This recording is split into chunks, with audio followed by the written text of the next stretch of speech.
The sedan chair hit the ground with no sound at all. As if it were weightless. Lin Feng and Chi-Chi still maintained a relaxed expression. As if they didn't care at all. In reality, after just exchanging blows with the ghost king earlier, they knew that this guy wasn't simple. Those two subordinates wouldn't have been so easily dealt with if they hadn't caught them off guard. Now that there are 4 of them together, they were even more cautious. The King of Demons said coldly, "This is your own path to death. Don't blame me." With another light clap of his hands, 4 zombie-like figures instantly charged upward. Chi-Chi let out a petite cry and the blue light on her hand intensified, transforming into a blue screen that shielded her body. Lin Feng's Chihua in front of him danced with precision, leaving no room for any attacks. The 4 individuals darted around them but found no opportunity to strike. Clearly, they were very wary of the spiritual bodies. Swords. Chi-Chi held up well, but Lin Feng knew the strain it was putting on his body. If he kept dancing like this, his physical strength would soon be depleted, and those guys might find an opening to attack him, leading to his demise. However, he couldn't think of any good solutions at the moment. He could only hope that Chi-Chi's extraordinary physique would allow her to subdue one of them first, providing some relief. Then, they could figure out their next move. But the Demon King glanced at the sky, noticing that it was well past midnight. With these 2 still unresolved, they would miss the prime time for the sacrificial marriage once the yin energy faded. He lightly clapped his hands twice, and the 4 fighters, who had been fiercely battling around the 2 individuals, straightened up and jumped away obediently. Lin Feng let out a silent sigh of relief, with a fine layer of sweat forming on his forehead. The Demon King's eyebrows shot upward, and with a light step, he was already in front of Lin Feng. He could tell that although Lin Feng's spirit body sword was far superior to Chi-Chi's, it lacked the latter's exceptional physical constitution, making it easier to deal with. Therefore, he decided to attack Lin Feng immediately, without hesitation. Despite Lin Feng's constant vigilance, he still didn't expect the Ghost King to be so swift. The moment his foot touched the ground, the Ghost King was right in front of him. Under the night sky, Lin Feng saw a faint black aura sweeping towards him. Without hesitating, Lin Feng took several steps back, while Chi-Chi on the side struck out simultaneously against the Ghost King. Although Lin Feng dodged quickly, he still felt a coldness passing by his arm, and then a burning pain was felt in the place where the Ghost King claws were grabbed. Fortunately, Chi-Chi had already attacked the Ghost Queen's heart at this moment, forcing him to save her, otherwise Lin Feng's arm would be ruined. After a look, Lin Feng was both shocked and furious. He stepped back and examined the wound under the moonlight. It wasn't very deep but was over 2 inches long. Although it didn't hit a vital spot, the bleeding wouldn't stop. Seeing Chi-Chi holding her own against Ghost King, Lin Feng tore off his sleeve and wrapped it haphazardly around a wound before rejoining the battle. The Ghost King lunged at Chi-Chi with several claws, but she dodged them all. She used Bluetooth as a shield in front of her. The Ghost King almost got scratched twice, but he managed to stop just in time. Checking the sky, the moon was already past its zenith, and they had missed the perfect opportunity for the sacrificial marriage. He became furious, putting aside his contempt, and focused on confronting Chi-Chi. However, the more he fought, the more surprised he became. This woman was far from ordinary. If it were Lin Feng in such a rapid attack, he would either die or be severely injured. Even if he survived, he would be exhausted to the point of collapse. But Chi-Chi still breathed steadily and moved with remarkable agility, not lagging behind the Ghost King's speed at all. The King of Demons was focused on confronting Chi-Chi. But suddenly a powerful spiritual energy surged from behind. He knew it was Lin Feng's spirit body sword and hurriedly dodged. However, before he could avoid Chi-Chi's attack, the sword strike from Lin Feng arrived. Panicked, he managed to dodge Lin Feng's sword, but failed to evade Chi-Chi's. With a quick dip of his head, Chi-Chi's Bluetooth earpiece sliced through the air, searing a strand of the King of Demons' hair. The King of Demons hastily retreated a few steps and stepped out of the circle. He raised both hands and snapped them 3 times. In quick succession, Lin Feng and Chi-Chi both silently cursed, "Not good." Sure enough, the 4 monsters, who had not received any orders, immediately moved into position around Ghost King upon his applause. Previously, Chi-Chi's speed paired with Lin Feng's strength was just barely a step behind the Ghost King. With these 4 now injured, the situation instantly reversed. 4 individuals surrounded the 2, viciously attacking them. Although they were deterred by the spiritual bodies' swords and didn't dare to get too close, the outer ghosts occasionally struck when the opportunity arose, causing the duo significant trouble. In just a moment, their situation became increasingly perilous.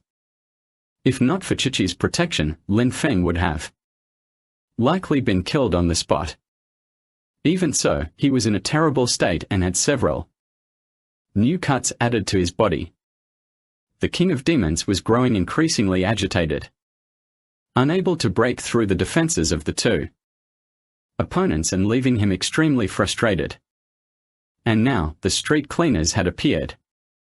2 of them looked at Lin Feng and Chi-Chi dancing wildly, as if possessed, occasionally kicking their legs. They couldn't see the Ghost King or his subordinates Kisheli, nor could they see the ghostly swords in Lin Feng's and Chi-Chi's hands. They thought these 2 were just doing some early morning exercise.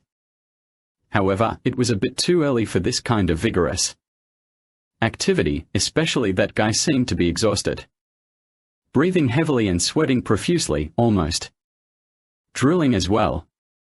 It appeared only time was needed before he fainted. There was another guy sitting beside them in a peculiar posture, hardly moving at all. The cleaners found this unbelievable, and after some contemplation, they thought it must be someone who had been drinking too much alcohol, acting up drunk. After watching for a while, seeing no further unusual performance from the 2, they shook their heads and continued sweeping the streets. They wondered to themselves, nowadays, young people really lack any sense of decorum. Just as King Ghost was about to make a move, a figure suddenly darted out from the side and charged towards the 4 monsters surrounding Lin Feng and Chi-Chi. It turned out that it was none other than Zhong Xian, who had been pinned to the ground due to King Ghost's distraction with Lin Feng and Chi-Chi. His control over Zhong Xian gradually weakened until he managed to break free. The moment he was free, he immediately dashed towards the 4 attackers surrounding Lin Feng and Chi-Chi. He knew that even if he ambushed King Ghost without a spirit sword like Lin Feng's or Chi-Chi's, he wouldn't be able to harm him at all. So, he decided to help them deal with those 4 monsters. First, attacking those 4 guys, he had a 60% chance of success. Zhong Xian formed hand seals and charged forward, biting his tongue to spill a mouthful of blood. A layer of misty blood immediately enveloped the 6 people who were fiercely battling. Chi-Chi and Lin Feng were naturally unafraid, but the 4 attackers who surrounded them couldn't dodge in time. After being enveloped, their movements immediately slowed down as if they were bound. Following this, Zhong Xiang's hands, forming a seal, fiercely struck one of the attackers on its back. With a strange cry, it erupted in a burst of light that then disappeared. Lin Feng and Chi-Chi naturally wouldn't let such a good opportunity slip away and swung their spirit body swords to eliminate the remaining 3 attackers. Zhong Xiang unleashed the body-shattering technique to break out of Lin Feng Kiki's encirclement, but he had exhausted his spirit energy in the process. With the enraged Ghost King bringing down more ghost claws, Zhong Xiang could no longer dodge them. Lin Feng and Chi-Chi arrived at the rescue simultaneously.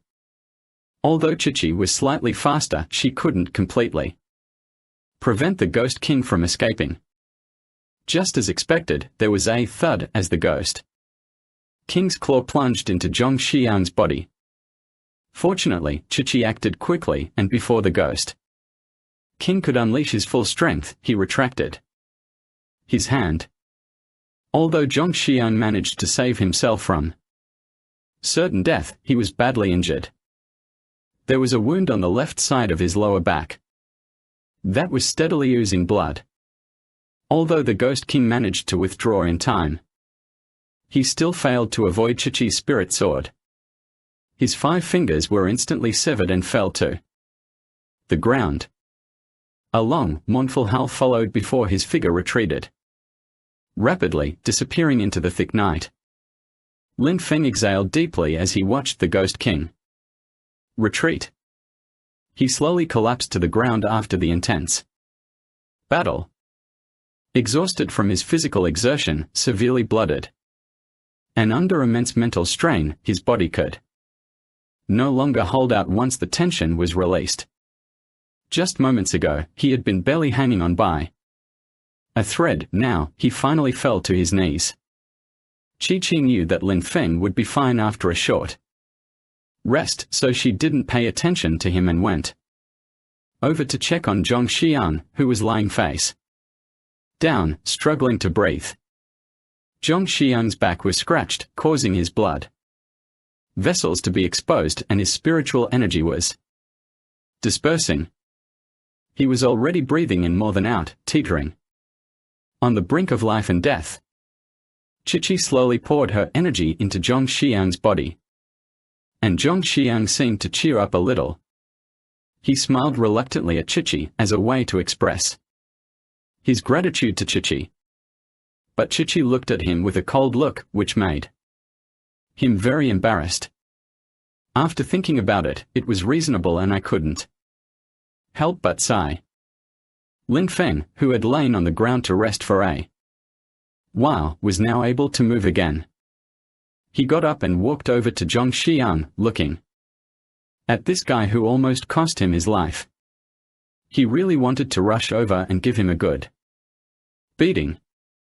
However, seeing the look of shock on his face and the bloodstains all over him, Lin Feng guessed that Zhong Xiang was probably not in any condition to withstand even a few hits from him. Suppressing his anger, Lin Feng helped Zhong Xiang up and supported him, with Chi-Chi doing the same on the other side as they headed towards the inn. The person who just swept the street has long disappeared. If they were seen now, they would probably have fled and called the police for a way. Upon entering the hotel, the owner refused to let Zhong Xiang in and suspiciously sized up Lin Feng and Chi-Chi. Chi-Chi got so angry that she threw another 500 yuan at the owner. Zhong Xiang repeatedly insisted that he had been injured in a car accident, and only after the owner took the money did he reluctantly allow the 3 of them to enter, still half doubtful. Lifting Zhong Xiang to the bed in Lin Feng's room, Zhong Xiang took out the Yunnan Baiyao and bandages from his bag. He cleaned and dressed Zhong Xiang's wounds. Lin Feng always kept these items on hand because he often got minor injuries during exorcisms, so this became a habit for him. He bandaged the wound and whispered, "Thanks." Lin Feng snorted and said, "No need to thank me. I rescued you solely to take you back for a public trial so that those who died at your hands can have justice. Zhong Xiang's facial muscles twitched as if he wanted to say something, but seeing the cold expressions on both Lin Feng and Chi-Chi's faces, he swallowed his words back. Chi-Chi said to Lin Feng, I'm going to bed first. I've been awake all night and am really tired. Since that guy got injured, he shouldn't bother us today. Lin Feng nodded and said, that's probably right. It'll be another 2 hours before dawn, and he wouldn't dare show up during the day anyway. We'll leave first thing in the morning. After Chi-Chi left, Zhong Xiang lay down on the wooden floor of the single room in his clothes. He sheepishly pushed the blanket off and said, Can you put the blanket back on? Lin Feng laid out the blanket on the ground and didn't even spare Zhong Xiang a glance. Zhong Xiang sighed inwardly. He knew that he had done too many bad things in the past and Lin Feng would never forgive him. This time, following Lin Feng back would certainly mean certain death, but at least it was much better than enduring endless torture from King of Demons. Looking at Lin Feng, who lay on the ground fast asleep, Zhong Xiang thought to himself, I hope I am not evil in my next life. I must become your friend. Wang Xiang fell asleep, his body battered and exhausted. For years, he had frequently woken from nightmares. But now the fear that used to grip him awake was tightly suppressed, only to manifest as a series of terrifying dreams in his sleep. He hadn't slept soundly for decades, anxiously awaiting daylight each night, yet today, he finally found peace and had what felt like the most restful sleep of his life. Zhong Xiang half woke to hear someone gently calling his name, Zhong Xiang, Zhong Xiang. He opened his eyes and saw it was Lin Feng, so he asked, What's up? Should we be going? Lin Feng spoke unusually kindly and said, No, I just want you to come and see something that will definitely interest you. And with that, he sneaked a mischievous smile at the corner of his mouth. Zhong Xiang felt something was off, but he couldn't pinpoint exactly what it was.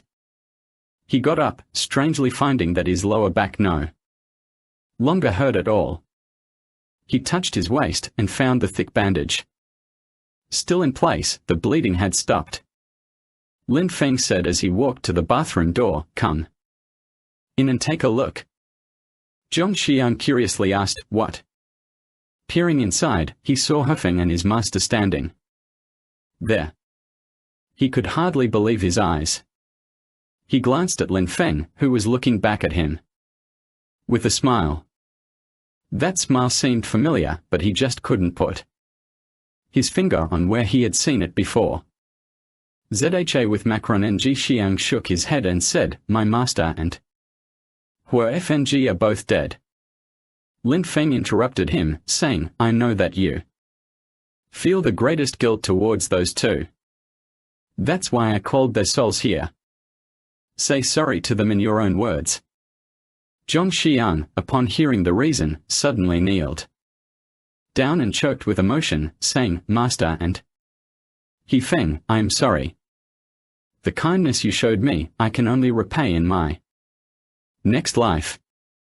After these words, he bowed 3 times to the two of them and continued, I hope you won't blame me. As Lotus Breeze smiled softly, she said, None of us blames you. Although you took a wrong turn for a moment, you've ultimately come back, haven't you? Zhong Xiang was so excited that he could hardly find his words. The Lotus Breeze beckoned to him, saying, Come over. Zheng Xiang walked over without hesitation. Hevelin gently caressed his face and said, You've lost weight, your lips are even dry. Take a look in the mirror and see for yourself.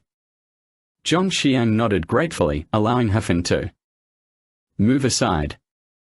He saw a mirror on the ground and said in surprise, Why is there a mirror on the floor? The Lotus Breeze didn't say a word, she simply smiled at him. Zheng Xiang bent down to look in the mirror when suddenly his head was pressed by an unknown force, and he collided hard with the mirror.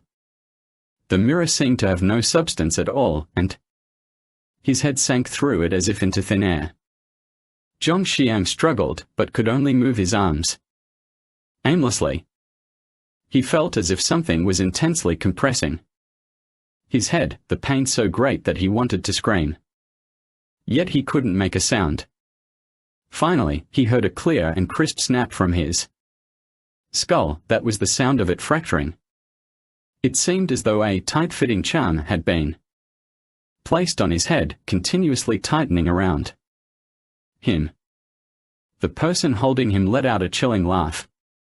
He finally realized that the voice belonged to Ghost King, meaning he had been deceived. He also understood why Lin Feng's smile was so mysterious. Yet eerily familiar, it was none other than the incarnation of Ghost King. By the time he understood all of this, it was too late. His consciousness was already blurred, and he could no longer shout for help. The last flicker of his awareness told him that he had no hope left. In the haze, Lin Feng seemed to hear some sound. He sat up alertly, but everything around him was pitch black. Shaking his head, he thought to himself, it's too tense at night, I can't even get a good sleep. Lying back down, he rolled over and tried to go back to sleep. Lin Feng inadvertently glanced at the bed and sat up with a start. Zheng Xiang was nowhere to be seen on the bed. Son of a bitch! Lin Feng angrily cursed. He thought this guy actually took the opportunity, when he was exhausted and fell asleep, to escape. As he got up in frustration, he realized the other person had been injured quite severely, which made him less cautious. However, not only did he manage to get away, but Lin Feng found himself so infuriated that it was as if his anger could burn through the sky. He thought to himself, this time, I'll make sure to catch this kid first and break his legs. He looked out the window, which was securely locked, with no signs of having been forced open. That meant it must have escaped through the door. Lin Feng was dressing while looking around. Given that this guy was seriously injured and had no money on him, he shouldn't be able to run very far. Still, if he found a place to hide, it would take some time for them to locate him. This translation maintains the original meaning and context while ensuring it reads naturally in English. Lin Feng hurriedly dressed himself, planning to go and wake up Chichi to look for someone. As he reached the door, he noticed a faint light leaking from the bathroom next to it, with the door tightly closed. Lin Feng let out a sigh of relief. It turned out this guy was just using the bathroom, which had caused him an unnecessary scare. Lin Feng knocked on the door and said, "Is Zheng Xiang in there?" There was no sound from inside, which puzzled Lin Feng. Could he have fallen asleep on the toilet? He gave the door 2 more gentle taps, but still heard nothing. Lin Feng grew a bit impatient and slammed his hand against the door with force. The door, which wasn't locked, flew open under the impact. The door slowly creaked open, the hinges emitting a sigh akin to a final breath before death.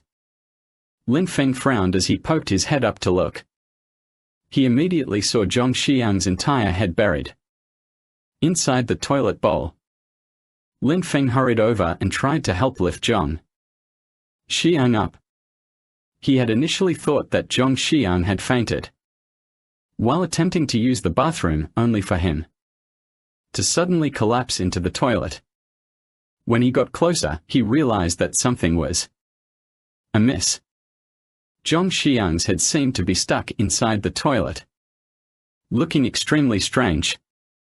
Lin Feng grabbed Zheng Xiang's arm outside the toilet and tried to pull him out, but he didn't budge at all. Could his head have gotten stuck in the toilet pipe? He pulled again with more force, but it still wouldn't move. Knock, knock, knock. Came the sound of knocking on the door. Lin Feng wiped a sweat bead and opened the door, to find Chi-Chi standing there. Chi-Chi asked, "What's going on?" "I heard some noise from your end." Lin Feng was amused, irritated, and frustrated all at once as he said, "Zhong Xiang is dead in the toilet." Chi-Chi was stunned for about 3 seconds before saying, "No way, right? Nobody would die in a toilet, would they?" Lin Feng smiled bitterly and said, "After all, he is really trapped in the toilet now." Lin Feng led Chi-Chi into the bathroom. Seeing Zhong Xiang's condition, she furrowed her brow and said, "What's going on? Is there any reason to choose such a way to end it?" Lin Feng said, "Who knows? It could just be a personal hobby." Chi-Chi rolled her eyes at Lin Feng and said, "Come on, let's move. We need to pull him out." Lin Feng and Chi-Chi each grabbed an arm and pulled with all their strength. After several tugs, they managed to drag Zhong Xiang out. However, as soon as he was dragged out, Lin Feng immediately vomited. Zhong Xiang's head had been squashed into the toilet pipe, and his brain had been compressed into a long strip. Although his skull was completely crushed, it hadn't shattered. His eyes, nose, and mouth were all distributed along this elongated strip. The white-gray cerebrospinal fluid and bright red blood mixed together, creating an unimaginably stimulating sight. At the moment, Lin Feng's shock had surpassed his capacity to handle it, and he immediately lost his lunch. Chi-Chi managed to withstand the shock of that scene, thanks to a strong constitution, but she still felt extremely queasy. She quickly stepped out of the room. Lin Feng, after finally vomiting enough, came out and clutched his chest, panting as he said, "Damn it, this is really fucking nauseating." Chi-Chi, however, lowered her head in thought and then asked Lin Feng, "Did you hear anything last night? Or notice anything amiss?"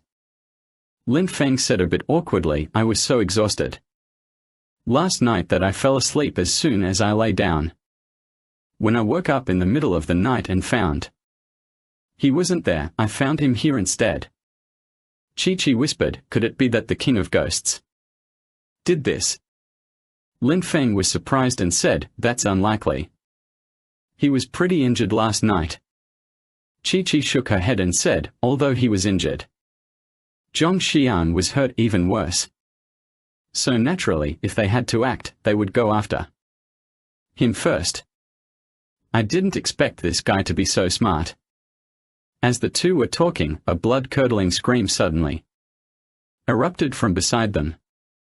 Upon looking over, they realized that Chi-Chi had failed to close the door when she came in earlier, and the boss happened to pass by just as he saw Zhong Xiang's head compressed into a tube-like shape inside the bathroom.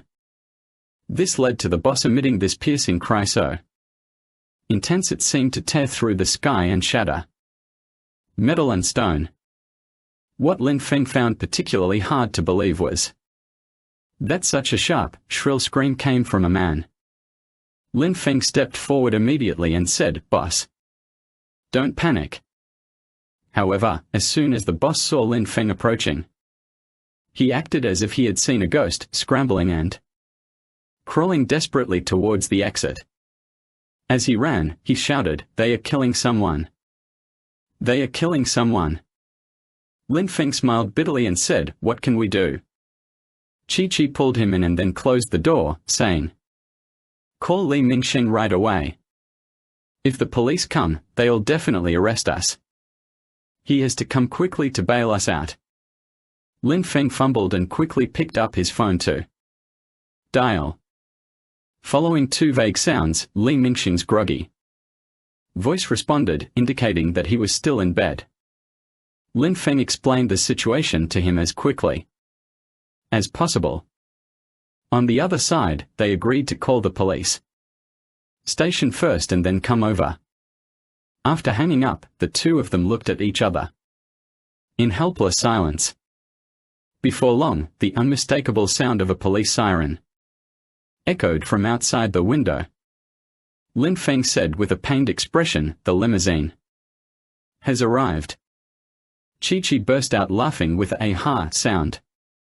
Lin Feng glared at her impatiently and said, "It's times like these and you still have the nerve to laugh." Chi-Chi said, "What should I do if I don't laugh? Are you going to make me cry instead?"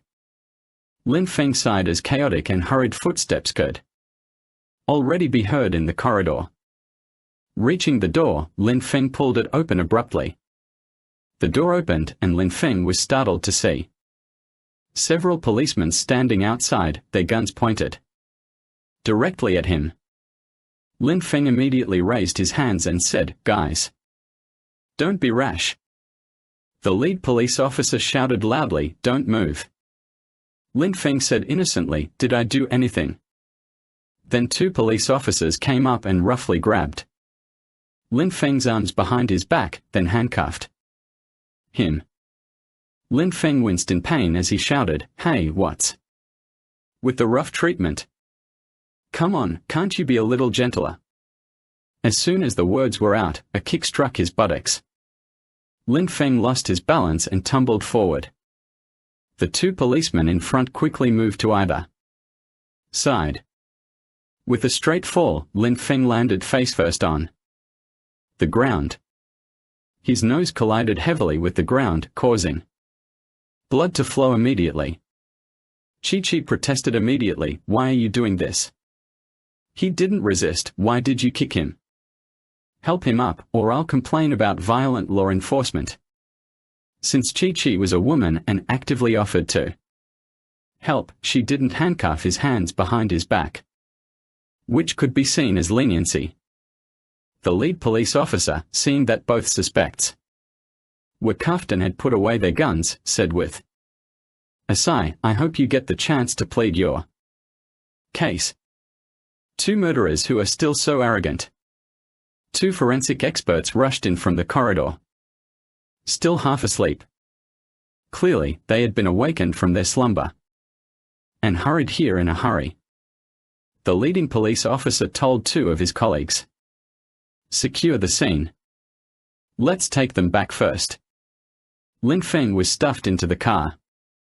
Because of the pain from his arm being twisted behind him, he moved a bit slowly and received another kick to his butt. Chi-Chi, on the other hand, sat in easily without any fuss. Lin Feng grumbled, "Damn it, women are great, they don't even touch you, but I've already gotten two kicks." The two officers escorting Lin Feng, however, looked exhilarated. It was probably their first time handling such a case, which made them particularly excited. Lin Feng glared at the two officers with intense hatred. The officers, thinking Lin Feng was a murderer, had an instinctive fear of him.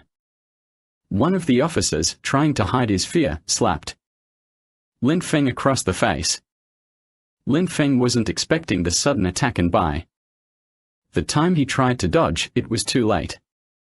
With a sharp smack, pain seared through his face. Lin Feng glared at the officer and said angrily, "Remember, I will definitely file a complaint against you."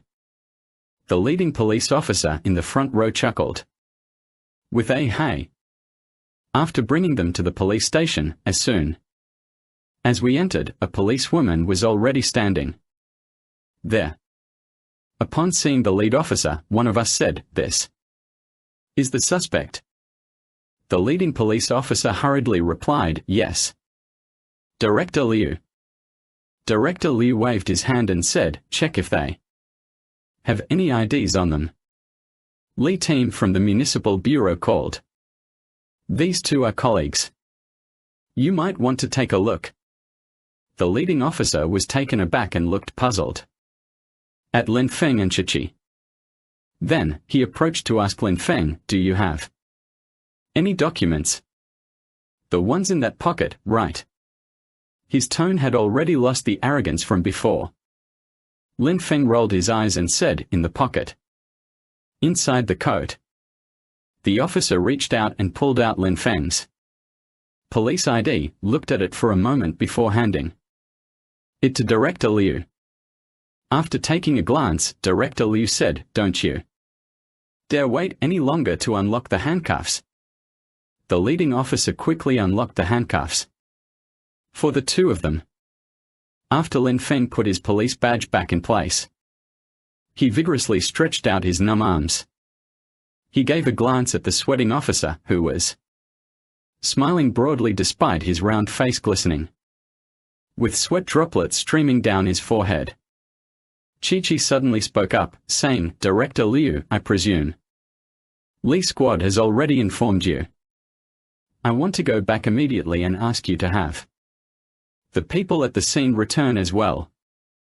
Before Director Liu could respond, a police officer from behind suddenly said, Director Liu, there's trouble. Just now, someone called from the hotel. Xiao Zhong said that the owner has gone crazy and has already slashed two of our colleagues. Chi-Chi's face changed and she said, please take us back right away. Since Li Mingsheng had informed Director Liu that Chi-Chi and Lin Feng were from the Special Investigation Unit, Director Liu realized that things were unusual. He nodded and said, I'll go with you. Under Chief Liu's insistence, Lin Feng and Chi-Chi had no choice but to agree to bring a few officers along. However, Lin Feng emphasized that they should keep their distance and not act rashly. We arrived at the scene just as dawn was beginning to break. A figure lay face down at the entrance of the inn. Dead or dying, with a handgun still clutched in one hand and a cell phone in the other. It's Xiao Zhong, said Heavy Li, who was the leading police officer. The car stopped beside Xiao Zhong and Lin Feng and the others got out to check Xiao Zhong's injuries. Chief Liu turned to Big Li and said, notify the station. Send someone to seal off this section of the road. And call the municipal bureau to report the situation. The group then went their separate ways. Lin Feng turned Xiao Zhong over, revealing a face marred by intersecting wounds. The cuts went deep into the flesh, causing it to flap and bleed profusely. One eyeball had been severed and lay on his cheek, while part of his nose was missing entirely. Seeing such a horrific scene, several police officers began to feel an urge to vomit. Director Liu asked Lin Feng softly, how is he doing? Lin Feng shook his head and said, he's already dead. Director Liu stood up and punched the car. Xiao Zhong was the last one to call them, and if even he is in this state, those inside can only be severely endangered. Chi-Chi told Team Leader Liu, I hope you can remain calm. Leave the matter outside to your handling and let my partner and I take care of what's inside. After thinking for a moment, Director Liu said, I'll go too. Maybe I can help in some way. Chi-Chi and Lin Feng said in unison, no. Then Lin Feng said, Team Leader Liu, you should trust us. We specialize in handling such matters. Rest assured, we've encountered even more dangerous and terrifying situations than this.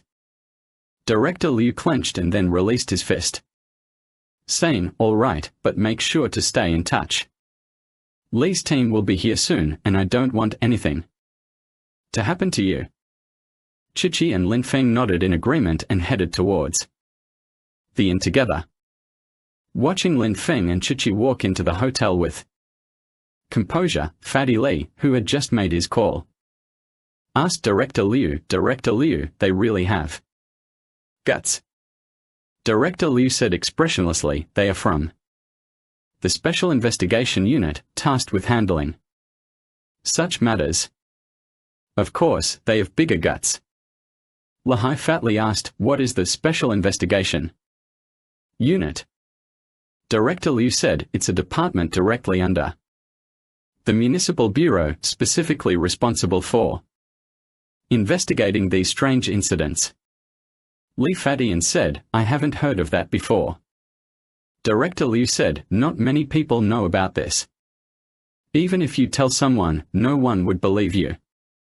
Because the existence of this department is not officially acknowledged. Moreover, all their IDs are police documents with no special status." Li Hongfat thoughtfully nodded his head. Director Liu then said, "The main difference is that their police ranks are generally higher than those of regular public security officers. Moreover, the work they do is more dangerous and stressful." The pale dawn light illuminated the corridor of the inn, and the lamp had long since gone out. When they emerged, they still remembered that the light was on.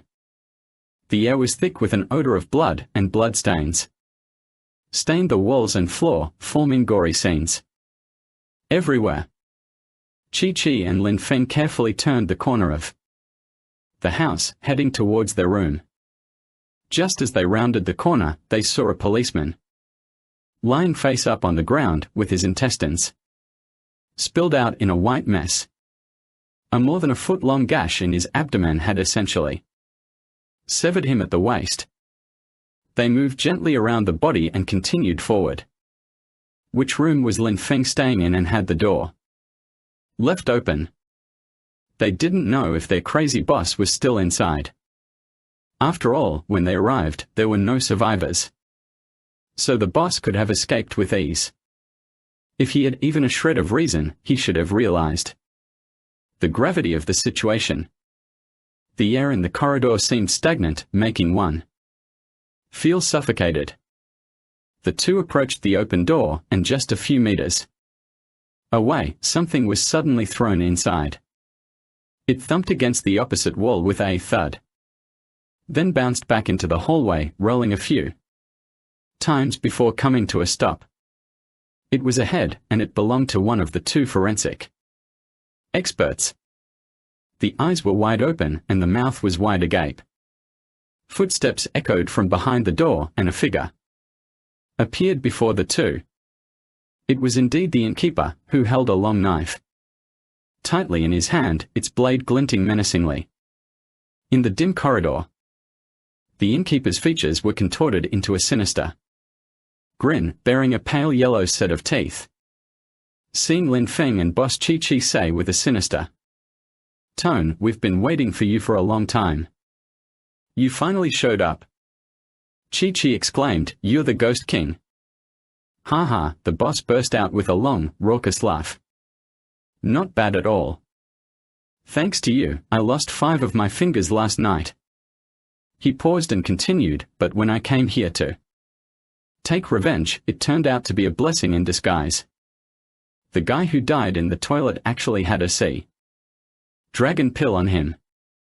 My strength has greatly increased now, so I'm not afraid of sunlight anymore.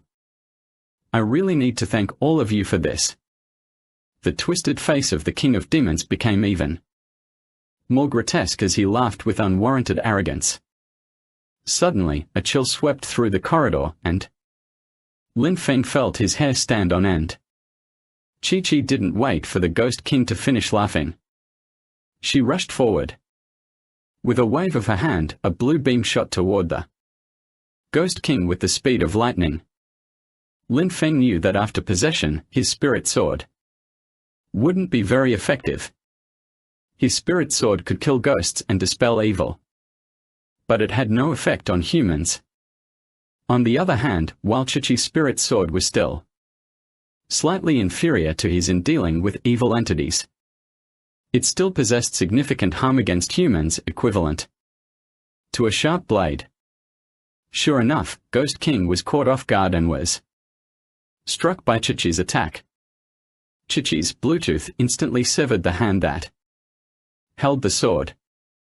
However, Ghost King retaliated with a flying kick, sending Chi-Chi stumbling backward. Chi-Chi fell to the ground but quickly bounced back up. However, the King of Demons acted as if nothing had happened and snarled, picking up the fallen arm. I couldn't care less about this body. No matter how you hurt it, it makes no difference to me at all. You can't harm me. Chi-Chi didn't bother to respond and charged forward again. She also understood that at this moment, with such an opponent, Lin Feng was likely unable to offer her much help. She could only rely on her exceptional physical prowess to contend against the Ghost King. At this moment, Lin Feng wasn't idle either. He had already bitten his own finger and quickly inscribed a calming spirit seal on his right hand. As long as he could apply this seal to the boss's body, King Ghost wouldn't be able to easily escape from the boss's body.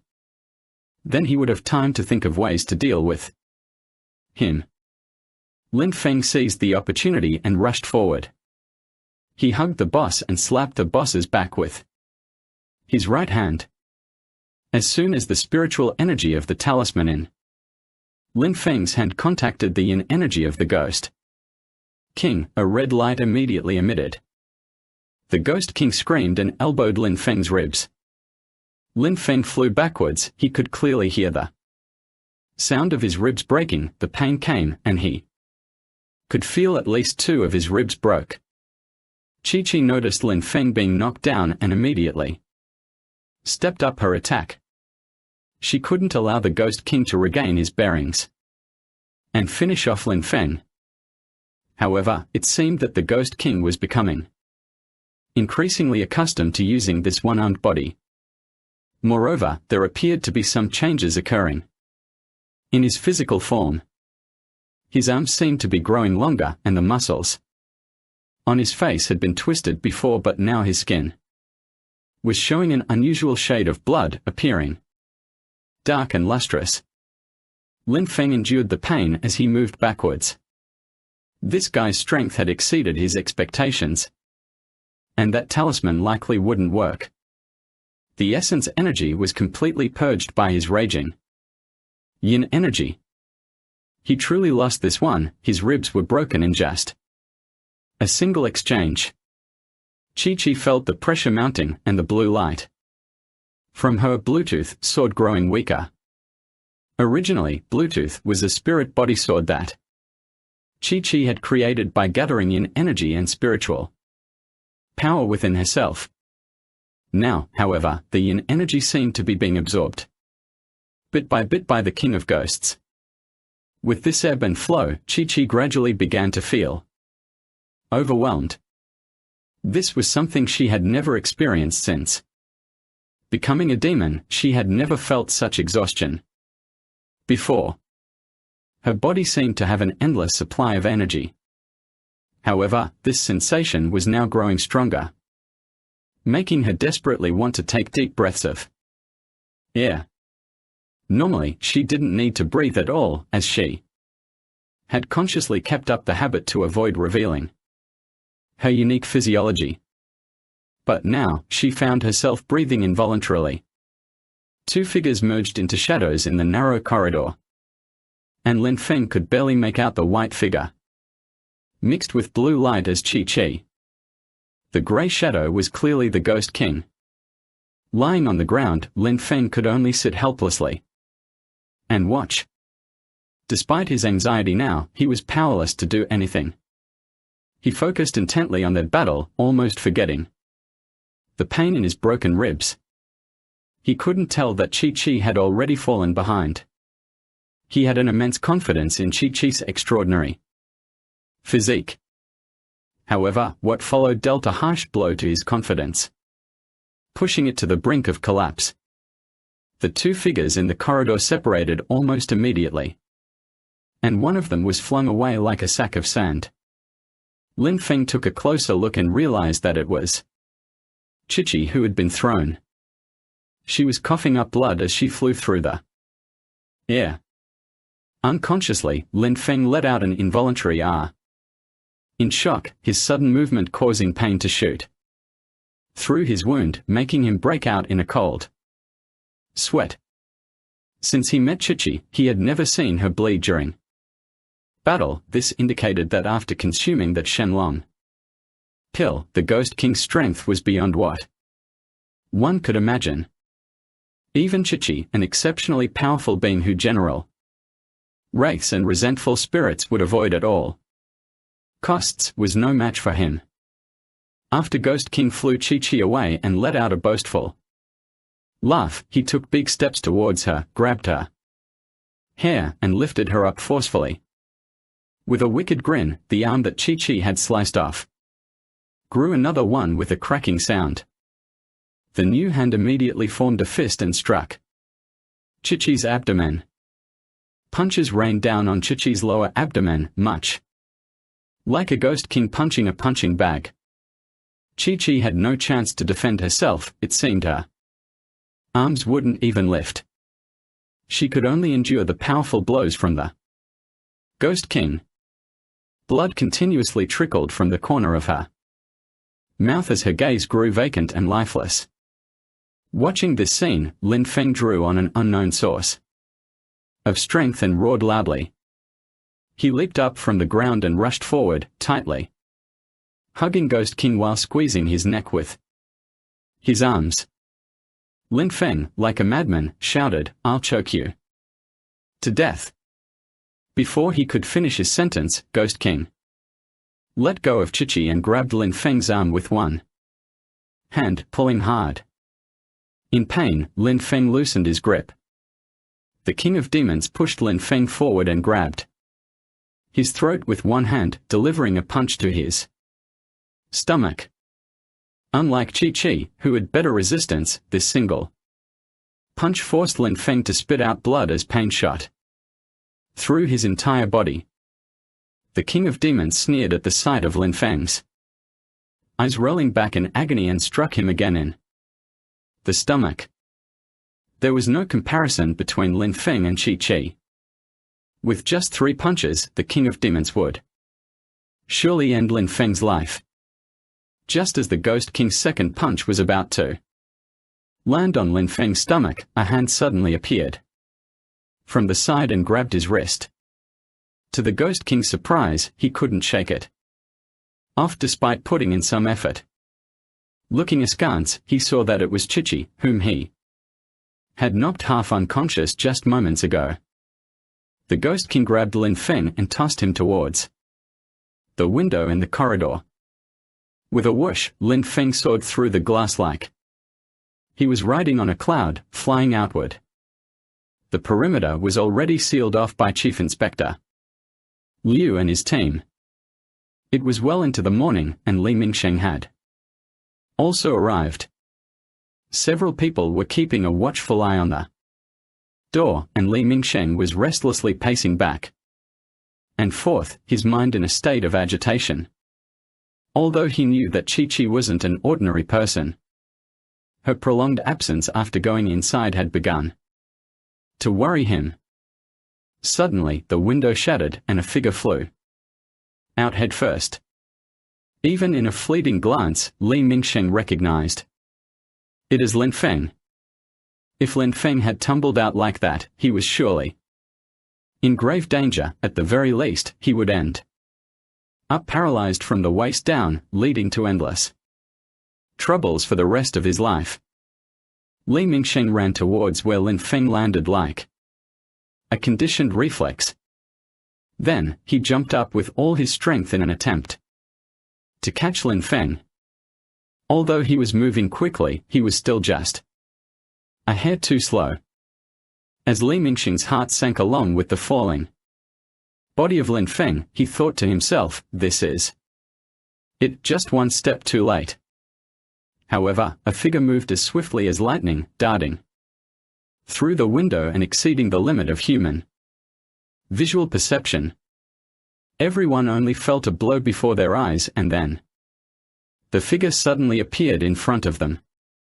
It gently cradled Lin Feng in its arms and then carefully placed him on the ground.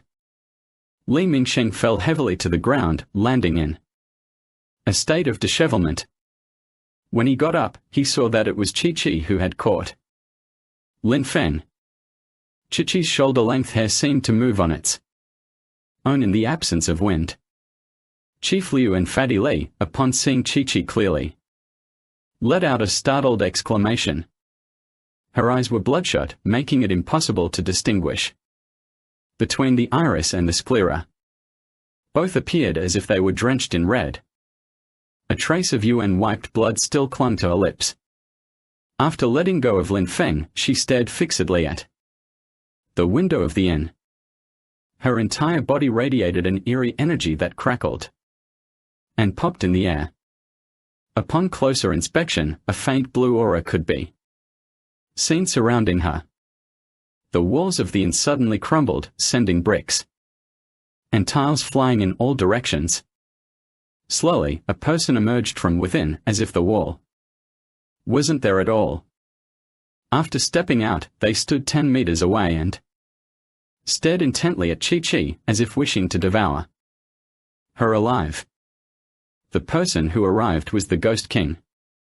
After throwing Lin Feng out of the window, Chi-Chi immediately rushed out to save him. Chi-Chi's explosive energy and extraordinary speed far exceeded his expectations.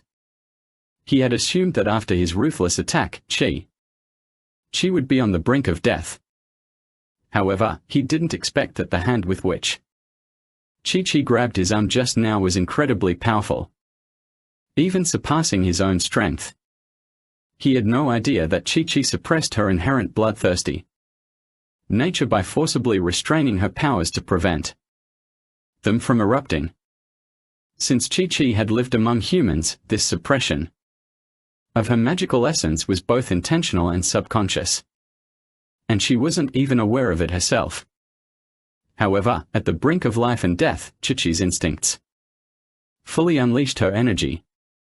She managed to retain a bit of rationality and understood the urgency of the situation, so she saved Lin Feng first. Who knows? Chi might have rushed to fight the Ghost King head-on if she hadn't held back.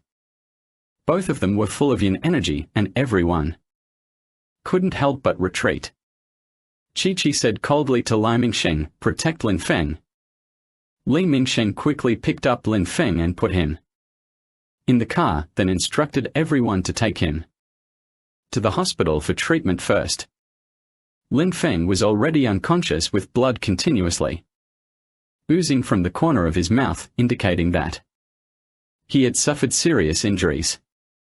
The King of Demons paid no mind to Lin Feng's fate, as Lin Feng was completely outmatched and posed no threat to him at all.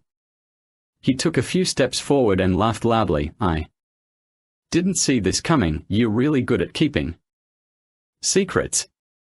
You're not human, right?" Chi ignored him, her blood-red eyes fixated on him. Captain Liu, who had retreated to the distance, stared in disbelief at everything that was happening. After a long while, he turned to Li Mingsheng and said, "Your municipal bureau has quite a few skilled officers. What's the background on that lady?" Li Mingsheng forced a smile and said, "I want to tell you that she doesn't even have a heart. Would you believe me?" "Ah." Director Liu said, "Are you serious? You're not joking around, right?" The other officers, who had never witnessed such a scene before, were all rendered speechless, with the timid ones trembling uncontrollably. They knew that these two individuals could not be dealt with by their guns or ammunition, having been educated in materialism from a young age. They found it hard to believe what was happening before their eyes. Yet, reason told them that this was no dream. Li Mingsheng rolled his eyes and adopted an "believe it if you must" expression, saying, "You'll see for yourself. I just hope it doesn't give you a heart attack." The plump Li behind him swallowed hard and said, sticking out his neck, "Is it really this exaggerated? Doesn't it look more like a Hollywood blockbuster to me?" Li Mingsheng was taken aback for a moment before he turned to the fat lie and said, "Notify the outer perimeter's reinforced security detail that if anyone asks, they should say we are filming a movie here." La Hong Fat immediately ran off like a rabbit. He was more than eager to leave as soon as possible. The chilliness of King of Ghosts and Chi-Chi's eyes, which were as deep as a abyss in red, had already made him tremble with fear. However, with the leader right there, how could he abandon his post at the last minute? Now, he finally had a legitimate reason to leave. This translation maintains the original meaning while ensuring it reads naturally and smoothly in English. The battle between Chi-Chi and the King of Evil finally erupted. The two figures intertwined like gusts of wind instantly, transforming into a whirlwind. It was impossible to distinguish who was who. Li Mingsheng only watched for a moment before feeling dizzy and disoriented. The two combatants were moving too fast for anyone to make out who was who. Even the spectators could hardly keep their eyes in one place as they fought. Li Mingsheng, who was watching, suddenly felt something warm splatter on his face. Reaching up to touch it, his hand turned red. He didn't know if either of the two people had been injured, but fresh blood had spluttered onto his face. He hurriedly examined the situation, but their movements were too swift for him to make out anything. If Ghost King was injured, that would be perfect. But if Chi-Chi got hurt, he couldn't even imagine the consequences. Could there still be anyone in this town or city, or even on this planet, who could match Ghost King in combat? He was so nervous that his hands were sweating profusely, making the gun he held feel wet and clammy. Although he knew that the gun in his hand would likely be of little use against the deranged Ghost King, having a weapon in his grip still helped to steady his nerves somewhat. More and more blood splattered, coating the people around with red. Everyone retreated further away, showing no interest in washing up with that blood. Finally, one of the shadows slowed down. Li Mingsheng could barely make out that it was the Ghost King. The Ghost King was covered in various wounds, oozing blood. Chi-Chi, however, continued at her previous speed with a relentless assault. However, Li Mingsheng couldn't discern what method she was using to attack. The Demon King roared angrily, but to no avail against Chi-Chi in her berserk state. Suddenly, the Demon King let out a painful howl, clutching his neck as he staggered backward several steps. His eyes glinted with malice. At this point, Chi-Chi had stopped. She was covered head to toe in the blood that had splashed from the Ghost King's body. A large chunk of flesh was still clutched in her mouth, dripping with blood. With a dismissive sound, she spat out the meat onto the ground. It was the piece she had just bitten off from the Ghost King's neck. The King of Demons retreated in despair as Chi-Chi approached. He had tried to escape by leaving his body when he was at a disadvantage, but he was shocked to find that he was trapped here and couldn't get out. It was then that he realized that spirit-suppressing talisman Lin Feng had used wasn't completely ineffective. The talisman sealed off his 7 orifices, preventing him from leaving this body. If this body were destroyed, he would be eliminated as well. What frightened him even more was that due to overusing his yin energy, his injuries had become so severe that they couldn't recover on their own, and his physical body could no longer heal itself. Chi-Chi suddenly leaped forward. Despite his injuries, Ghost King braced himself and met her with both hands. Chi-Chi's arms immediately intertwined with those of the Demon King. A smile tugged at Chi-Chi's lips as she exerted her strength, causing 2 crisp breaking sounds. Both of the Demon King's arms were snapped in half. Before the King of Demons could react, Chi-Chi had already pinned him to the ground. White Fang's jaws snapped open, clamping down on the King of Demons' neck. With his arms immobilized, the King of Demons could only emit weak groans.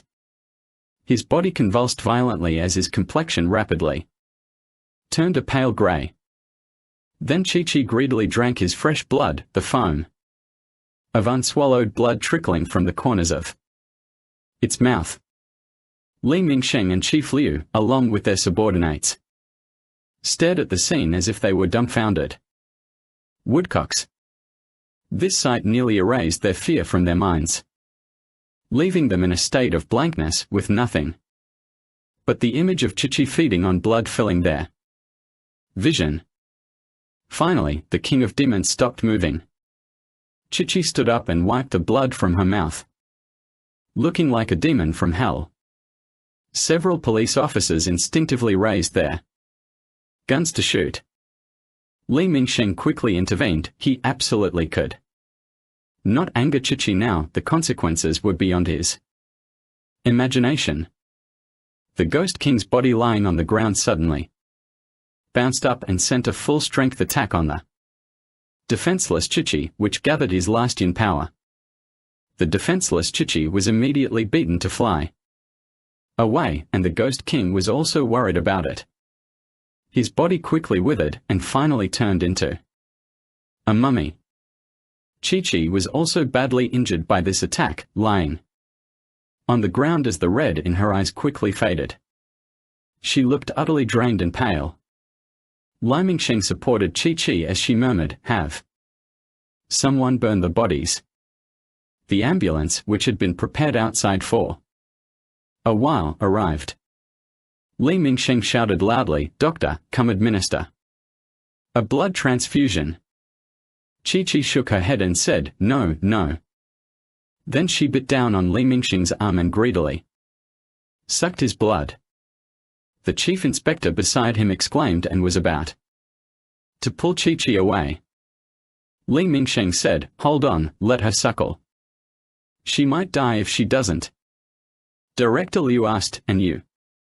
Li Mingsheng said, "I'm fine." "Where's the doctor?" "The doctor has arrived," but Chi-Chi was so frightening that the doctor is at a loss and doesn't know what to do. Li Mingsheng shouted, "That blood bag over there, do you want to see if I'm going to turn into a mummy too?" The doctors finally snapped out of their daze and hurriedly brought over a blood bag. Li Mingsheng poured the blood from the bag into Chi-Chi's mouth. By now, Chi-Chi was half-conscious and could feel a large amount of blood entering her mouth. Naturally, she opened her mouth to bite onto the blood bag and began sucking. The 200 milliliters of blood in the bag was quickly drained. But Chi-Chi had already fallen into a deep unconsciousness. When Chi-Chi woke up, she felt a throbbing pain in her head. After touching the sore spot and trying to move, she swung her arm and accidentally knocked over an iron cup on a cabinet beside the bed. The cup fell to the ground with a loud bang. Then she heard an exclamation of surprise, followed by Li Mingsheng's delighted voice saying, "Ah, Chi-Chi, you're awake. That's great." Only then did Chi-Chi see Li Mingsheng, whose eyes were still half-closed from sleep, sitting on a stool nearby.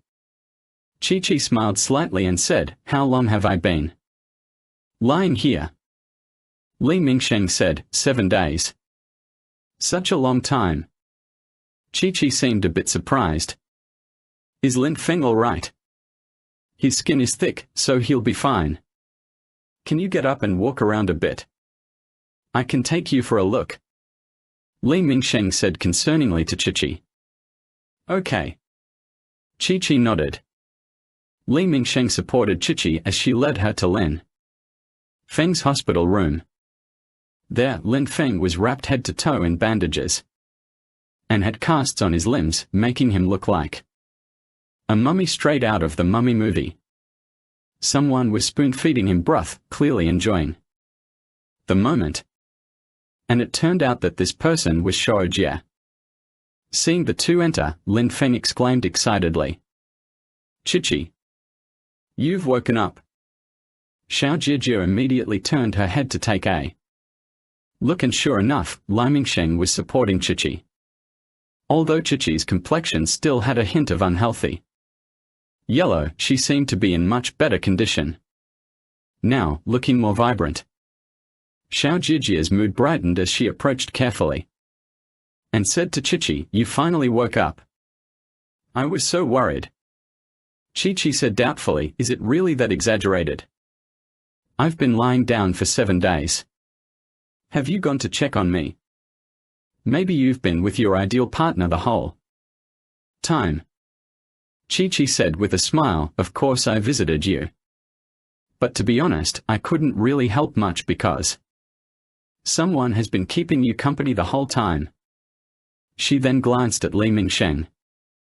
Li Mingsheng turned a deep red and couldn't meet their eyes. He pretended to show concern for Lin Feng, sitting down beside him and saying, "Bro, how are you feeling?" Lin Feng said in a strange voice, "Oh, you're finally showing some concern for me. I've been mummified here for so long. How many times have you come to check on me?"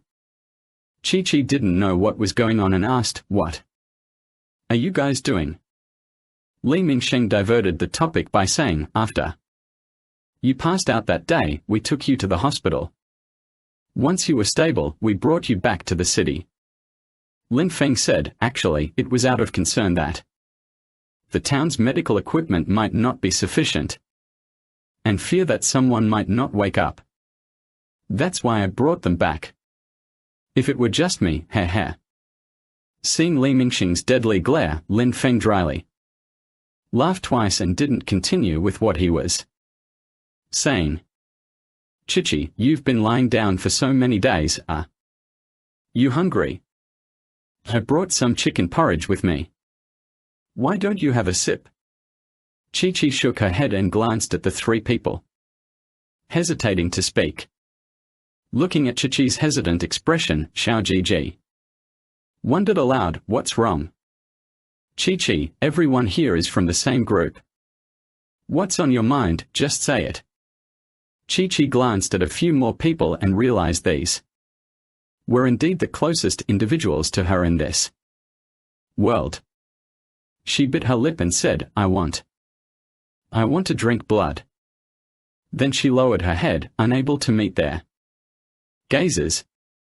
Lin Feng and Xia Jijia exchanged glances, with Li Mingsheng seeming less surprised. Chi-Chi said, "I'm sorry for scaring you. I know it must have been shocking, but I couldn't help it. The last time we defeated the Demon King, I had an intense bloodlust just like this."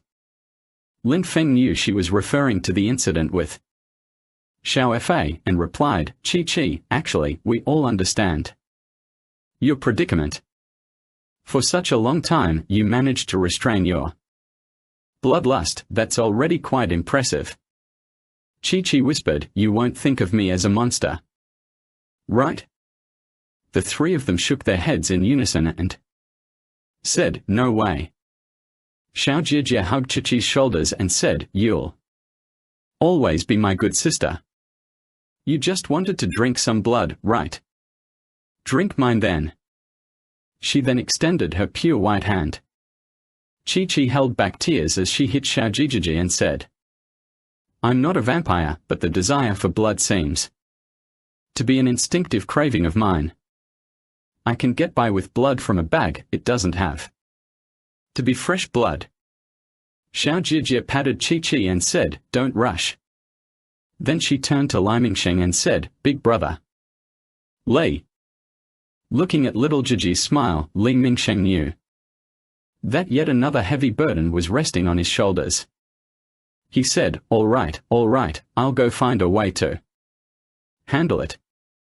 In the end, he turned to Chi-Chi and added, "I think you should try to control your bloodthirsty urges as soon as possible." Before he could finish speaking, Xiao Jijia had already extended a fist behind Chi-Chi, looking furious. He quickly disappeared in a flash. After Limingsheng left, Xiaojijia said, "To be honest. Do you have any way to solve this bloodthirsty nature?" Chi-Chi said, "I can only feel the beat of my heart in my chest when I drink blood. Only then do I feel that I am human like you, rather than a monster everyone fears." As she spoke, Chi-Chi lowered her head with great sadness. Xiaojijia comforted Chi-Chi, saying, "What are you worrying about? No matter who you are, we consider you a friend. Besides, I think someone has quite the affection for you." Lin Feng said unhappily, "Gg, what are you talking about?" Xiaojijia pouted and said, "What's the problem? Does what I said not count?" Lin Feng said in all seriousness, "Not deep affection, but sheer madness for love." Ha! Xiaojijia laughed out loud. Chi-Chi knew they were talking about Limingsheng. She smiled sadly and said, "I'm not worth anyone's love in this state, and I don't have the right to be in a relationship, let alone Xiaofa." Xiaojijia interrupted Chi-Chi and said, "All that matters now is the future. Once all of you are discharged from the hospital, we can think of ways together to see if there's anything that can help you return to your original state." Xiaojijia's words were meant just as a comfort. But Lin Feng couldn't help remembering and saying, Right. We should go to the library then, I seem to recall. There are books that record such things. I saw them when I was younger. I'm sure we'll find a way." Although he had seen those books, so many years had passed that finding them again was far from certain for him. However, at least this offered some hope. Chi-Chi nodded gratefully and said, "Even if I can't find the solution, I will work hard to overcome it." Xiaojijia lightly touched Chi-Chi's chin and teased, "That's better. Come on, give me a smile first. Go away." Chi-Chi hit Xiaojia, and the two of them laughed together. Lin Feng was confined to bed for over 2 months before he could walk again. It was late November, with thick snowflakes blanketing the sky and temperatures dropping day by day. In the classroom, Lin Feng was lecturing his students about art appreciation, a subject he had barely seen in person for over a year. Today's topic: Gothic culture. The pinnacle of Gothic art is most evident in its architecture. Originating in northern France at the end of the 12th century, Gothic architecture flourished across Western Europe from the 13th to the 15th centuries before gaining recognition and popularity in Italy during the 16th century. Ironically, this term has no relation to the Goths. It was coined by Renaissance artists who admired ancient Greek and Roman art styles. During the 16th century, Gothic art was dismissed as a semi-civilized and barbaric style due to the perception of the Goths as barbarians in Europe. Hence, the name Goth was forcibly applied to this architectural movement. In reality, Gothic art represents one of the greatest achievements of the Middle Ages, both in content and form, achieving astonishing heights in engineering techniques and artistic methods. The defining characteristics of Gothic architecture are most prominently displayed in churches. Pointed arches replaced the rounded Romanesque ones, distributing weight and pressure to pillars and walls. Tall spires dominate the exterior, thinner walls, larger windows, and colorful stained glass patterns adorn them. Interior columns are finer, allowing for more abundant light, with lifelike sculptures and carvings adorning the facade. Gothic architecture served church purposes well by directing people's gaze upward to the vastness of heaven, encouraging them to forget earthly concerns and envision the afterlife. The many intricate carvings on Gothic structures reflect a realistic style. Today, there are more than 200 notable surviving examples. of Gothic architecture, including Notre Dame Cathedral in Paris, Germany's Cologne Cathedral, Milan Cathedral in Italy, and Salisbury Cathedral in England. Lin Feng stood before his students, confidently expounding on these architectural marvels. In fact, among the monotonous medical school courses, the students looked forward most to this art appreciation class. Lin Feng only attended 3 lectures during the last semester due to handling a lot of events. However, his image was deeply ingrained in the minds of the students, not just because of his extensive knowledge and humorous lecturing style. It was more due to his laid-back personality and the fact that he wasn't significantly older than them, which made him generally pick topics that the students enjoyed for his lectures. The other 2 teachers who took over from him were not as popular. After finishing his lecture on Gothic art in architecture, Lin Feng casually mentioned Gothic movies as well. In the dictionary of film art, there is no term for Gothic films. Even in encyclopedias like Britannica, we cannot find an entry for Gothic movie or film. This means that Gothic films is not a standardized or widely accepted concept, at least not in academia. However, the term Gothic films is not without meaning. It was not invented merely to grab attention.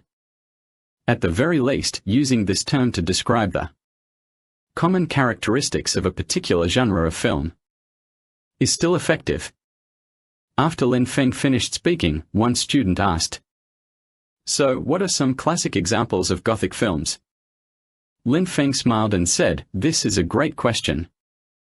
In 1990, director Tim Burton and the famous actor Johnny Depp collaborated to bring us a film titled Edward Scissorhands Star. From then on, the curtain was fully lifted on a Gothic renaissance in Hollywood. As a milestone work of contemporary Gothic cinema, the significance of Edward Scissorhands cannot be overstated. The film does not feature vampires, magic, or religious elements, yet it weaves an intricate and dark tale of loneliness, death, and pain, truly a remarkable portrayal of Gothic themes. Genius Tim Burton seamlessly merged ancient Gothic culture with contemporary societal contexts, infusing the genre with fresh vitality and significantly broadening its thematic scope. As such, he gradually established himself as one of the greatest living masters of Gothic cinema. His partnership with Johnny Depp also became an exemplary collaboration. Lin Feng's comments on the Gothic movie elicited rounds of applause from the students. After the applause subsided, one student asked, "Gothic movies are known for their somber atmosphere and dark scenes, often featuring elements such as vampires, werewolves, zombies, and other dark creatures. So, Mr. Lin, I would like to ask, what is your stance on these legendary beings? How could you come up with this question?" Lin Feng was a bit surprised by the student's leap in logic. "I heard that some supernatural incidents occurred at school today, and you were involved in them.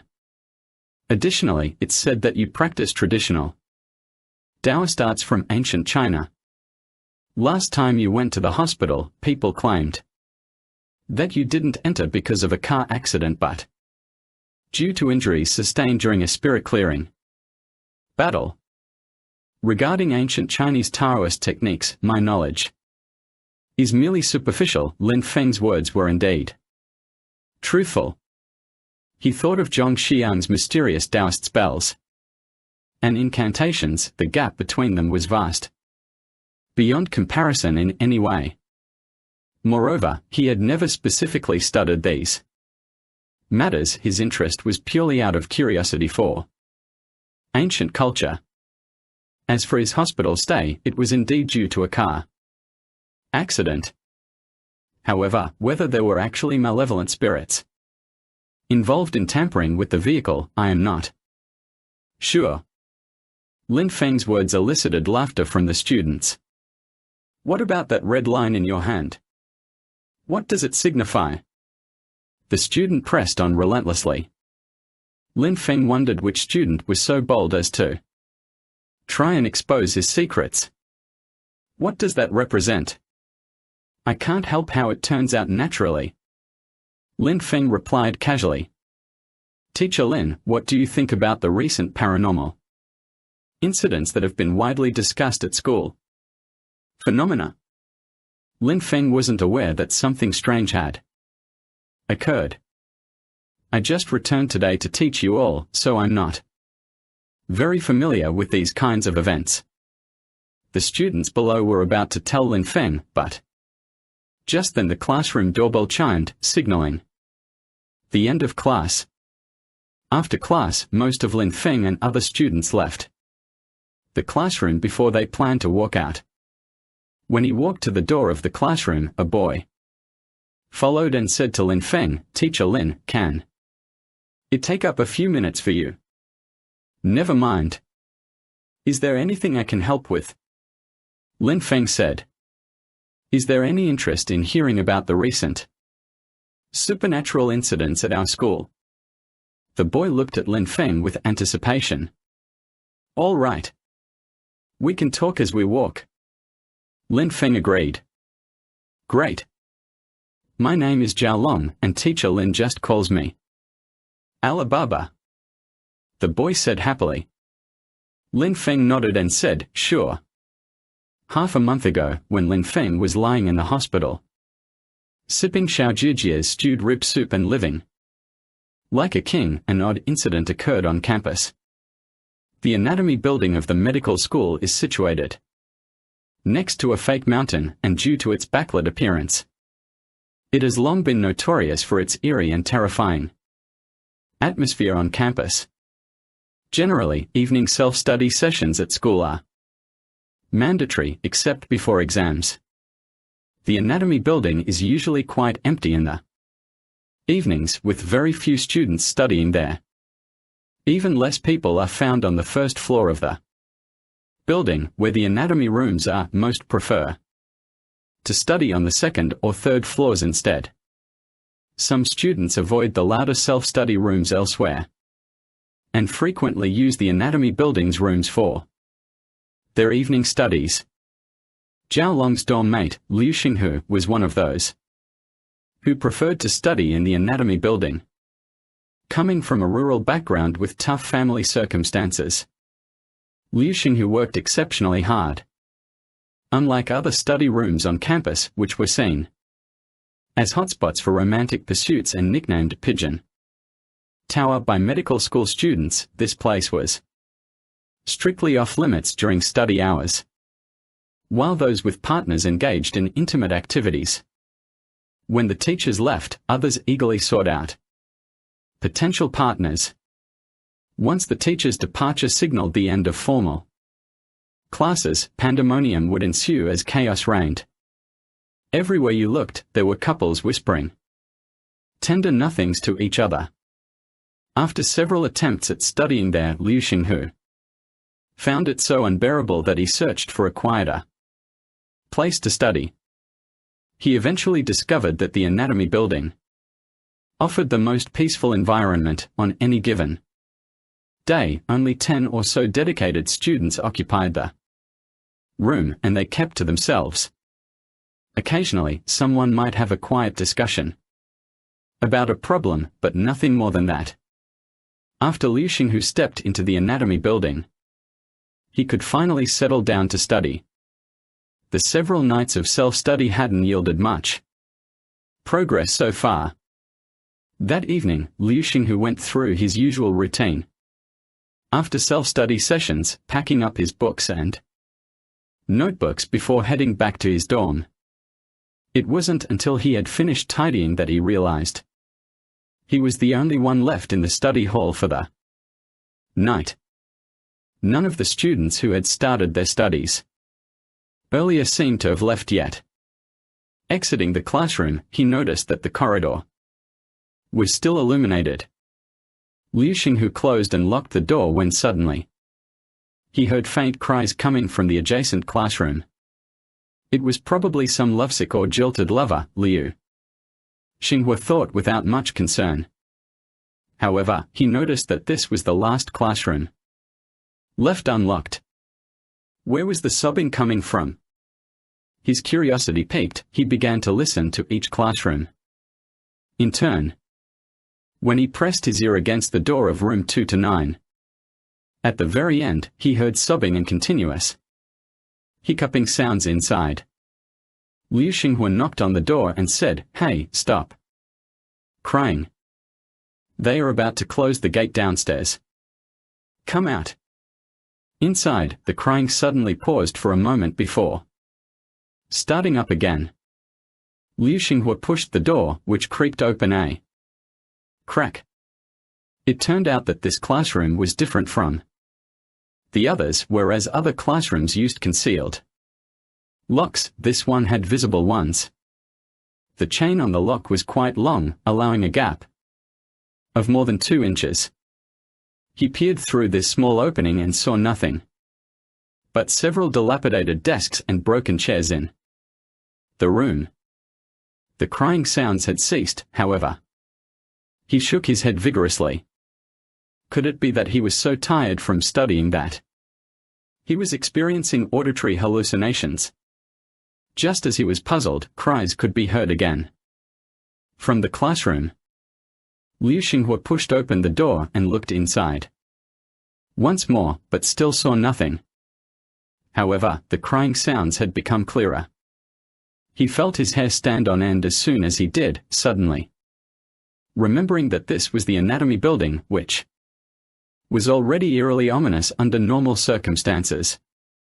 Could there really be something sinister here? At this thought, he didn't bother to investigate the source of the sound further and hurriedly stepped outside in 2 steps where 3 would have taken him.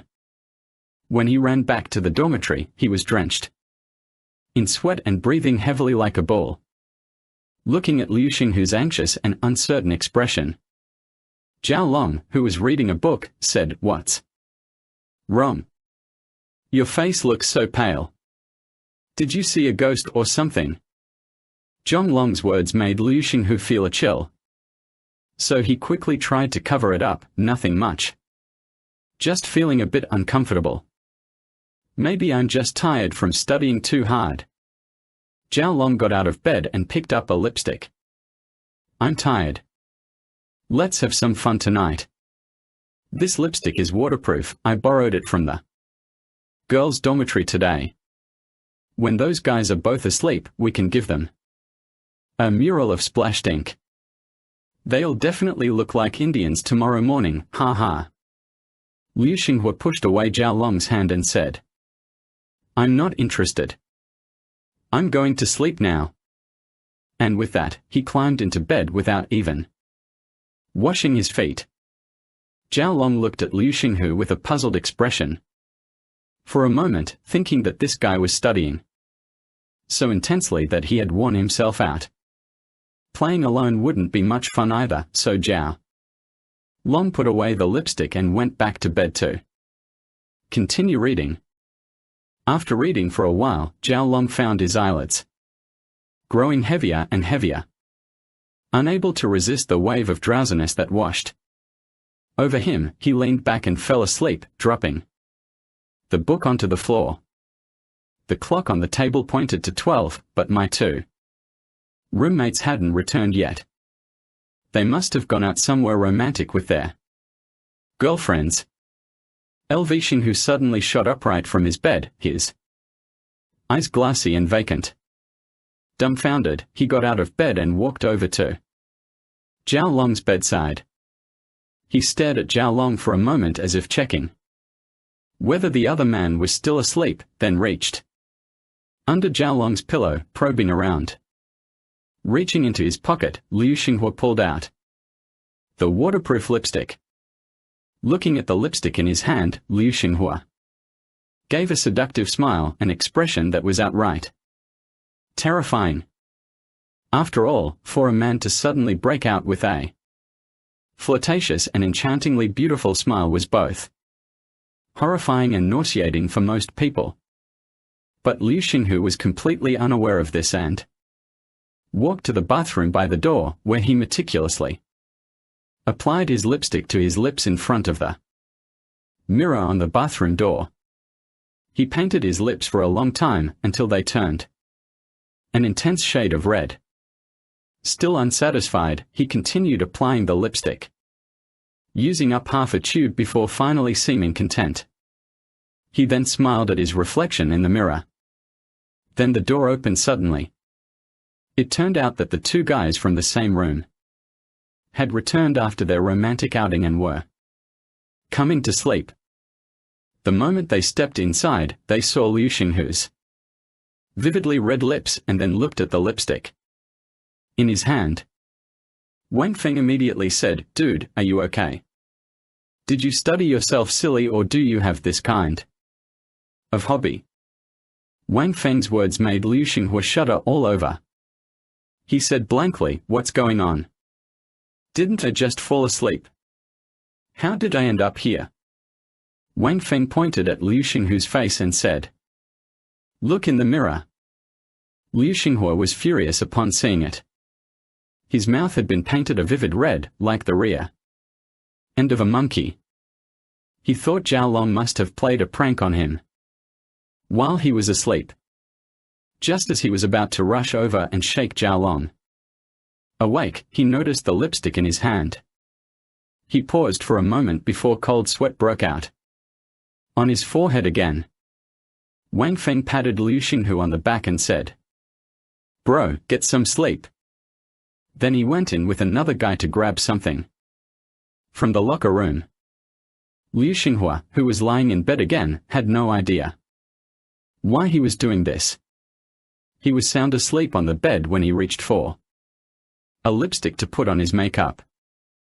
The more he thought about it, the more confused he became, and before long, he fell asleep again. Zhong Long slowly awakened, vaguely remembering that he had been startled awake by some nightmare. However, upon waking, he couldn't recall the details of his dream. Well, might as well go back to sleep. Zhong Long turned over. It seemed like there was some noise, and Zhao Long propped his head up on the edge of the bed to take a look.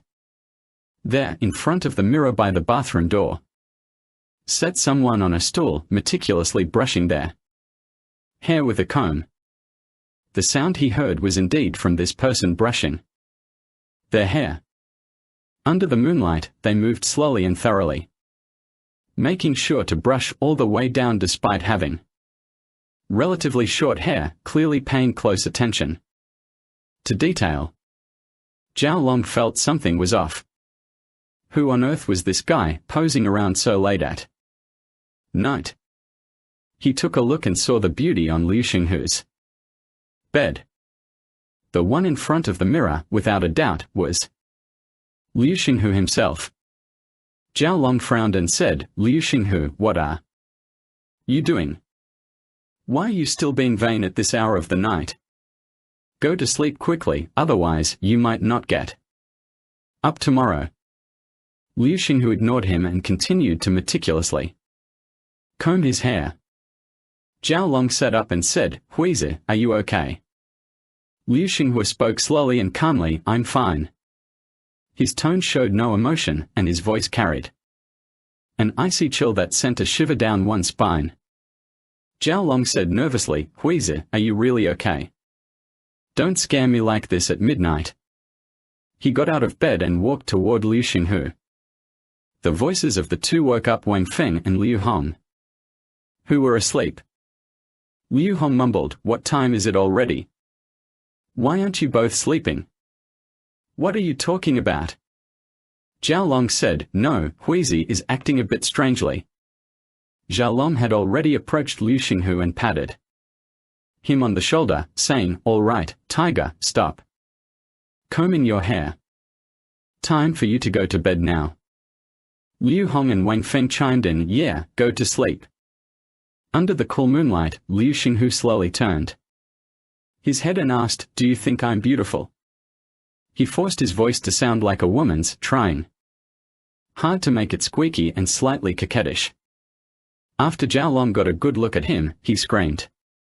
In fright, took a few steps back, and pointed tremblingly at Liu Xinghua, saying, "Why you?" Li Xinghu's eyebrows had been shaved into 2 fine lines, and he was powdered with a layer of white powder that made his face look ghostly pale. His lips were a deep, blood-red color. He exuded an odd charm that sent shivers down one's spine.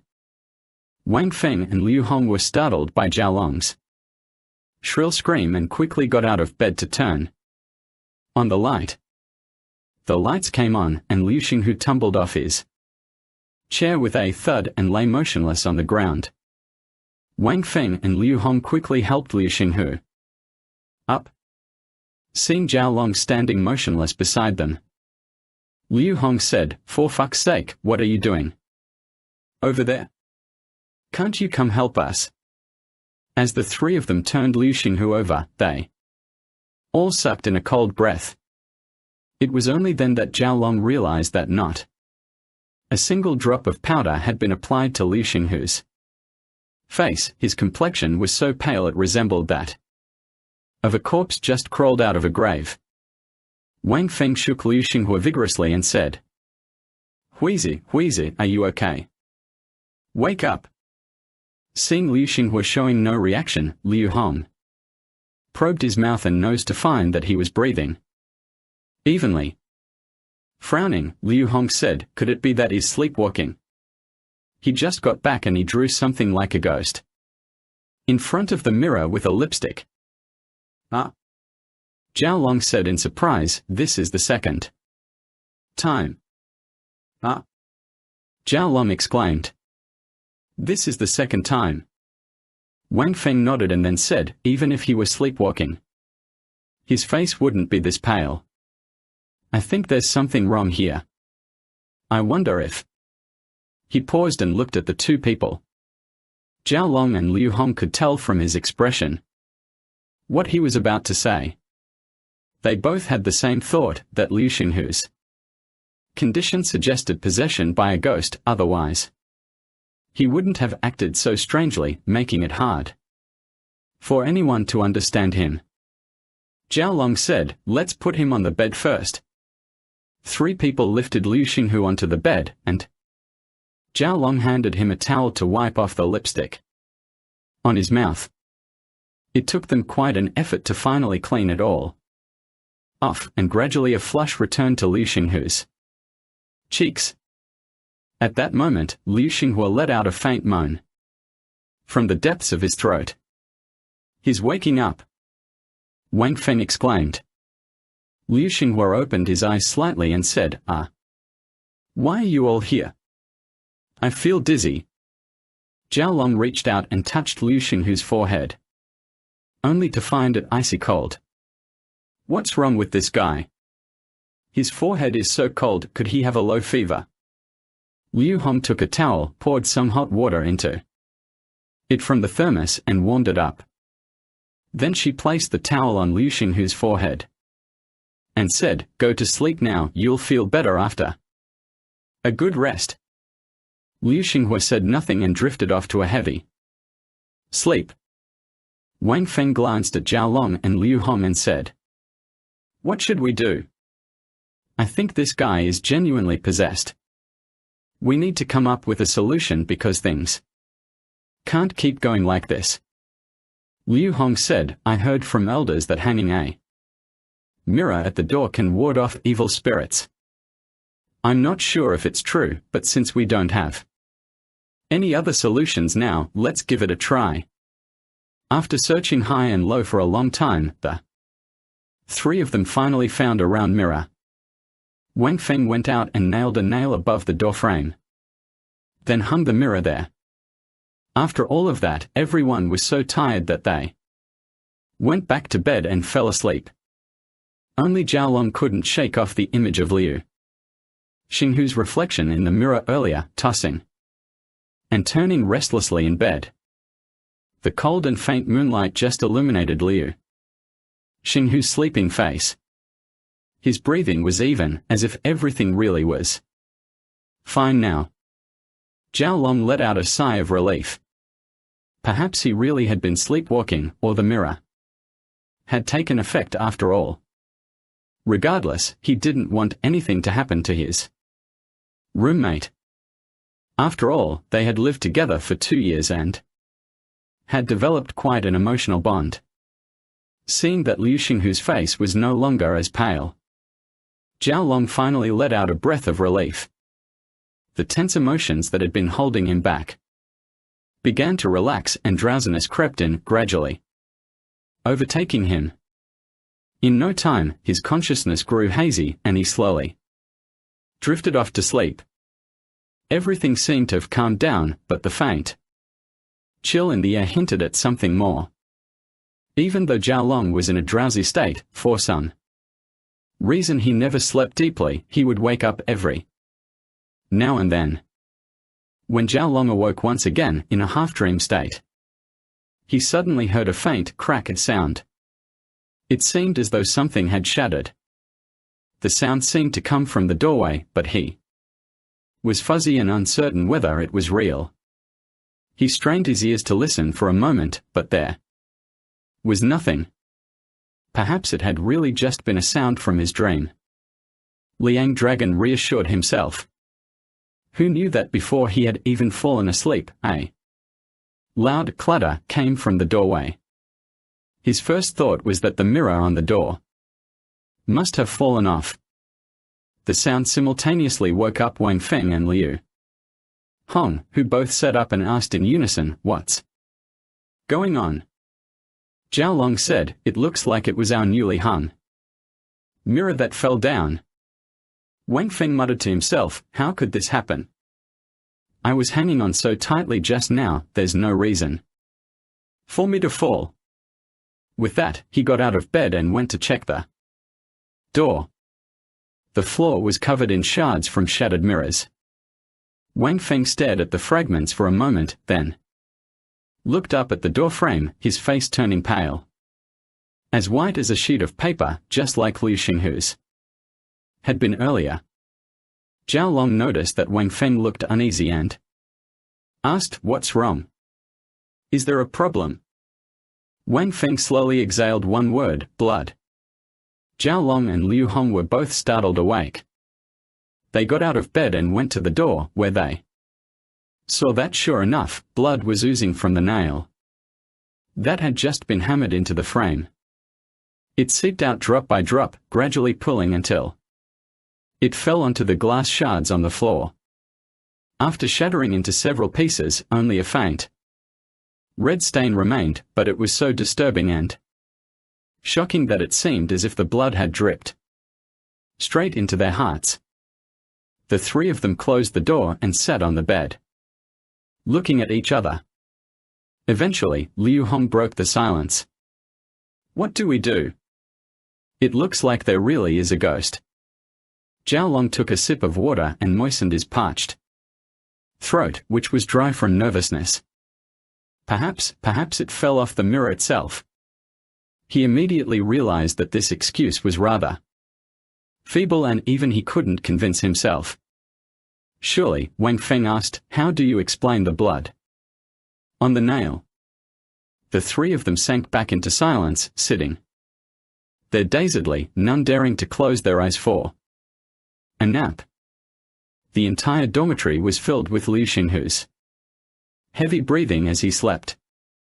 Just as the three of them were lost in thought, Liu Xinghu suddenly let out a loud "ah" from the bed and sat up abruptly. The sudden shout nearly drove the three of them crazy.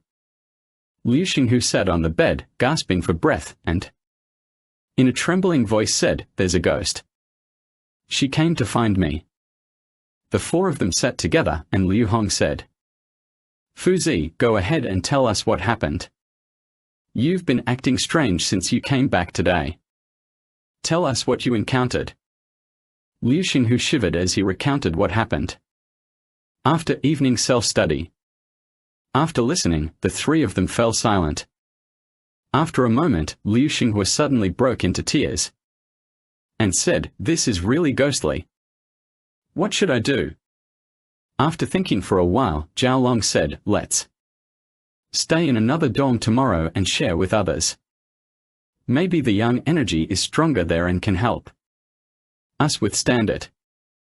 I heard that one of our teachers knows quite a bit about this topic. We can ask him when we see him.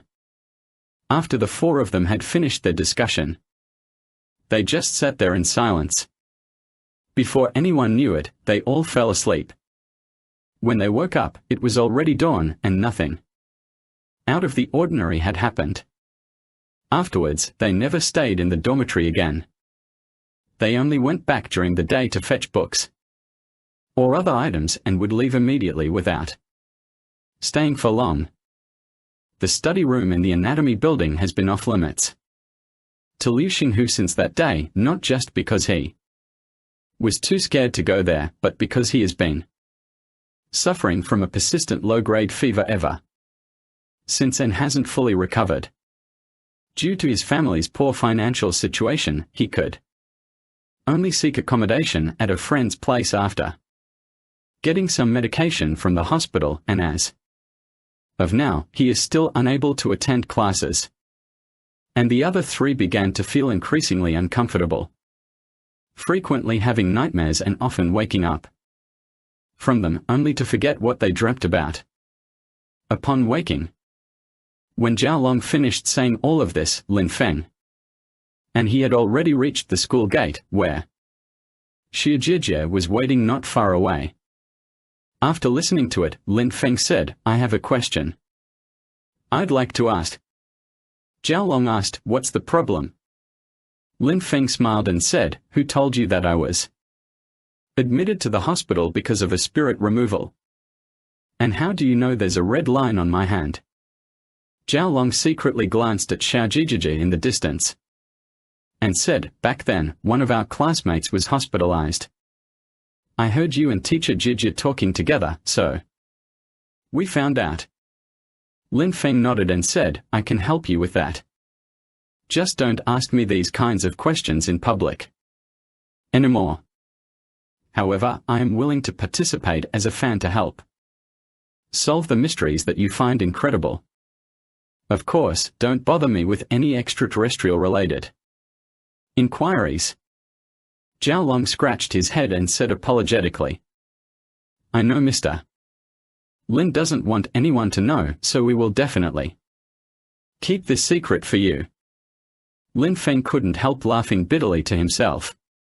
He had been trying to keep this a secret, but it seems like almost no one at the school knows about it yet.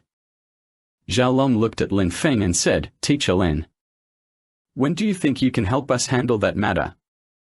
Lin Feng patted Zhao Long on the shoulder and said, with things in such a bad state, we can't waste any time. I'll go check on your dorm tonight. You guys should be there by 10 o'clock.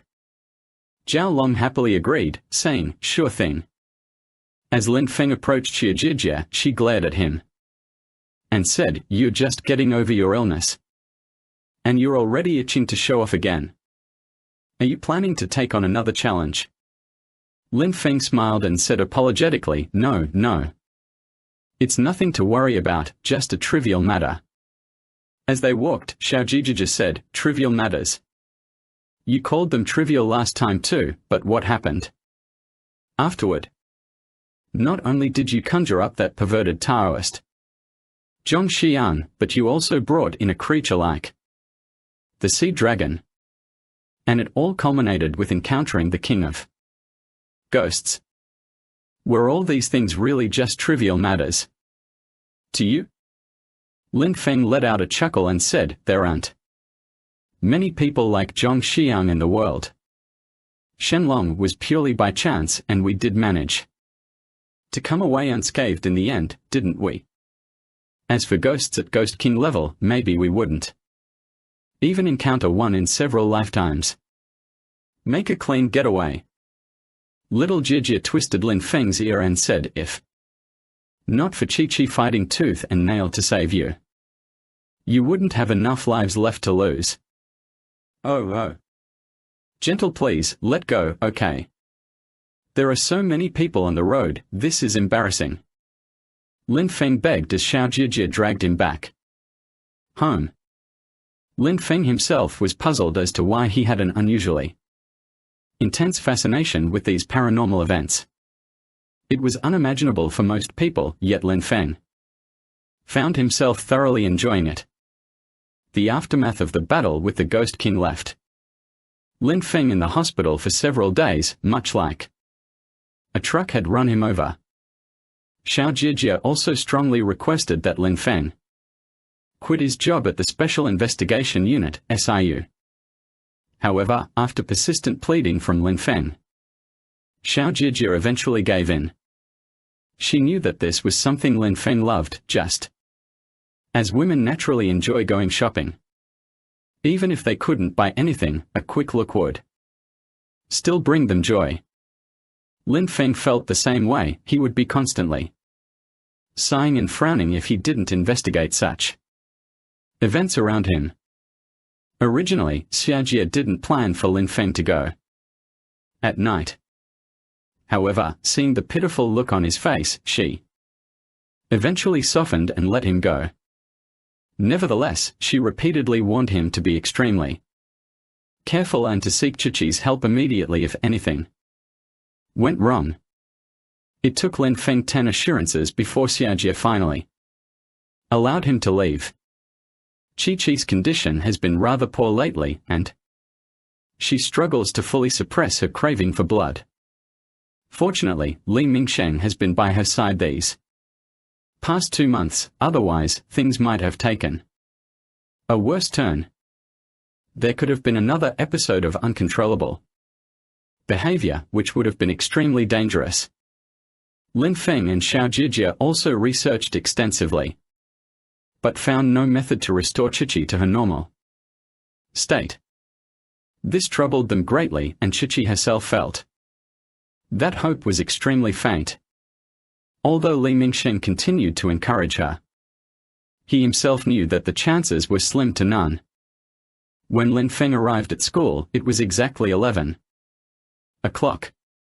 When he got to Zhao Long's dormitory, they were already waiting inside. The three of them looked tense and uneasy, and it was clear that they breathed a sigh of relief when they saw Lin Feng arrive. Lin Feng smiled and said, "Why are you all so nervous? It's not like it's a big deal." Zhao Long said with a frown, "It might not be a big deal to you, but it is a big deal for us.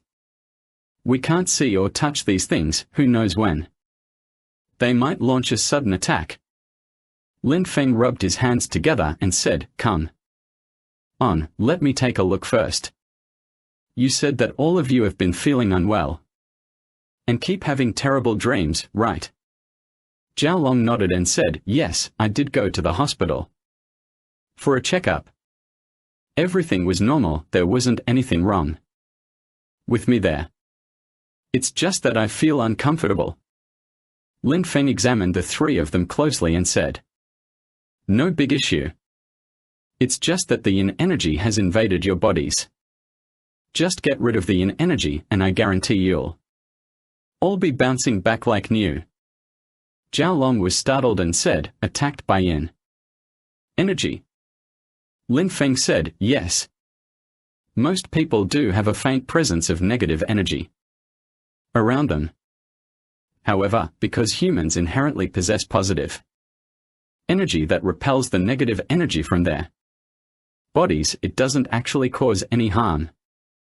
Wang Feng said, "So how does it get into our bodies?" Lin Feng said, "To be honest, we don't know yet." Wang Feng asked further, "So, how great is the danger of being affected by the yin energy?" Lin Feng said, "Generally, a small amount of yin qi within the body will not activate unless there are appropriate conditions. Even if it does activate, it usually results in something like Liu Xinghu's illness, where the condition can be cured but not permanently resolved. Alternatively, they might get sick and then recover. However, if a large amount of yin qi activates, that is extremely dangerous. In mild cases, one might turn into an idiot, while In severe cases, their life could be at risk. Lin Feng said this with a very serious expression. Moreover, based on my judgment, it seems that the yin qi attacking your bodies was deliberately caused. Liu Hong couldn't help asking, have we offended anyone? After giving it some thought, all three of them couldn't recall offending anyone. They usually got along well with others. Why would someone want to deliberately harm them? Lin Feng spread his hands and said, then I wouldn't. No. Maybe you inadvertently offended someone, or maybe someone just doesn't like you for some reason. Zhao Long gritted his teeth and said, damn it, if I find out who did this, I'm going to tear him apart and use him to make dumplings. He then muttered in fury. Lin Feng said, it's not that serious. Maybe the person who harmed you is just a rookie. So he only got such a little yin energy in your body. Or he just wanted to teach you a lesson. Zhao Long stood there for a moment, looking dejected, and said, what do we do now? Lin Feng said casually, just a trivial matter. Why worry about it so much? Lin Feng took out 3 talismans from his pocket and asked the 3 of them to pour a cup of boiling water each. After they waited for a moment, Lin Feng lit the talismans and threw the ashes into their cups. Then he gestured for them to drink, saying, drink up. Swallowing these will ensure you're all fine. The 3 of them picked up their bowls and looked at each other hesitantly, unsure if they should drink. Zhao Long said doubtfully, can Mr. Lin's concoction really be drunk? Won't drinking it give me diarrhea? Lin Feng crossed his arms over his chest and said, I have no idea if I'll get diarrhea. But do you think it's better to get diarrhea or to lie in bed pretending to be dead like Liu Xinghu? Upon hearing those words, all 3 raised their heads and drank the water in their bowls in one go. They had only drunk the water for less than 2 minutes when they suddenly felt a chill all over their bodies. Then, a cold breeze began to circulate throughout their bodies from top to bottom. A slight numbness spread across their foreheads as the cold air escaped their bodies. All 3 let out deep breaths, feeling inexplicably comfortable and delighted inside. They had originally been skeptical about Lin Feng's remarkable abilities and his ease in handling such events. After personally experiencing it this time, they no longer doubted him at all, and their confidence in Lin Feng had increased by more than tenfold. Now, they were fully confident in him. Lin Feng asked with a smile, how do you feel now? They nodded vigorously and said, it feels great. There's no uncomfortable sensation at all. Lin Feng said, let's go see the anatomy building now. Zhao Long and the others still felt a bit afraid.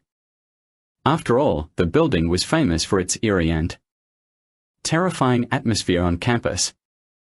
It was usually cold and gloomy even during the daytime, let alone now. Lin Feng encouraged them, don't worry, there's nothing to be afraid of. Zhao Long nodded and said, well, in that case, with you in front to take the brunt of anything that comes our way, we still have a good chance of escaping. Lin Feng nearly spat out blood upon hearing this. It seemed the 3 boys had ulterior motives, using him as a shield. However, he didn't feel like arguing with them and turned to walk out. Leaving the door, Lin Feng looked up at the nail embedded in the frame. The circle of blood around it had turned black, clearly having been there for some time. He reached out and pulled the nail out, saying, this is just some trickery. The nail wasn't even properly hammered in, so that's why the mirror fell. Then he brought the nail to his nose and sniffed it. It doesn't smell like blood either, so it's definitely someone playing a prank on you. The 3 men immediately flew into a rage, uttering with hatred, that damn sneak is doing this kind of dirty deed. If I catch him, I'll castrate him. They spoke loudly on purpose because the one who was likely doing this was almost certainly someone from their own hallway. Lin Feng couldn't help laughing as he saw the three of them seething with indignation. Let's go for now, we can discuss it once we catch whoever did this. I'm curious to see who's behind all this mischief. Leaving the dormitory building, they stepped into a thick darkness. Perhaps it was due to their fear of the unknown. Zhao Long and his companions felt a bit tense. The tension seemed to make even this cold weather feel less chilly, as several people walked on the snow, making it squeak under their feet. Zhao Long still felt a bit worried and asked, "Mr. Lin, do you think that ghost will be too powerful?" Lin Feng said, "Ian," and said, "It is difficult to see a ghost, and I don't think it is intentional to hurt Liu Xinghu, but Liu Xinghu's body had already had yin qi in his body, and it was pulled and activated. People with yin qi in their body generally have a chance to see or hear the sound of ghosts 50 times higher than ordinary people, because yin qi is easy to stimulate and attract each other, just like the frequency modulation of a radio. Zhao Long wondered curiously, if the chance is 50 times greater, why didn't any of us see a ghost? Lin Feng said, "Haha, even if it's 50 times larger, the opportunity is still rare. If you often have nightmares, that's just a reaction between the yin energy within your body and the external yin energy. It's not something to be overly concerned about. People who don't understand are naturally frightened." Liu Xinghua was terrified by both fear and shock, so his resistance weakened instead of strengthening. The more fearful he became, the less able he was to withstand it, which is why he fell ill. This also demonstrates how yin energy can guide events. In short, yin energy essentially represents misfortune. Those who can resist it will be fine. After listening to Lin Feng's long explanation, the three of them didn't fully understand it, but at least they weren't as scared anymore. Instead, they felt that it wasn't all that scary after all. As we approached the anatomy building, it loomed ominously in the darkness, like a lurking monster waiting for the perfect moment to strike its prey with a fatal blow. The third-floor windows still glowed faintly with yellowish light, suggesting that someone was still inside. Lin Feng frowned as he checked his watch. It was almost midnight, the time when the yang energy is at its lowest and yin energy is most intense. Staying in this place was quite dangerous because Lin Feng could tell that something unusual was indeed present in the building. However, the yin force seemed not to be very strong, which is why Liu Xinghua had been able to leave that day. Pushing open the door to the anatomy building produced a creaking sound, much like an elderly building's cough. In the dead of night, this noise stood out particularly sharply. Meeting them was a draft of wind, causing all three people behind Lin Feng to involuntarily draw in their necks. Lin Feng caught a whiff of sadness in it, indicating that it was likely a vengeful spirit, an entity trapped due to unresolved pre-life obsessions. Such spirits are pitiful, they remain fixated on unfinished matters from their lives and yearn to complete them after death. However, these spirits do not realize that they have already passed away and continue to strive tirelessly. Yet, no matter how hard they try, they fail, which only deepens their fixation. Eventually, this results in their becoming vengeful spirits, threatening the mortal world. The solution is actually quite simple. If someone who can see them offers a little help with their problems, they will be elevated. The issue is that most people cannot see them, and those who can see them tend to run for the hills in fear. Who would step up to help? Over time, as they keep approaching people only to find none willing to acknowledge or assist them, resentment begins to build toward those who fail to offer aid. Lin Feng was deeply sympathetic towards these vengeful spirits and would always offer help whenever he encountered them. On reaching the third floor, he found that the corridor was illuminated only by the lights in the stairwell, with not a single classroom on either side lit up. So where were the lights they had seen downstairs coming from? Just as he was pondering this question, all the corridor lights suddenly went out, shocking Zhao and his companions. Lin Feng looked at his phone and said, "It's 12 o'clock. This must be the school's normal power outage." Hearing this, Zhao and the others finally relaxed. Zhao already felt a chill run down his spine. He had the unnerving sensation that some unknown monster was about to grab him from behind. This involuntary thought prompted him to turn around.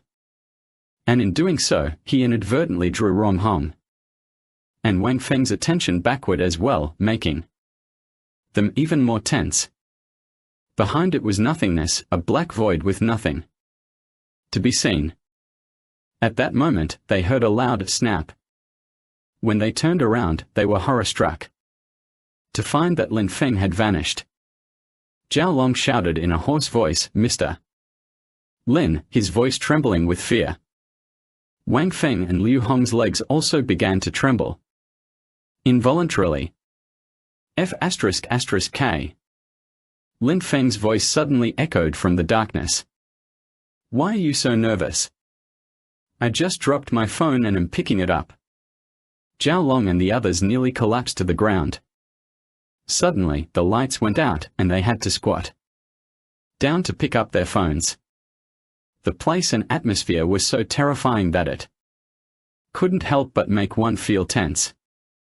However, Lin Feng seemed completely unconcerned about it.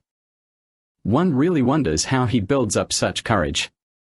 Could it be that he truly practices like Jackie Chan's character in the movie Night of the Dead, who supposedly rides the roller coaster several times every day and then visits haunted houses? In their eyes, Lin Feng was almost a monster. However, with Lin Feng here, it gave them some comfort, even if they still felt a chill down their spines. The three followed Lin Feng silently, constantly glancing to the side at the classrooms.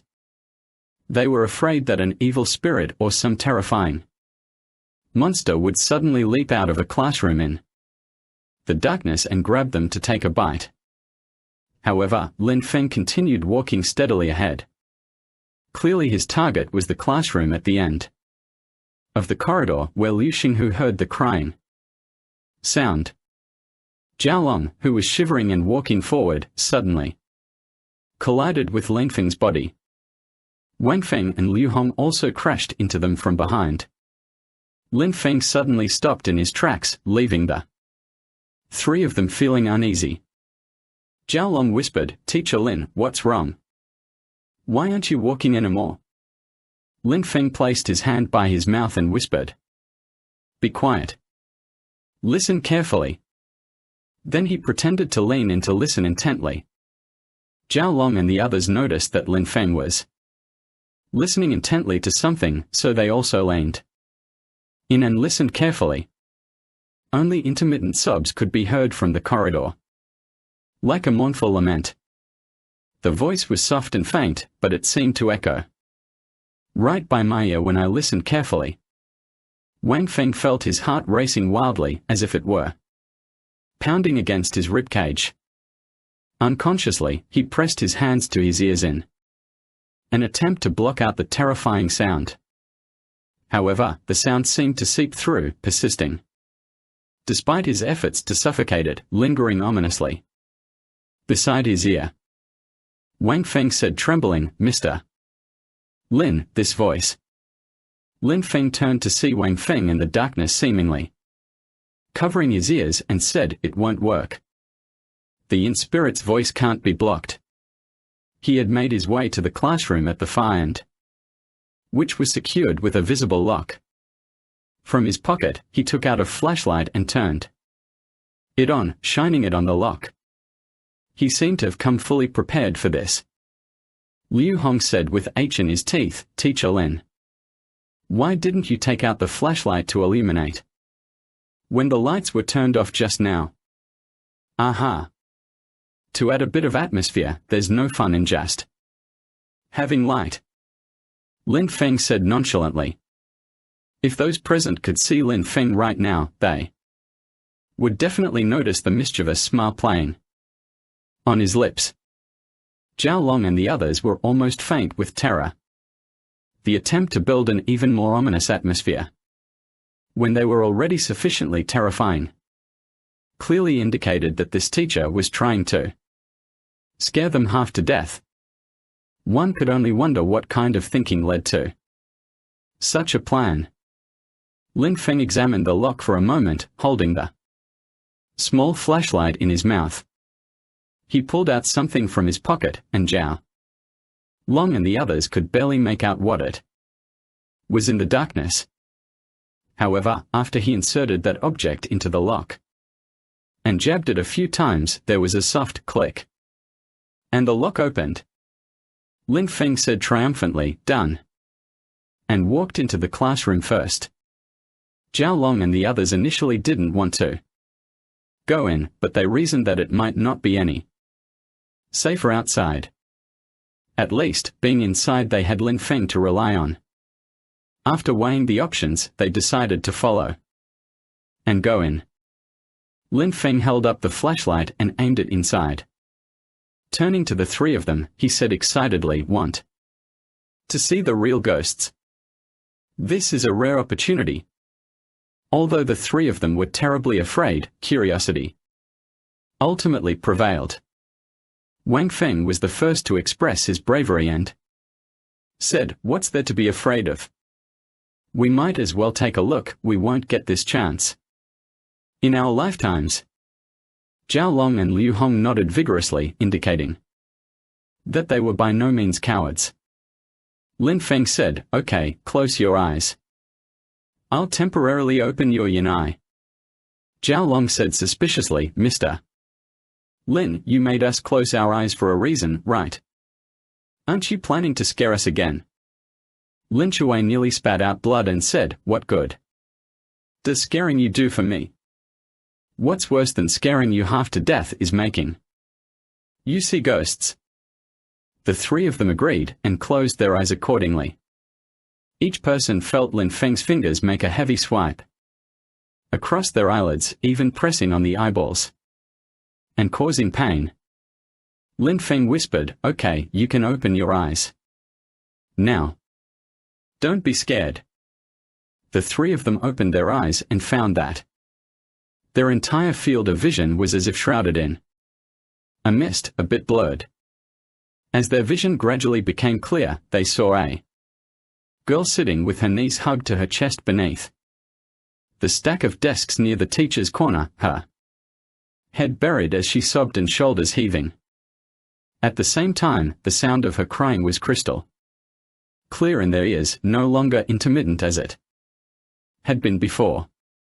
Strangely enough, everything else remained blurry in the dark. Yet, this girl was crystal clear to their eyes.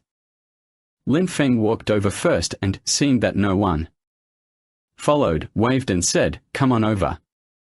Why are you standing so far away? Can't you see clearly? Are you all too scared?" His taunt really worked, and the three of them fell for it.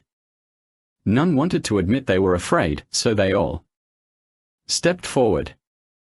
Although their legs weren't very steady, they still mustered up the courage to come closer. Approaching the girl, Lin Feng coughed lightly. Wang Feng thought to himself, "This guy is planning on giving a speech and is even warming up his voice." Liu Hong was genuinely impressed, thinking, "This is truly an extraordinary person. Faced with a ghost, he acts as if nothing is wrong, showing no fear at all. I must definitely seek his advice sometime." Lin Feng said softly to the girl, "May I ask if there's anything I can help you with?" The girl sitting on the ground, her tears slowly drying up, lifted her head and whispered, "Why isn't he here yet? Do you know why he isn't here yet?" The girl looked up, and Wang Feng and the others almost wanted to run off as fast as they could. However, their legs wouldn't listen to them, just shaking uncontrollably. 2 lines of blood-red tears flowed on the girl's face. One of the eyes fell outside the socket, and a piece of her nose was missing, and her upper lip was torn and turned outward. The whole face was as terrifying and disgusting as if someone had stepped on a persimmon, making people dare not look at it for the first time. Small grey airflows were wrapped around her, and they were around her body, which was what Lin Feng called resentment. Lin Feng wasn't particularly affected by that face. After all, his experiences were far beyond what these rookies could even imagine. His mind had been tempered countless times, making it as strong and unyielding as steel. Consequently, such a minor scare wouldn't easily knock him down. Lin Feng crouched down and approached the girl, asking softly, "Could you tell me who you're waiting for?" His tone was incredibly gentle, as if a kind elder was concernedly inquiring of a junior. His face showed no other expression, instead, it wore a light smile and encouraging gaze. The girl tilted her face slightly up and asked, "Will you help me?" Lin Feng answered naturally and affirmatively, as if it was his duty, saying, "Of course. I'm delighted to be able to help you. Who are you waiting for?" The girl hesitated and said, "I have a date with my boyfriend today. He was supposed to meet me here, but he hasn't shown up yet." "Do you know why he isn't here?" Lin Feng asked, "What's your boyfriend's name?" The girl's face suddenly turned pale and she said, "Do you know why he hasn't come yet?" Lin Feng whispered to himself, "Not good. This resentful spirit has accumulated negative energy for too long, and the anger has clouded her judgment. It looks like I need to wake her up." Before Lin Feng could finish his thought, a thick cloud of grey mist suddenly enveloped the girl's entire body. He covered his face and stepped back a few steps. The girl's voice grew even more mournful, "Why isn't he here yet? Why isn't he coming?"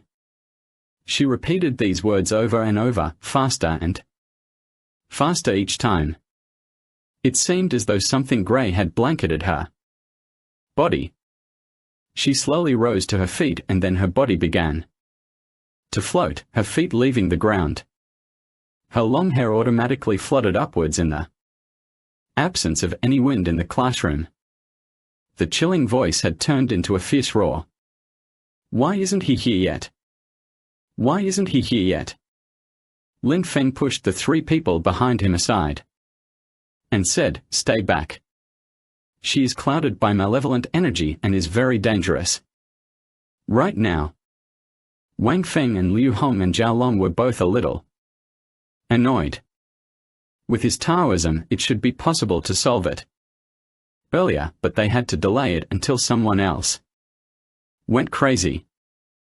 They knew that Lin Feng wanted to answer his question to solve her obsession, and then they knew that the question of this resentful spirit was full of no end. After working on it for a long time, I only knew to ask back and forth, "Why haven't he come yet?" Lin Feng knew why he didn't come yet. As the resentful ghost began to spiral out of control, Lin Feng flicked his hand and a talisman landed between his index and middle fingers. He waved his hand slightly, sending the talisman flying like an arrow straight towards the resentful ghost, which it stuck to accurately. The talisman was a Qiyuanzu Purify Origin spell, capable of purifying all impurities and restoring their original purity. After affixing the talisman to the yin spirit, it appeared extremely agonized. Its already ghastly face was twisted into a horrifying sight that no one could bear to look at. Lin Feng formed hand seals and muttered under his breath.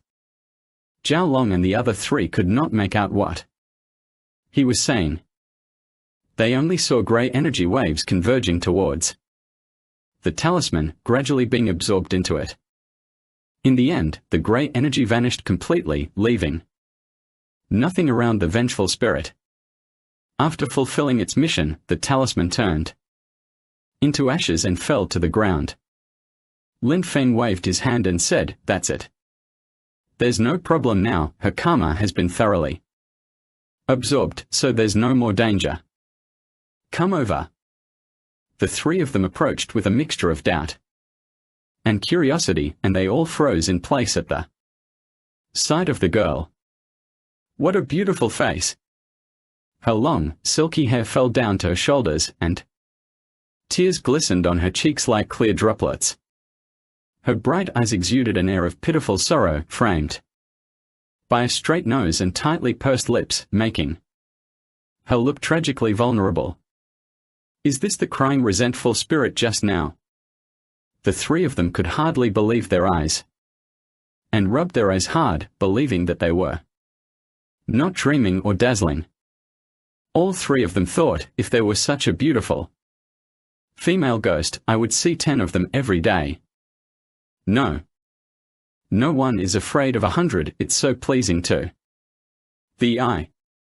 Lin Feng was about to ask a question when he suddenly heard a drip-drip sound behind him.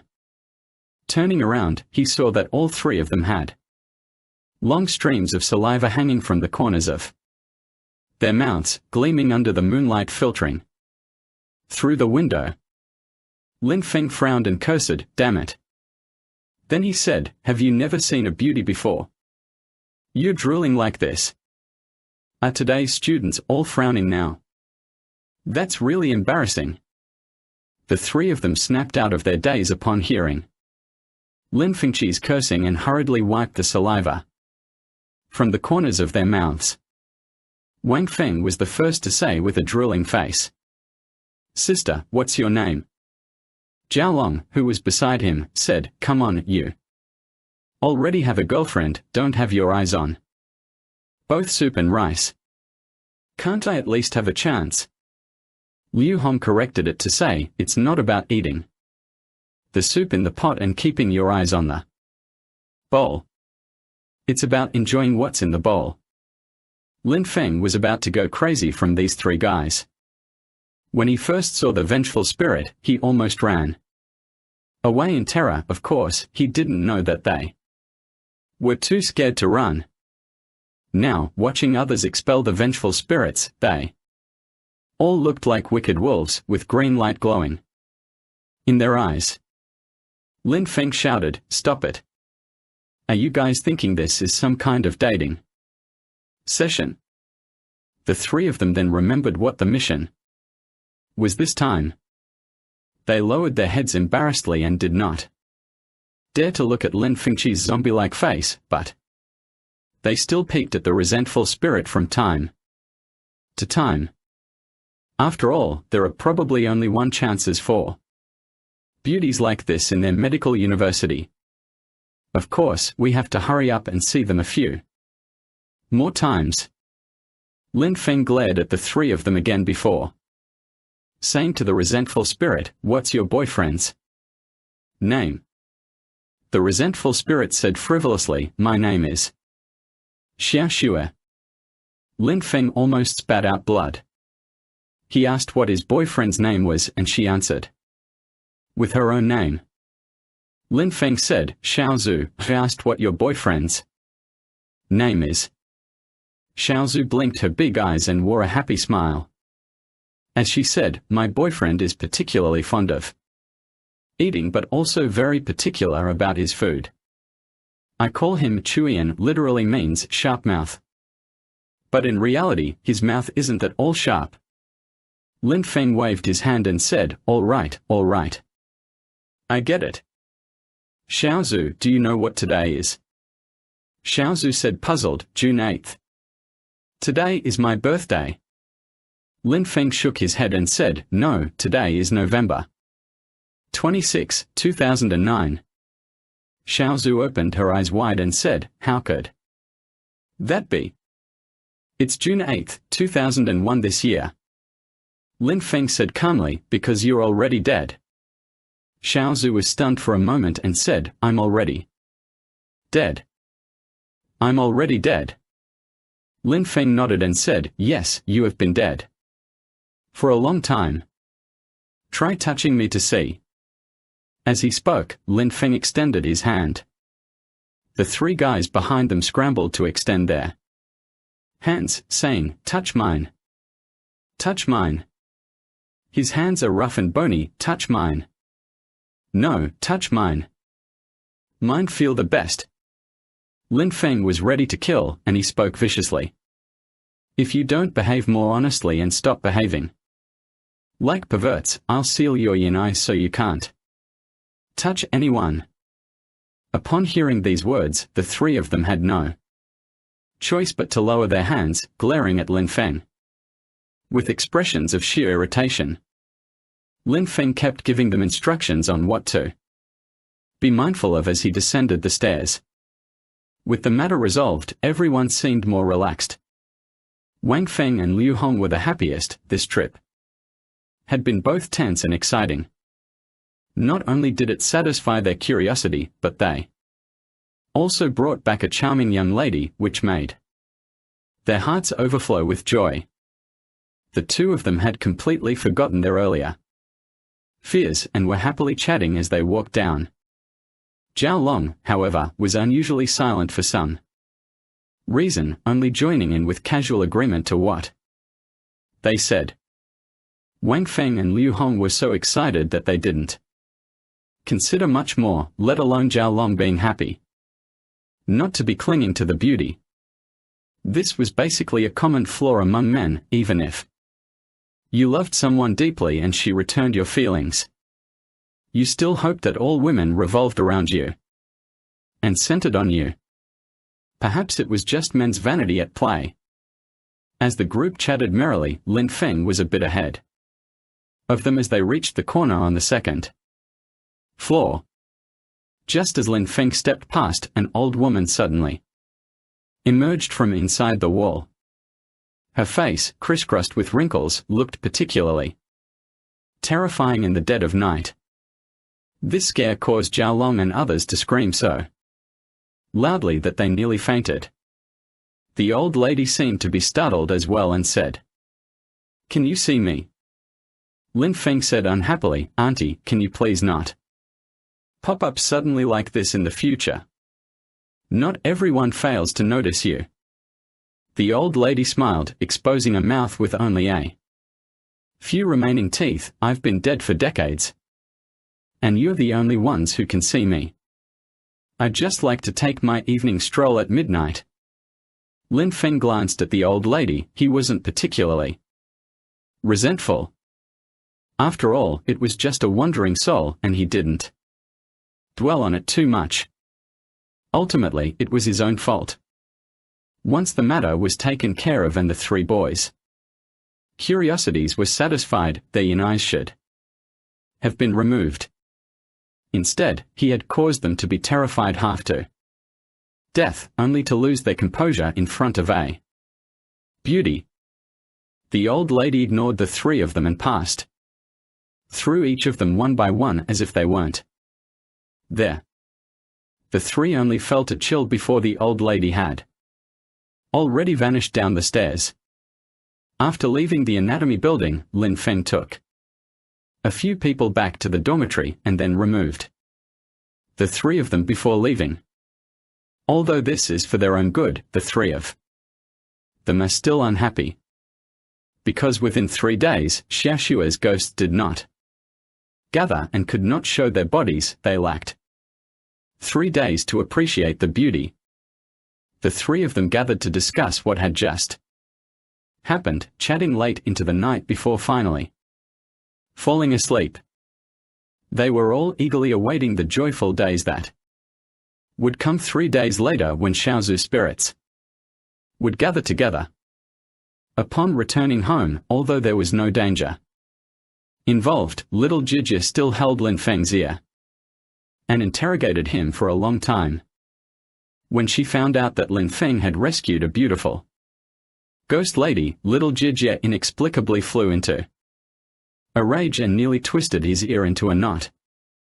According to little Jijia's logic, it was only because the ghost lady was beautiful that Lin Feng went through such great trouble dispelling her resentment and teaching her how to gather spiritual energy. If it had been a male ghost, he probably would have cast a 5-thunder spell on him and walked away with a casual clap of his hands. This clearly showed that Lin Feng's intentions were far from pure. The next morning after school, Lin Feng waited in the office for Zhao Long to arrive. It wasn't until everyone had left the school that Zhao Long finally showed up, lingering tardily. Lin Feng poured him a glass of water and said, "Zhao Long, about this incident, I think you can tell me the truth now. Why did you plant yin energy in their bodies?"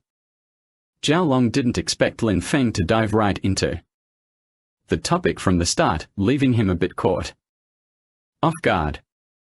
After a moment's hesitation, he said, "Teacher Lin, you knew about this?"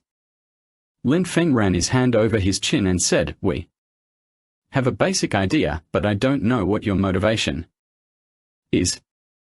Zhao Long gritted his teeth and seemed to make up his mind as he said to Lin Feng, "Teacher Lin, I need to tell you something.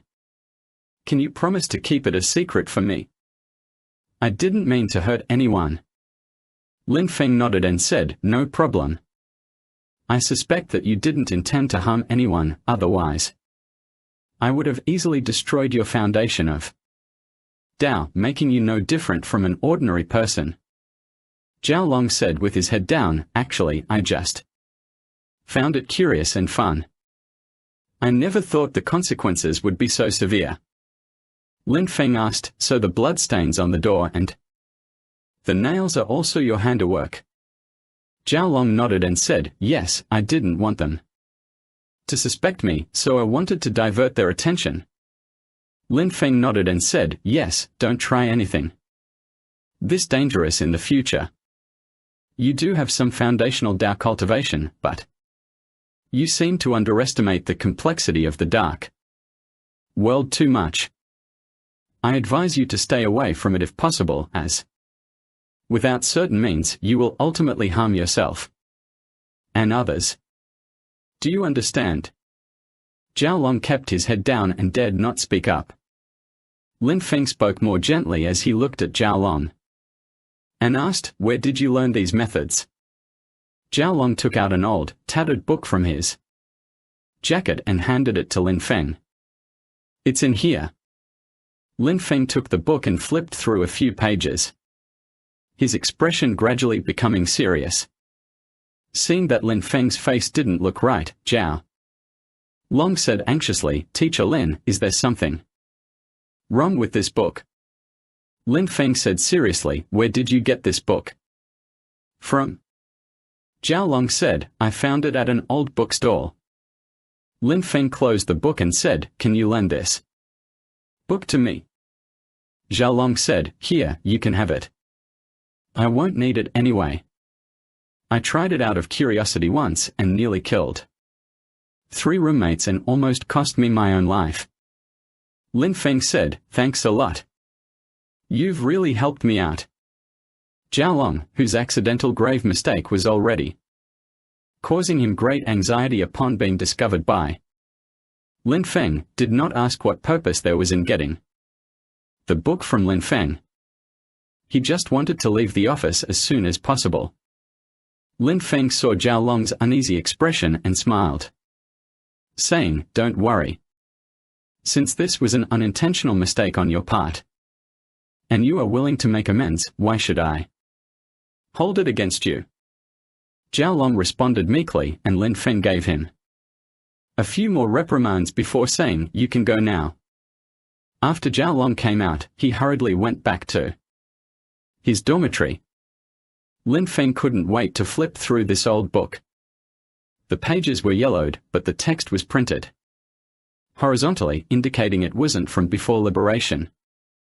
However, China certainly wouldn't have published such a book after liberation, let alone during the Great Leap Forward or the Cultural Revolution.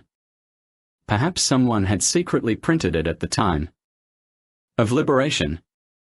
Xiaoxue hesitantly reached out her hand and touched Lin Feng's. Upon contact, she felt as though she hadn't touched anything at all. Her hand had passed right through his. Xiaoxue was startled and stared blankly at her own hand for a long time before sobbing softly. Lin Feng did not try to persuade her. Xiaozhu, I hope you understand that you are already dead. Although this is hard for you to accept, it is the truth, and you must face it. After crying for a while, Xiaozhu nodded and said, Yes, I did die. It's just that I was unwilling to acknowledge it and couldn't face reality. Lin Feng asked, Do you remember now?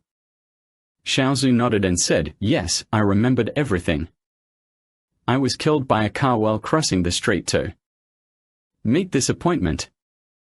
I've been dead for a long time. Lin Feng said sympathetically, Since your resentment has been resolved, I hope you can ascend to a higher realm by June 8th next year. Don't linger in this world any longer, you should have a new destination. Wang Feng, who was behind, curiously asked, Why can't we be promoted now? Why do we have to wait until June 8th next year? Lin Feng said, That day is when she dies.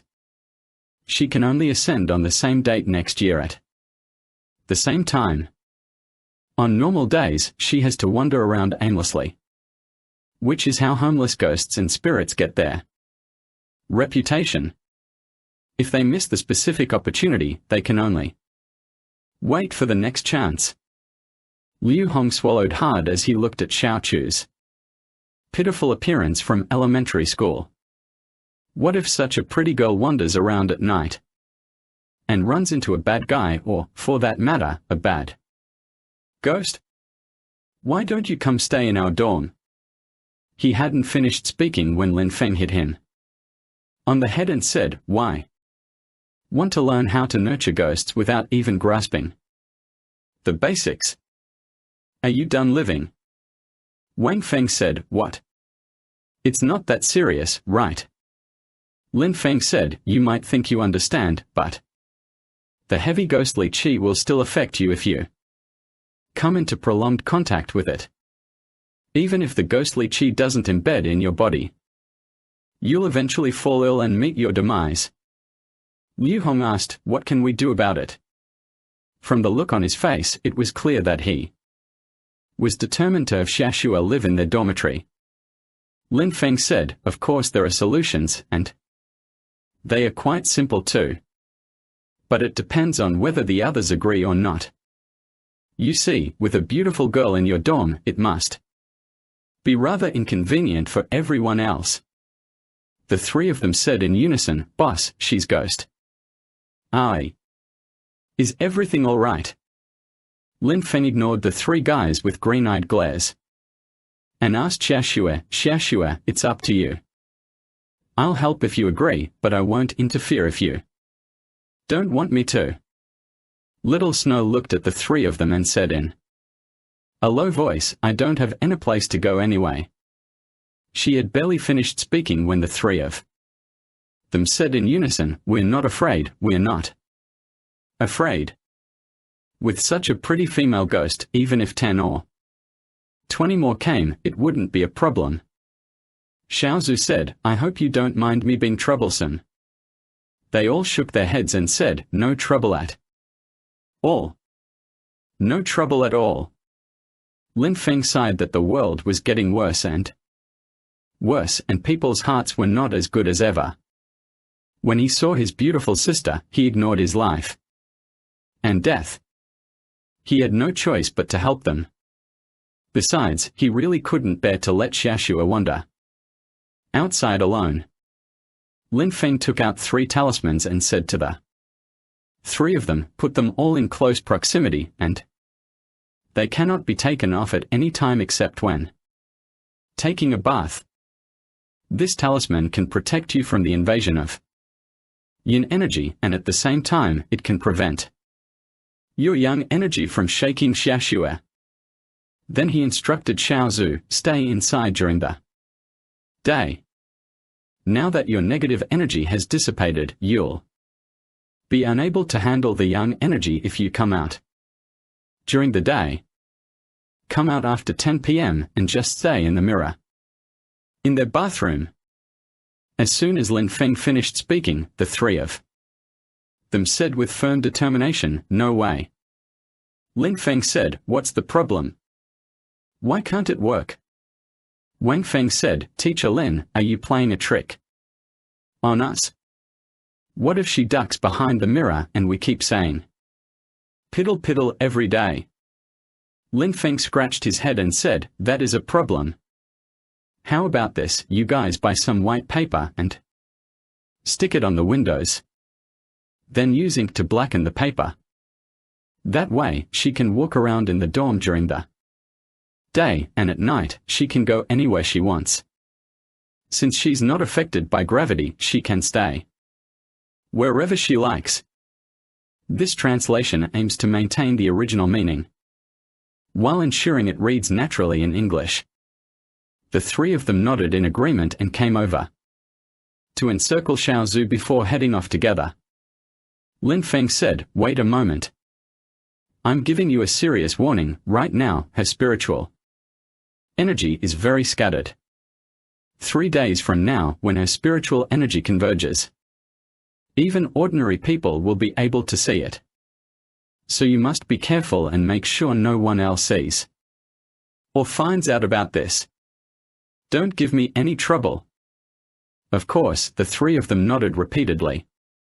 Lin Feng said to the 3 of them, you guys go out. First, I need to teach her some basic methods for gathering energy so she can appear and disappear at will. This will be more convenient. So the 3 of them had no choice but to go outside and wait.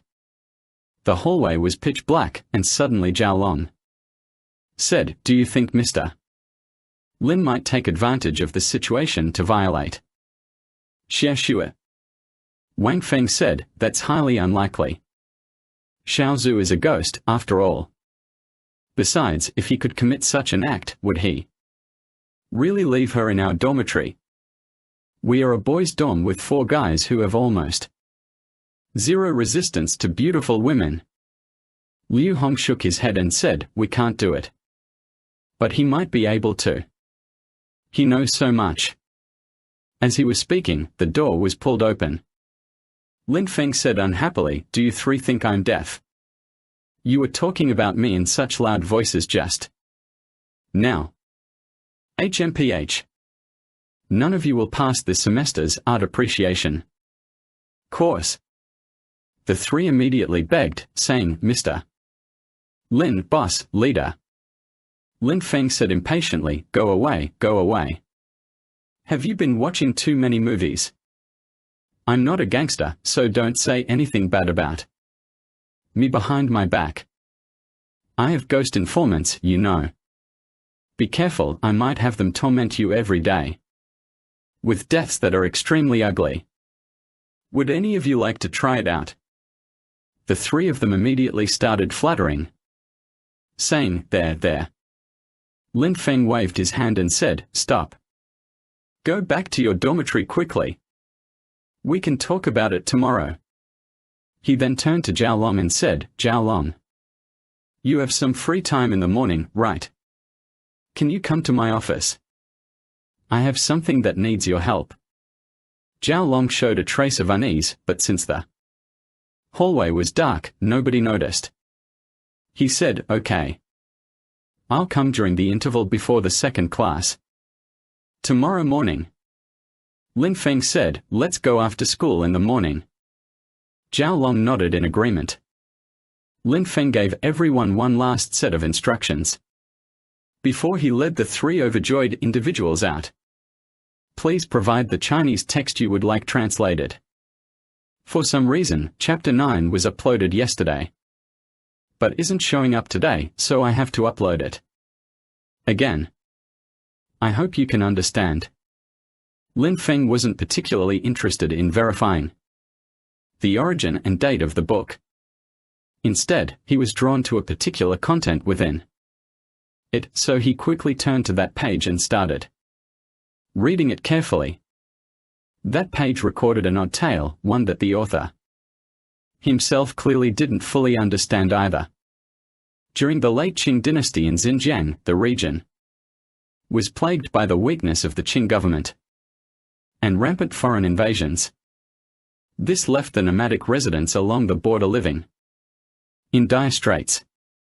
Among these nomads, who continuously moved to find better pastures and water, there was a young man who accidentally saved a woman. Grateful for his rescue, she ended up marrying him. This situation might seem like a stale tale of a hero rescuing a beauty. The young man's actions were not just a heroic gesture. They led to an unexpected turn in his life. His rescue of the woman, whom he later married out of gratitude, marked the beginning of a new chapter for both of them. However, the story didn't end there. The two were often caught by Russian soldiers who frequently harassed them as they joined other herders in migrating to chase after their stray sheep. After capturing the two men, these long-standing plunderers, devoid of humanity, harbored evil intentions towards the young man's beautiful wife and attempted to violate her. However, the woman was unyielding and could not bear such humiliation. Seizing the opportunity when one soldier wasn't paying attention, she seized the short knife he had been using to threaten her and stabbed it into his heart. Surprisingly, the woman did not die. Instead, she became incredibly fierce. All 30 Russian soldiers in the squad perished at her hand. After the incident, the woman pulled out her own heart, threw it on the ground, told the young man that she was a descendant of the devil, and then left him. The heartbroken youth did not believe that women were cruel devils, and he searched the length and breadth of Qianshan in search of his beloved. A decade later, he found the woman near a small oasis in the desert. She had been traveling through various places for 10 years, searching for a solution to her bloodthirsty nature, fearing that she might one day lose control and harm the young man she loved. She had left him.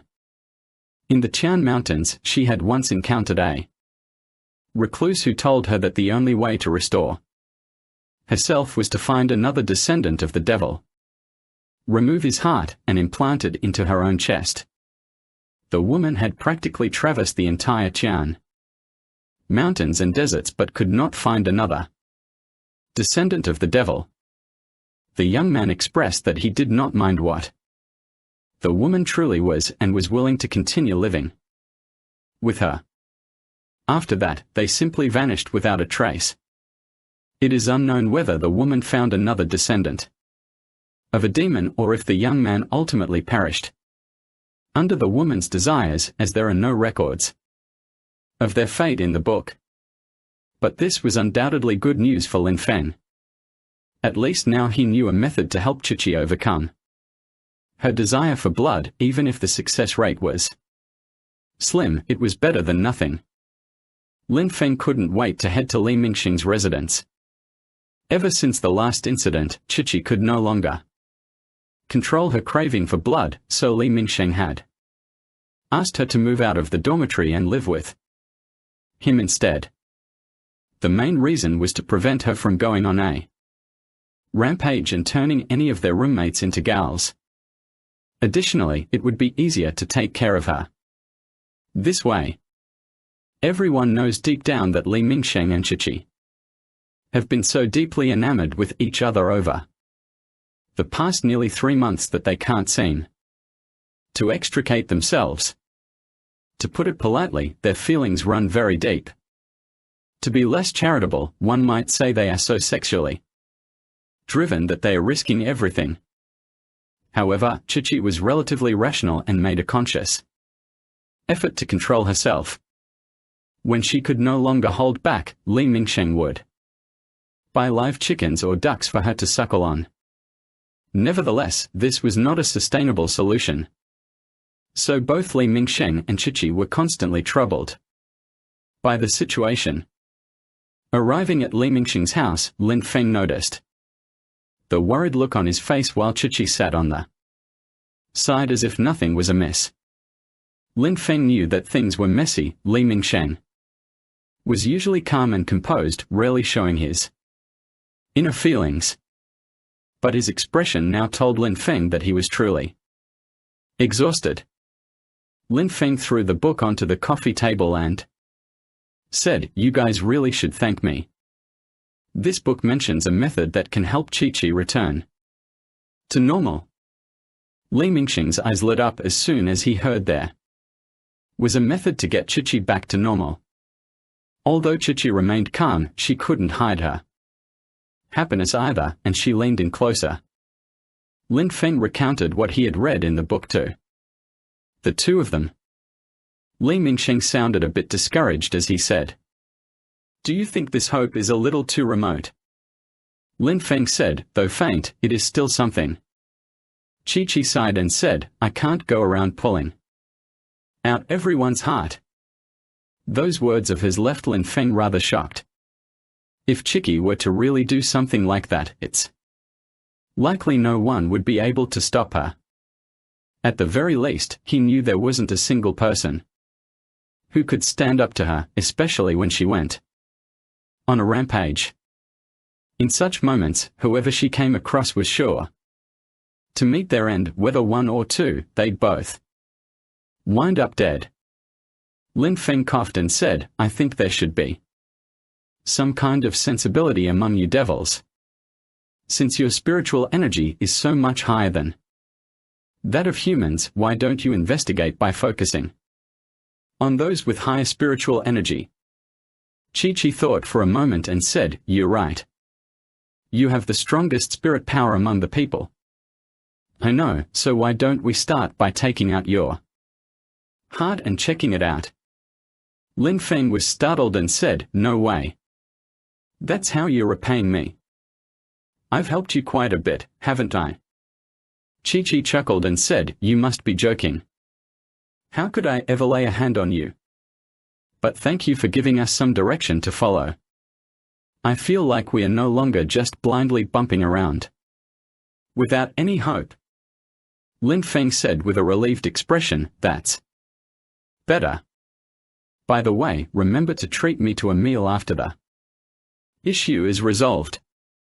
Chi-Chi smiled mysteriously and said, "How about letting me treat you to some blood? It's fresh chicken and duck, tastes great." Lin Feng waved his hands hastily and said, "Thank you very much, thank you, no need."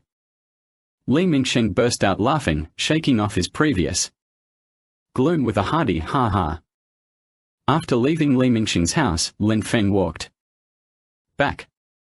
The whole way, he kept feeling that there was something off about Zhao Long, but he couldn't put his finger on exactly what it was. After going over everything in his mind from beginning to end, he felt that Zhao Long didn't seem suspicious at all. However, whenever he saw the guy, Lin Feng couldn't shake the uncomfortable feeling in his heart. Maybe it was because of the negative energy around Zhao Long and his three roommates that had unconsciously biased him against the man. That was how Lin Feng tried to explain it to himself. But let's save all the problems for observation first. Head home and focus on that protesting belly of yours before diving back into these headache-inducing thoughts. The phone rang when Lin Feng was still in a drowsy state. Reaching out blindly for the phone, he held it to his ear. After hearing just a few words, he sat up abruptly and exclaimed, "What? I'll be there right away." Lin Feng glanced at his watch. It was already after 10. Xiao Jijia had gone to work a long time ago, and there was breakfast on the coffee table. He didn't bother sitting down to eat, instead grabbing a fried dough stick and eating it greedily as he hurriedly dressed. By the time he was fully clothed, he had already finished his fried dough stick, after which he dashed out the door in a hurry. Just now, the Special Investigation Unit called to report that they found a strange corpse in an apartment building at Area 3. The deceased was nailed to the ceiling. The criminal investigation team couldn't find any clues and had to ask Li Mingsheng to notify the Special Investigation Unit to come and see if there were any unusual details. Arriving at the bureau, Li Mingsheng was already waiting for him. Before he could say hello to Zhu Liang, Li Mingsheng dragged him into a car and they left. Li Mingsheng still looked pale and worn out. It seemed that he had been genuinely tired these days from taking care of Chichi. In the car, Lin Feng asked, "Why didn't you invite Chichi?" Li Mingsheng said, "I'm afraid she would see the blood and resist that temptation." Lin Feng nodded and fell silent. The car arrived quickly and stopped in front of the building. The two of them went up together, and this was a 5-story building where the incident occurred on the 3rd floor to the left. As they pushed open the door, several people were inside. Seeing their entry, one of the police officers approached Li Mingsheng and said, "No one has tampered with anything, please keep the scene intact." Li Mingsheng nodded approvingly and said, "Good job." Then he turned to Lin Feng and said, "Now it's all up to you. The only evidence in the room are the deceased's fingerprints and footprints, there's nothing else." Lin Feng looked up at the corpse nailed to the ceiling, which was positioned in a spread-eagled manner. The dead man's mouth hung open wide, and blood continued to drip from it without cease. Clearly visible were large metal nails protruding from both palms and ankles. Lin Feng looked for a moment and said, "His neck isn't hanging down, and there are no nails on his neck. The only nail that's present went in through his mouth." Lin Feng said to Li Mingsheng, "Tell them to bring the body down." Li Mingsheng immediately ordered someone to take the body down. Lin Feng whispered, "Have we identified where the deceased is from?" Li Mingsheng nodded and said, "We have clarified it. It is from your school." Lin Feng was surprised and said with an "Oh." "Who is it?" Li Mingsheng said, "It's Liu Xinghu." Lin Feng exclaimed, "It's him." Li Mingsheng asked, "What's the matter? Is there any problem?" Lin Feng nodded and said, "I need to see the situation first." It took great effort to dislodge the body from the ceiling, leaving both the detectives and forensic experts drenched in sweat. Lin Feng looked at the steel nails on Liu Xinghu's palm and ankles, which protruded about an inch from the wounds. He said, "These are specialized steel nails used in construction. Normal hand strength wouldn't be able to drive them into a wall." Li Mingsheng nodded and said, "That's why I asked you to take a look." Lin Feng clapped his hands and said, "This is simple. We just need to use a spirit summoning charm to call out the ghost, and then we can ask it." "But you have to call Chichi by phone." Li Mingsheng hesitated and said, "Can't you handle it?" Lin Feng said, "Recalling a soul is very dangerous. What we call might be the soul we want, or it could be a dangerous ghost. If Chi-Chi were to do it, with her 90% success rate, even if she accidentally summoned a ghost, wouldn't it just run away in fright before her like a little sheep?" Li Mingsheng thought for a moment and said, "All right." Then he went out to call Chi-Chi and gave her the details before heading off to pick her up. Lin Feng looked at the corpse and thought stupidly, When he came in, he knew something was wrong. Nailing a body to the ceiling is definitely not something that one person can do. Even 10 people could not complete all this without leaving any trace, but there was no feeling of yin energy in the house. After ordinary people die, the ghost will stay near their bodies for a long time and cannot wander. So you can definitely feel the existence of the yin spirit near the dead corpse, but today he did not see the ghost of the dead at all, nor could he feel any yin energy.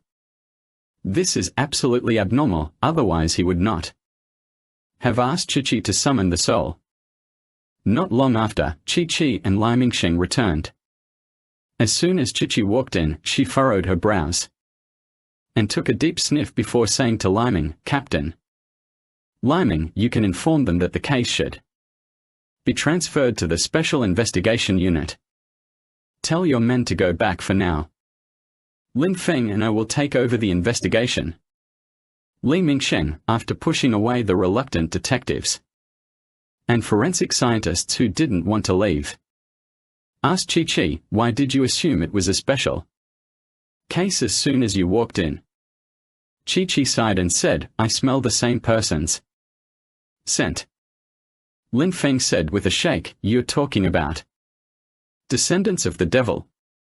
Chi-Chi nodded and said, "Yes, it seems he's also looking for me. Maybe our goals are the same." Lin Feng stroked his chin and said, "Why don't we summon the deceased spirit to ask them, and then we'll know who it is?" Chi-Chi shook her head and said, "There's no need to summon him. His thoughts are very meticulous and he must have anticipated this move of ours. With Yui and I, you should be able to tell that there are no ghosts of the deceased in this house, they've already been gathered by him." Li Mingsheng slumped against the wall and punched it, saying, "What do we do now? We finally found someone who's like Chi-Chi, but he left without a trace. Are we supposed to go find him?" Lin Feng smiled and said, "Agent Li, you're probably worried too much. Why not just give up looking for him? He shares the same goal with us, why would we be afraid of him coming to find us?" Li Mingsheng slapped his head and said, "Yes, yes." Lin Feng said, "Why don't you and Chi-Chi go back to prepare just in case that guy decides to pay you a surprise visit? I'll go find the deceased's roommate to ask about the situation." Chi-Chi said, "Let Brother Li accompany me for a walk in town today. You go and find out what's going on." With no outsiders around, Chi-Chi also changed her address for Li Mingsheng. Lin Feng didn't agree with this notion, really. It's late, and she wants to go out. What a troublesome woman. Chi-Chi seemed to read Lin Feng's thoughts and said, "That's exactly why I went out on the street, to lure him out. Otherwise, if I stay at home all the time, he would surely figure out that we're being cautious. We wouldn't know when that would be." In the afternoon, Lin Feng went to school and searched everywhere but couldn't find anyone.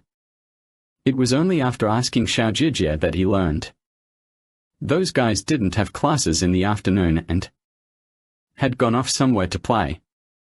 After recounting the situation to Xiao Jijie, Lin Feng decided to head to the dormitory building to check on Little Snow as well. However, his plans went awry when he ran into the newly appointed department head right after coming out. This new department head was extremely angry with Lin Feng, who had been more or less absent for only 3 days. He lectured him in the corridor for nearly half an hour before finally letting him go. Xiao Jijie laughed heartily about it once she found out. After being lectured for a long time by the department head, who had the face of a pig, Lin Feng was seething with anger. Upon arriving at the dormitory building, he pounded on Zhao Long's door so hard that it echoed through the entire building. There was initially a bit of chaos before the door finally opened after a moment. Lin Feng entered and said, "What are you guys doing? So secretive." Wang Feng sighed with relief upon seeing Lin Feng enter and closed the door. "We were chatting with Xiaxue, thought it was someone else at first, so we told her to hide for a moment." Lin Feng nodded and said, "Where's Xiaxue?" He had barely finished speaking when Xiaxue's voice beside him said, "Mr. Lin, hello." Lin Feng looked over and saw Xiaozhu standing beside him. He nodded and said to Wang Feng and the others, "Liu Xinghu has had an incident. Do any of you know about it?" Wang Feng and the others tensed up and asked, "What happened?" Zhao Long was particularly anxious, as he feared something might have happened to Liu Xinghu. If it turned out that his own dark energy had caused it, things would get complicated. Lin Feng said, "He's dead." Three heads turned upwards in disbelief, saying, "What?" Zhao Long was even more emotionally agitated, exclaiming, "How could he possibly have died?" Lin Feng didn't tell them that Liu Xinghu was essentially nailed to the ground. He only said, "The police are still investigating, and the situation is quite complicated. I came here to ask for your help." Liu Hong said, "No wonder Shuji wasn't in class this morning. Liu Xinghu's place is where he lives, so he must have been called to assist with the investigation." Wang Feng and Zhao Long were already sobbing, while Liu Hong appeared more resilient, though his expression was sorrowful. He managed to hold back the tears. Lin Feng comforted the three for a while, learned about Liu Xinghu's usual behavior, and found no valuable leads before leaving. By the time I got back, it was almost 7 o'clock. Winter sets the sky dark very early, and by around 7, it's nearly completely dark. There weren't many people on the streets. Lin Feng walked alone on the sidewalk and called Li Mingsheng to check on the situation. The two of them had been wandering around the street all day, but no suspicious individuals had appeared. This left Lin Feng quite puzzled. According to reason, that guy should be very anxious by now, otherwise he wouldn't have taken such action. However, his ability to refrain from following Qi was astonishing. If anyone were tailing them, Li Mingsheng's skills would surely have detected it. After all, the commander of the criminal investigation unit wasn't someone who got that title for nothing. What Lin Feng was most concerned about, however, were Zhao Long and the other three. Given that their first target had been Liu Xinghu, any one of them could be next.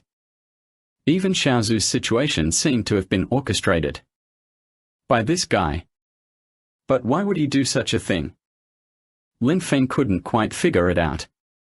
He could easily have waited in the shadows and watched Chi before making his move, creating such a commotion.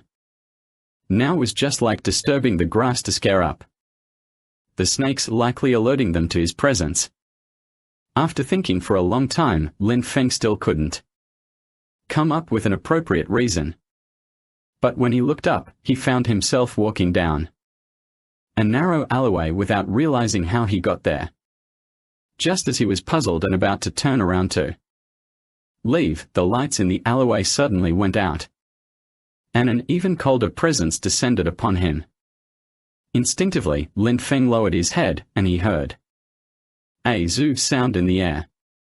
Something had flown over his head. Looking up, he saw a figure standing not far away. It seemed that someone was planning to attack him. Lin Feng quickened his pace, but for some reason he couldn't catch up to the person, even though they were only about 50 meters away. Lin Feng felt something was off and turned around. He saw the alleyway entrance not far behind him. He hesitated for a moment before chasing after the man again. However, the situation was exactly the same as before. It seemed that no matter how hard he tried, he was just going in circles with the person still as distant from him as ever. Lin Feng knew that he had met a master and there was no yin energy around him. Did he encounter the legendary Jews reducing the ground technique? No matter how you catch up, you are still standing still. Lin Feng didn't linger and ran toward the entrance of the alley. After emerging, he found that the snow-covered street was dimly lit by a few faint lights. Looking back at the man in the alley, he still stood there, gazing at him. Lin Feng thought for a moment and pulled out his phone, intending to call Chi-Chi to come and take a look. Maybe this guy was the one Chi-Chi was looking for. When he raised his head to check after taking out his phone, there was no one there anymore. The alleyway was empty, as if that person had never existed at all. He was unwilling to give up and return to the alley, walking back and forth.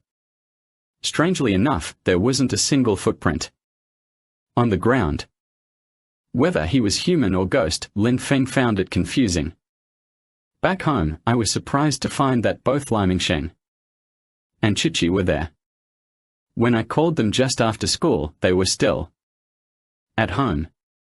Lin Feng said strangely, "You guys are pretty quick, did you come right after making the call?" Li Mingsheng said, "What's going on?" "Little Gigi called and told us to come eat. We've been waiting for you for half an hour." "Where have you been?" "You're just getting back now." Lin Feng said, "What can I do? After asking those few kids, I came back here right after leaving the school. It didn't even take half an hour." As he spoke, his gaze fell on the time display in the upper right corner of the TV screen, which clearly showed 9 p.m. "How is this possible? It's already 9 o'clock, I was just hanging around in that alleyway for a moment." Qin Feng couldn't help letting out a stream of cold sweat down his spine as he checked the time on his phone, which also read 9 o'clock. Xiao Jijia came out of the kitchen with a dish in hand and glanced at Lin Feng, who seemed lost in thought. "Watch me for a moment and see how I handle you." Li Mingsheng smiled as he said to Lin Feng, "You're not that scared, right?" Lin Feng shook his head in bewilderment and said, "I ran into a master." Chi-Chi asked, "What's going on?" Lin Feng then recounted everything that happened in the alleyway. Chi-Chi said, "That might be the one I've been looking for. But why is he following you?" After thinking for a moment, she said, "Wait, maybe he doesn't have the confidence to deal with me directly. So he wants to take you out first and absorb your spiritual energy. That would make it much easier to handle me." "It must be like that." Lin Feng was startled and asked, "What should we do then?" Chi-Chi said, "As long as you're careful, it should be fine. I don't have full confidence in you either. Since he's also choosing to attack from the shadows, it shows that he doesn't have full confidence in winning against you." After a few words exchanged, Xiao Jijia had already set the table with the dishes. Everyone started eating and talking about light-hearted and happy things, making it hard for Lin Feng to dwell on much else. Although Xiao Jijia was still speaking harshly nearby, her chopsticks kept picking up food for Lin Feng. Layer upon layer of questions left Lin Feng without much appetite, and after hastily finishing his meal, he sat beside the TV smoking.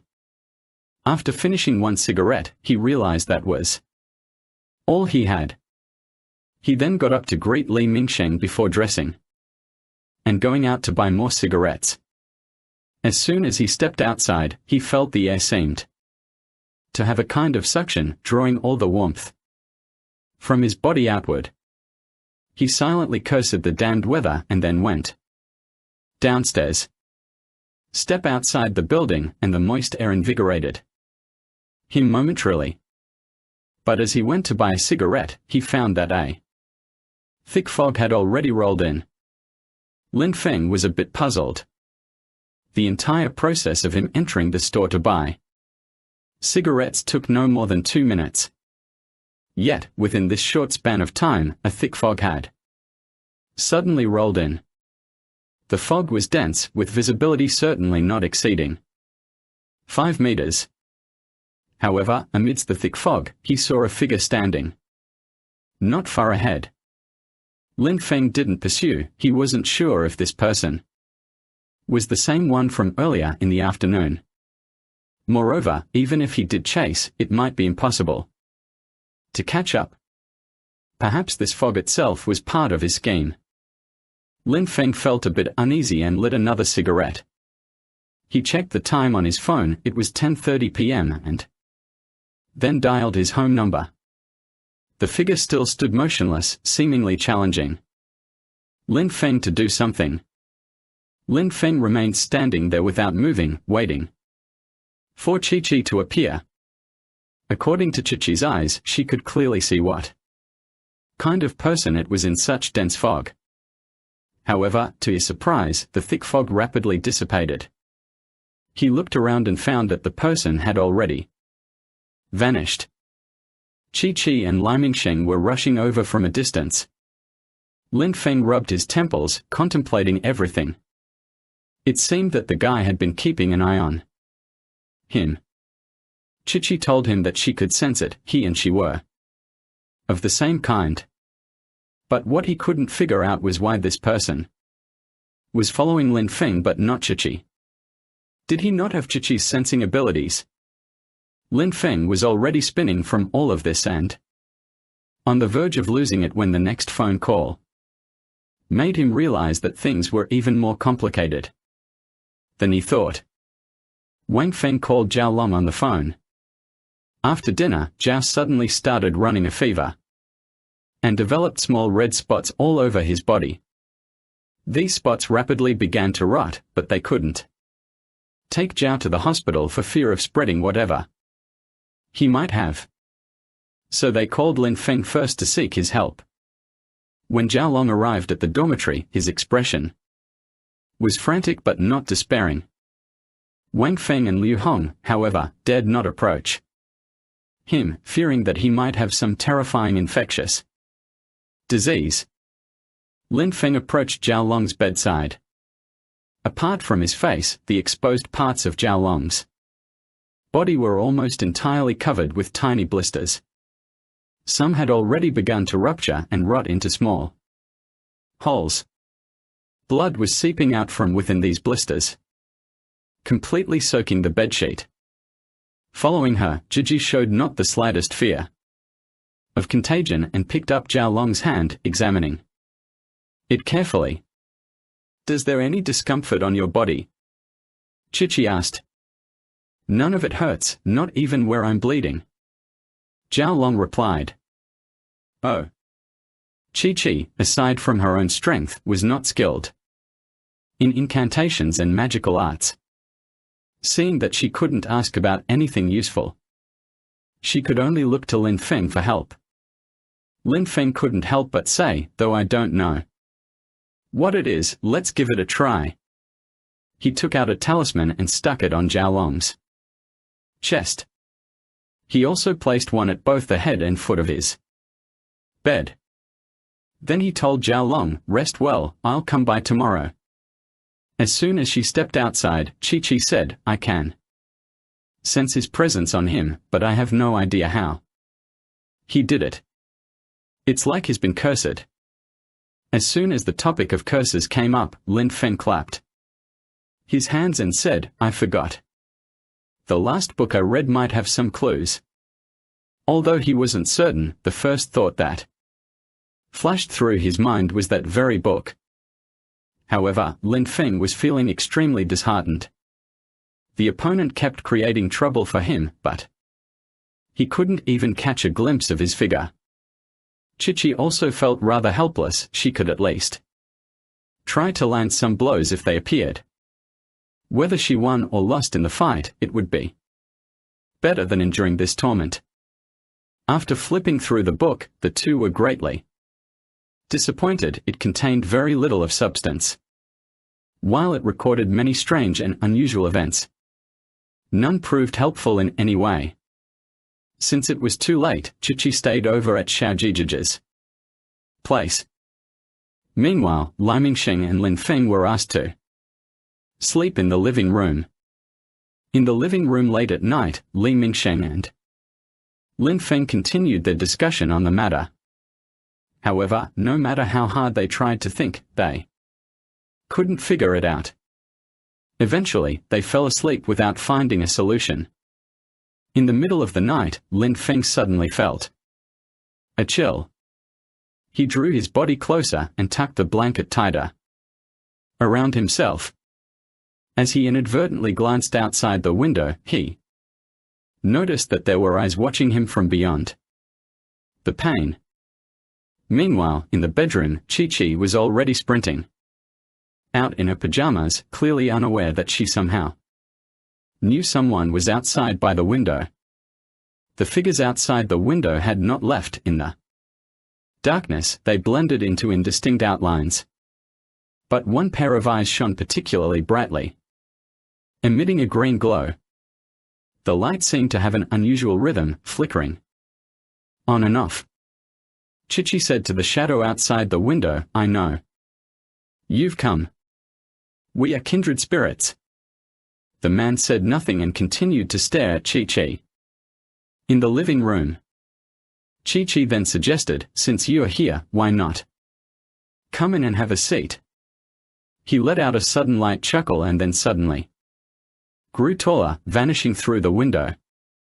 By the time Lin Feng and Chi-Chi opened the window to look outside, the man had already vanished. Only the fierce wind and snow continued to rage outside. This disturbance kept everyone awake, and they sat idly in the living room with the lights on. They knew that no matter how they discussed it, nothing would come of it. Earlier, Lin Feng and Chi-Chi had observed him from outside the window and found that he merely lightly crouched beside it, doing nothing at all. Lin Feng and Li Mingsheng fell asleep at their desks well into the morning despite their best efforts to stay awake. When they woke up, Chi-Chi and Xiaojijia had already left. The coffee table naturally held a tray with breakfast for them. Lin Feng ate something and continued to sleep, while Li Mingsheng hurriedly finished a quick meal before heading to the bureau for work. The lack of sleep had given Lin Feng panda eyes, but surprisingly, his thoughts became exceptionally clear. First, he considered that this person was definitely hiding within the school. However, with thousands of students and teachers, finding this person proved to be a daunting challenge. Additionally, this person seemed to have intimate knowledge of what had been happening recently, as Liu Xinghua and Zhao Long's incidents were clearly orchestrated by them. At this thought, Lin Feng slapped his head in realization. Why not ask Xiaoxue? The events of the past 2 days left him with no time to think, and he hadn't even managed to notice the most obvious things. After criticizing himself as an idiot countless times, he finally arrived at the boys' dormitory of his school. However, when he stood in front of the male dormitory building, he was left speechless. The entire building was shrouded in a thick aura of dread. This was simply unacceptable. It was broad daylight. Lin Feng could barely tolerate this guy turning a perfectly fine building into one that felt ghostly and eerie during the day. The students coming and going didn't seem to notice anything amiss, merely commenting that the weather felt unusually cold today. Li Feng sucked in a sharp breath, and his first thought was that Zhao Long was likely in serious trouble. He quickly fished out the talismans from his body and gripped them tightly. He cautiously entered the boys' dormitory and was shocked to find everything covered in a bloody red hue.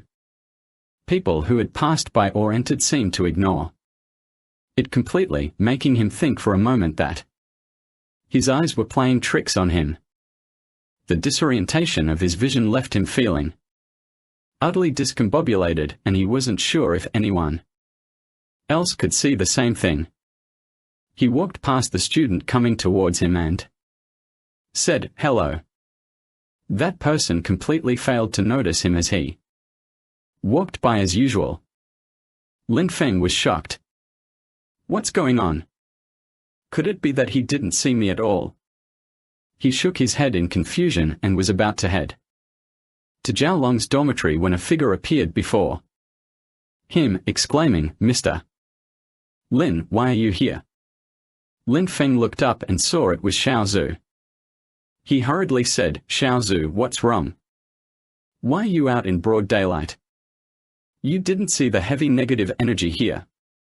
It wouldn't be safe to come out during the day." Xiaoxue asked, excitement evident in her voice. To her, Lin Feng was a mysterious yet kind individual. "Are you practicing some new magic incantations?" she added, her curiosity piqued.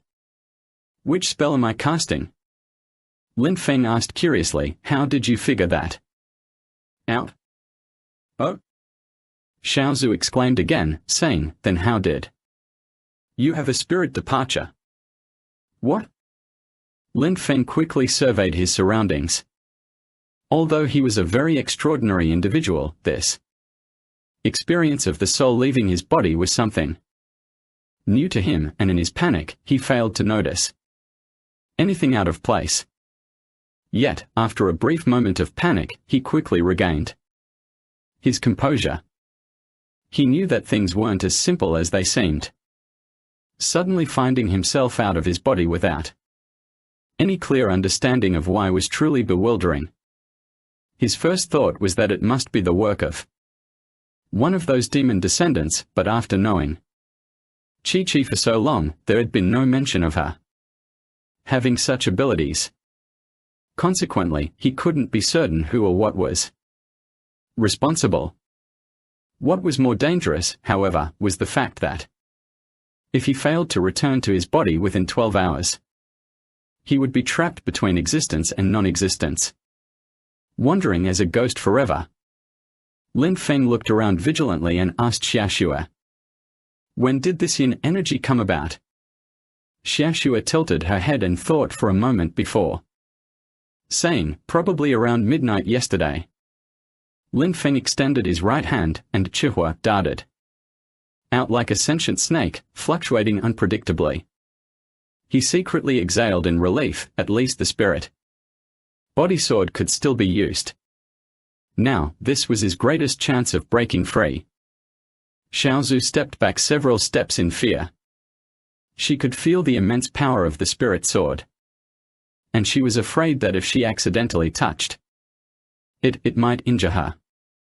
Suddenly, the surroundings turned dark as if it had gone from day to night in an instant. Deep in the darkness, a series of applause echoed, and a voice said, "Not bad, not bad. Your abilities are truly astonishing." Lin Feng said in a low voice, "Who are you?" A figure emerged in the darkness, surrounded by a faint green glow. The entire face was terrifying to behold under this green light. Surprisingly, this person turned out to be Liu Hong, who shared a dorm with Zhao Long. Lin Feng said in disbelief, "You?" Liu Hong sneered and said, "Why not me?" Lin Feng said, "So you are actually a descendant of the devil?" Liu Hong chuckled lightly and said, "Of course. We are the same kind of people. I've been looking for you for a long time." Lin Feng's mouth hung open wide, and after a moment, he burst out laughing and said, "I think you must have mistaken me for someone else. I am a completely normal person, though some of my abilities are a bit stronger than the average." Liu Hong was surprised and exclaimed, "So you didn't pull out your own heart?" Lin Feng said with a spit, "I don't have your sick fascination. Why would I pull out my own heart?" By this point, he had fully understood the sequence of events. Liu Hong gently sliced open his chest and extracted a bloody heart, saying, "Even though I've taken it out, I still keep it. With this, I can live like a normal person without being discovered by someone like you. However, you're not of my kind yet possess such great power. This is quite astonishing." He paused before adding, "As for that woman, I suspect she must be a descendant of the devil." Lin Feng said, "So you're saying that everything happened because of you?" Liu Hong said, "Of course, from the beginning, I deliberately guided Zhao Long's subconscious mind to find the book. Sure enough, he did not disappoint me. He was curious and used some Taoist techniques in it, but I helped him. Otherwise, do you think he could plant the yin qi into other people's bodies just after learning?" Lin Feng said, "So, both Liu Xinghu's death and the items on Zhao Long are your handiwork. And the person who followed me twice, appearing by my window that night, was it you too?" Liu Hong nodded and said, "It's me. I always thought you were a descendant of the demons. So I wanted to test you. Every time, I could feel energy that surpassed ordinary people. I didn't realize I was wrong until the last time when I confirmed that woman at your window was a descendant of the demons. I even thought there were two, and I was genuinely happy about it. But then I found out she wasn't, and it's really a pity." Lin Feng said, "There's nothing to regret. Finding you has already been great. I'm happy just to be able to spar with you." He shook the spirit body sword in his hand as he spoke. Liu Hong laughed out loud with a ha sound and said, "Do you think that whatever you have in your hands can hurt me? Your thing is ineffective against all physical entities. As long as I return to my body, there's nothing you can do to me. Besides, not only does my constitution differ from yours, but I doubt that my Taoist arts would be any worse than yours." Lin Feng smiled slightly and said, "So confident?" Liu Hong shrugged his shoulders and adopted an expression that seemed to say, "Go ahead and try if you dare." The red flame in Lin Feng's hand emitted a sinister red glow, as if it was preparing to attack. Suddenly, the surrounding environment changed, and Liu Hong burst out laughing. "In my world, I am the ruler. The power of each descendant of the demon clan is different. You're wrong to think that I'm like Chi-Chi. Now, slowly experience my world. I hope you don't collapse too soon and disappoint me." Snow Shao had vanished somewhere, leaving only Ron Hong's laughter echoing in the boundless darkness. Lin Feng didn't know how to face the situation, as the fear lurking in the darkness was gradually eroding his confidence. Anyone who encountered an opponent with nowhere to start would be at a loss, and Lin Feng was no exception.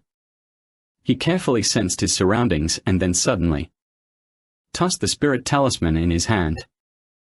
The moment it touched the endless yin energy in the air, a faint flame sparked into existence. Lin Feng quickly relied on the faint light to assess the situation around him. The glow from the spirit talisman soon faded, but unexpectedly, the entire space suddenly lit up. Lin Feng stared in shock at the scene around him, which was still suffused with an oppressive chill. The entire school exuded an otherworldly aura, and Lin Feng stood there like a statue, dumbfounded by the empty classrooms. Where had everyone gone? It was broad daylight. How could such a thing happen? He moved cautiously into the room, where a dormitory door was half opened along the corridor. On the desk, with a computer still running, there lay a student making faint electrical noises. Another student on the bed had closed his eyes tightly. The book he held slipped to the ground as he fell asleep with his head turned to one side. Lin Feng approached them and checked their breathing. Both were merely unconscious and hadn't suffered any injuries which alleviated the worry that had been hanging over him. He stepped out of his dorm and headed towards Liu Hong's dormitory. As soon as he approached the door, he was greeted by a strong odor of blood. Pushing open the door with force, he found the entire dormitory floor drenched in shocking crimson. He paused for a moment, realization dawning on him, as he saw that the blood was flowing from Zhao Long's body. Zhao Long's face was a horrifying sight. His skin had completely fallen away, revealing only two dark holes where his eyes should have been and a strip of flesh where his mouth once was. Blood continued to drip from various parts of his body, each drop splattering onto the floor with sickening finality. The slow, steady stream seemed like a macabre harbinger of death, relentlessly pounding against Lin Feng's tightly wound nerves. He scanned the room and found Liu Hong wasn't on the bed. Wang Feng, however, was lying on it, deeply asleep, with his head slightly tilted to one side. Gently nudging him, he got no response. He knew that everyone in this dormitory had been hypnotized by Liu Hong, and they were sleeping incredibly soundly. If forced awake using external force, there was a risk of turning them into idiots. Suddenly, the door behind him slammed shut with a loud bang. Lin Feng realized it was too late when he turned around. He rushed to the door and pulled on the handle with all his strength, but the door seemed welded in place, refusing to budge at all. At that moment, a terribly unpleasant sound came from behind him. His neck was suddenly grabbed from the back. The hand that held his neck was sticky, and some liquid trickled down onto his throat from that guy's hand. He struggled fiercely and broke free from the hand that held him. Turning his head, he realized that the one who had grabbed him was none other than the rotten and decayed Zhao Long. Zhao Long's face, devoid of any discernible features, displayed clear muscle texture. He had no eyes, yet he managed to locate Lin Feng with uncanny accuracy and struck at his vital points. At this moment, Zhao Long quickly extended his hand, which was devoid of skin and covered in rotten flesh, and grabbed Lin Feng's neck. Lin Feng could hardly believe it. He had clearly seen that hand coming for him, but when he tried to dodge, he found himself unable to do so. After that rotting hand gripped Lin Feng's neck, it began to tighten instantly. The wet and sticky sensation sank deeper into his throat. In the midst of the crisis, Lin Feng saw the talisman he had stuck at Zhao Long's bedside yesterday. Despite the pain, he managed to grasp it and pressed it onto Zhao Long's forehead. Just as a faint cracking sound echoed, Zhao Long quickly retracted his arm and pressed it against his forehead. Although the talisman's effect wasn't particularly strong, it still inflicted some minor damage on him. Lin Feng, with his neck nearly snapped, rolled to the side and managed to escape Ouyang Long's reach. First, O Zhong's hand pulled away from his forehead, leaving behind long, glistening strands of shredded flesh and mucus. The cramped dormitory gave Lin Feng a sense of nowhere to escape. He quickly scanned the room, and his last chance for escape was that window.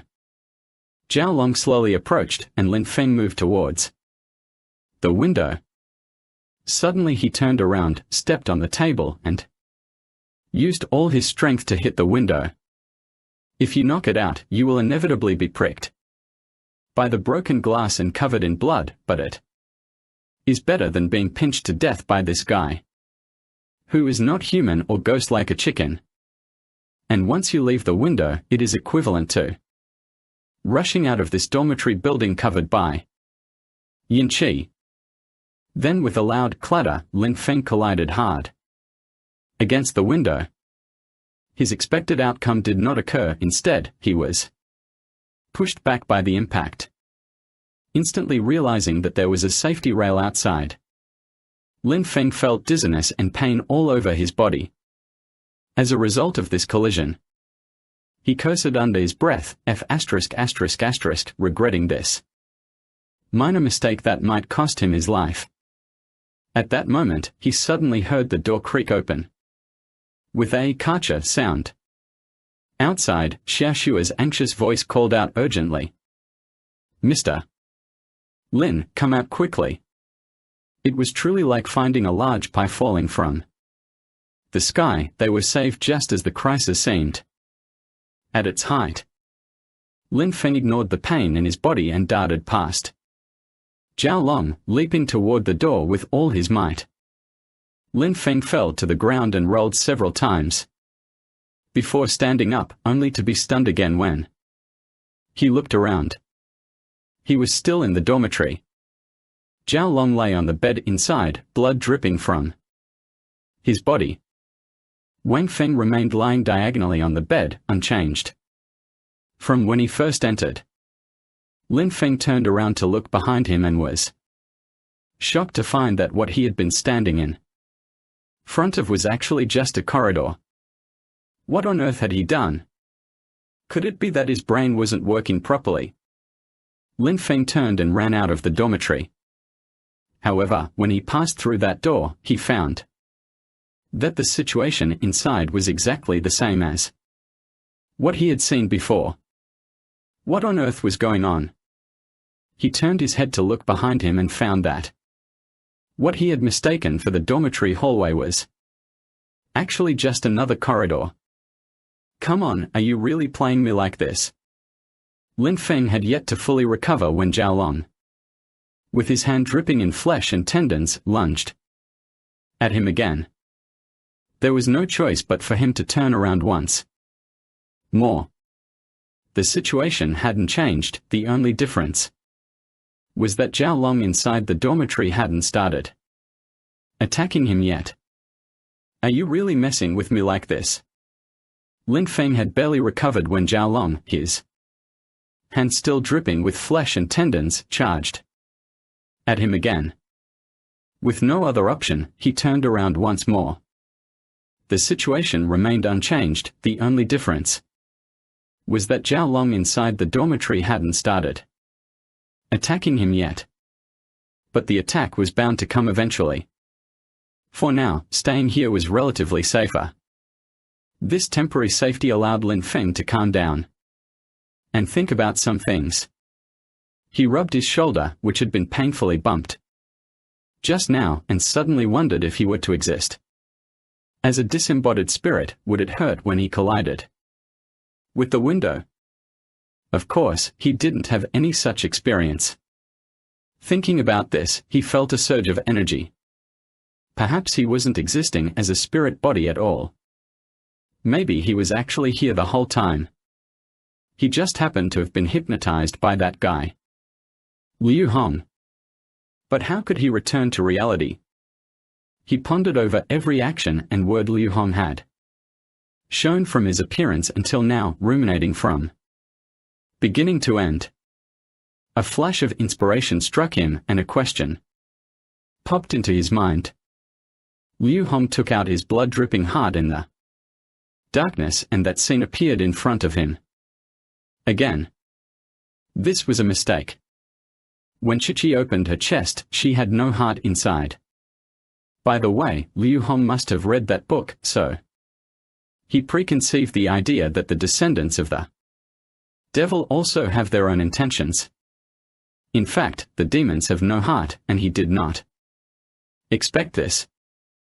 I was completely trapped in his situation, but how could I find a breakthrough? Thinking about the pain from hitting the window earlier, it prompted him to reflect on many issues. Indeed, he decided to use his most basic sense of pain as a stimulus to help him break free from this hypnosis-like state. With a single thought, Lin Feng grew intensely anxious. After all, it was unclear whether his deductions were correct or not. Lin Feng removed a shard of glass from his wound and stabbed it into his own fingertip. As the saying goes, 10 fingers are connected to the heart, and the pain was indeed intense. Despite the agony, Lin Feng used his own blood to draw an 8-trigram diagram on the ground. He placed the glass fragment at the center of the diagram and pressed his palm down with force. The shard pierced through his hand, causing blood to flow rapidly from the palm. He stood up and felt a tremor throughout his body. Everything around him seemed to ripple outward as if expanding in waves. The dormitory still looked the same, the bed was occupied by Zhao Long, who wasn't rotting but had significantly fewer small holes on his body. He just appeared to be sound asleep. Wang Feng was also fine and showed no signs of anything amiss. However, there was someone else in the dormitory, Li Hong. At this moment, Liu Hong was sitting on the bed, slowly opening his eyes and looking at Lin Feng with a bitter smile. "I underestimated you." Lin Feng looked at his palm and shoulder wounds and said, "Not bad, you almost killed me." Liu Hong asked, "How did you realize that all of this was just an illusion?" Lin Feng said, "You've read that book, right?" Liu Hong nodded and said, "What does that book have to do with it?" "Yes." Lin Feng said, "The book states that the offspring of devils must use another devil's heart to rid themselves of their bloodthirsty nature. But the person who wrote this book had no idea that the offspring of devils don't have hearts at all." Liu Hong responded with a surprised "Oh," and said, "I've never opened my own chest to take a look. But when I heard the call in my mind, my intuition told me that I am indeed a descendant of the devil. I have no doubt about it, so there was no need for any further action." Lin Feng was about to speak when a voice suddenly sounded from the doorway, "Since you are so certain, I won't be polite." Before the words were even fully out of his mouth, Chi-Chi had already walked in. Lin Feng said in surprise, "How did you end up here?" Suddenly, a shadow appeared beside Chi-Chi. It was Xiaozu. Chi-Chi said, "It was this little girl who found me and brought me here." Lin Feng nodded approvingly at Xiaozu and said, "Thanks a lot, Xiaozu." Xiaozu grinned mischievously and said, "Nothing." "Really?" Chi-Chi walked up to Liu Hong coldly and said, "You are a descendant of the devil, I can feel it." Liu Hong nodded and said, "I wasn't as lucky as you. I always treated him as a descendant of the devil. And the result was that I ended up completely defeated. My abilities weren't sufficient to match yours." Chi-Chi said nothing, instead stretching out her hands to tear open Liu Hong's chest. Where her heart should have been beating, there was nothing but an empty void. Lin Feng was at a loss. What could he do? Devils don't have hearts to begin with, so how could he help Chi-Chi recover? But Chi-Chi naturally smiled, and Liu Hong said without any pain on his face, "So you finally figured out how to do it?" Chi-Chi nodded and said, "Actually, the voice that initially triggered my magical compulsion was coming from you. You've been looking for members of the demon race all along, so you emitted this voice to see if anyone would respond. As long as I kill you, it will solve all the problems." Liu Hong nodded and said, "You're very smart, but do you know why I made that sound?" Chi-Chi shook her head. Liu Hong said, "The lifespan of the demonic race is only slightly longer than that of humans, maybe a century or two at most. However, there's a method to indefinitely extend the lifespan of a demonic being. As long as you absorb another demonic entity's energy, your own lifespan can be extended by an entire era. Who would have thought that I just discovered this method and lost to you on my very first attempt? You're a genius among demons with immense power. A demon like me is completely no match for you in the face of your strength. Now, if you kill me and absorb my energy, you can live much longer. This translation aims to preserve the original tone and meaning while ensuring it reads naturally in English. Chi-Chi sighed and said, "To be honest, I don't want to kill you. But Xiao Fei's death, Liu Xinghu's death, and many others' deaths were directly caused by your actions. I have to put an end to this." Liu Hong nodded in understanding and said, "Let's get started." As soon as he finished speaking, Chi-Chi's hand plunged into his skull, causing a look of pain to cross his face. When she pulled her hand out, there wasn't even a trace of blood on it. Instead, a faint green energy glow continuously emanated from Liu Hong's forehead. Lin Feng knew that this was Liu Hong dispersing his spirit energy in his final moments. Lin Feng urged Chi-Chi, "Why aren't you absorbing that energy faster?"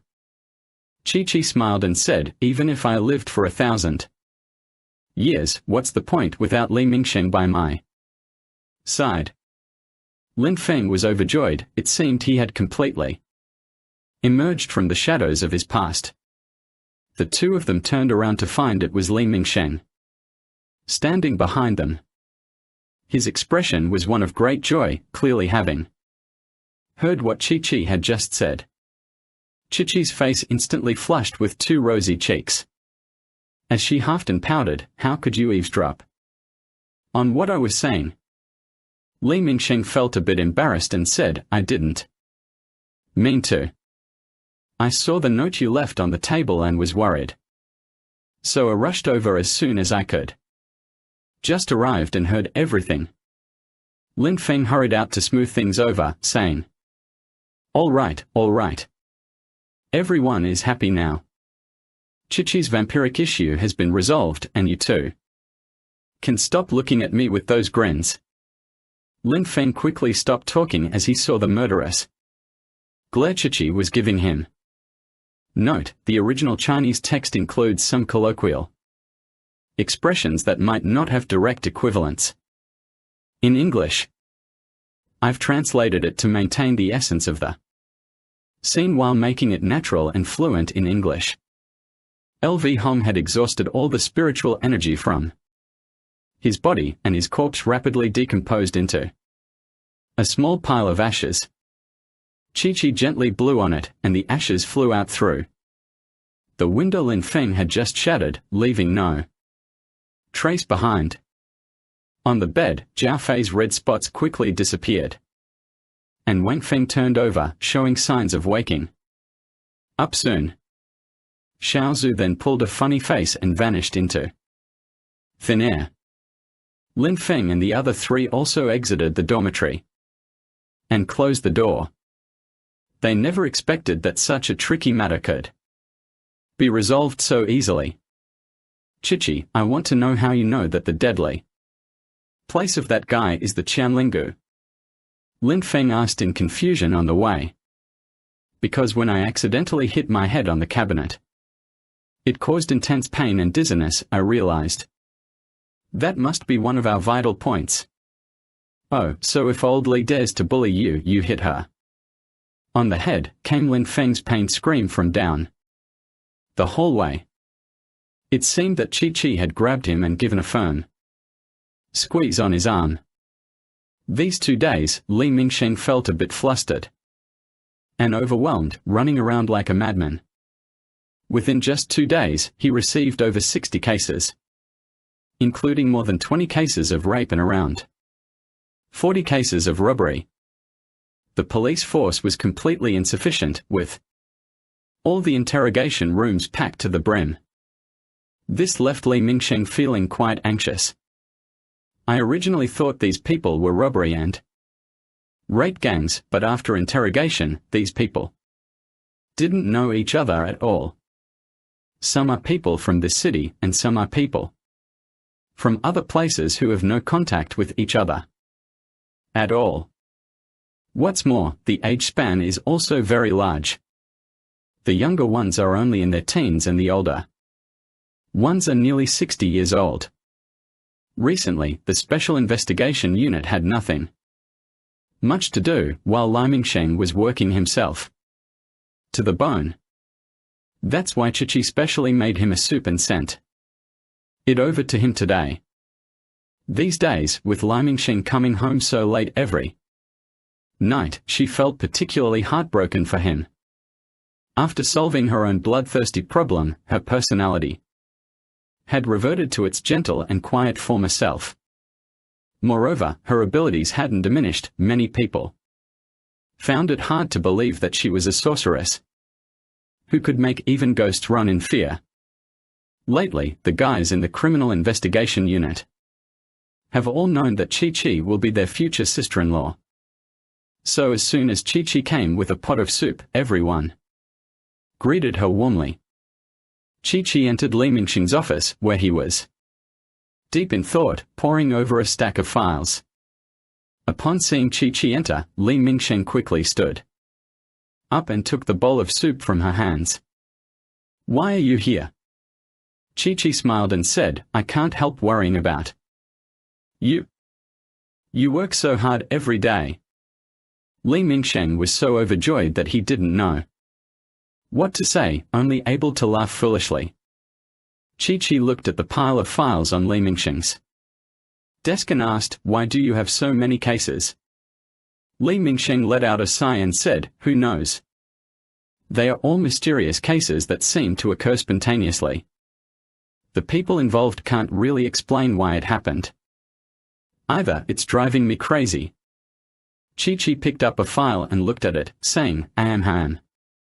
The location of the incident is in District 24. Isn't that near Linfeng School?" Li Mingsheng said, "Yes. Most of the cases have occurred near the medical school. Now, it's so unsafe that no one dares to go there. At night, not even students dare to walk around." Chi-Chi tapped her fingers lightly on the table in thought for a moment and then said, "Have these people been interrogated yet? Is there anything common in their confessions?" Li Mingsheng said, "There doesn't seem to be much in common. Actually, there is one thing they have in common.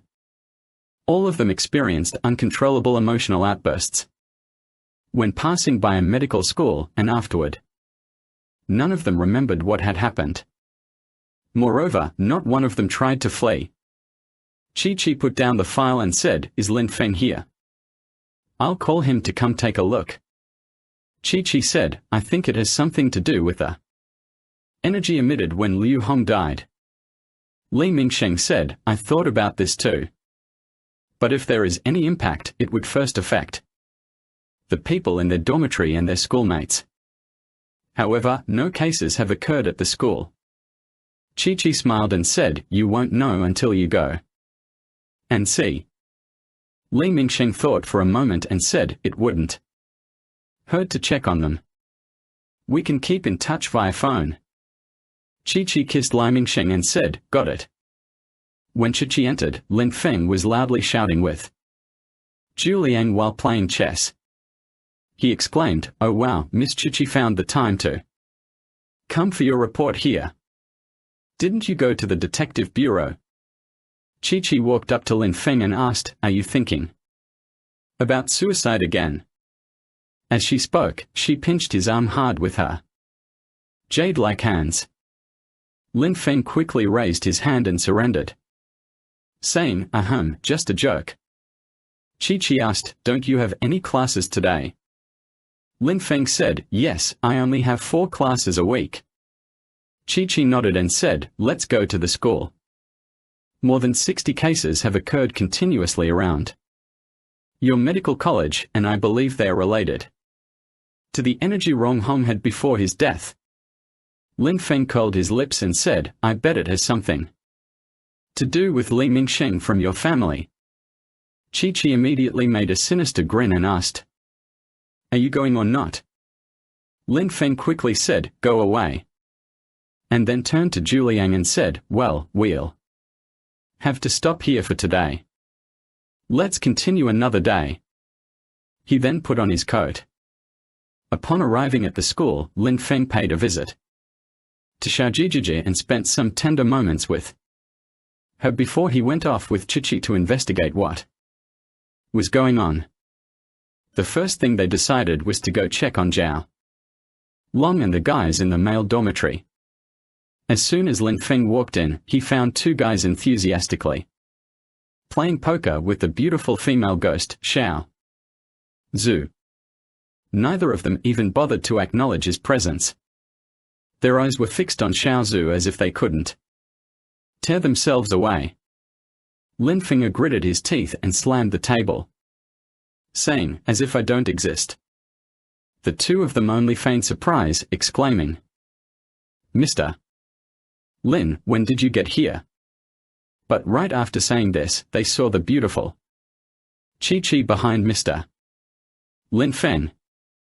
The two guys immediately moved their stools aside and kept offering chairs to Chi-Chi, pouring her tea and water, showering her with attentions that completely left Lin Feng in the cold. Lin Feng said with a speechless look to the sky, "Two guys who prioritize beauty over their teacher."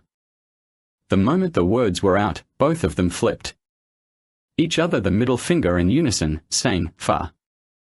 Lin Feng rushed over and grabbed Zhao Long by the neck, saying, "You really forgot my life-saving favor, didn't you?" He then grabbed Wang Feng and said, "And you too, how could you manage to coexist in the same room with Xiao Zhu, such a beautiful female ghost, without me?" The two begged together, we know. What does Lin Boss want to do here?" Lin Feng finally sat down and lit a cigarette, saying, "There's nothing much going on. Your beautiful sister has a few questions for you." The two of them were staring at Chi-Chi with lecherous glances. Zhao Long said, "Beautiful sister, what question do you have?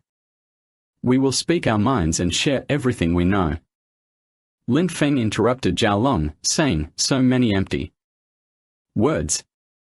Chi-Chi smiled and asked, "Why did you keep such a big distance from me? That pretty lady." It turned out that Chi-Chi had noticed Xiao Zhu's shy look as she kept her distance from her. Xiao Zhu said, "I dare not go over." Lin Feng softly murmured, "Which lady?" Just as he finished speaking, his arm was twisted by Chi-Chi again, causing him to wince in pain. Chi-Chi smiled at Xiaoxue and said, "Why aren't you coming over? I won't hurt you." The two boys in the dorm hadn't heard anything about Chi-Chi and were very surprised to see her, given that even Xiao Zhu, the female ghost, had been too scared to approach. Xiao Zhu slowly approached Chi-Chi, who smiled and took her hand. "Why are you so scared?" "I won't hurt you." Lin Feng asked Xiaoxue, "Xiaoxue, have you noticed anything unusual near the school?" Xiao Zhu shook her head and said, "I have no idea. I've never been out." Chi-Chi asked Zhao Long, "Has anything unusual happened at your school since Liu Hong dropped out?" Originally, they were worried that Zhao Long and the others would be too scared, so they said that Liu Hong had dropped out of school. After all, if they had told them that Liu Hong was a devil, it's not certain that they could have accepted that. Zhao Long shook his head and said, "No, there's nothing unusual at the school." He didn't get to finish speaking when Wang Feng chimed in, "Hey, Lin teacher, is there another paranormal incident? Want to take us to check it out?" Zhao Long, standing beside him, suddenly said, "I bet Mr. Lin came because of the case that happened near the school recently." Lin Feng patted Zhao Long on the shoulder and said, "You're the smart one." Zhao Long said a bit awkwardly, "Actually, it's not like that. Recently, so many things have happened around the school that everyone knows about them." Lin Feng nodded and said, "Actually, I'm the most worried about anything happening to any of you." The sentence wasn't even finished when both of them turned to Lin Feng and said with disdain, "Fat tilde." You're not that nice. Chi-Chi smiled and said, glad to hear that you're both. Okay. Let your teacher Lin know if you make any discoveries. Why don't we go check things out around the school? After bidding farewell to a few people, the two wandered aimlessly around the campus. Given that so many cases had occurred in the vicinity of the medical school over the past couple of days, there were very few people about even during the afternoon. Chi-Chi asked Lin Feng, did you feel anything? Lin Feng shook his head in confusion and said, nope. Chi-Chi said, I can sense it, there's a residual spiritual energy in the vicinity, though it's dissipating now. It should be completely gone by tonight, probably due to this spiritual energy. Lin Feng looked around and said, I didn't sense anything. Why not? Chi-Chi smiled and said, it was left by Liu Hong. I knew about it through the demonic sensing ability of my race. You wouldn't have known about it, of course. Lin Feng nodded and said, that's how it is. Chi-Chi called Li Mingsheng and told him about her discovery. She also mentioned that there wouldn't be any more such incidents after tonight. Lin Feng suddenly felt a chill run through his body, causing him to shiver involuntarily. It was like being pierced by a needle. There was an abrupt coldness before the sensation vanished. He looked around bewildered and said, was there something just now? Chi-Chi said curiously, what was that? Lin Feng shook his head and said, it's hard to say for sure. That feeling was just a fleeting moment, leaving me uncertain. Chi-Chi said, it must be a wandering spirit passing through. Lin Feng shook his head and said, even though it's daytime, we should still be able to see the passing ghosts. Moreover, there aren't many ghosts that can come out and move around during the day. Chi-Chi thought to herself, could it be that your senses are playing tricks on you? Lin Feng shook his head in confusion. Suddenly, a shadow that was hard to make out with the naked eye flashed past them. Lin Feng shouted and covered his arm. Chi-Chi looked over and saw several deep wounds on Lin Feng's arm, apparently inflicted by some unknown scratch.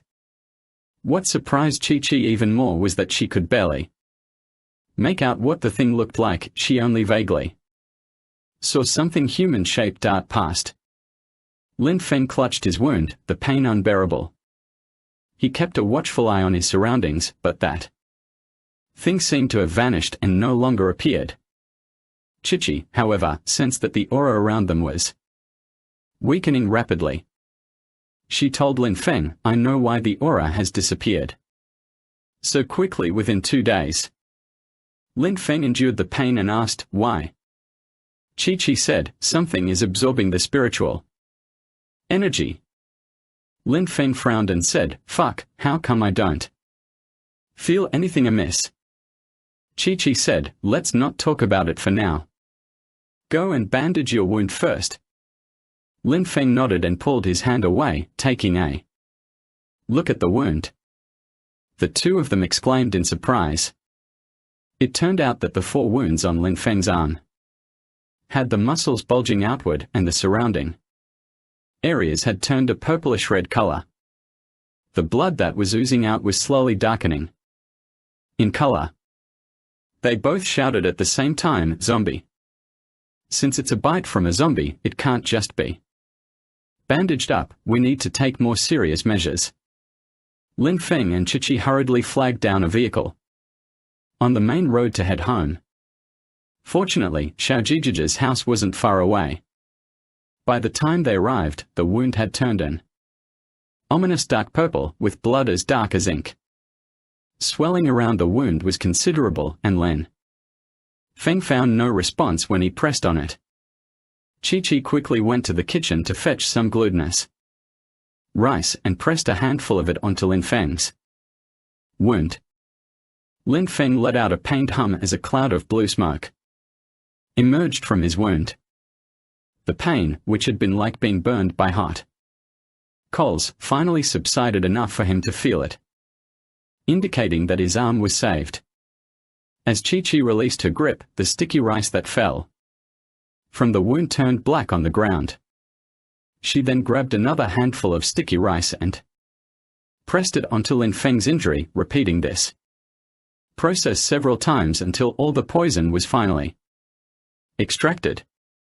The flesh around the wound returned to its normal rosy color, and the blood also appeared normal. Lin Feng heaved a sigh of relief and said, "Dealing with this thing isn't easy." Chi-Chi, who hadn't dealt with zombies before, said, "What's so hard about it? Are these zombies stronger than the 3 I created back then?" Lin Feng nodded and said, "Of course, the 3 you created back then were merely undead creatures. They had no thoughts, they just instinctively ate. Judging from this zombie's wound, he has a fair amount of experience. His putrefaction toxin is also taking effect too quickly. Moreover, traditional zombies do have thoughts and appear completely normal. Where on earth are we supposed to find him?" Chi-Chi asked, "Why did he attack you then?" Lin Feng said, "He might have sensed that I'm dangerous." Chi-Chi nodded and said, "Shall we check it out in the evening?" Lin Feng nodded and said, "Of course. The zombies come out at night to absorb yin energy, to replenish the spirit energy they lose during the day. That's why we can only spot them at night." The sky had grown dark, and a faint mist hung in the heavy night, shrouding everything below. The distant lights appeared hazy and indistinct. Walking along a narrow path near the medical school, Chi-Chi and Lin Feng seemed to be in a daze, as if they were lost in their own world. The empty street was just the 2 of them, strolling under the darkening sky. After the frequent crimes that occurred over the past few days, no one dared to venture into that area.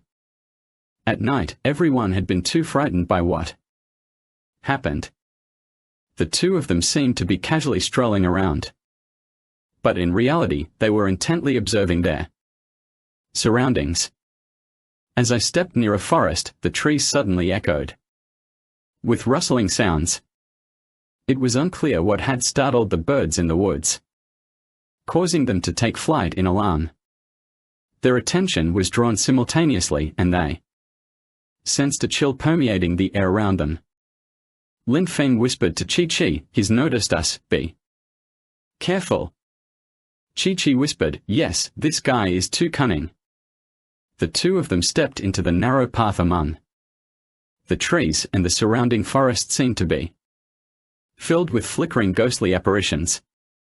The branches creaked under the weight of the accumulated snow, producing a crackling sound. Lin Feng secretly observed his surroundings. At any moment, that zombie could appear. Based on its speed, it would be slightly more challenging for it to take Chi-Chi's life, but taking his own life would certainly not require much effort. As Chi-Chi walked deeper into the avenue, a faint sound suddenly came from the nearby woods. She nudged Lin Feng lightly, and he understood her intent. A fierce gust of wind sliced through the air, and a figure darted like a bolt of lightning across the silver-white snow-covered forest. Lin Feng, who was well prepared, threw the pre-packed glutinous rice at the black shadow. The black shadow wasn't expecting this and stumbled slightly when hit by a handful of glutinous rice. As it stood up, its body seemed a bit unsteady. It then said hoarsely, "Who are you? Why do you keep targeting me? Although I am a zombie, I haven't harmed anyone." Lin Feng spat and said, "If no one was harmed, then why did you grab me this afternoon?" He strolled forward to stand not too far in front of the 2 and said, "I didn't intend to harm you. At the time, I saw that both of you were experts and thought you were targeting me, so I just grabbed you. However, if I had wanted to take your life back then, it would have been very easy. But I didn't." Lin Feng looked at the zombie suspiciously and asked, "Really?" He wasn't against the idea that there could be good entities among these dark creatures, just like Chi-Chi. Although she had once gone mad and lost control, with their help, she still managed to integrate into this world. Despite the many people she had harmed, she had helped even more. Without her, Lin Feng wouldn't have been able to deal with Zhong Xiang or defeat the Phantom Dragon, nor would he have been able to stop the rampaging Ghost King. In fact, absorbing Chi-Chi into the Special Investigation Bureau was arguably the most successful thing Lin Feng had done. The zombie said, "Believe me, I did want to kill you at the time. But when I passed by them, I sensed something about her, Chi-Chi. She's not a regular human, and her danger level is even higher than mine. Imagine someone who can coexist peacefully with such a being. It's clear they wouldn't be looking for trouble. That's why I hesitated and let you go temporarily." Although Lin Feng let out a sigh of relief, he still said cautiously, "Everything you just said is the truth." The zombie sighed and said, "Is that not the truth? Although I am a zombie, all I want is to live in peace without disturbing human society. If it weren't for me absorbing the powerful spiritual energy around here, who knows how many people would have been harmed. But how many humans know that I have no malicious intent? They either shout, kill, or hit when they see me. Or they get half dead from fear. Do you think I enjoy feeling like this?" Chi-Chi sighed deeply, feeling profoundly moved. If she hadn't met friends like Lin Feng and Xiao Jijia, and someone like Li Mingsheng who loved her no matter what, she might have ended up just like that zombie. Chi-Chi asked, "What's your name?" The zombie paused and said, "Just call me Pointy Mouth." "Are you sharp tongue?" Lin Feng asked in surprise. "Yep, what's up?" Lin Feng said, looking at the zombie in surprise. "Is Xiaozu your girlfriend?" The zombies hadn't made a sound yet, but suddenly sobbing could be heard beside Lin Feng. A voice asked, "Is Jiaxuan really you? How did you end up looking like this?" Her lips trembled as she cried out, "Xiaoxue, Xiaoxue. How can you be here? Didn't you die already?" Xiaozu sobbed and threw herself into Lin Feng's arms, bursting into tears. Lin Feng had wanted to stop her, but it was too late. Chi-Chi looked at this pair, whom she estimated were likely unmatched by any other couple throughout history or time. She couldn't help but feel a sense of awe and reflection. Compared to them, they were much luckier. They had trustworthy friends like Lin Feng and Chi-Chi, a steadfast lover in Li Mingsheng who was deeply devoted to her, and what could be more blissful than that? Chi-Chi stepped forward and patted Xiaozu on the shoulder. "Xiaozu, don't feel so sad. How did your boyfriend turn into a zombie? Tell me about it." Xiaozu stopped crying and asked Zhu Jian, "Yes, how did you turn into a zombie?" She sighed and sat down on a bench by the shaded pathway, her hands buried in her hair. "I don't know either, honestly." Xiaozu hugged him and said, "Don't be sad. Can we not separate in the future? I'll always be by your side." The corner of her mouth drew down as she sighed and said, "After you died, I felt a heaviness in my heart and couldn't eat or sleep. All I did every day was drink." Xiaozu cried again and said outside, Li Zan translated as a sharp mouth, "Li Zan. Is it worth your treating me this way? Why torture yourself so much? It's just too much." Later on, I found myself increasingly losing my appetite. It didn't matter if I went several days without sleep. Finally, I noticed that my fingers were itching, and in just a few days, they had grown to resemble nails. Anything I tried to grab ended up breaking easily. My strength had increased frighteningly and my speed was shocking. Eventually, my fangs grew out as well. I finally realized that I was a zombie, not a human anymore. I silently left my friends, teachers, and family members behind and hid alone. Later on, I learned to control myself, allowing my fingernails to grow and retract freely and my fangs to return to normal. But I still couldn't bring myself to seek out my friends and family. I could only watch them from afar. Xiaozhu cried out in pain, her tears streaming down her face. Chi-Chi sat beside her, holding back tears as she tried to comfort them.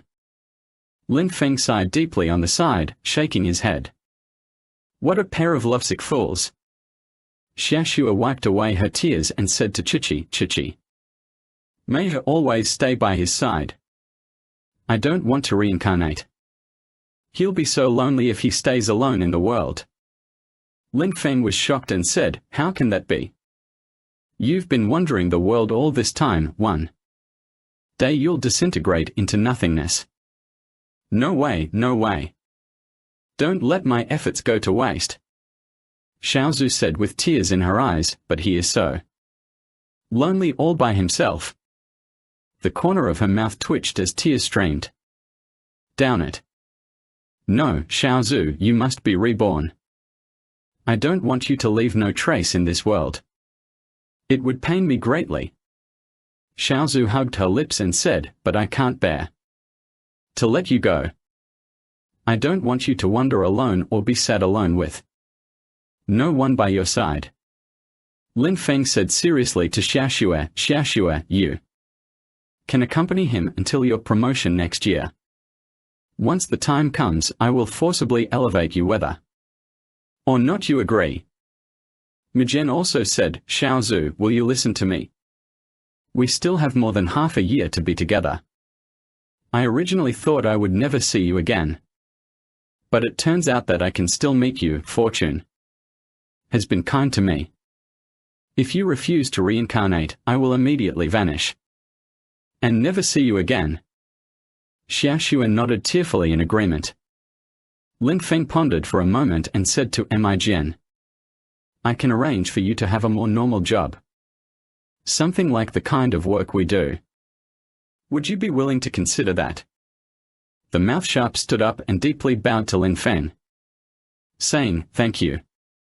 But I want to stay by Xiaozhu's side and wait for her rebirth. Lin Feng nodded and said, great. We'll be waiting for you to join us. Watching Xiaoxue disappear into the woods perched on his shoulders, Lin Feng heaved a sigh and said, sometimes ghosts are more adorable than humans. Chi-Chi wiped away her tears and said, maybe. You think they'll go there? Lin Feng shrugged his shoulders and said, I have no idea. But no matter where they go, we can only wish them a good time during this period. Chi-Chi nodded and said, let's go back.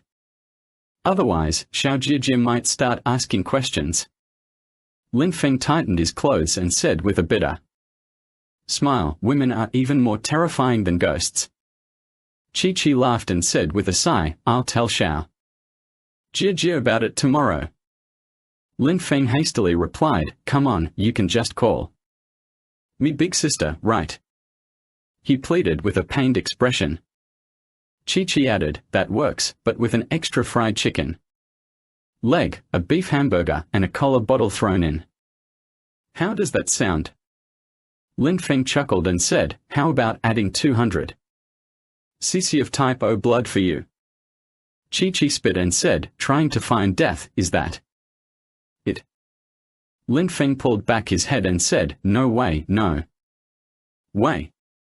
Referring to Blood Chi-Chi, who suddenly asked, by the way, that Chu Jian is a zombie, but why doesn't he have any demonic nature? Doesn't seem to be bloodthirsty or enjoy random killings.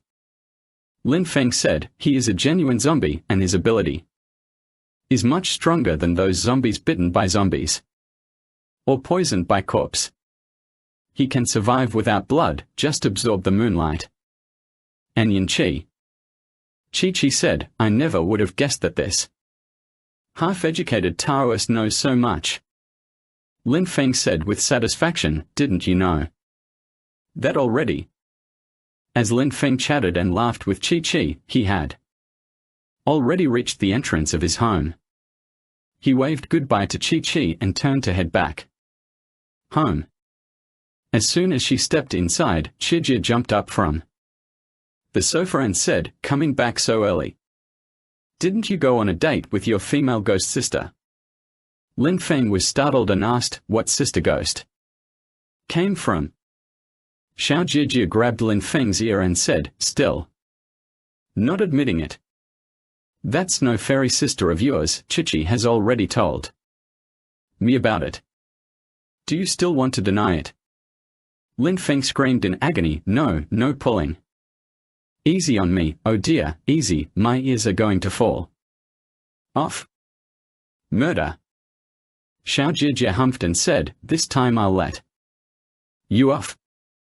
But if I catch any evidence of your disloyalty, whether you're a person or a ghost, and no matter if it was you who initiated it or he did, I'll cut you down where you stand. Lin Feng touched his ear and said, is it really that cruel? Besides, I didn't do anything, let alone a date. Xiao Jijia stomped on Lin Feng's buttocks and said, HMPH. Come here so I can check your arm wound.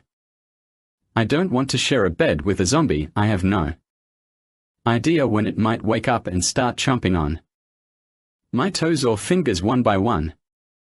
Lin Feng took off his coat and sweater, rolled up his sleeves to reveal the bandaged wounds.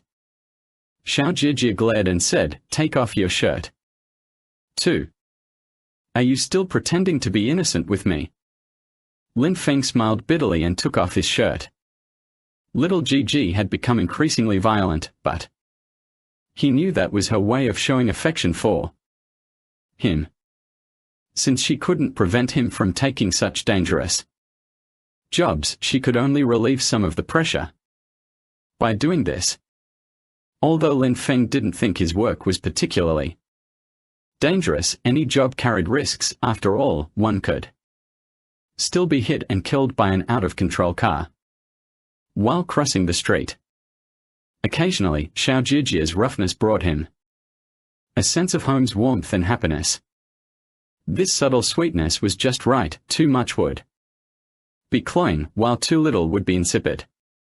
Sometimes, Lin Feng felt that he owed Xiao Jijia too much. He was always risking his life, while she was constantly worried about him. Although she didn't show it, he could feel her concern. Moreover, he rarely took Xiao Jijia out to watch a movie or buy clothes together. Yet, she had never complained or shown any dissatisfaction in front of him. Why not let her vent a little? Xiao Jijia removed the bandages layer by layer from Lin Feng's arm, revealing 4 deep wounds. She sighed with concern and said, look, how deep they are.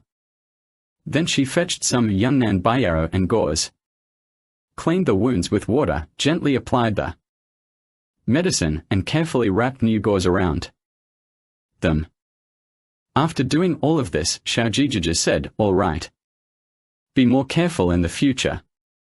Try to let Chi handle those strange things. She's invincible and has much stronger abilities than you. Lin Feng said, the guy who made the trouble was targeting me all along.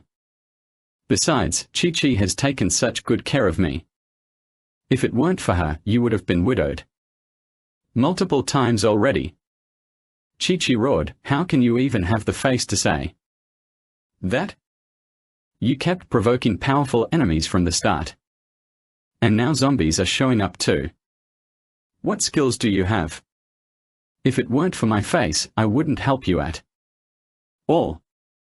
Besides, we haven't even gotten married yet, I could fire you any time.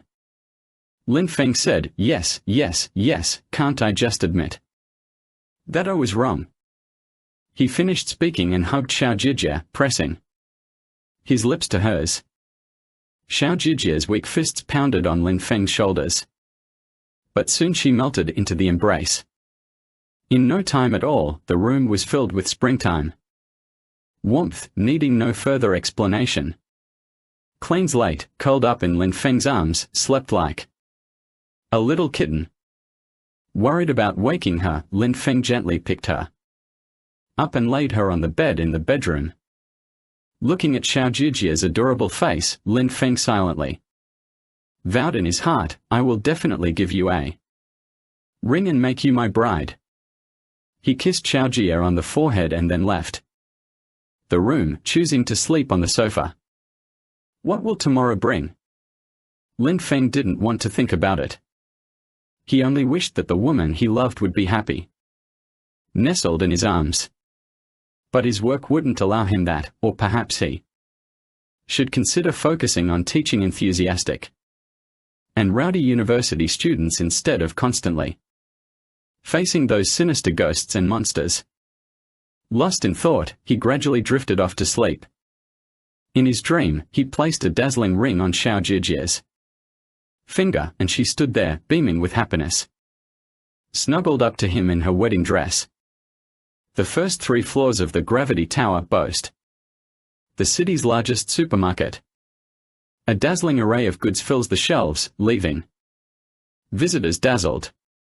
This supermarket, invested in by the Gravity Company, has been a favorite destination for shoppers since its opening and has consistently topped the charts in the grocery industry for 3 consecutive years, hinting at its dominant position.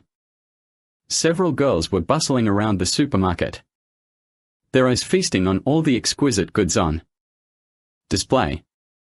When they arrived at the women's clothing section, their eyes were fixed on the beautiful clothes hanging on the racks.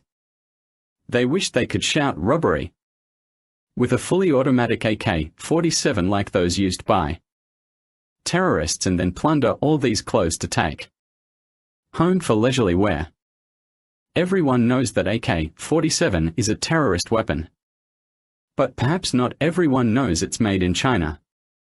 Snicker, as it's both affordable and high quality, definitely the perfect tool for acquiring valuables. Note, the last part of your original text seems more like a humorous remark rather than a direct translation. I've kept that spirit while ensuring the English version flows naturally. Though they had this idea, they could only think about it, as the listed prices were too daunting. They could only move slowly and reluctantly, unable to bear to part with their money. As she glanced at one of the shelves, a girl exclaimed, "What a beautiful scarf! Come over and take a look." The other girls gathered around, with one asking, "Xiaomai, is this the only scarf like this? Do you have any others?" Xiaomai said, "That's it. I didn't see anything else." Another girl ran her hand over the scarf and said, "What exquisite weaving skills! The design is also very appealing. The texture is soft and smooth, it must be warm to wear." Xiaomai tightly held on to the scarf and said, "I found it first, so none of you can take it from me." The other girls all expressed their envy. "Sigh, you are so lucky. Why didn't I notice it?" Xiaomai glanced at the price tag and nearly jumped with joy, exclaiming, "Such a bargain! Only 44 yuan. She then beamed with delight. This led several girls to lament that they had such bad luck. Xiaomai said excitedly to the salesgirl, "Could you please wrap this up for me?" The sales assistant paused for a moment upon seeing the scarf in Xiaomai's hand, then gave her a professional smile and said, "Sure thing. No problem at all." She quickly took out a gift bag, wrapped up the scarf, and handed it to Xiaomai. Xiaomai left the women's clothing section amidst her sister's envy. The salesgirl muttered to herself in surprise, "Strange. Where did that red scarf come from? I didn't see it just a moment ago." After returning to school, Xiaomai entered her dormitory and immediately wrapped a red scarf around her neck. The bright red scarf matched a long, knee-length coat, black tight-fitting pants and crimson mid-calf boots. Completing the look was a small hat with a visor in the same shade of red. This ensemble enhanced Xiaomai's already striking beauty, making her even more captivating and charming. The cheers and admiring glances from her female roommates filled Xiaomai with a great sense of vanity. Amidst a chorus of playful banter, Xiaomai cheerfully went to find her boyfriend, Fang Yuan. The moment Fang Yuan saw her, she was genuinely awestruck, deeming her a heavenly being. The two went out for dinner together and then watched a movie. It was already after 10 o'clock when they got back. Arriving at the dormitory, Xiaomai felt instantly drowsy after taking off her scarf. She quickly washed up and promptly crawled into bed to lie down. Previously, at this early hour, the sisters naturally wouldn't fail to rouse and tease each other for a while. Xiaomai was among the most active in such mischief. But today, for some reason, she felt unusually drowsy and tired, perhaps from shopping for too long during the day. As soon as Xiaomai hit the bed, she fell asleep with deep, steady breathing. Xiaomai slept in until late morning the next day, and, upon checking her watch, found that the first class had already started. She silently blamed her roommates for not waking her up. After getting up and tidying herself up, Xiaomai was startled when she looked into the mirror and saw two distinct dark circles under her eyes. She wondered inwardly why she would have such obvious dark circles after going to bed early the previous night. But she didn't have time to ponder the reason. She quickly applied some light makeup and started getting dressed.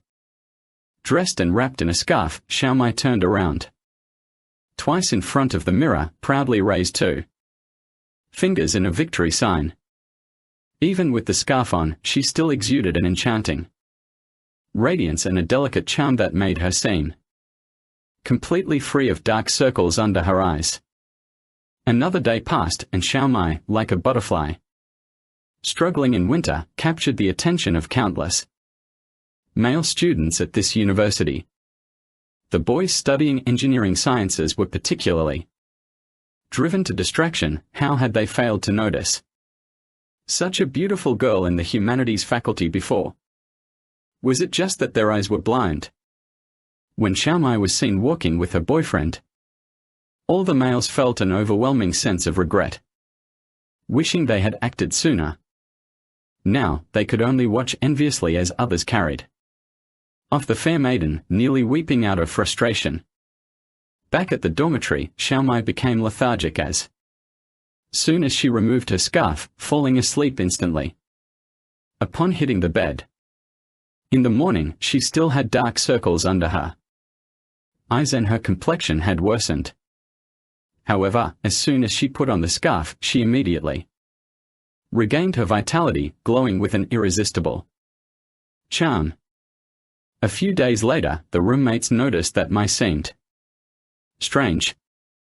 Ever since then, as soon as she came back to the dorm and undressed, she would fall asleep immediately, and it took a lot of shaking in the morning to wake her up.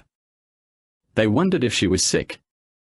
So when Xiaomai came back that day, she hadn't even had a chance to take off her coat before Xiaola pulled her aside and said, "Xiaomai, what's going on with you lately?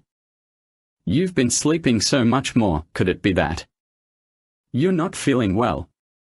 Xiaomai said blankly, "No. Look, isn't my spirit quite good?" Xiaola carefully examined Xiaomai and found that she indeed seemed lively and energetic. Moreover, there was something indescribable about her that was different from before.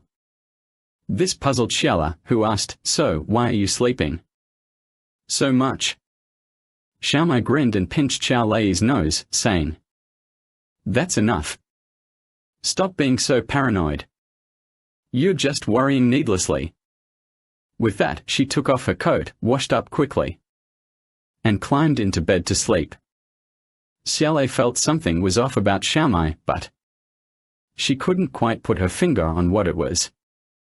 So she went to bed, puzzled. When Xiaolei woke up at 8 in the morning, it was a testament to how regimented her daily routine had become after years of campus life. As a diligent student in the humanities college, she was one of the harder-working ones among her peers. While other girls were preoccupied with romance, she was immersed in her studies. When others were watching movies, she was attending evening study sessions. Every morning, she was always the first to rise in the dormitory, only after judging the time appropriate would she wake up those who had been neglecting their studies for love. She watched as they hastily washed their faces and applied makeup, then hurried off to class with books in hand, engrossed in their relationships with the boys they adored. Every time she witnessed these sisters bustling about and fussing over their grooming, she felt a surge of vitality. Xiaomai was the one she adored the most among them. After all, she was the eldest in the dormitory while Xiaomai was the youngest. She got dressed and quickly ran a brush through her hair. She went to Xiaomai's bedside, intending to wake her up first. She couldn't let Xiaomai continue waking up so late every day and causing daily tiredness. When she arrived in front of Xiaomai's bed, Xiaolei suddenly smelled a smell which made her head dizzy. It's blood. She has always had symptoms of blood dizziness and is particularly sensitive to the smell of blood. This physique has caused her a lot of trouble since she was a child. My father had to be killed by her, otherwise she would faint completely without reservation. Lei felt a flutter of panic in her heart. She didn't know what had happened to Xiaomai. Usually, she got up without turning on the light to avoid disturbing her fellow dorm mates who were still sleeping. In the darkness, she could barely make out that Xiaomai was sleeping with her face turned toward the wall. She quickly turned on the light and pulled back Xiaomai's curtain. She shook Xiaomai several times and called out, "Xiaomai, wake up, Xiaomai." Seeing Xiaomai show no reaction, she forcibly turned Xiaomai's shoulder around. Upon getting a clear look at Xiaomai's face, she let out an ear-shattering cry and then tumbled down the wall with a thud. The sisters in the dorm were woken up by Xiaolei's shrill scream and rubbed their eyes, asking, "What's going on?" They quickly got out of bed to help her when they saw her lying on the ground. In the chaos, a girl felt something wet and sticky under her feet. She looked down and saw a large pool of blood. She exclaimed, "Oh dear! Where did all this blood come from? Could it be Xiaolei's?" Donna looked over and saw the bloodstains by Xiaomai's bed. The blood was still dripping down onto the mattress continuously. She quickly pulled back the curtain covering Xiaomai, who was wide-eyed with her mouth open in shock. Her face was a pale yellow that was frightening to behold, and there was a ragged wound on her throat, from which blood was oozing out. The wound resembled something that had been gnawed at, with distinct teeth marks still visible. Winters and the girl both fainted without a single sound. When the three of them woke up, they were still shaken. Xiaolei, who woke up first, trembled and sobbed against the wall in fright. Meanwhile, Donna and Lily, upon waking, immediately reached for their phones to call for help.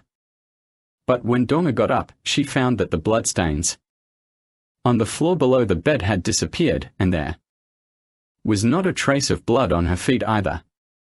The two of them stood there for a moment, calming Xiaolei down. They looked very fearfully at the curtain hanging over Xiaomai's bed, neither of them having the courage to lift it and take a look. Settling down, Xiaolei no longer detected any scent of blood, which helped clear her confused mind. As long as there was no bleeding, she was relatively brave. After a moment's hesitation, Xiaolei mustered the courage to approach Xiaomai's bed and pulled back the curtain she had not fully opened earlier. Inside, little Mai's face appeared. This face once again shocked the three of them. There was no blood, no wounds. Her entire face was a waxy yellow, with deeply sunken eyes and severely gaunt cheeks. Her lips, slightly parted, lacked any color, making her appear almost like a skeleton at first glance. Xiaola gently pushed Xiaomai and said, "Xiaomai." Xiaomai showed no reaction. Xiaolei placed her hand under Xiaomai's nose and trembled as she told Donna and Lily, she's dead. Xiaomai's sudden cardiac death was confirmed by the hospital, but nobody can explain why her face was so emaciated, like that of a skull, before she died. After Xiaomai's family arrived, they took away all of her belongings, leaving only the red scarf behind. Without Xiaomai around, the dorm felt a bit empty and desolate. The Xiaomai who used to flit about like a butterfly was no longer there, and everyone felt something was missing. Her death also seemed to weigh heavily on several hearts, like a large stone pressing down on them. Dongri returned to the dormitory and turned on the light. These days, her roommates had been coming back very late and tried to avoid being alone in the dorm. If not for today's lack of other options, she wouldn't have come back so early. It always felt eerie being alone in the dorm. Donna, who had been reading for a while, became restless and her gaze suddenly fell on the red scarf.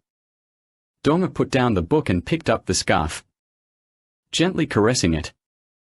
It seemed to still retain Xiaomai's body heat, and a warmth spread throughout her body as the sensation traveled from her fingertips. Donna approached the mirror and gently wrapped her scarf around her neck. Despite being unremarkable in appearance, Donna's cuteness was undeniable, making her look like a fairy fallen from the heavens. She wore a white sweater with a cozy vibe and vintage stone-washed jeans, which were complemented by a vibrant red scarf that made her already rosy cheeks appear even more charming. Her deep black eyes sparkled with life, and no matter the angle, she looked like a delightful little sprite. Running a hand over the scarf around her neck, Dongri felt a wave of sorrow wash over her. To be honest, she found Xiaomai's death rather suspicious. The inexplicable heart failure and the skull-like face she had just before dying lingered in her mind countless times. Donna took off her scarf and put it away. Suddenly, she felt a bit drowsy. Looking at the clock, it was still just around 9 o'clock a.m. Usually, she was known for staying up late well into the night. Even with the lights out, she would often read old Mrs. Porchat's novels by candlelight, sobbing and sniffling through them. Today, she felt tired even at just 9 a.m. By around 12 o'clock, Xiaolei and Lalai had returned to their dorm. Like Donna, they too stayed out late after Xiaomai's mysterious death. Now that she was gone, most people didn't return to the dorm until it was nearly time for lights out, unless there was something special going on. The literary atmosphere at this university was quite thick, and the teaching buildings often closed rather late. This was one of the reasons why the school was renowned. In the province, supposedly, a few seniors had published books before graduation and made significant profits, leaving their younger sisters green with envy. When Xiaolei entered the dormitory, she walked in front and pushed open the door to see a shadow moving By the window, Xiaolei and Lily didn't pay much attention. They had been studying all night and their eyes were very tired. They thought it was just a coat hanging up, like how the strong guy in the neighboring dorm left his bra and underwear out on the windowsill. Hanging a coat wasn't really that strange either. But when Lily switched on the light, it became clear that it was Donna. She had tied the scarf Xiaomai wore around the pipe that ran through the dormitory window with her own pale neck inserted into it. Her tongue had already protruded slightly. The scarf was tightening around her throat, causing her face to flush and turn red. Lili first let out a scream, but then realized it wasn't the time to panic. She quickly ran over and moved the table in the center of the dormitory under the window, climbed up onto it, and hugged Dorma's body tightly. Lily also woke up and together they carefully lowered Dorma down. Winter still had a faint breath. After a round of first aid, Dorma started coughing violently as she slowly opened her eyes to see Xiaolei and Lily. She broke into heart-wrenching sobs. Ruerue and Lily both knew that Dorma was usually mischievous and clever with a strong inner core. And there wasn't much she wouldn't consider suicide over. Moreover, considering Mai's death, their intuition told them that this was not something Dorma would willingly accept. Sure enough, Dorma said in terror, "Quickly throw away the scarf, throw it away."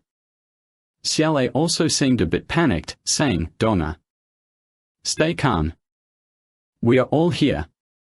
Don't be afraid, everything will be fine. Stay calm." Dorma covered her face and buried her head in Xiaolei's embrace, saying, "Quickly get rid of the scarf. That scarf is so scary. Get rid of it." Little Mai was killed by it. Lily had already taken off the scarf, opened the window, and thrown it out. The scarf drifted in the wind and got hung on a tree below. Startled by Dongri's words, Lily exclaimed, "Dongri, what are you talking about? How could a scarf kill someone?" Dorma sobbed as she noticed Lily had put away her scarf. "When you two weren't back just now, I thought of Xiaomai and picked up the scarf to look at it for a bit. Then, I don't know why, but I wanted to try it on. I just wore it in front of the mirror for a moment before taking it off because I felt drowsy. At the time, I didn't think much of it, I assumed I was simply too tired. So, I went straight to bed to sleep." But who would have thought? Dorma repeated, "Who would have thought," several times but couldn't bring herself to finish the sentence. Her terrified eyes betrayed that something truly frightening had occurred. Lily poured a cup of water for Dorma, who took the cup and took a sip. "I had a dream about Xiaomai," she said. "She told me that the scarf was cursed, everyone who wore it would die and I should be careful. Then she vanished. I woke up right then. At first, I thought it was just because I missed Xiaomai so much that I dreamed such a thing." Xiaolei patted Dorma and said, "That must be it. We all miss her so much." Dorma shook her head frantically, saying, "No, no. I didn't turn off the light when I went to sleep. But it was turned off when I woke up. I thought there had been a power outage." But Xiaolei and Lily both turned to look at Dorma, their eyes filled with disbelief. Dorma paused and said, "But I realized the red scarf was tightly clutched in my hand." Lily said, "Might it be something you held on to before going to sleep and forgot to let go of?" Dorma shook her head and said, "No, no, I remember very clearly. I hung up the scarf, I didn't take it." Xiaolei said oddly, "Could it be that?" Dorma anticipated what Xiaolei was about to say and replied, "Yes, at that time I wanted to move. But my body wouldn't listen to me. I only felt the scarf was warm, then I got out of bed and climbed onto the windowsill, tying the scarf to the pipe above and hanging my neck around it. Lily widened her eyes and asked, "You mean to say that it was this scarf controlling you to hang yourself?" Donna nodded and said, "Yes, at that time, I wanted to move, but my body simply wouldn't obey me. It was completely out of my control until they hung me until I passed out." Finished speaking, she hugged Xiaolai and sobbed. "Woo-woo." Raimai comforted Donna as she said, "What should we do? I really think Xiaomai might have been killed by that scarf." Lily didn't feel particularly anxious and said, "What's there to be nervous about? I've already thrown away the scarf. What else could scare me?" Just then, she suddenly remembered that the scarf was still hanging on a tree beneath their dormitory. She exclaimed, "Oh no. I just threw it carelessly and now it's stuck on the tree below." Xiaolai thought for a moment and said, "Let's go pick it up and burn it. I think it shouldn't be a problem as long as we aren't wearing it." Lily agreed, fearing for Donna, who was alone in the dormitory. So the three of them went downstairs together. At the bottom, they looked up to search for the scarf hanging on a tree branch. Logically, with all the leaves fallen off, the tree had more branches, but that vibrant red scarf should have been easy to spot. However, after looking for what felt like ages, none of them could find it. Lily said with reluctance, "Maybe it was picked up by someone. Let's write a notice to find the lost item tomorrow." After looking for a long time without success, Xiaolai and Donna had no choice but to agree. The three of them returned to the dormitory to prepare for bed. It was nearly 1 a.m. and Donna, having been scared, wouldn't let anyone leave her alone in the room. Reluctantly, Xiaolai shared a bed with her, and it took some time before Donna finally drifted off to sleep after Xiaolai comforted her for a while. Because of the incident last night, Lily woke up unusually early. She doesn't usually rise this early, though she's not always the first to wake. For some reason, she couldn't fall back asleep today, and ended up getting out of bed after lying there for a while. Everyone was pretty shaken last night, so maybe buying some snacks would help calm their nerves. But when she got out of bed and turned on the light after dressing, she was stunned. The red scarf that had vanished last night was hanging on the clothesline where they usually dried their laundry in the dormitory. The scarf hung quietly there, almost as if it had always been there. Its vibrant red was so striking that it nearly took her breath away, exuding an eerie and inexplicable vibe.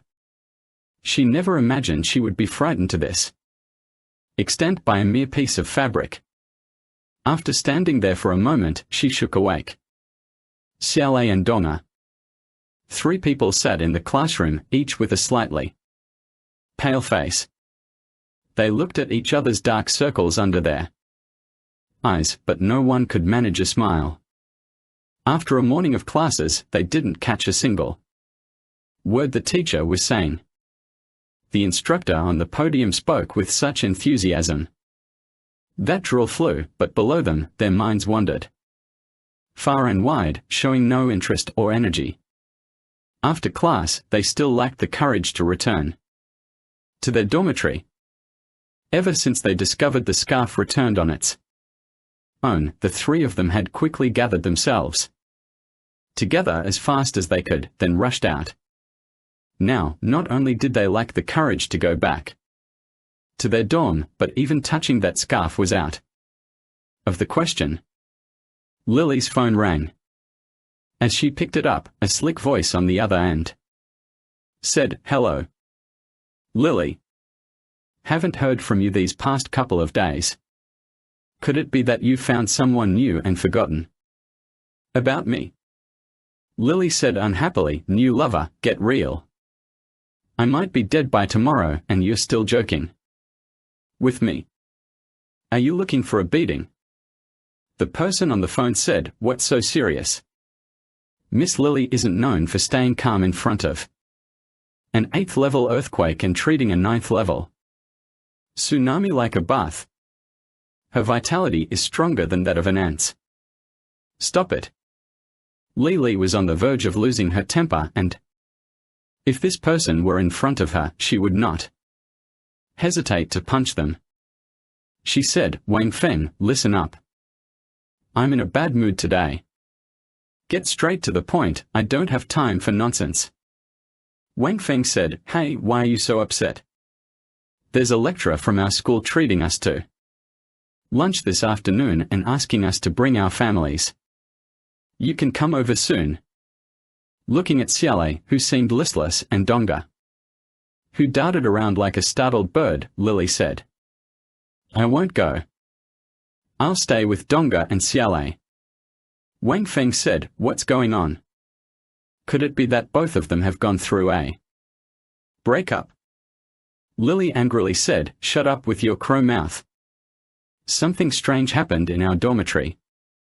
Then, she recounted the entire sequence of events to Wang Feng.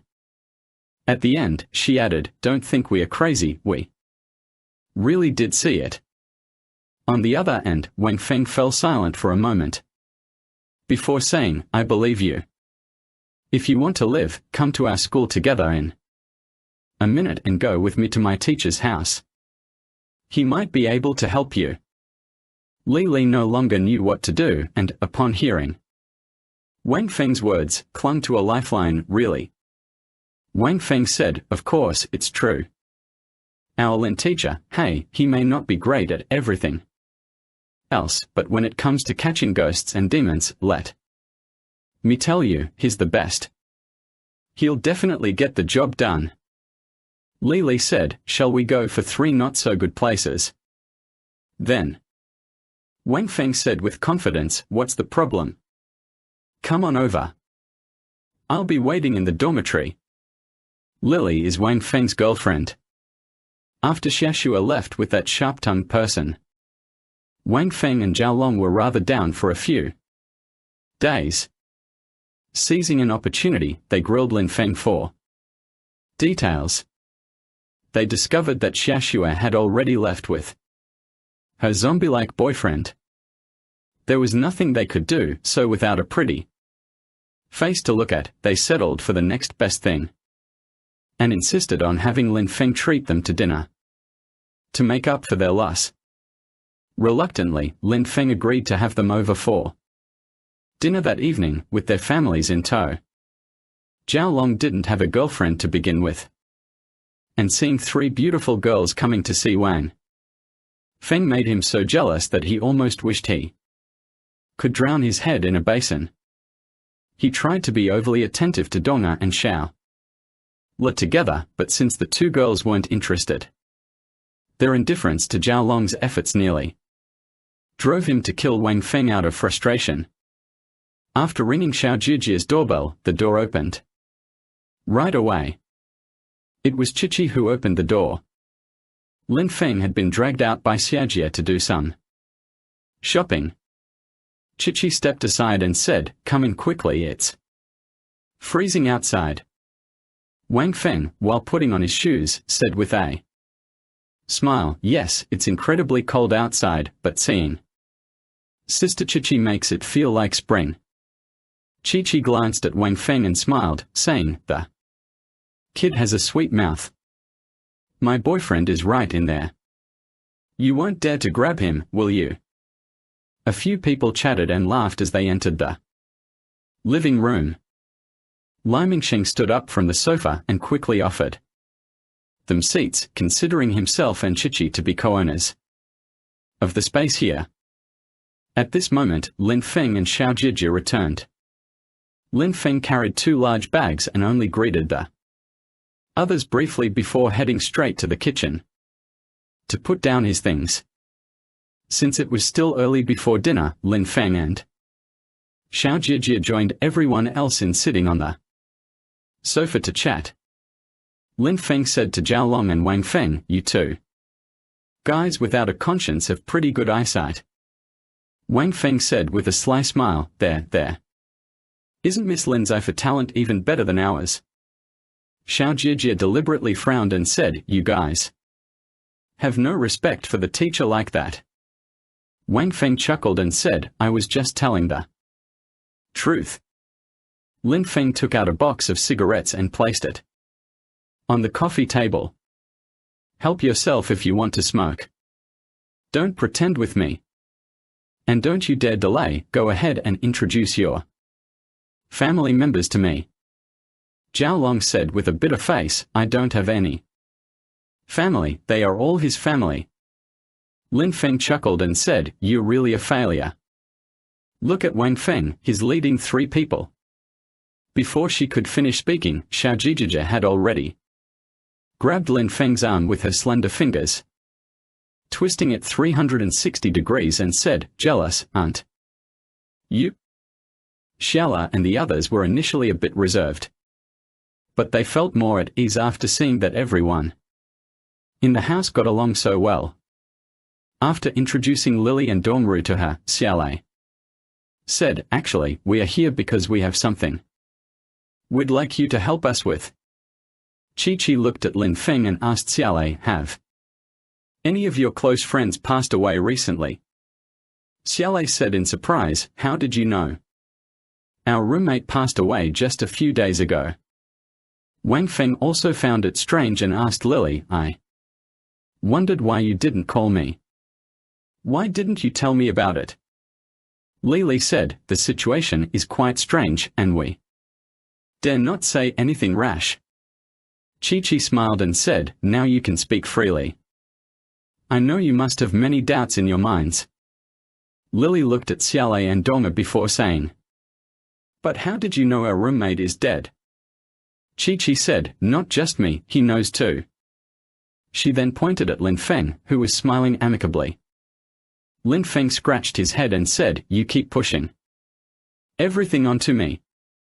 Then he turned to Xiaolei and said, "Chi-Chi and I are monsters. We can see things that you can't. Just now, I detected something unusual on both of you, remnants of unfinished business and sadness from someone who has passed away. In simpler terms, it's karmic resentment."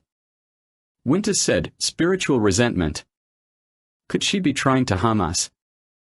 Even though she's dead, it wasn't our fault." Lin Feng shook his head and said, "Of course I wouldn't harm you. She was reminding you of something. I believe one of you has had dreams about your deceased roommate. She must have warned you to be careful about certain things, right?" Donga nodded repeatedly, and Xiaolei and Lily on the side also showed signs of joy. For them, Lin Feng was their savior.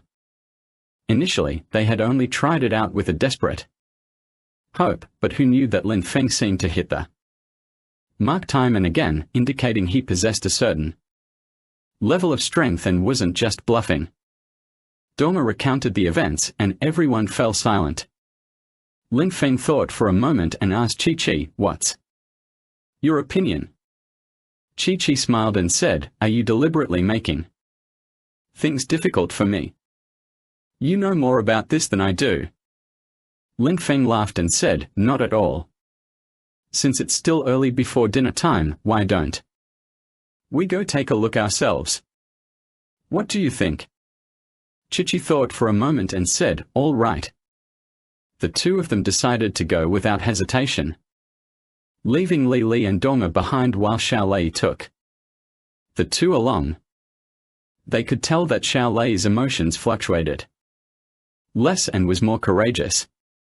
Xiao Jijia helped Lin Feng get dressed and gently pushed him, saying, "Be careful. Go quickly and come back fast." The three of them entered Xiaolei's dorm room, and as soon as Lin Feng stepped in, he first caught sight of the red scarf. Lin Feng examined the scarf for a moment and passed it to Chi-Chi, saying, "What do you think?" Chi-Chi put on the scarf around her neck and exclaimed, "Sister!" which startled Xiao Lei. Lin Feng said, "Don't be afraid, she's someone that even ghosts would flee from." Lei looked at Chi-Chi with half-believing eyes. In her mind, although Chi-Chi was a non-human entity as well, Lei thought she shouldn't be as powerful as Lin Feng. Little did she know about Chi-Chi's true identity. Chi-Chi took Xiaola's hand and said, "Let's go. This scarf has told us a lot." Xiaola said, really not." The three of them were walking and chatting. Chi-Chi said, "The scarf is woven from human hair and dyed with human blood. It carries a very powerful and deadly curse." Xiaolei said in surprise, "How could that be? How can a scarf made of hair have such a texture?" Lin Feng nodded and said, "It's made of hair, with some other stuff mixed in." Lai said, "So what kind of curse was placed on this?" Chi-Chi smiled and said, "This isn't my forte, I should ask him about it." Lin Feng said, "It should be the soul-stealing curse. And the person who cast it harbors a deep hatred. It was cursed with their life force. We need to check out the gravitational tower. Since the scarf appeared there first, it must be somehow connected." At the gravity tower, the three of them first went into the supermarket. After circling around, Lin Feng stopped in front of the entrance for goods delivery at the back of the third floor in the supermarket.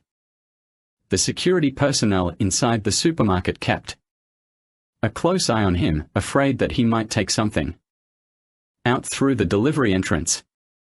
Chi-Chi leaned in toward Lin Feng and asked, "Did you feel anything?" Lin Feng nodded and then shook his head, saying, "It's hard to put into words.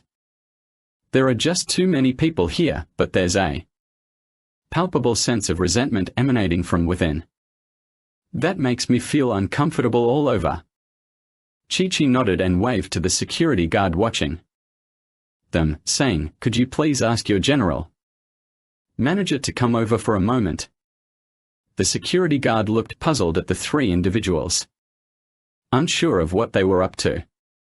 Nonetheless, he went to call over the manager. The manager asked upon arriving, "May I ask what you gentlemen need?" Lin Feng pointed to the entrance where supplies came in and asked, "Did someone die here?" The manager's face changed dramatically and he looked over at the security guard and said, "Could you three come to my office for a chat?" Lin Feng nodded and followed the manager into his office. The manager sat in the large executive chair and said, "You three are journalists?" Lin Feng shook his head and said, "I'm just a teacher." Upon hearing this, the manager immediately donned an air of superiority and said, "You have no business meddling in our supermarket's affairs." Chi-Chi frowned when she heard this and was about to have an attack. Lin Feng shook his head gently and said, "I have a lot of research on Feng Shui. Your purchase port is a yin-gathering orifice." Lin Feng had not finished speaking when the manager interrupted him, saying, "I'm sorry, but I don't have time to listen to your nonsense. I'm quite busy, so if there's nothing important, you can leave." Lin Feng stood up and said, "Since that's the case, we won't force you. I'll leave my phone number for you if you need anything. You can call me." With that, he didn't wait to see if the manager was willing or not and wrote down his number on the calendar on the desk. Then he removed the scarf from Chi-Chi's neck and said, "This scarf was bought at your supermarket." The manager appeared very impatient and interrupted. "Lin Feng, what's the problem? Do you have an issue? If so, go downstairs and return or exchange your item with your receipt." Lin Feng said, "No problem at all. It's just that the scarf was supposed to remain in your supermarket, but ended up being bought by someone else through a series of unfortunate events. Now I'm returning it to you." After finishing her sentence, she put down the scarf. And, without even acknowledging the manager, left. With Chi-Chi and Xiaolei. Chi-Chi said indignantly, "That snob won't be seen. Us tonight and begging for our mercy, HMP." Xiaolei asked curiously, "Why does he come to you?" "In the evening." Lin Feng said, "There is an extremely vicious, resentful soul hidden in that scarf. I guess I was looking for someone in the supermarket to revenge. Generally, I would not use my own life soul to curse without deep hatred. And I guess the object of revenge is the manager, who has a dead aura. Something extraordinary will definitely happen in this supermarket tonight," Xiaolei said, "since that vengeful spirit has such a great grudge against him, it might strike him the first chance it gets. He might not have time to call you." Lin Feng smiled and said, "If you hate someone so much that your heart, liver, spleen, and kidneys are about to turn green, would you be so willing to let them die?" After thinking for a moment, Xiaolei said, "I don't think I'll have that issue." Lin Feng said, "That's because you haven't met her yet." He then checked his watch and said, "Let's head back. I bet Xiao Zhijia has already started cooking by now. We should eat early so we can get ready for the main event." It was already close to 10 p.m. when Liu Ming finally wrapped up his work and prepared to go home after a long day. Fucking hell. Liu Ming couldn't help but swear. Ever since he started working here, he had never managed to have a normal work schedule. The refined and courteous demeanor he always maintained in front of his employees was completely gone at that moment. He kept muttering curses under his breath, blaming the high-ranking directors for making him work himself into a state where he was practically spitting blood. As the general manager of the company, after straightening himself out, he looked into the mirror. Satisfied with his reflection, he snapped his fingers and couldn't help but utter a slogan, "Cool, cool. Being cool can be a sin." Indeed, he had every right to be proud. Standing at 1.8 meters tall, his physique was as sleek and agile as a vibrant leopard. His neat crew cut stood straight and proudly on his head, with clear facial features that reflected his resolute character. A sharp suit only enhanced his striking presence. After everything was in order, he suddenly noticed the red scarf left behind by the 3 unexpected guests from earlier that day as he was about to leave. He picked up the scarf, examined it for a moment, and held onto it as he exited the building. Just before entering the elevator lobby, he tossed the red scarf into the trash can by the elevator door. What the hell is Yin Yu Dao? And teacher? He's nothing but a charlatan, Liu Ming thought to himself while waiting for the elevator, still processing the events from earlier. Despite the kid speaking with such earnestness, he couldn't help feeling a bit uneasy about it. The elevator arrived quickly, and Liu Ming stepped inside, still preoccupied with what had just happened. Those 2 girls trailing the guy were pretty decent choices, especially that one who wanted to give me a piece of her mind. If given the chance, I definitely wouldn't miss it. Maybe I should call them tomorrow and ask for their numbers. Actually, when they left, Liu Ming had already written down Lin Feng's number on his phone, not because of what Lin Feng said, but to get in touch with Chi-Chi. The elevator doors closed slowly, but Liu Ming continued to dwell on his thoughts, filled with impure desires. In front of his family and friends, employees, and all those who knew him, Liu Ming was a cultivated, reserved, and refined man. However, only he himself knew how filthy his thoughts truly were. Having grown up in poverty, he had studied hard to rise above his circumstances one day. He had endured enough scorn from others for being poor, so now that he had achieved some success in his career, he looked down on those who still struggled at the bottom of society just as they once did. He loved playing a multiplayer online game called Heaven, where he was almost universally despised as a huge jerk. In this virtual world, he could express aspects of himself that he couldn't show in his work or everyday life. Even on the official website for the game, he registered an alternate account called Soul Ascension and posted things like, "I started teaching my daughter to curse the moment she was born. My family uses LCD monitors," and other such trivial statements. No one working around him knew about his other side online, except for one person who had once been both his assistant and his lover. Thinking of this woman named Ivan, the corners of his mouth couldn't help but twitch. This is a woman who can do everything for money, and she is as despicable as him. After having a relationship with him for a while, this woman actually threatened him with an old-fashioned number like having a child in her belly. So one night, he dealt with the woman. The location is the purchase channel on the other side of the supermarket, and he cannot let others threaten him. He was panicked at the time and ran away after killing people without even having time to deal with the body. The next day, when he appeared in the purchase channel early, he found that the body was missing. Could it be that I didn't kill that woman at that time? But it is unlikely that there is no reason not to die if you stab 3 times in your chest.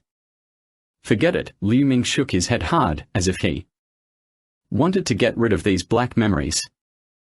Yet his thoughts lingered on Ivan. He still adored Ivan's long hair, which almost reached the ground and felt soft and smooth to the touch.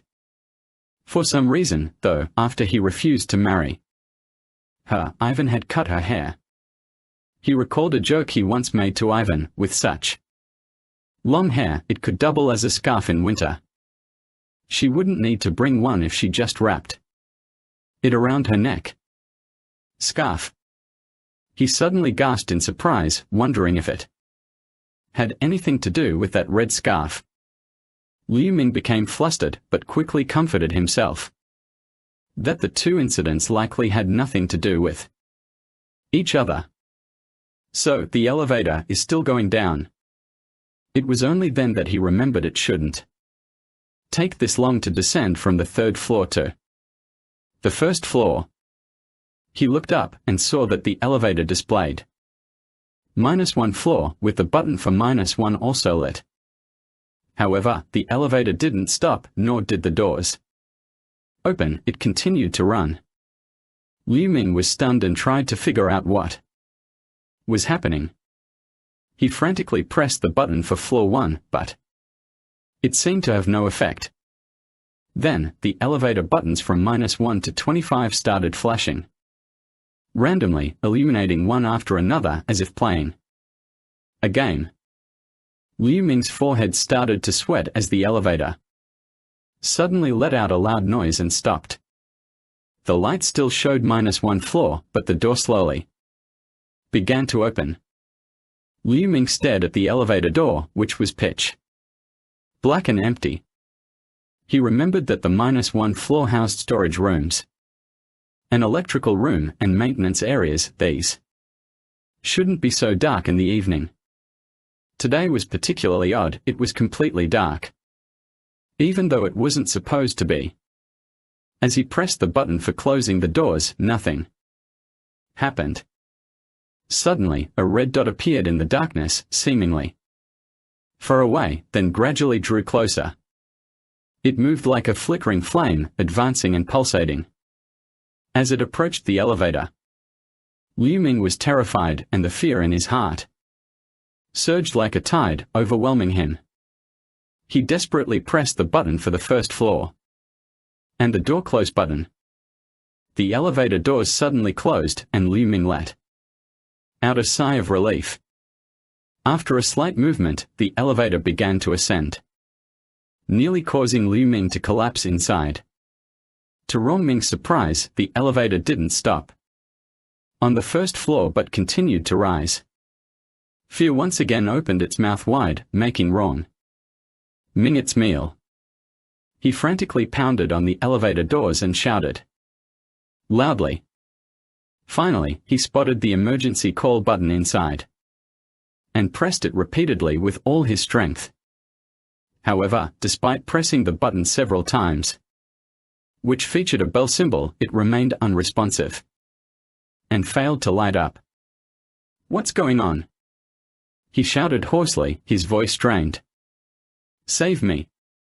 He had long since lost the air of composure and refinement and instead crouched on the ground sobbing pitifully. "Don't hurt me," he said, though his emotions were running high. He felt that everything was connected to Ivan, although he had been sneaky and plotted against others in the past, laughing while stabbing them in the back, cheating on his wife with prostitutes, saying bad things about colleagues to their superiors, even considering getting a knife to dismantle the idol board members. He didn't think much of those deeds. What mattered was that he had once killed someone, a woman as despicable and repulsive as himself, whom he should have left alone but couldn't because she was beautiful on the surface and seemed worthy of his good looks, yet harbored vicious thoughts in her heart. He knew that it was her seeking revenge against him. Now, her malicious nature mirrored his own, never letting go of anyone who had any grudge against her, not even a single glance. But he didn't know which floor she was on in this building. Because he couldn't see her, he was terrified. He felt as if she could appear behind him at any moment, using her sharp nails to choke his neck and her pale teeth to bite into his carotid artery. Then, with the tongue that had once caressed every inch of his body, she would lap up his blood. Fear and deep-seated inferiority complex made Liu Ming feel humiliated in the small elevator. If he had a choice, he would rather return to that little valley, not go to university, have no aspirations for success, and avoid being a hypocrite. But is any of this still salvageable? The elevator stopped, but the doors did not open. Liu Ming crouched in a corner, sobbing as he discreetly observed the elevator doors. When they opened, perhaps a pair of bloodshot eyes and sharp claws would be waiting for him. Warning. The thought of these two words brought him back to the man named Lin Feng. This man appeared indifferent about everything, yet he seemed to see through everything. Right, call his number. Liu Ming hurriedly took out his phone, flipped through the contact list and dialed Lin Feng's number. The phone was picked up before it had even rung twice. Lin Feng had already finished his meal by then and was enthusiastically discussing Grandpa Jin Kai's novel with a few students. What surprised him, however, was that the three girls also held Golden Boss in high regard, unlike other girls who only adored grandma porn chat. Lin Feng thought it was Liu Ming calling when he saw an unfamiliar number. He remembered how the man had acted with a superior air during the day. Originally, Lin Feng had considered waiting a bit longer to make him nervous, but then he thought that if he waited too long, this guy might already be having a discussion with Grandpa Marx about the blueprints for jointly building socialism. So, he decided to answer the call. As expected, Liu Ming's voice was choked with panic and urgency on the other end of the phone. "Master Lin, please come help me. I can pay whatever you want. It seems this guy is really scared, he's practically crying. Trying to act tough, huh?" Lin Feng thought about this while listening to the phone. Upon hearing the last sentence, Lin Feng felt an even stronger aversion towards Liu Ming and said, "Mr. Senior Manager, I am not a god man. Moreover, your matter may not be something that can be resolved with money alone. In fact, whether or not I can handle it is still uncertain." This translation aims to maintain the natural flow and tone of the original Chinese sentence while ensuring clarity in English.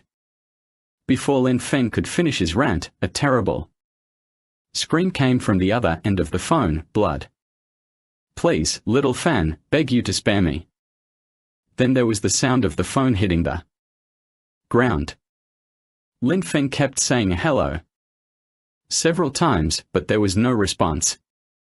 The phone line was filled with chaotic noise and Liu Ming's frantic screams of distress.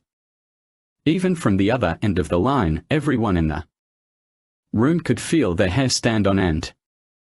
Lin Feng stood up and said to everyone, "Sorry, we need to leave now. Mingzi, get ready and have your brothers secure Graviton Tower. We can't let anything slip on that side." Li Mingsheng said, "What excuse do I use? Am I supposed to tell them there's a ghost there?" And he rolled his eyes. Lin Feng, rubbing his chin in thought, said, "You can make up any excuse, whether you go or not is your choice. I guess Ming will probably be in trouble." Then he turned to Chi-Chi and said, "Let's go." Zhao Long jumped up and said, "Boss, I'll go too." As Lin Feng and these two boys had interacted more over time, the two of them had started calling Lin Feng boss, making Lin Feng feel as if he were part of a gang. Lin Feng said, "Come on, you.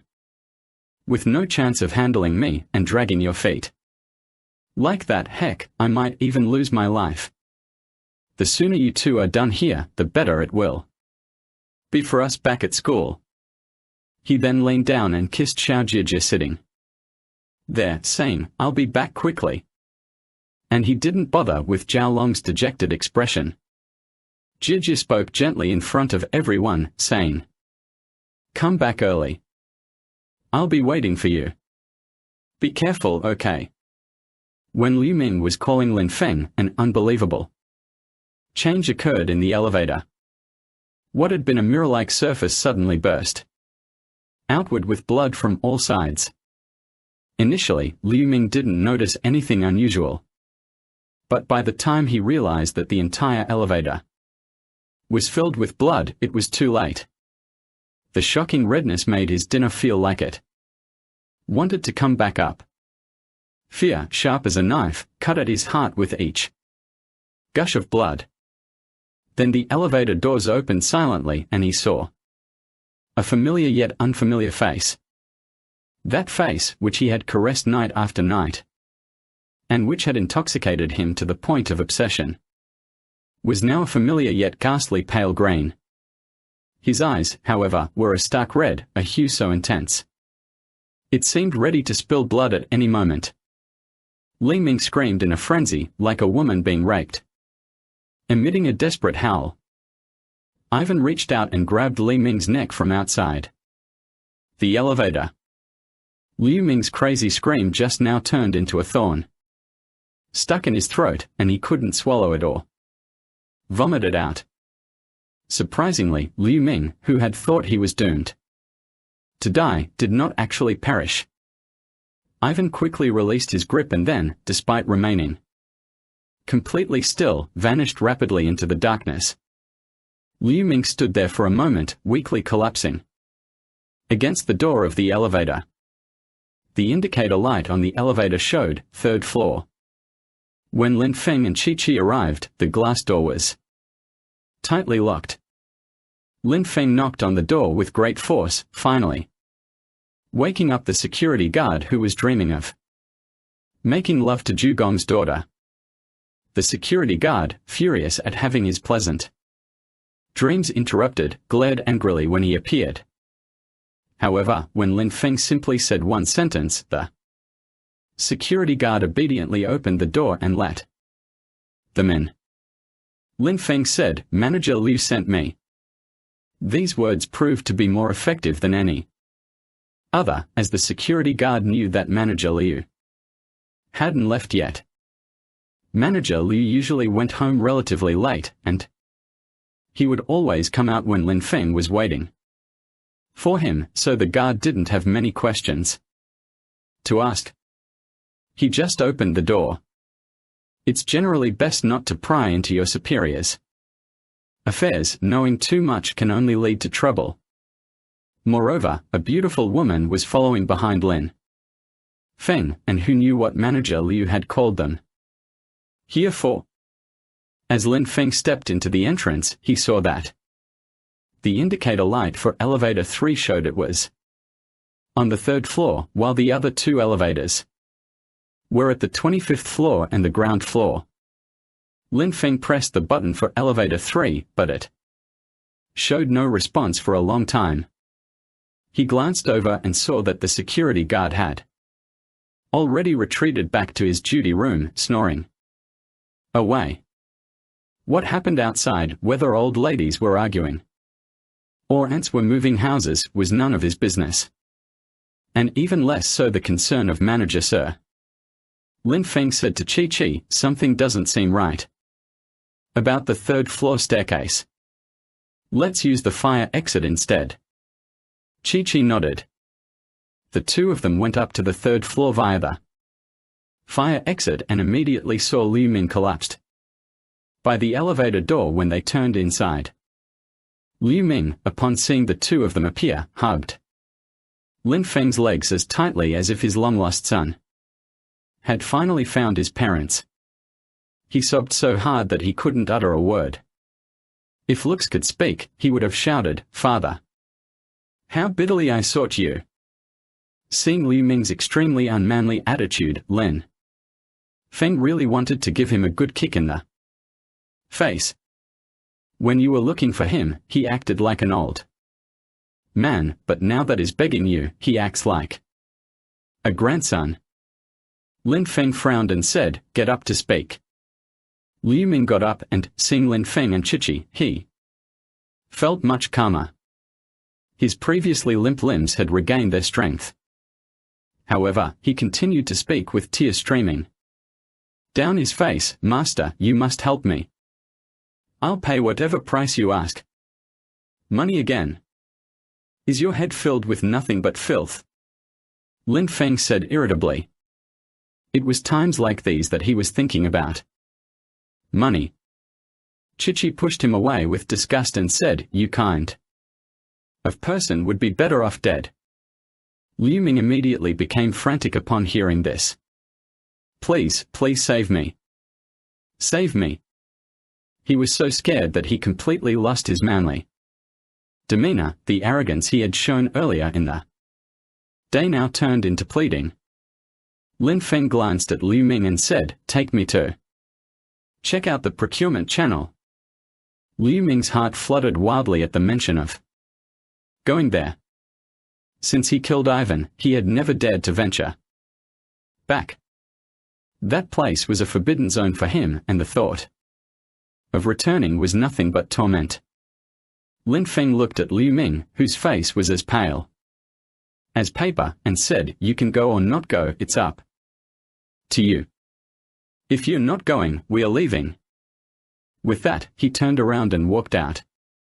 Liu Ming grabbed Lin Feng and said, "Can't I go instead?" "But you guys have to protect me."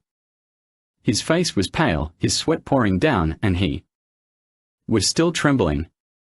Lin Feng said, "Got it. Hurry up." The entrance for receiving goods was inside the supermarket, requiring one to first open the door on the 3rd floor and then walk through the supermarket to get there. Liu Ming took out his key and opened the roller shutter door of the supermarket. Lin Feng walked in and said, "Director Liu, you must have done quite a few guilty deeds." Liu Ming stumbled for words. Chi-Chi snorted and said, "Look at him, what a case of golden outside, rotten inside." Approaching the entrance to the goods intake channel, Lin Feng stared at the red-painted iron door. Pulling out a talisman from his pocket, he affixed one on either side of the door and said, "People have died here before, and it's closely related to Manager Liu." Finished speaking, he turned to look at Liu Ming. Liu Ming said in terror, "I didn't kill anyone. Don't frame me." Lin Feng looked at Liu Ming coldly and said, "If you don't cooperate, I won't be able to help you. You need to explain the entire situation clearly." Li Ming was drenched in cold sweat as he pleaded, "I really didn't kill anyone. Please believe me, I really didn't do it." He knew that if he admitted to the murder, Lin Feng might immediately call the police and arrest him, leading to certain death. It would be better to take a risk. After all, hadn't Ivan's ghost spared him today? Lin Feng shook his head and said to Liu Ming, "If you don't tell me the truth, I can't help you. Wish you good fortune." He then turned to Chichi and said, "Chichi, let's go. Call Mingzi and ask him not to bring anyone with him." Chichi glared at Liu Ming before agreeing with Lin Feng. The two of them walked quickly toward the exit. Liu Ming called out behind them, "Hey, wait for me. Slow down a bit, I'm really not kidding." Lin Feng and Chichi ignored it. Chichi had already answered Li Mingxing's call and told him not to come over. Behind him, Liu Ming frantically pulled the roll-up door shut and locked it before joining Lin Feng and Chi. Standing by the elevator, they watched as the indicator light flashed. Lin Feng said, "Today you have some dog luck." She was just teasing you. But she will be here soon, and then the outcome won't be so favorable for you. You better watch out." Liu Ming was still saying, "I really didn't." Lin Feng waved his hand and said, "That's enough. I don't want to hear any more of this." Liu Ming wore a guilty expression, thinking to himself, "Tomorrow, I must find a Taoist or Buddhist monk to perform a ritual for me and suppress Ivan's ghost. Ideally, I could send her straight to the 8th level of hell. That way, she wouldn't bother me anymore." This thought brought a grimace to his face as he clenched his teeth.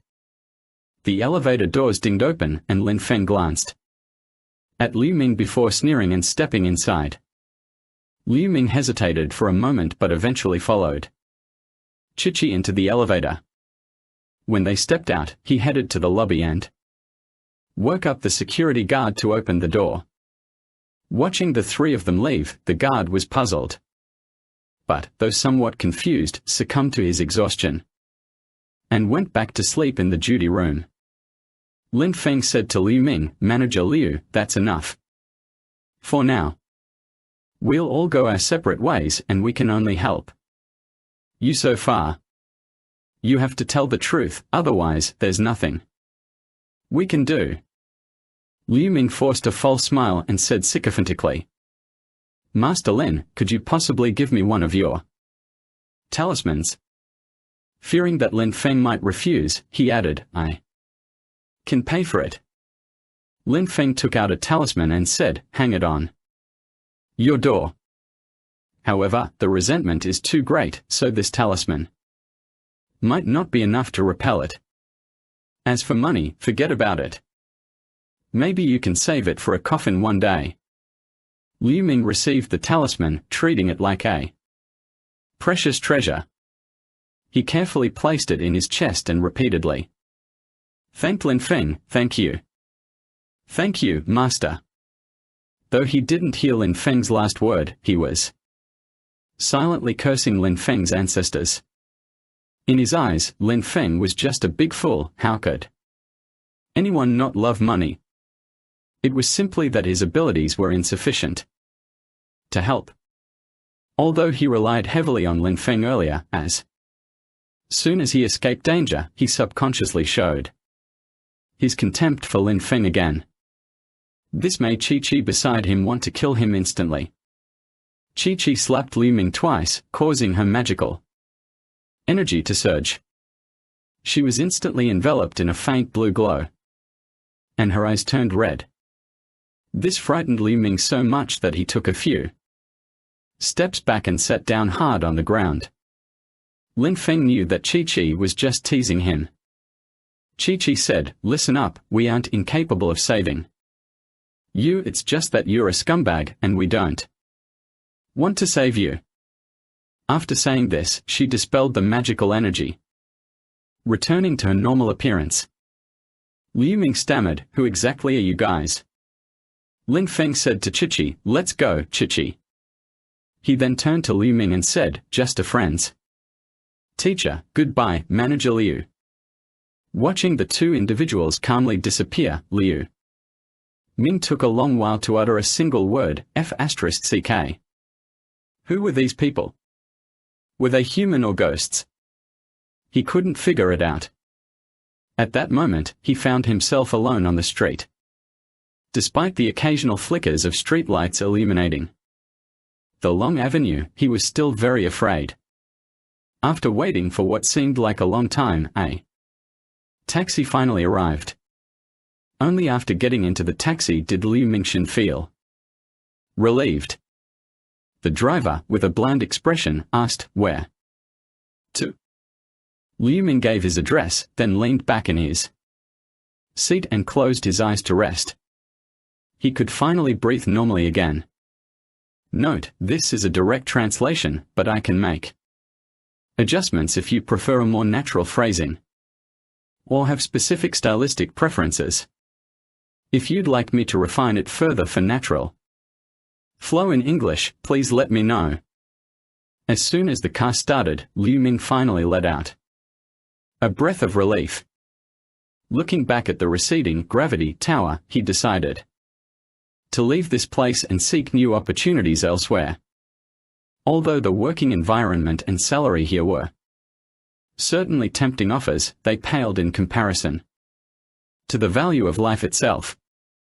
Fucking bastards. Liu Ming muttered under his breath. He harbored an intense hatred for both Lin Feng and Chi-Chi, who had mocked him mercilessly. He despised everyone whose salary was lower than his, even those he had just saved from danger. For money or power, he would kneel down and kiss his boss's ass at any time. He wiped the sweat from his forehead and leisurely lit a cigarette. Just as he took a puff, the driver said, "Sir, please put out that cigarette, smoking is not allowed on this vehicle." Fucking. Liu Ming gave the driver a white eye and rolled down the window to throw out his cigarette. The streetlights outside flickered, and although the cars weren't as densely packed as during the day, there were still quite a few. Liu Ming was enjoying the beautiful night view when the driver next to him said, "Sir, could you please close the car window? It's cold outside." Liu Ming immediately flew off the handle. He had been constantly teased by Lin Feng and Chi-Chi just moments ago, bottling up a lot of frustration. That was finally finding an outlet. It erupted at this moment. "You damn never give up, do you?" Liu Ming cursed as he turned to look at the driver next to him. But as he was about to curse, he was rendered speechless by a sudden shock.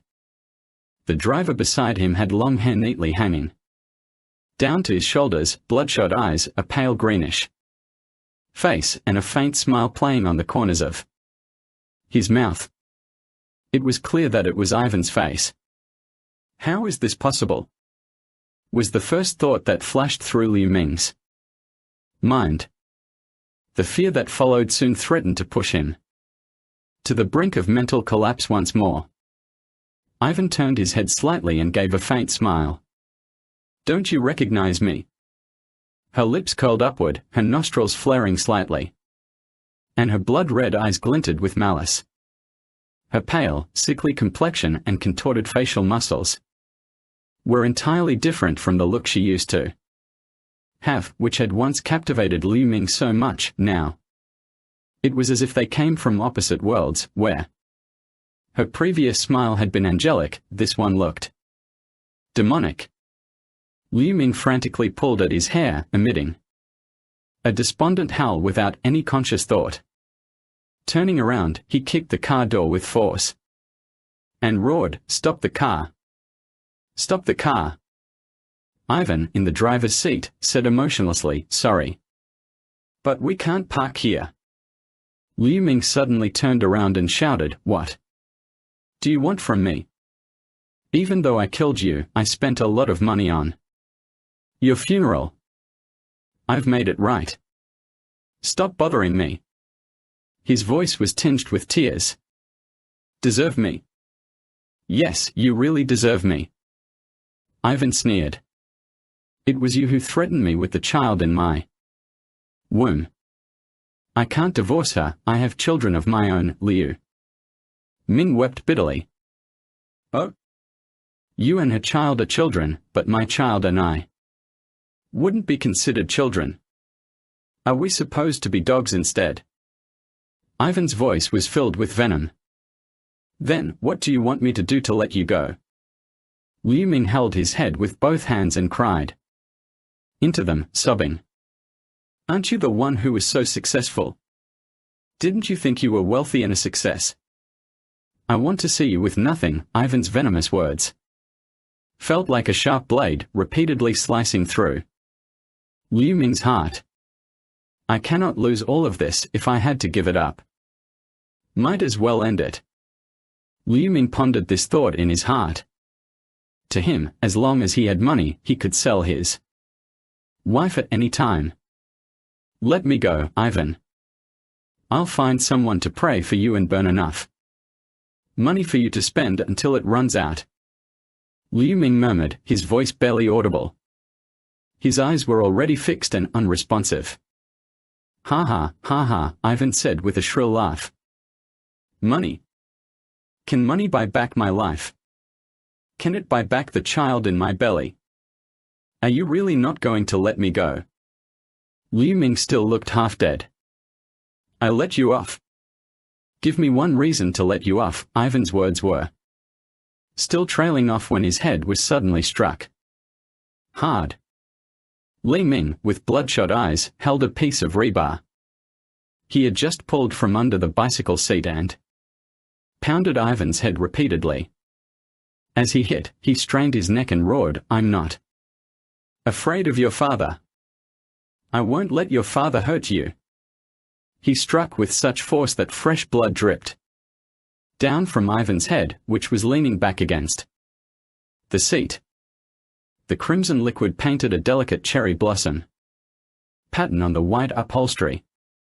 Despite the car weaving in an S pattern across the road, it maintained its speed and continued to race through a desolate area where no one passed by. Liu Ming had no time to manage anything else. Once the car arrived, all he could think about was, "Kill this woman." Although she had already died once, he didn't mind her dying again. The steel pipe dropped, sending a spray of blood and brain matter flying. The red and white mixture spluttered onto Liu Ming's hair, face, and mouth. He paid no attention to it. All he cared about now was the woman in front of him, or perhaps a female ghost. Screech. The car came to a halt, and Liu Ming's foot pressed down on the brake. Ivan's head leaned back against the seat, motionless. "I asked you to pester me and let you pester me. I threaten me while living, but I won't feel at ease if I die." Liu Ming yelled in the car, almost crazy. Ivan's head suddenly rolled off his neck and landed on his own legs. Liu Ming was stunned. How could this be possible? He looked down at his hand, and indeed, it held a steel pipe rather than a machete.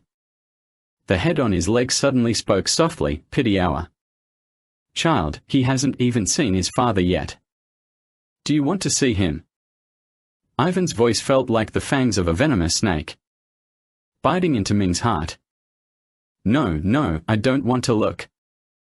I don't want to look."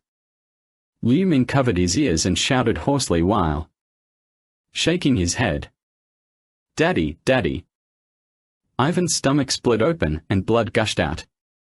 Like a fountain. Two small hands pried the wound apart as a bloody little head emerged. The child, with its toothless mouth, mumbled unclearly. "Why are you so heartless, Daddy? Why do you want to kill me and Mommy?" The small hands were also smeared with blood, flailing wildly. Finally, the sky-high Liu Ming fainted from exhaustion. "Fucking hell!" Liu Ming swore as he rubbed his throbbing head, which felt like it was about to explode. That damn woman had nearly driven him crazy. He recalled everything he had done before losing consciousness. Looking over to the passenger seat beside him, he was dumbfounded. In the driver's seat, there was Ivan. He was a plain-looking man in his 40s, blooded from head to toe, wide-eyed with fear, and twisted awkwardly as if in terror. He had stopped breathing. Could it be that the person I just killed was not Ivan but the driver? What the hell have I done? Liu Ming looked at everything in agony, realizing that he had inexplicably become a murderer once again. It was all because of that damn woman and that useless Lin Feng. Those talismans weren't worth anything. Liu Ming pulled out the talisman from his pocket inside his suit jacket, tore it into pieces and tossed them into the car. After lingering in the car for a while, Liu Ming got out and walked around to the driver's side. He opened the door, pushed the body to the side, and started the car. Now he wanted to go home without being seen with blood all over him. Upon reaching his own floor, he parked the car in his garage. Inside, there was a pious Pioneer, a type of sedan. Given his current position and salary, that was the best he could afford. After sitting in the car for a while and smoking a cigarette, Liu Ming finally got out. He walked over to the garage and looked around, seeing no one outside. He quickly locked the garage door and ran back home. It was already 12 o'clock, and his wife was already asleep. His daughter attended a private boarding school that only allowed her to come back on weekends. The thought of seeing his daughter tomorrow brought some comfort to his heart. However, this small trace of happiness was immediately overwhelmed by the flood of terrifying thoughts that surged through his mind. He stripped off his clothes and entered the bathroom. The warm water quickly washed away the bloodstains, and his mood seemed to shift a bit. Maybe this time she really is dead, he thought to himself. After getting out of the shower, he took out the talisman that Lin Feng had given him from his pocket and rolled up his clothes, shirt, pants, and all, stuffing them into a garbage bag. He stuck the talisman on the door, hoping it would work. Although Liu Ming wasn't sure if it would, he still held on to the hope that the talisman might be effective. Entering the bedroom, he lay down next to his sleeping wife and glanced at her before turning away to fall asleep. After over a decade of marriage, their relationship had long since lost the romance and intimacy they once shared in college. Moreover, he detested his wife's bourgeois sensibilities. But since her father was one of the directors at Graviton Group, he could not divorce her. He still maintained the facade of deep love and affection, despite his dislike. The chaotic thoughts left him dazed for a moment, and soon fatigue washed over him, finally sending him into a deep sleep.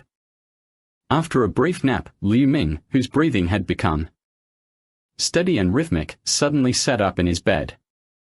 His eyes half opened, he put on a pair of slippers and, with a vacant expression, opened the bedroom door to step into the kitchen. After running his hand over the kitchenware rack, his fingers finally settled on the knife. He gently pulled the blade out from its place, making a soft swoosh sound as it slid free. The moonlight illuminated the sharp edge of the blade, giving it an almost chilling glow. Back in the bedroom, Liu Ming held the knife and stood in front of the bed, fixing his gaze on his wife. Lying there. His expression suddenly became horrifically fierce. And he shouted, "I'll kill you." "Hubby, what are you doing?" asked the wife, confused after being awakened by Liu Ming's loud shout. Before she could even utter another word, his knife had already plunged into her throat. The half-expressed scream sounded as if a string on a harp had been snapped, cutting short with a sudden silence. With her trachea severed, all that was left were the sibilant sounds of air escaping, no matter how much she tried to breathe. There was not a single breath entering her lungs. Liu Ming hesitated not a moment, delivering the second cut with precision. It cleanly sliced across her face, creating a gash from her left eye to the corner of her mouth, and blood spurted out. However, she hardly felt much pain. Oxygen deprivation had already put her brain in a semi-comatose state.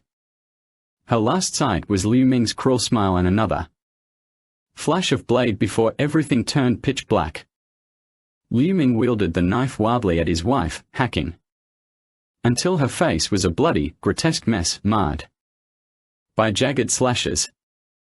Only then did he stop, satisfied.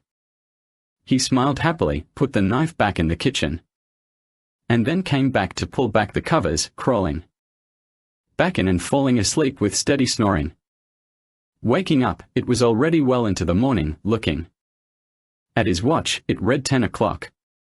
Liu Ming sat up and stretched, then looked down in shock to see that he was covered in blood. "What the hell?" he muttered. He remembered changing clothes and taking a shower when he got back last night. How could there be so much blood on him now? He shoved his wife beside him, but she showed no reaction. Liu Ming turned to look and sucked in a cold breath.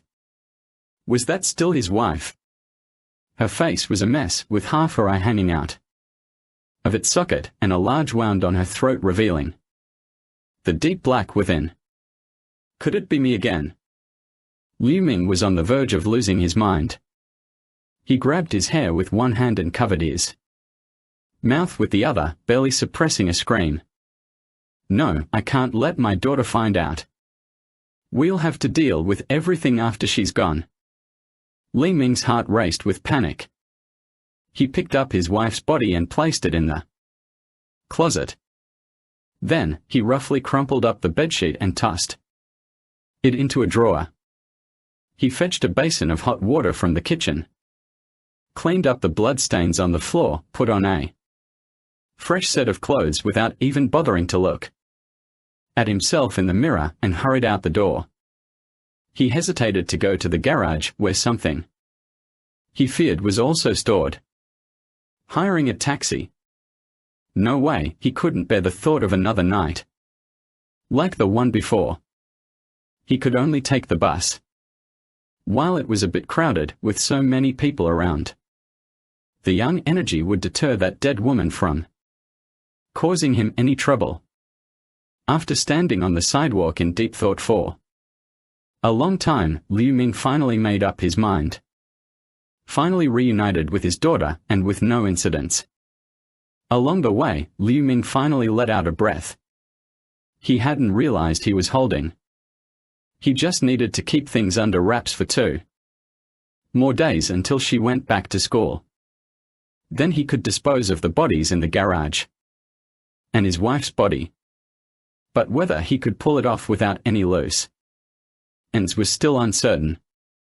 As soon as she stepped through the door, her daughter asked, "Dad, where's Mom?" "Oh, your mom is on a business trip and won't be back for some time." Liu Ming was at a loss for words after his daughter's question. Come on, it doesn't matter if he comes back only once in a while. At least he could stay home for a bit. The daughter pouted and sat down in the chair. "Mom will bring you whatever you need." "Who cares?" The daughter clearly wasn't impressed.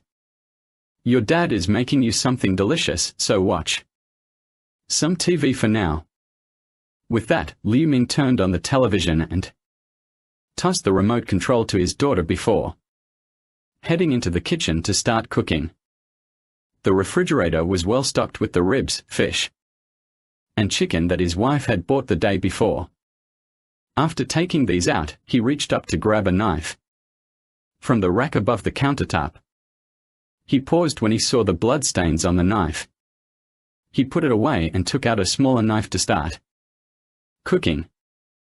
Liu Ming finally had dinner ready, while his daughter, bored in the living room, was flicking through channels aimlessly with a remote control in hand, beaming with delight at seeing dish after dish appear on the table. She couldn't resist grabbing a piece of red braised pork chop and stuffing it into her mouth, only to yelp in pain from the heat. This is delicious," she exclaimed. Liu Ming smiled and said to his daughter, "Eat more if you like it." Daughter responded enthusiastically, "Dad, why aren't you eating?" Liu Ming said with a smile, "You go ahead and eat. Dad isn't very hungry." The daughter cuddled up to Liu Ming and pouted, saying, "How nice it would be if Mom were here. We could eat together and have so much fun." Liu Ming's spirits sank upon seeing his daughter, and the good mood he had momentarily experienced vanished. His anxiety returned as he suppressed his fear, fearing that recalling those memories might drive him mad. He quickly said to his daughter, "Eat your meal quickly. After we finish, I'll take you out to play." The daughter cheered and said, "Wow, great. Dad is the best." She then kissed Liu Ming on the cheek and began eating her meal with gusto. Liu Ming watched his daughter eating while he took out a cigarette and lit it, lost in thought. It was all so unbelievable. Last night, he had committed murder in his sleep, killing his wife for sure, which had to be the work of Ivan's vengeful spirit. Bitch! Liu Ming cursed inwardly. Although he was furious, he had no idea what to do. If he were to seek help from Lin Feng again, he would inevitably have to reveal the truth about his murder. Even if Lin Feng could eliminate Ivan, exposing his own crime would still land him in legal trouble and bring about his downfall. Liu Ming smoked one cigarette after another, filling the house with smoke, but he seemed completely unaware. The daughter on the other side protested, "Dad, don't smoke anymore, it's choking me." Liu Ming's hand trembled when he heard his daughter's voice, causing the cigarette to fall to the ground. Despite her being a teenager of 10 or more years old, her voice wasn't as childish and immature as one would expect. It was like that of a newly learned-to-talk child. High-pitched and affectionate, with a strong hint of petulance in it. Liu Ming slowly raised his head to look at his daughter, who was sitting at the dining table having dinner. That was clearly his daughter, the same infant he had seen in the taxi yesterday evening. The infant struggled to wave its tiny, short arms and legs, which barely touched the chair. The child was soaked from head to toe, as if just emerged from water, with remnants of blood on its face. A severed umbilical cord hung from its belly, while it savored a piece of roast rib in its mouth. It's hard to imagine how such short hands managed to reach and hold onto the rib on the table, or how they could manage to chew it so enthusiastically. Liu Ming was nearly speechless, his mouth agape. His first thought was to rush forward and kill the infant with anything or any means at hand.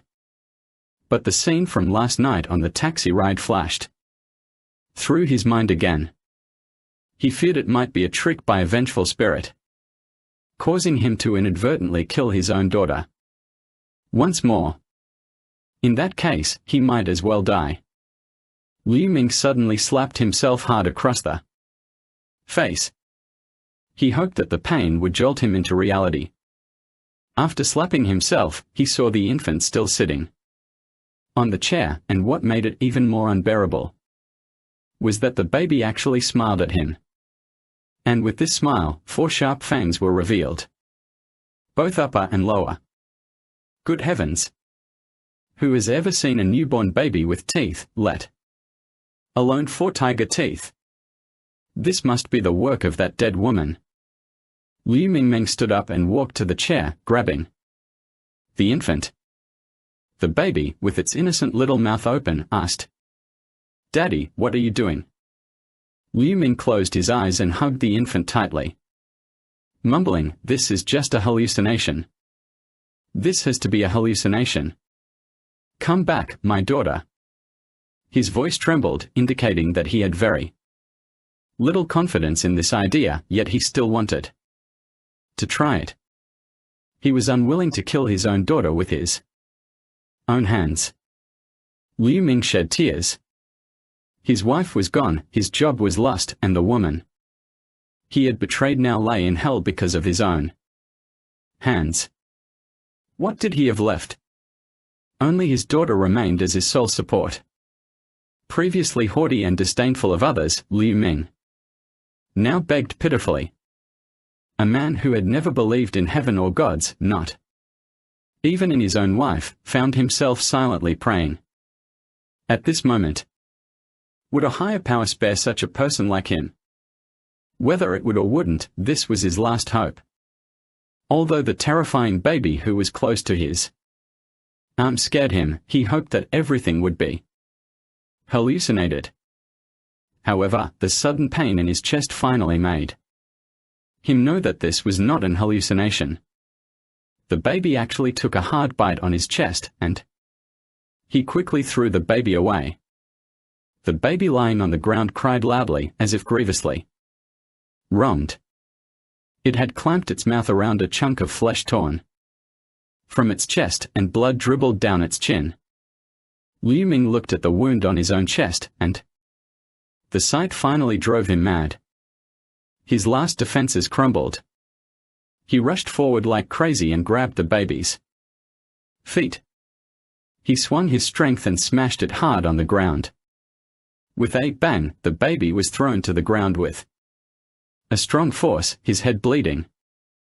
The baby began to cry loudly, and Liu Ming roared, "I called you to cry. I called you to cry. Give me my daughter back. Give me my daughter back." As he bellowed, he stamped his foot viciously into the ground, relentlessly. One stamp after another, the baby's body was reduced almost to a bloody pulp. Organs were scattered everywhere, the head was flattened beneath his foot, and what remained of the face was a grotesque mess of flesh, unrecognizable as any specific features. "Return my daughter to me." Liu Ming screamed despairingly at the sight of the mangled flesh and organs on the ground. He appeared like a raging lion, with sharp claws but no outlet for his fury. "Ah!" Liu Ming let out a painful roar. Exhausted from venting his pent-up frustration, he collapsed to the ground. Where was his daughter? Where had she gone? Liu Ming painfully pondered this as all of it stemmed from his own arrogance, lechery, shamelessness, and greed. Could anyone blame him for that? Liu Ming, sitting on the ground with his head in his hands, had cried himself dry. When he looked at the body, he was shocked to see it was his daughter lying there. The girl had already stopped breathing, her internal organs had spilled out of her abdomen, and her face was so disfigured that it was hard to believe it was still a face. Liu Ming let out a despairing cry of no, and suddenly heard a cold voice from behind him. "Say, how is it? Does it feel very painful to you? I told you that you would lose everything. Isn't your daughter human, while my son is not? I followed you for so long, did you ever treat me like a person? You just saw me as a cheap prostitute who could be used whenever you wanted to release your frustrations, and then ignored me once you were done. In your eyes, I was worth less than a dog." Liu Ming turned her head to look at Ivan, standing behind her. Her purpose had been served, but the hatred remained. The curse from beneath her life could never be lifted. Liu Ming was no longer crying or fearing. When everything was lost, there was no source of fear left. All she felt now was regret and unwillingness to accept what had happened. Ivan looked at Liu Ming's dazed expression and burst out laughing. I finally got the chance I've been waiting for. I finally avenged myself, making you lose everything. In this world, alone and miserable, more satisfying than killing you. Ha ha ha. Ivan laughed loudly, his laughter brimming with the pleasure of revenge. Liu Ming said calmly, have you been wanting to retaliate against me for a long time? Ivan gritted his teeth and said, yes, I wanted to get revenge on you when you rejected me. I cut my hair and mixed it with yarn to knit a scarf. I even cursed you with the most vicious curse. In fact, I was able to seek revenge thanks to you. Liu Ming said in a daze, me. Ivan said, yes, you killed me in the converging yin aperture. My resentful spirit absorbed a great deal of yin energy. And the curse I placed on you was magnified dozens of times as a result. That's how you ended up like this today. It's a pity about the child inside my belly. Liu Ming chuckled dryly, his laugh as bitter as the sound of a dead leaf. So it was I who helped you. Truly, you brought this upon yourself. Why not just kill me now? Ivan smiled and said, I won't kill you, I want you to live with lifelong suffering. Liu Ming sneered and said nothing, just sitting on the ground in a daze. Ivan couldn't help letting out a couple of cold laughs as he saw Liu Ming had completely broken down and then vanished without a trace. Liu Ming sat on the ground until nightfall, lost in thought. His phone rang several times, but he didn't answer it. Even without picking up, he knew it was his boss's from work calling to inquire about his absence from work. Looking out at the twinkling stars, Liu Ming lost all desire to live. Everything had been destroyed by that dead woman. Now he missed his wife's gentleness and his daughter's obedience. Even his colleagues' smiles seemed beautiful. But in an instant, these thoughts vanished from his mind. Everyone in this world should die, not a single person is good. He heard that at midnight, a female ghost dressed entirely in red is particularly powerful. Wondering if a male ghost would be just as formidable when he dies, Liu Ming decided to take his own life, vowing to become a vengeful ghost to retaliate against everyone, including Lin Feng and Chichi, who could have helped him but didn't. Fuming with anger, he got up and went through his closet, but found no red clothing. Upon seeing his wife's corpse, an idea suddenly struck him. Perhaps using her blood would work even better. He struggled to move his wife's body out of the closet and sliced her wrist artery with a knife. However, by the time he had cut her, she had already lost a significant amount of blood, and by the next day, the blood had begun to clot, barely flowing at all.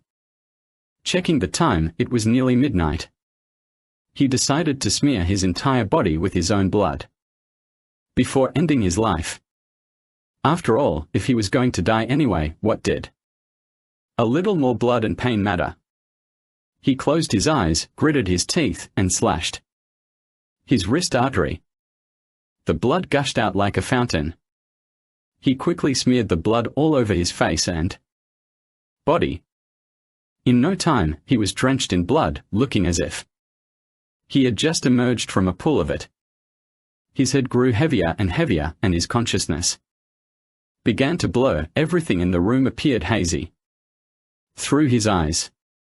Ding, ding, ding, the clock on the wall struck 12 o'clock. Liu Ming thought as he heard the clock chiming. It was time for him to leave. Raising the knife in his hand, he plunged it into his heart as the final chime sounded. His vision went black and everything turned pitch dark. The last remnants of consciousness in his mind told him that he was going to die. Li Mingsheng, covering his nose, examined the body and asked Lin Feng and Qi, "Are you sure this is Liu Ming?" Lin Feng nodded and said, "I'm sure." Li Mingsheng frowned and said, "Come on, it's in such bad shape, can you still recognize it?" Lin Feng shrugged his shoulders and said, "Of course. You can have the forensic expert check it out. It will definitely be true."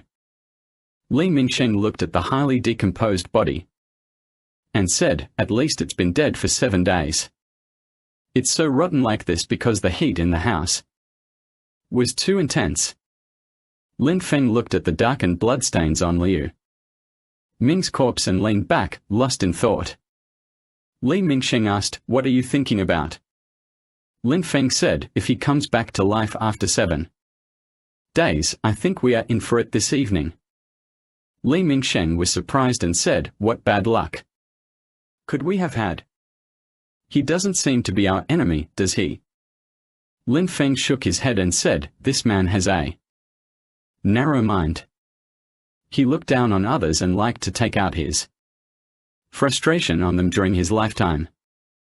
I reckon he must resent me for not helping him when he was alive."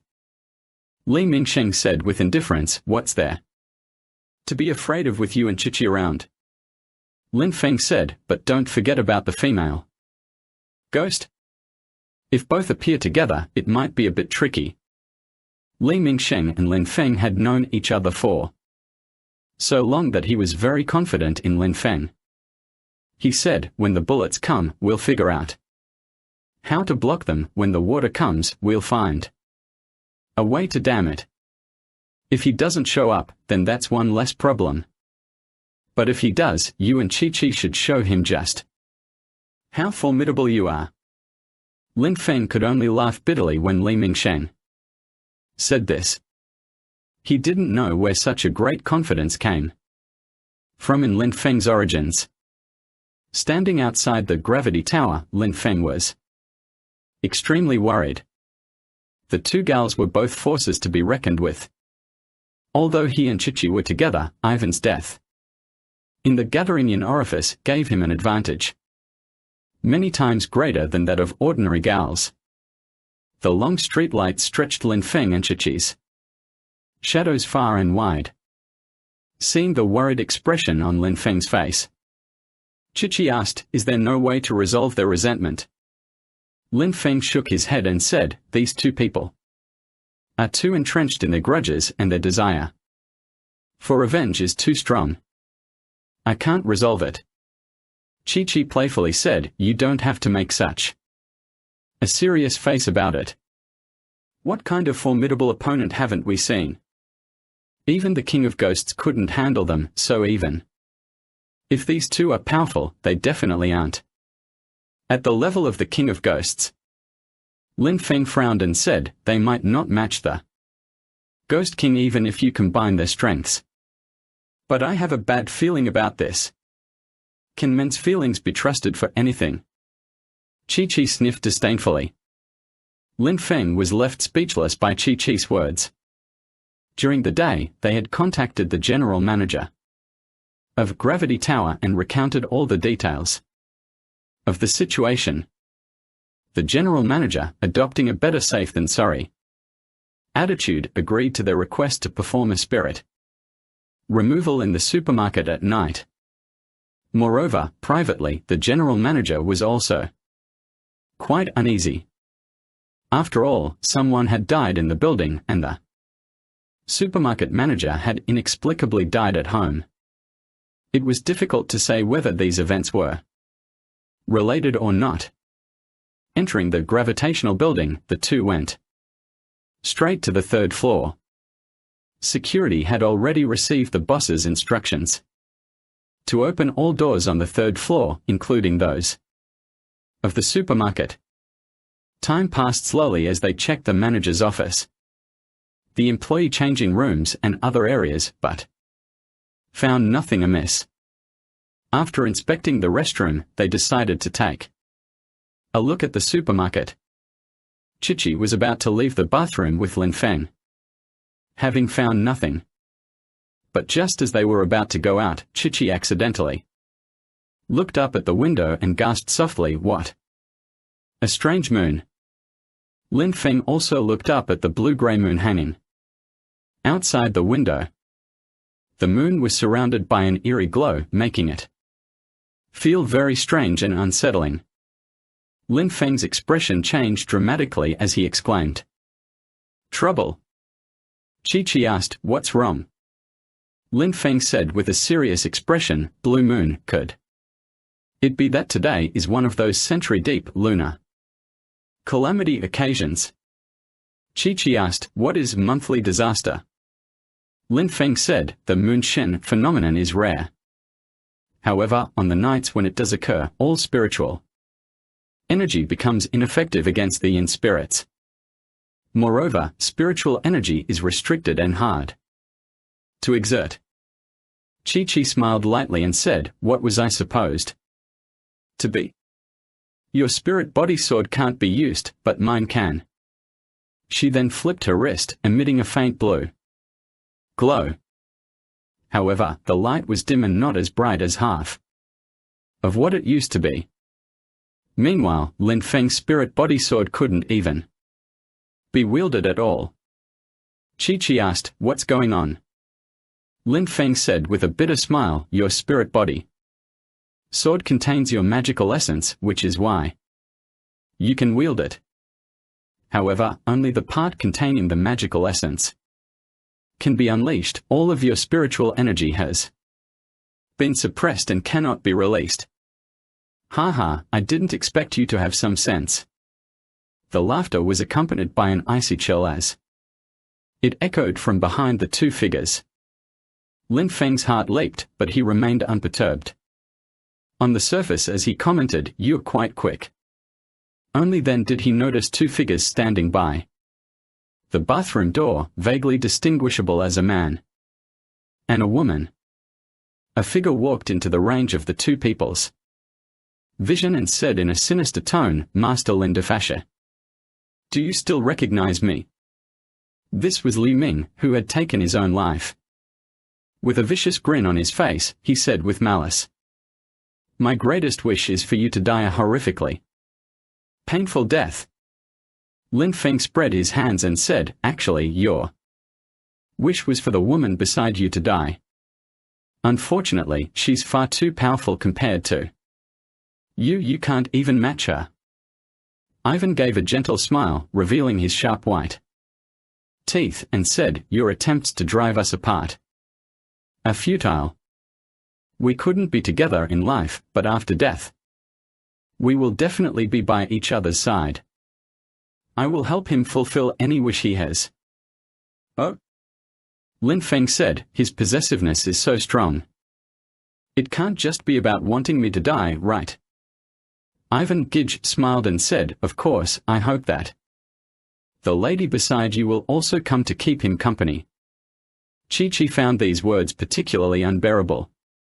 Her willow brow furrowed, her fair face filled with anger, and she said coldly, "You damn pervert. If you have the guts, come and give it a try." Liu Ming sneered, "You're so beautiful, I can't let you go. While I was alive, you could do nothing to me, but now that I'm dead, you won't be able to handle me." With his ghostly hand reaching out, it snatched towards Chi-Chi's face. Chi-Chi snorted coldly and ducked her head to dodge the faint blue light in her hand streaked towards Liu Ming's arm. Unable to avoid it, Liu Ming was hit by the blue glow, letting out a painful cry as he retreated. Ivan expressed surprise and said, "Impressive. What kind of martial arts is this? Are you from the dark world as well?" Liu Ming held his hand, which Chi-Chi had injured, and looked at her with intense determination. "Whoever she is, I swear I will get her." He then tightened his grip on the wound as he spoke. And when he released his hand, the injury was gone. It seemed that Chi-Chi's power had been suppressed so much that the magical aura vanished instantly after. The injury? Lin Feng chuckled to the side and said, how does that feel? Did you lose out this time? Don't you know your own worth? Do you think a frog can eat a swan? Aren't you afraid of choking to death? He deliberately said these words with two goals in mind. Firstly, he wanted Liu Ming to realize how terrifying Chi-Chi truly was and refrain from attacking. At the very least delay her attack. Secondly, he wanted to buy some time. After midnight past 2 a.m., Yusha would weaken, giving them a chance to counterattack. However, it was still only 10 o'clock in the evening. There was plenty of time left. But there was nothing else he could do but buy as much time as possible. Ivan glanced at Lin Feng and said, she's very capable. But right now she's weak. She can barely match up to Liu Ming. And you and I don't sense anything particularly impressive about you either. Lin Feng didn't even glance at Ivan as he said, isn't there an old saying that goes, false appearances hide true power, and true power conceals no appearance? Come on, have the guts to give it a try. Hee hee. Although Lin Feng relied on this feint tactic, his heart was in turmoil, hoping that this false move would intimidate the two opponents. Rongming didn't fall for this and roared, lunging towards him. Chi-Chi rushed to help, hoping to take Rongming so as to prevent Lin Feng from getting injured. However, as her body moved, Evan acted swiftly, reaching out to grab her while saying, "Beauty, my opponent is me." Chi-Chi had no choice but to dodge Ivan's attacks first, before going to save Lin Feng. However, Ivan's attacks were like a gust of wind, leaving her barely any time to recover. Against someone like Liu Ming, Lin Feng usually wouldn't have any fear. However, today was different. He couldn't even muster up a bit of spirit energy. Before Liu Ming's hand could reach him, Lin Feng hurriedly rolled to the ground in a lazy rolling donkey maneuver and dodged it. This move left Lin Feng disheveled and utterly miserable. Just as he managed to stand up, his neck suddenly felt tight, and he realized that Liu Ming had grabbed his collar. Then, like being lifted by clouds, he was thrown into the air. His head collided with the door of a toilet stall with a bang, and before he could stabilize himself, he was about to fall into the toilet bowl. Lin Feng inwardly groaned, realizing that he was about to experience a flying swallow dive with his head down.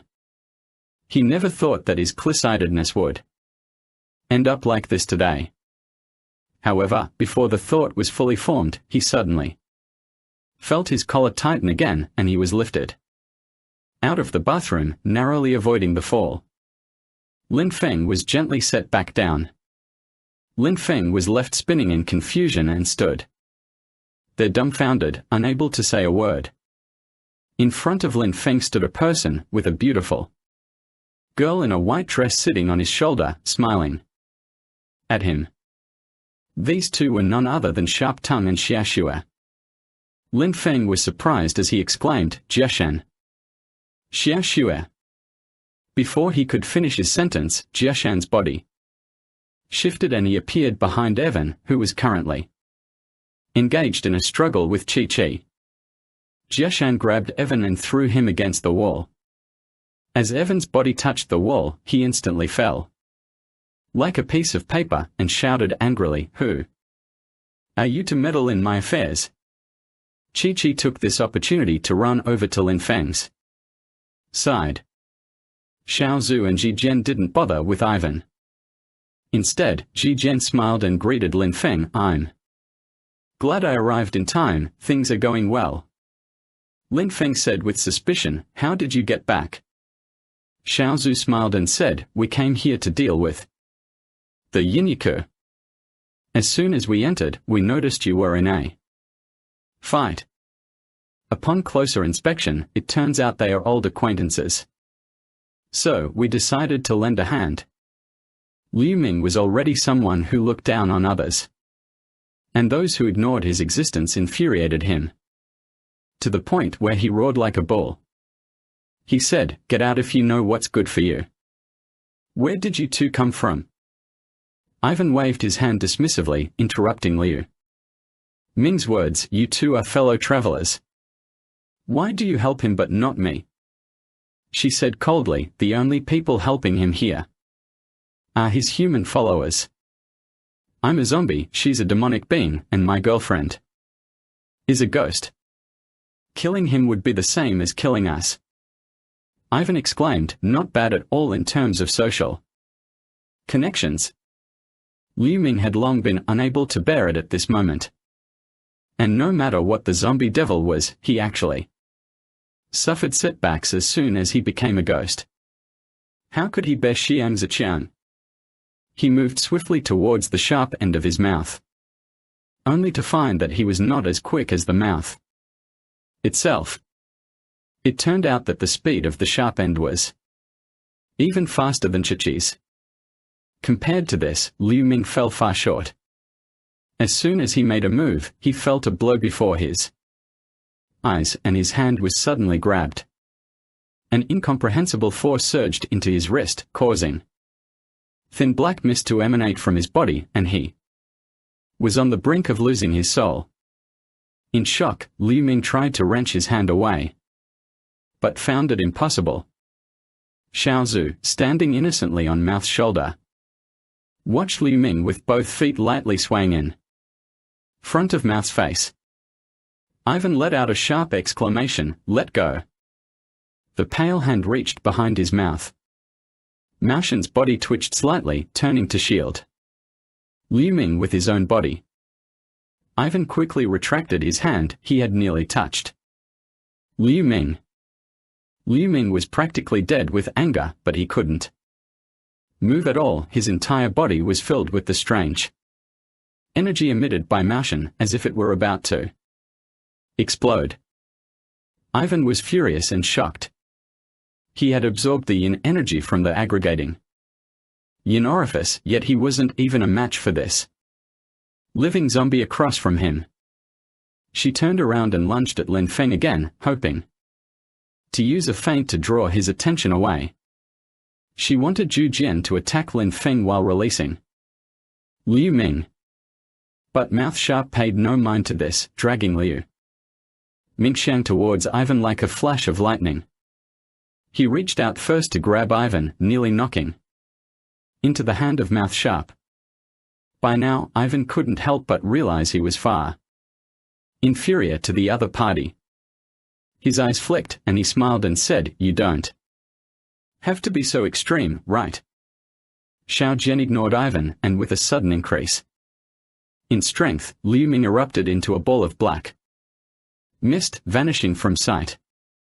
Poor Liu Ming failed at being human and also failed as a ghost.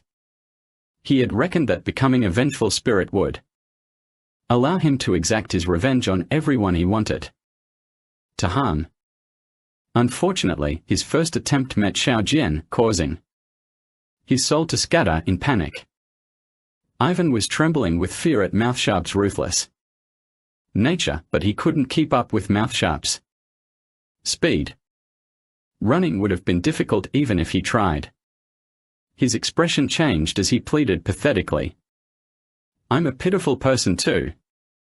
If it weren't for being forced into no other choice, I wouldn't be like this." Xiao Zhu gave her a playful grin and said, trying to act sorry now. Too late for that. With a swift movement, the sharp mouthpart leaped and approached Ivan. Despite his attempt to lower his head for cover, the mouthpart moved with such speed that it had already pressed against Ivan's head by the time he tried to dodge. Ivan immediately felt an intense, oppressive force rapidly expanding within him, as if his body were about to tear apart. Yet, despite this overwhelming sensation, he found himself unable to move either his hands or feet. The sharp-tongued person said, "Lin Feng, what do You think we should do with this? The quick-witted one retorted, Lin Feng, how do you suggest we handle this? Lin Feng thought for a moment and said, her resentment is too deeply entangled, clouding her divine consciousness. We have to expel it. The sharp mouth said, good. A dark force surged from his hand and flowed into Ivan's body, dispersing Ivan's soul as he had done to Li Ming. The faint black mist slowly dissipated in the air. Xiao Zhu giggled and said, Mr. Lin, why are you so ineffective today? You were bullied by these two kids. Zhu Jian said, don't play jokes on Teacher Lin today. It's monthly slaughter and no spiritual energy can be used.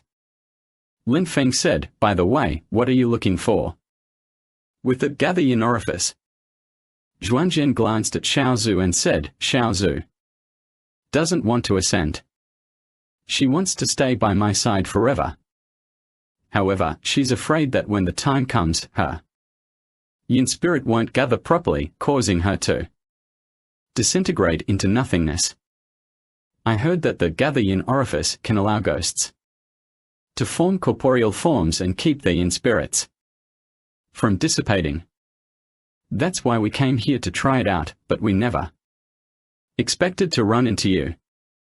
Lin Feng said, oh. So do you have any good ideas for that? She gave a mischievous smile and said, of course. If it succeeds, I won't have to fear the sun anymore. She also has a ghostly body, so she can venture out during the day just like a normal person. We wouldn't have to hide anymore either. Lin Feng smiled and said, that sounds great. Do you need our help? She shook her head with a pointed chin and said, no. It can't be with you guys around.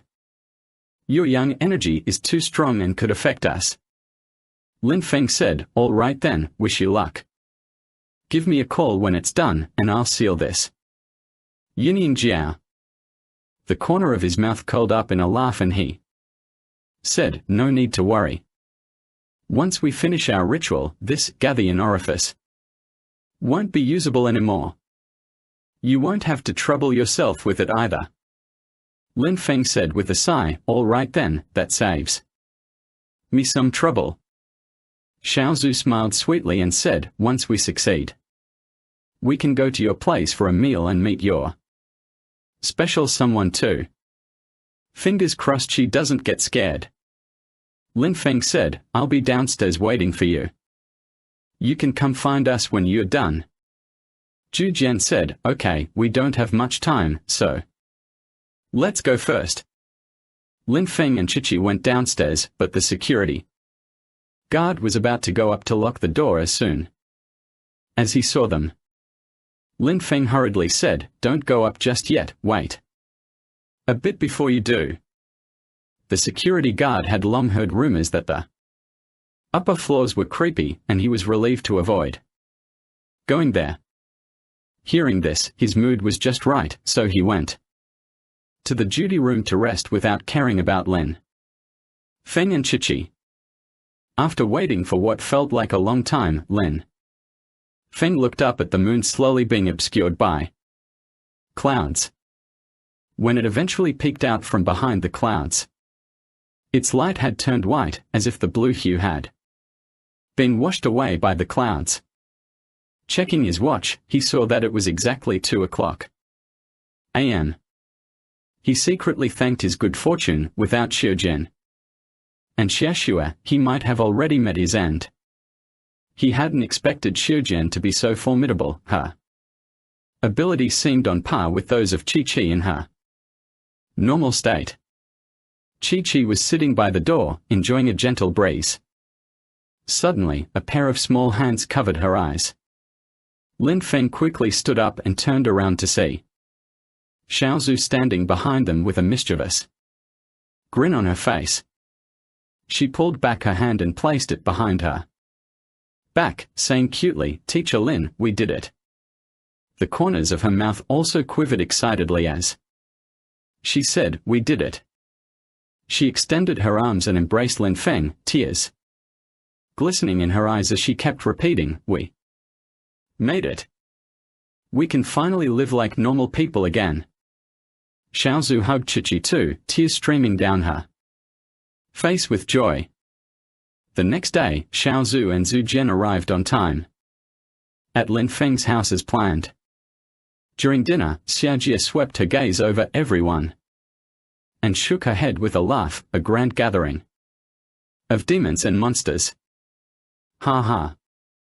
Chi-Chi and Xiaozhu looked at Xiaojijiji with sharp tongues, asking, "Don't you fear that we'll eat you?"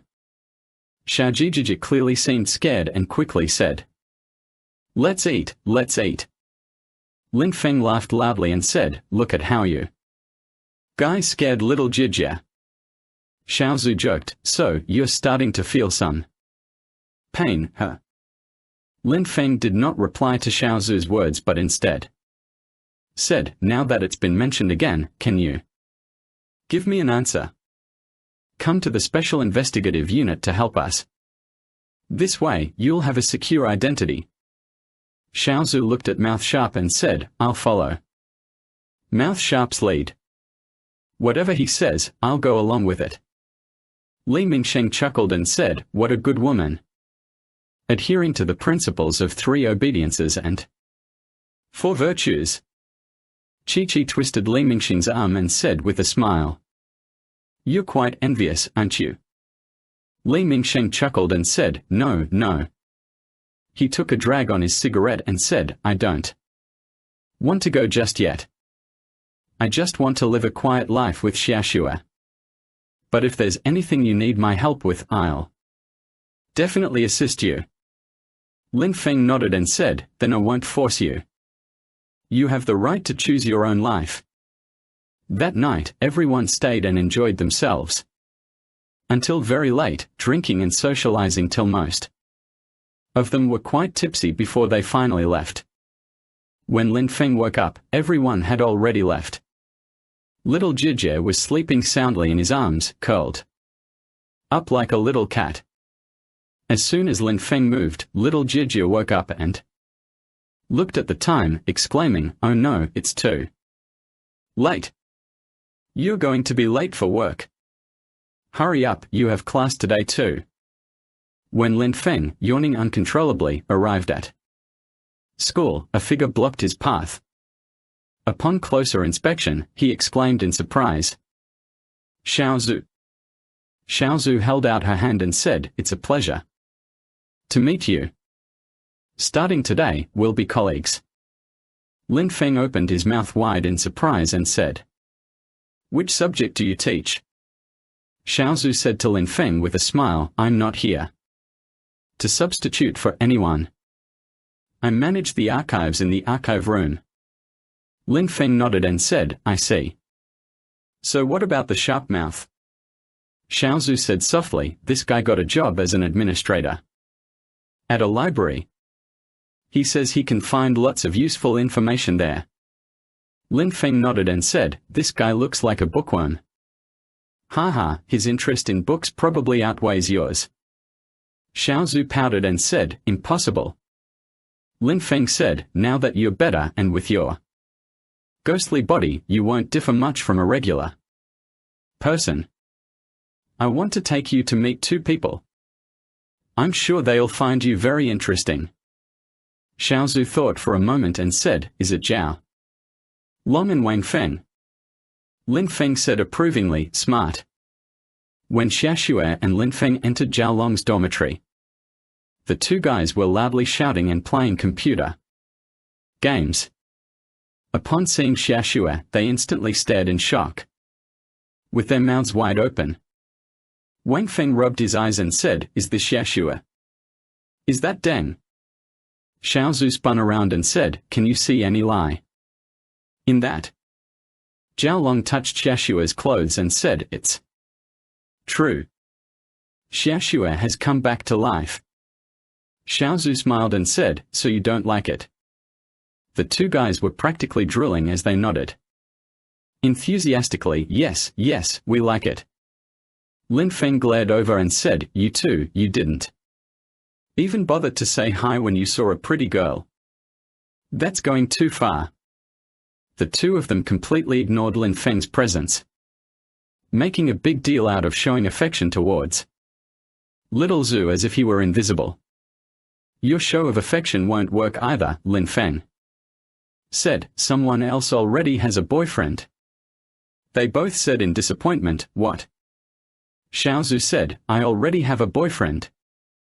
The two of them were feeling rather down, but after a moment they said, "Never mind, just seeing you makes me happy. We are all good friends, right?" Afterward, Zhao Long and Wang Feng strongly insisted that Lin Feng treat them to a meal as a celebration of Xiao Zhu's revival. Eventually, unable to refuse their persistent requests, Lin Feng ended up splurging on a hearty feast for the two of them.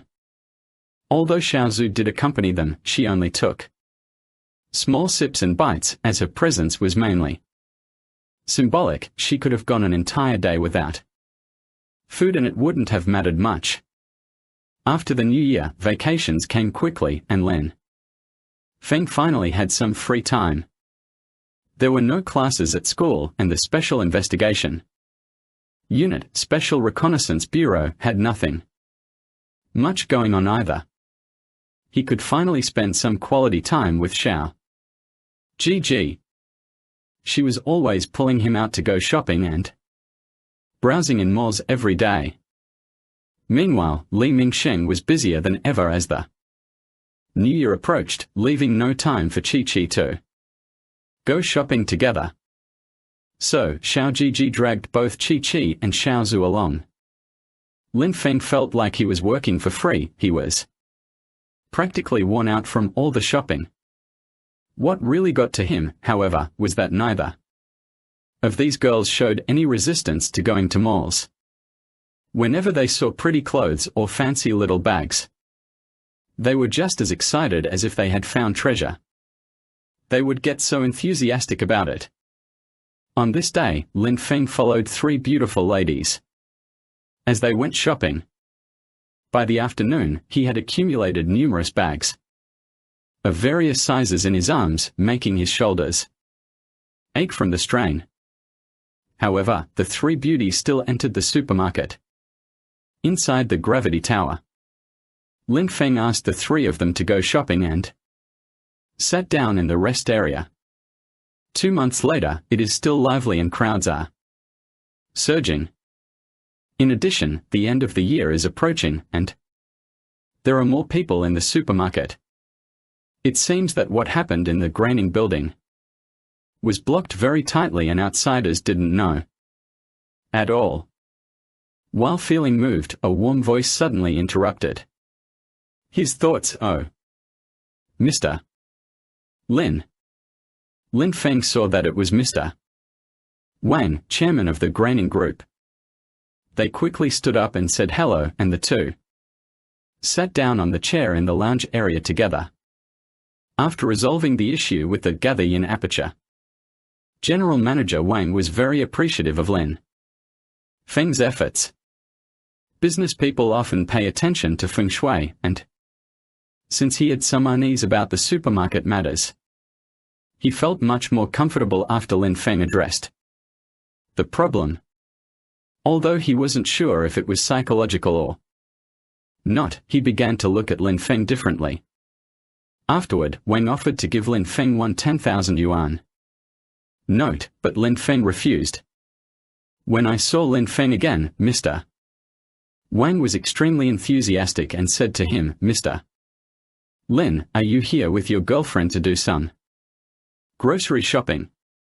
Everything you buy can be charged to me this time. I haven't properly thanked you for the help you provided last time." Lin Feng said awkwardly, "General Manager Wang, how could I feel comfortable about that?"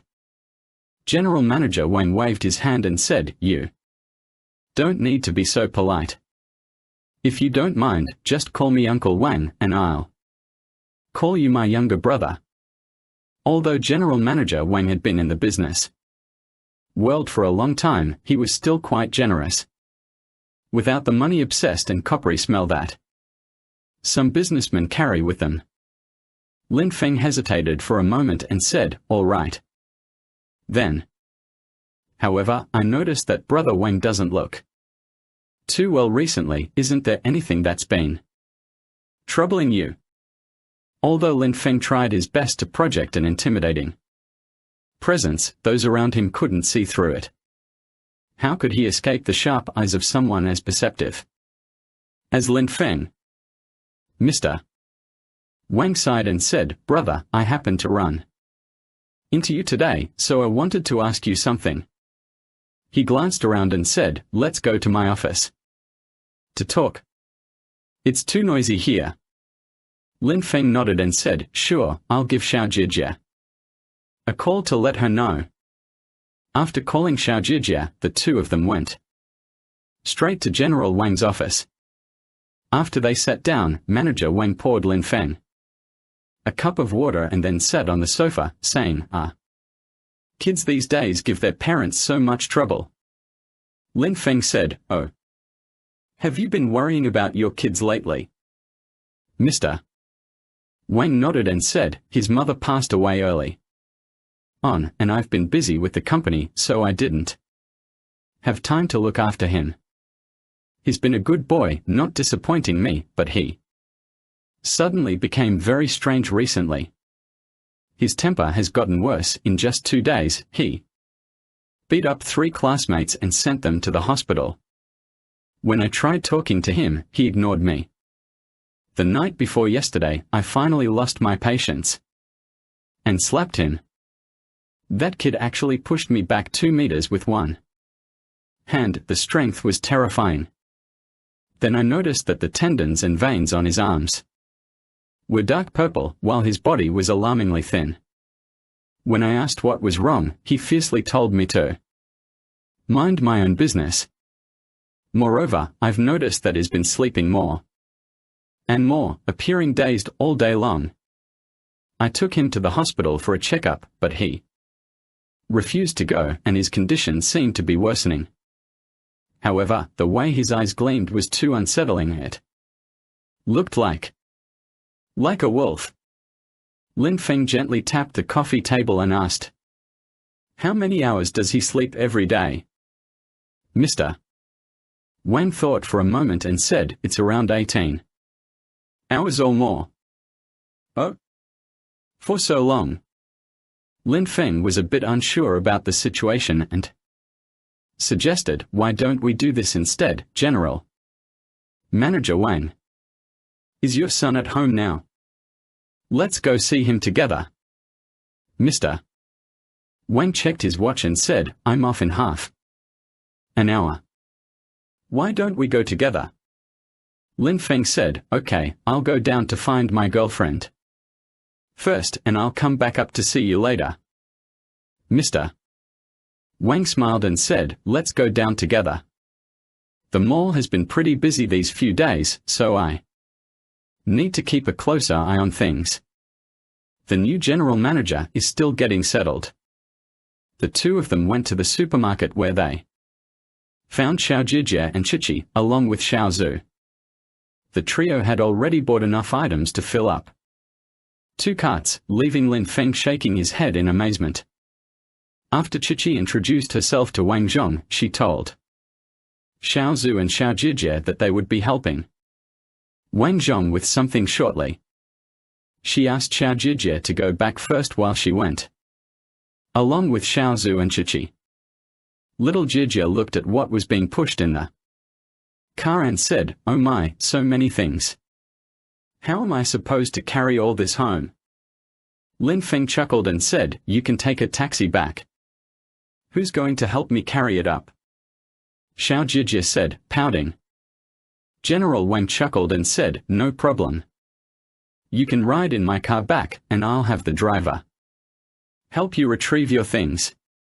When it came time to settle the bill, General Manager Wang pulled out his card and insisted on paying for them.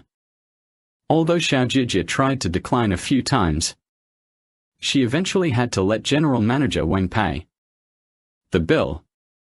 After finishing work, Manager Wang asked his driver to take little Jijia home. He then arranged another car to pick up Lin Feng, Chi-Chi, and Xiaoxue to go to his own house. Wang's mansion was located in a high-end residential area developed by the Gravity Group. The entire complex consisted of villas, and its residents were either wealthy or powerful individuals. If someone else had entered this place, they would undoubtedly have been envious to the extreme. However, Lin Feng, Chi-Chi, and Xiaoxue seemed quite calm, showing no signs of envy or any other emotional reactions. This alone earned Wang's admiration, although Wang hadn't heard about specific details regarding Chi-Chi from Lin Feng. He was well aware that she shouldn't be underestimated after witnessing her handling of the mall incident together with Lin Feng. Xiaoxue, on the other hand, appeared delicate and adorable with a soft and sweet voice. Apart from her beauty, there didn't seem to be anything particularly exceptional about her. Mr. Wang's son was sound asleep in bed, with the interval between his breaths particularly long. In the quiet room, his heavy breathing stood out even more. However, each inhalation and exhalation was separated by nearly 10 seconds, which felt quite eerie. Xiaozu looked at Wang Boss's son and said, "I get such a strange feeling. He exudes an eerie aura." Several people approached the bed to see a child with tightly closed eyes, exhaling only cold breath from mouth and nose. The face and neck were covered in terrifying blue and purple markings that crisscrossed in intricate patterns.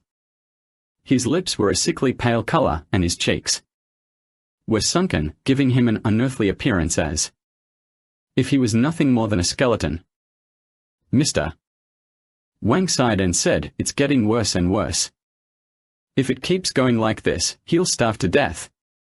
Chi-Chi and Lin Feng carefully examined the child lying on the bed, listless and pale. Chi-Chi said, "It seems like their soul has been trapped, and someone is casting a spell on him." Lin Feng nodded and said, "Yes, we used the method of making a scarecrow to bind his soul, trapping it inside that little scarecrow. Judging by this, it's been bound for 3 days already." Mr. Wang got anxious upon hearing this. He had navigated the business world with ease and was accustomed to handling any situation that came his way. However, his son was his hope, and when he heard that his son was in danger, he immediately lost his composure. "Brother, you must help me. My child has never known his mother. Please save Xiao Jun." Lin Feng comforted him, saying, "Don't worry. I'll do my best to help. First, I'll immobilize the last fragment of his soul and spirit to ensure he doesn't get taken away. Otherwise, I won't be able to do anything." General Wang stepped aside, looking worriedly at his son. Lin Feng bit his finger and drew a Tai Chi fish on Xiaojuan's forehead. Then he took out a yellow talisman and stuck it on Xiaojuan's heart after removing the blanket. He then said to General Wang, "Old brother Wang, could you go buy a live black chicken? We need one." General Wang didn't ask many questions and immediately went out to buy chicken in his car.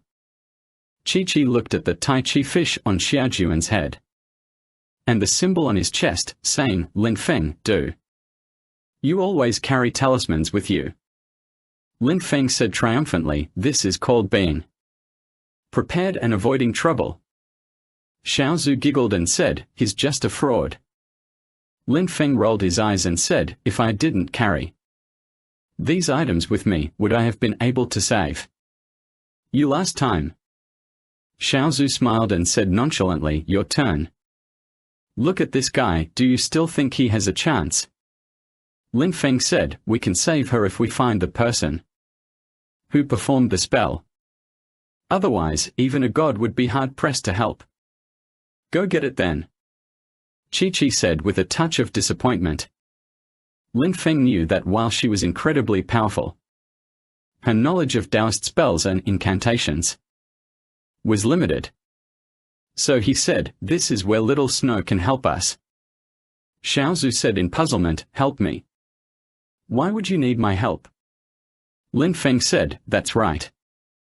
The person who placed the curse on him must have obtained something from his body to perform such black magic. For example, it could be a fingernail or hair, which would allow the puppet to connect with his soul and bind his spirit. Since you're a ghost entity, if that guy senses your presence and tries to retrieve his soul, you can track his mental energy and find him." Xiaozhu said, "Am I really that impressive?" Lin Feng said, "Of course. Unlike yin energy, death energy, or evil energy, chi-chi. And I can't sense anything. But you're a ghost body. If the mental force is weak, you won't be able to feel it. However, for such dark magic, your mental force must be very strong, so you should definitely be able to sense it." Xiaozhu said worriedly, "What danger will there be if he discovers whether I came back or not?" Lin Feng said, "Of course he has them. Someone who uses such dark magic must be quite powerful in terms of Taoist cultivation. However, the chances of him discovering you are slim.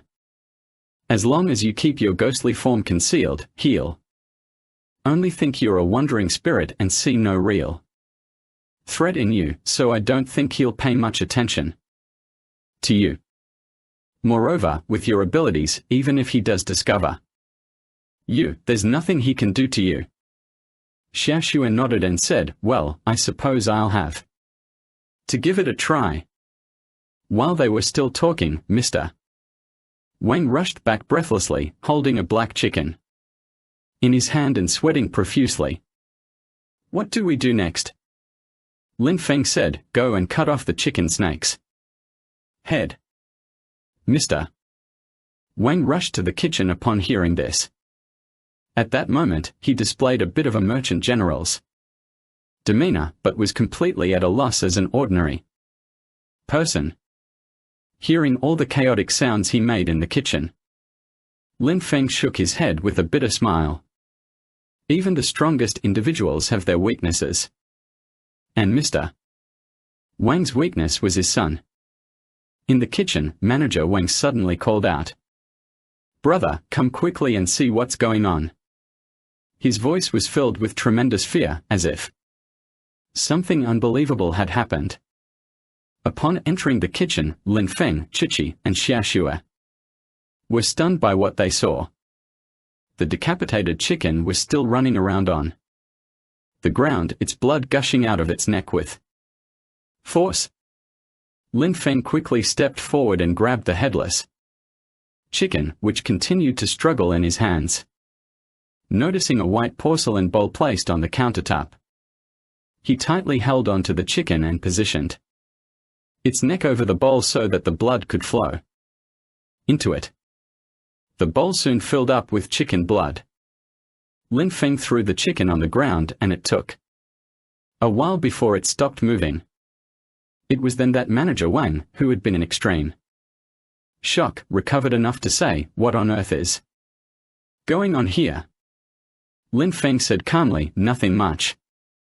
It's mainly due to the influence of evil energy. My soul can't detach from my body." Mr. Wang said in disbelief, "Do chickens have souls too?" Lin Feng said, "Of course. Any living being has a soul." After saying this, he carried the bowl of chicken blood over to Xiaojun, who was sleeping soundly. He pinched his cheeks and opened his mouth. Then, Lin Feng slowly poured the still steaming chicken blood into Xiaojun's mouth. To avoid choking him, he poured it very slowly, taking nearly 10 minutes to finish a small bowl of chicken blood. Lin Feng heaved a sigh of relief and said, "That's it. This way, his remaining soul fragments won't be taken away." He then turned to Xiaoxue and said, "Xiaoxue, it's up to you now." Xiaozhu nodded and said, "No problem." Then her entire body began to gradually fade away, until she disappeared without a trace. Xiaozu had simply transformed back from the ghostly state into her normal ghost form, which Lin Feng and Chi-Chi could see. However, Mr. Wang was unaware of this and expressed great surprise at Xiaozu's change, saying, what is going on here?" Lin Feng said, "Oh. She's a ghost. Let her handle this matter first. We should go out first." Sitting on the sofa in the living room, Mr. Wang asked Lin Feng with suspicion, "You say she's a ghost?" Lin Feng spoke as if it were completely normal. "Of course. What's so strange about that? There are plenty of similar creatures living among us humans. In reality, ghosts aren't scary at all, they usually don't bother you unless you provoke them. But you have to keep this a secret, it could affect her future life if it gets out." Mr. Wang nodded blankly and said, "I will definitely not say anything. Even if I did, would anyone believe that such a pretty and lovely girl is a ghost?" Chi-Chi chuckled and said, "That's true." A few people were chatting idly, but President Wang was clearly agitated and smoking like a chimney. He had already smoked through an entire pile of cigarettes, filling up the ashtray. Lin Feng wanted to say something to console him, but he didn't know what to say. He knew that now wasn't the time for advice. Whatever he said would just fall on deaf ears. It was better for President Wang to calm down by himself. Lin Feng and Chi-Chi were silent as well, leaving only Mr. Wang's sighs echoing in the room. After a long while, Mr. Wang extinguished another cigarette and looked at Lin Feng, saying, "Brother, let me ask you honestly. Do you think my child can be saved?" Lin Feng hesitated for a moment and said, "I don't have a full tenfold confidence either. I estimate it's about 50-50. Mr. Wang nodded and said, "That's not bad either, to have a 50% chance is already a great fortune. It's because of you that I even have this opportunity. Otherwise, I wouldn't have any at all. Look at my son, what on earth is going on with him?" Lin Feng sorted out his mind and said, "I guess someone is hurting you, and this guy is not low level, at least I can't compare to him." General Wang said with a slight start, "More powerful than you? What do we do then?" "Don't worry about it," Lin Feng said with ease. "I may not be able to do it, but the person by my side and Xiaozu are both top talents who are much more capable than me." General Wang looked at Chi-Chi for a few extra moments before sighing deeply and saying, "You can't judge a book by its cover." Chi-Chi smiled sweetly and said, "It's not that exaggerated. Mr. Wang, please rest assured, we will definitely do our best to help. But I wonder if you've offended anyone." This translation maintains the natural flow and meaning of the original Chinese sentence while adapting it into smooth English. Mr. Wang thought for a moment and said, "I haven't wronged anyone. I can't think of anything." Lin Feng asked, "Could it be a business rival?" Mr. Wang stroked his chin and said, "That's possible. With the Gravity Group having grown so large and diversified its business so much, there are plenty of people who wish it were dead." Chi-Chi said disapprovingly, "I don't think it's likely to be a business rival. I actually suspect someone close to you." Wang Total said with a puzzled tone, "Oh. Why is that?" Chi-Chi said, "Lin Feng just told me that to cast this spell, you need your son's hair or nail clippings, or some other item. Such things are easier to obtain from someone close to you. Also, your business rivals might not know that the weak point here is your son. If it were them, I think they would find the most direct way to cast the spell on you. After thinking for a while, Mr. Wang said, the people around me. They are all comrades who fought alongside me to establish my business. We have shared hardships together. It's impossible for them to harm me. Lin Feng shook his head and said, that's not necessarily the case. Now, people keep their true intentions hidden. It's easy to avoid a visible threat but difficult to guard against a concealed one. Think carefully about who among those around you has been acting unusually recently. Mr. Wang thought for a while and said, no. Looking at President Wang's confident expression, Lin Feng said, stop guessing. Fortunately, Xiaoxue went with her. The person who cast the spell might not be the one present, but we should still get some clues. Even if we can't find the actual culprit, destroying that voodoo doll in their hands would still be a victory. Just as they were talking, there was a loud bang from inside the house. The three of them jumped in surprise and rushed toward the bedroom together. Lin Feng was the first to reach the door and forcefully pushed it open. Immediately, he saw two stiff arms reaching out towards him. These arms belonged to Xiao Jun, his emaciated limbs covered with veins of various colors, green, purple, and red. Xiao Jun's face was contorted in a horrifying expression, saliva dripping from his mouth. The look on his face left no doubt in Lin Feng's mind that he would try to strangle him with those arms. Lin Feng lowered his head to dodge, and his hands instantly pushed with great force against Xiao Jun's. Xiao Jun's stiffened arms immediately changed direction, plunging toward the wall. As soon as his fingers made contact with the wall, they transformed into grasping hands, tearing the wallpaper into strips. Lin Feng was shocked. If that grab had landed on him, wouldn't he have been torn to shreds? Chi grabbed Lin Feng by the collar and yanked him out. She then tightly held Xiao Jun's arm. Lin Feng quickly pulled out a talisman and stuck it on Xiao Jun's Baihui acupoint at the crown of his head. Xiao Jun's body trembled and he fell backward straight. Lin Feng and Chi helped to steady him before they laid him down on the bed together. General Manager Wang, who was standing dumbfounded at the door, finally reacted and cried out, "What's wrong with my son? What happened to him?" Lin Feng thought for a moment and said, "I think that guy must have come by before. He didn't capture your son's soul, but he did have an impact on him. Your son's only remaining consciousness was thrown off, which is why this happened." General Wang trembled as he said, "You see, you see." He kept repeating "you see," but was unable to finish his sentence. Lin Feng patted Wang manager on the shoulder and said, "Brother, there's nothing to worry about. Just stay calm. Xiao Zhu should be back soon, and then we'll know who's been causing trouble."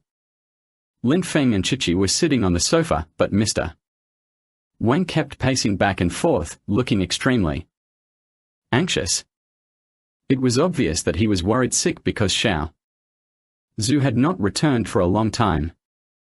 Lin Feng kept glancing at his watch. It was almost an hour since Xiao Zhu should have come back by now. Something must have happened to her. While the three of them were anxiously waiting, Xiaoxue's voice suddenly echoed through the house, saying, "I'm back." And then she ran out. They approached Xiao Zhu and asked together, "How is it?" Xiaoxue nodded and said, "I found it. It's in a villa not too far from here in a residential neighborhood." General Wang was taken aback and asked, "A nearby residential area? A villa? Could it be the Happiness Garden community?" Xiao Zhu said hurriedly, "Yes, yes. I know it's that villa." Should we go there right now and catch that guy? Lin Feng nodded vigorously and said, good. There's no time to lose, let's go now. Mr. Wang clenched his fists and pounded the table, saying, I'm going to find this bastard and make sure he's chopped up and fed to the dogs. Damn it. Lin Feng smiled and said, all right, don't get worked up. You need to take care of your son. Xiao Zhu will stay behind to protect him in case anything unexpected happens. Chi and will go. Mr. Wang is not a fool, otherwise he wouldn't have established such a vast business empire. After some thought, he realized that going himself would likely be of no help and might even be in the way. However, the idea of not going left him feeling unsatisfied. In the end, after weighing his options, he agreed with Lin Feng's suggestion. The mere thought of staying in the same room as Xiao Zhu, a female ghost, made him feel a bit nervous. Despite her being graceful and cute, after all, she was still a ghost. Lin Feng seemed to see the unease in General Manager Wang's heart and said, relax, buddy. Xiao Zhu is much kinder than most people in this world. Lin Feng asked Mr. Wang for the car keys and got in with Chichi. Since only Xiaoxua knew where the villa was, she took them to the villa first and then came back to protect Xiao Jun. Amidst the biting cold wind, Lin Feng drove his car toward the villa, following Xiao Zhu's directions with all speed. Although he was driving rather fast, the cold and slippery roads kept him from going any faster. Lin Feng was anxious inside, since the curse caster couldn't capture little Jun's soul, they must be on high alert. Moreover, they would definitely know that there were fellow practitioners present here, which meant they might flee at any moment. If that happened, all his efforts would have been in vain. At Happiness Garden, Xiaoxua pointed to a villa and said, that's the one. Go inside, I'll go back to protect that father and son. After Xiao Zhu left, Lin Feng and Chichi parked the car under the villa. It was a two-story townhouse with a semi-detached structure, exuding a distinctly European and American flair. The exterior was painted a milky white, and while the yard wasn't particularly large, the entire floor plan appeared compact and well-designed, giving a sense of refinement. Lin Feng and Chichi got out of the car and looked at the entrance to the villa's courtyard. He knew that such a villa was usually equipped with security cameras in its vicinity, but there was no time to consider that now. The most important thing was not to let the guy escape. He gave Chi-Chi a discreet nod and gestured towards the side, indicating they should go that way. Chi-Chi rolled her eyes and glanced at Lin Feng before suddenly moving and arriving beside him. With both hands, she grabbed him like an eagle seizing its prey, lifting him up effortlessly. With a sudden burst of strength, she leaped into the courtyard.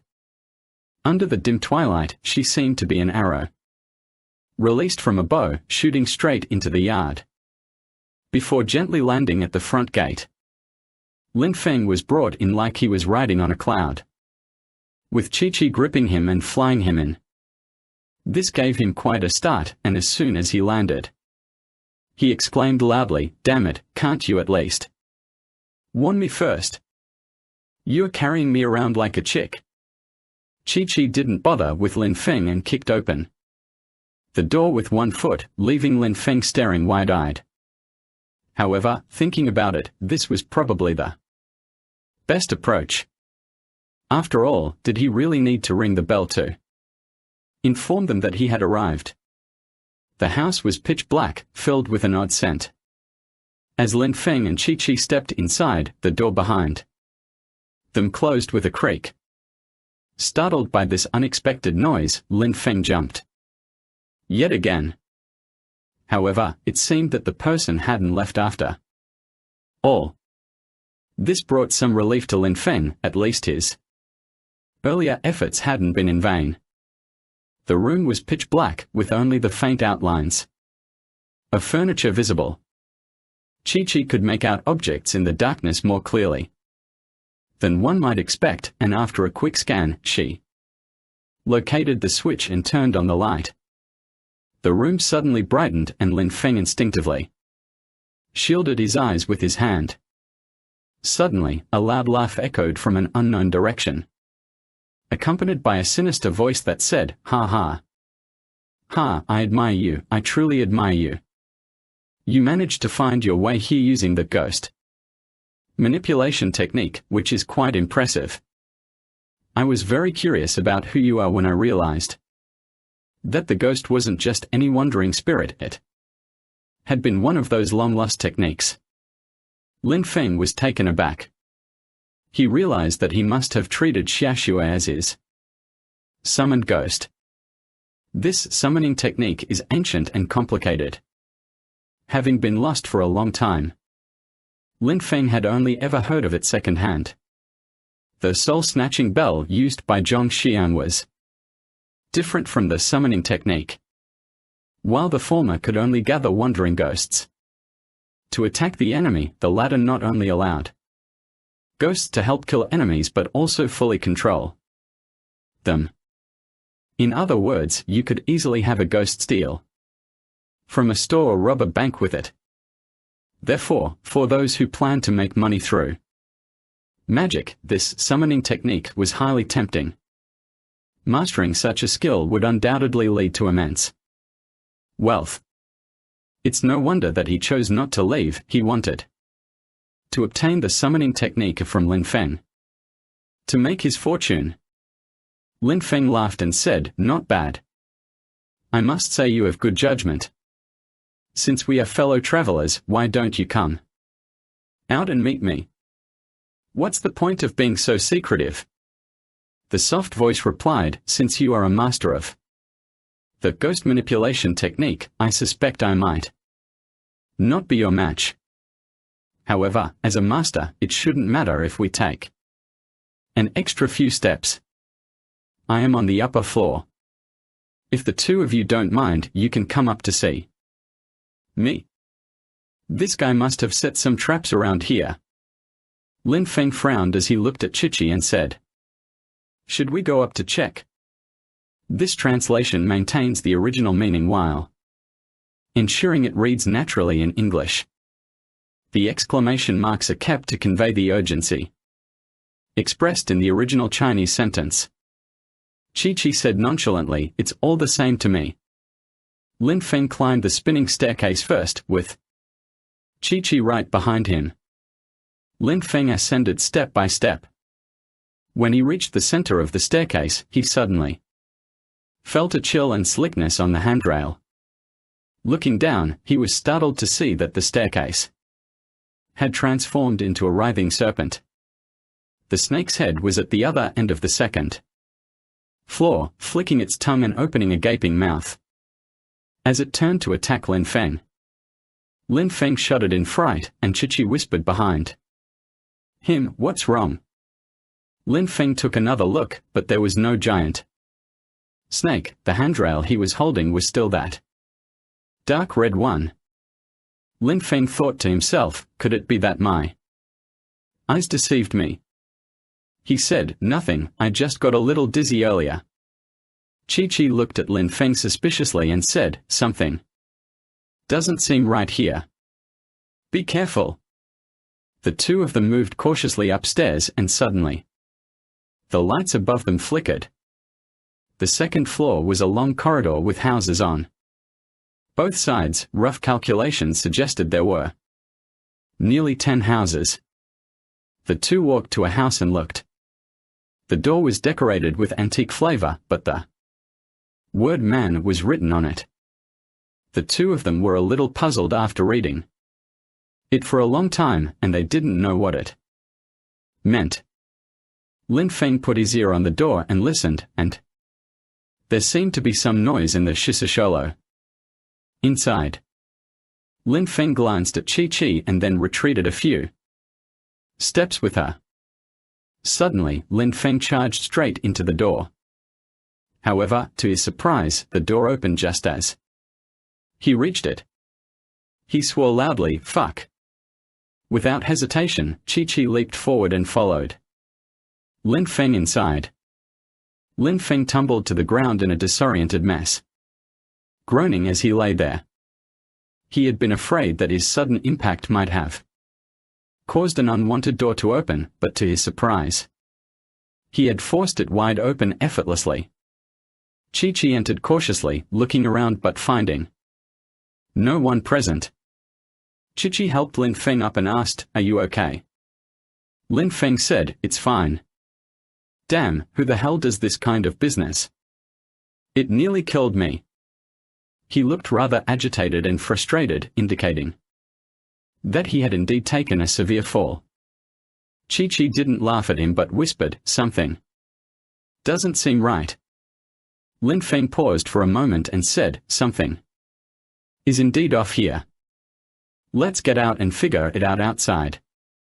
Chi-Chi nodded and walked up to the door. She twisted and pulled the doorknob, but the door remained stubbornly closed. Lin Feng noticed something was wrong and asked, "What's going on?" Chi-Chi said, "The door won't open." Lin Feng laughed and said, "You can't open it. Then stomp on it with your foot. You have such strength that one kick could send the door to Albania." Chi-Chi didn't bother to respond and kicked the door with a swift kick. Lin Feng was convinced that there would be a crack sound, and he expected the door to either split in half or fall down at the very least, given his confidence in Chi-Chi's strength. To his surprise, instead of hearing the anticipated crack, he heard Chi-Chi yelp in pain, holding her foot as she hopped around. Lin Feng asked anxiously, "What's wrong? What's going on?" Chi-Chi grimaced and said, "It hurts so much. Why is this door so hard? I think my foot might be broken from kicking it." Lin Feng walked over to the door and gently kicked it twice. The sound was muffled, as if there was something solid behind it. Lin Feng said in surprise, "What's going on here?" The soft voice chimed in again, saying, Have you tasted my power yet? Just tell me the servant ghost seal honestly, and I'll let both of you go. Otherwise, you'll be staying here to die." Lin Chi swore loudly, saying, "What kind of stuff are you? If you have any guts, come out and show your face to me. Harming someone from behind isn't even worth mentioning." The man didn't seem angry when he heard this, but he didn't say anything, making Lin Feng whisper. The two looked around, but didn't know what to do. Lin Feng suddenly thought of the character engraved on the door, and thought about it according to the situation on the scene. A person in the four-circle frame is a word for prison. This house seems to be a cage, but unfortunately I didn't expect it just now, and now I can't get out. After saying that, I regretted it. Chi-Chi thought for a moment and said, "Do you have any talismans that can counter these evil spells?" Lin Feng slapped his forehead and exclaimed, "I forgot about this." He fished a talisman out of his pocket and searched for a moment before declaring, "This is it." He put away the other talismans and flicked this one toward the door with his index and middle fingers, yelling, "Break." The talisman adhered to the door, producing a soft crackling sound. The door seemed to ripple like an image in water, instantly transforming into a solid wall. Chi-Chi looked up and exclaimed, "When did this turn into a wall?" She then saw the door on the other side. The two walked over, and Chi-Chi gently pulled at the door, which opened easily. Frustrated, she punched the door with one fist, causing it to splinter and create a large hole with a loud bang. Lin Feng wanted to continue looking at the next door, but Chi-Chi pulled him back and said, "No need to look anymore, let me do it." Lin Feng looked at Chi-Chi in confusion and asked, "Why?" Chi-Chi exhaled a sharp aura, her eyes suddenly turning blood red as she strode towards the door below. Lin Feng, seeing Chi-Chi transforming into her demon form, gloated, "You scoundrel. You've angered my partner now, and you're in for it." It seemed that Chi-Chi was so irritated by that guy that she couldn't help but transform. Chi-Chi walked to the next door and punched it open. Finding no one inside, she broke through all the doors with ease, finishing with the last one. Breaking down the door, a figure in red clothes sat inside with a golden collar around its neck. It looked neither male nor female and was holding a scarecrow tightly, staring fearfully at Chi-Chi. The figure hadn't expected Chi-Chi to be so powerful. It took less than 2 minutes for her to shatter all the doors. The shock was palpable, but once Chi-Chi's deep red eyes came into view, the figure trembled with fear, shaking like a leaf. He used a masculine voice to speak in a very seductive tone, "Let me go, and I'll give you this, please. Don't kill me." Chi-Chi grabbed the scarecrow from the guy and threw it to Lin Feng, then asked him, "Who sent you to harm President Wang's son? Speak quickly." The man looked like a cock that had lost the fight, his head hanging as he said dejectedly, "It's the Graviton Company." Before he could finish speaking, he suddenly let out a loud "ah," which startled Lin Feng greatly. He blanched, his teeth clenched so hard that they were almost grinding together. A thin trail of blood seeped from the corner of his mouth as he frantically clawed at his throat. The veins on his neck pulsed in an eerie manner, undulating like little snakes, causing him evident agony. Suddenly, a mouthful of blood shot out, directly splattering onto Chi-Chi across from him. Chi-Chi extended her hand even more so, and in its demonized state, her speed was astonishing. She vanished and appeared on the side in a blink. Poor Lin Feng didn't have time to dodge and was splattered with the blood spewed by that guy, as if he had been caught in a bloody rain. Lin Feng almost vomited out disgustingly and was about to curse. The guy suddenly fell straight from the bed with his face down, and his whole body twitched a few times and then stopped moving. Lin Feng almost cursed himself. The person he was not easy to find was just like this. The guy behind the scenes was very difficult. Chi-Chi retracted the magical aura and turned back into her normal appearance, saying, "Phew, at least Wang CEO's son is saved." Lin Feng shook his head and said, "This time we managed to save it, but what about next time? Look at this guy." As he said this, he pointed at the body on the ground and suddenly exclaimed, "What's going on here?" The body of the man kept shrinking, exhaling thin wisps of white vapor that carried a pungent and repulsive stench.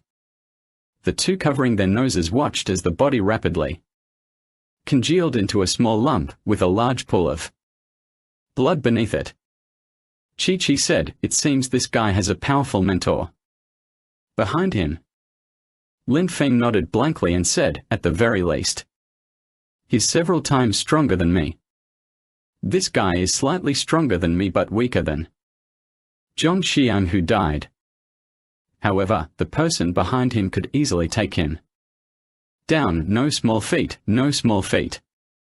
His repetition of "no small feat" twice clearly indicated how much Lin Feng believed himself to be inferior to the person behind. Chi-Chi looked at the disgusting mass of meat and said, "Let's go first. Anyway, we've already rescued Wang Boss's son, so all that's left is to hope they pay more attention in the future." Lin Feng nodded and stepped back. Once he was out of the villa, he approached the car. Just as he was about to get in, he noticed a small note stuck on the window. He took it down and unfolded it to read, "This time you got lucky. It's best to stay out of things that don't concern you. Next time, it won't be so easy." There was no signature or timestamp on the note below. And after reading it several times, they still couldn't make much sense of it. So, the two of them got back in the car and returned to Mr. Wang's house. On the highest floor of Gravity Tower, Hu Jing was organizing documents in her office. As Wang Zhong's personal assistant, Hu Jing essentially held the position equivalent to the director of the county committee office. She graduated from a renowned university on the mainland and later joined the Gravity Group. With her excellent foreign language skills, diligent work ethic, and just a bit of luck, she became the chairman's personal assistant within less than a year. She is very passionate about her job and strives to do her best. Today, as usual, Hu Jing was the first to arrive at work. Her diligence is well known throughout the company headquarters. The cleaner had not arrived to sweep yet. Hu Jing was organizing documents in the chairman's office, which was nearly 100 square meters in size. She had arranged all the files that President Wang would inspect today and place them on his desk. After completing all of this, she satisfiedly smiled and walked gracefully towards the door. Just as she reached the center of the office, a sudden cold wind seemed to emerge from nowhere. Hu Jing stood still for a moment, then her head inexplicably fell off silently, as if cut by an invisible blade. Blood spurted several meters high from the neck, splattering onto the ceiling. Then with a thud, the decapitated body crashed into a pool of blood, quickly soaking through Hu Jing's white business suit. The first person to discover Hu Jing's body was a cleaner. Upon opening the door, she saw the decapitated corpse and fainted without making a sound. After waking up, she immediately called the police. Mr. Wang came over with Lin Feng. Looking at the body on the ground, he really didn't know what to say. This was one of his trusted assistants, and now they had died mysteriously in his office. If not for Lin Feng and Chi Chi, as well as Xia Xue, who stayed at his place last night to save his son Xiao Jun, he wouldn't be able to explain himself, even if he had a mouth to speak with. After Lin Feng and Chi Chi brought back the paper doll last night, they burned it to release Gu's soul. They then returned the soul to Xiao Juan's body. Xiao Jun woke up not long after, and the purple-blue veins that had covered his entire body disappeared. Although he was still very weak, his consciousness was clear. Seeing Dad looking worriedly at him, Xiao Jun called out Dad, which made Wang manager so happy that tears almost spilled from his eyes. That night, Lin Feng, Chi Chi, and Xia Xue stayed at Mr. Wang's house to prevent any unforeseen incidents. However, they were woken up early the next morning by a phone call. There had been a bloody murder at Gravity Tower, with the chairman's secretary found dead in the chairman's office. The police had already intervened. After hearing this news, Mr. Wang was overwhelmed. One crisis hadn't been resolved before another arose. Just when he thought his son's issue was solved, someone else had died on company premises. It seemed that Mr. Wang truly had more than one problem to deal with at once. Li Mingsheng saw that both Lin Feng and Chi Chi had arrived and hurried over to say, "Hey, I knew you'd come.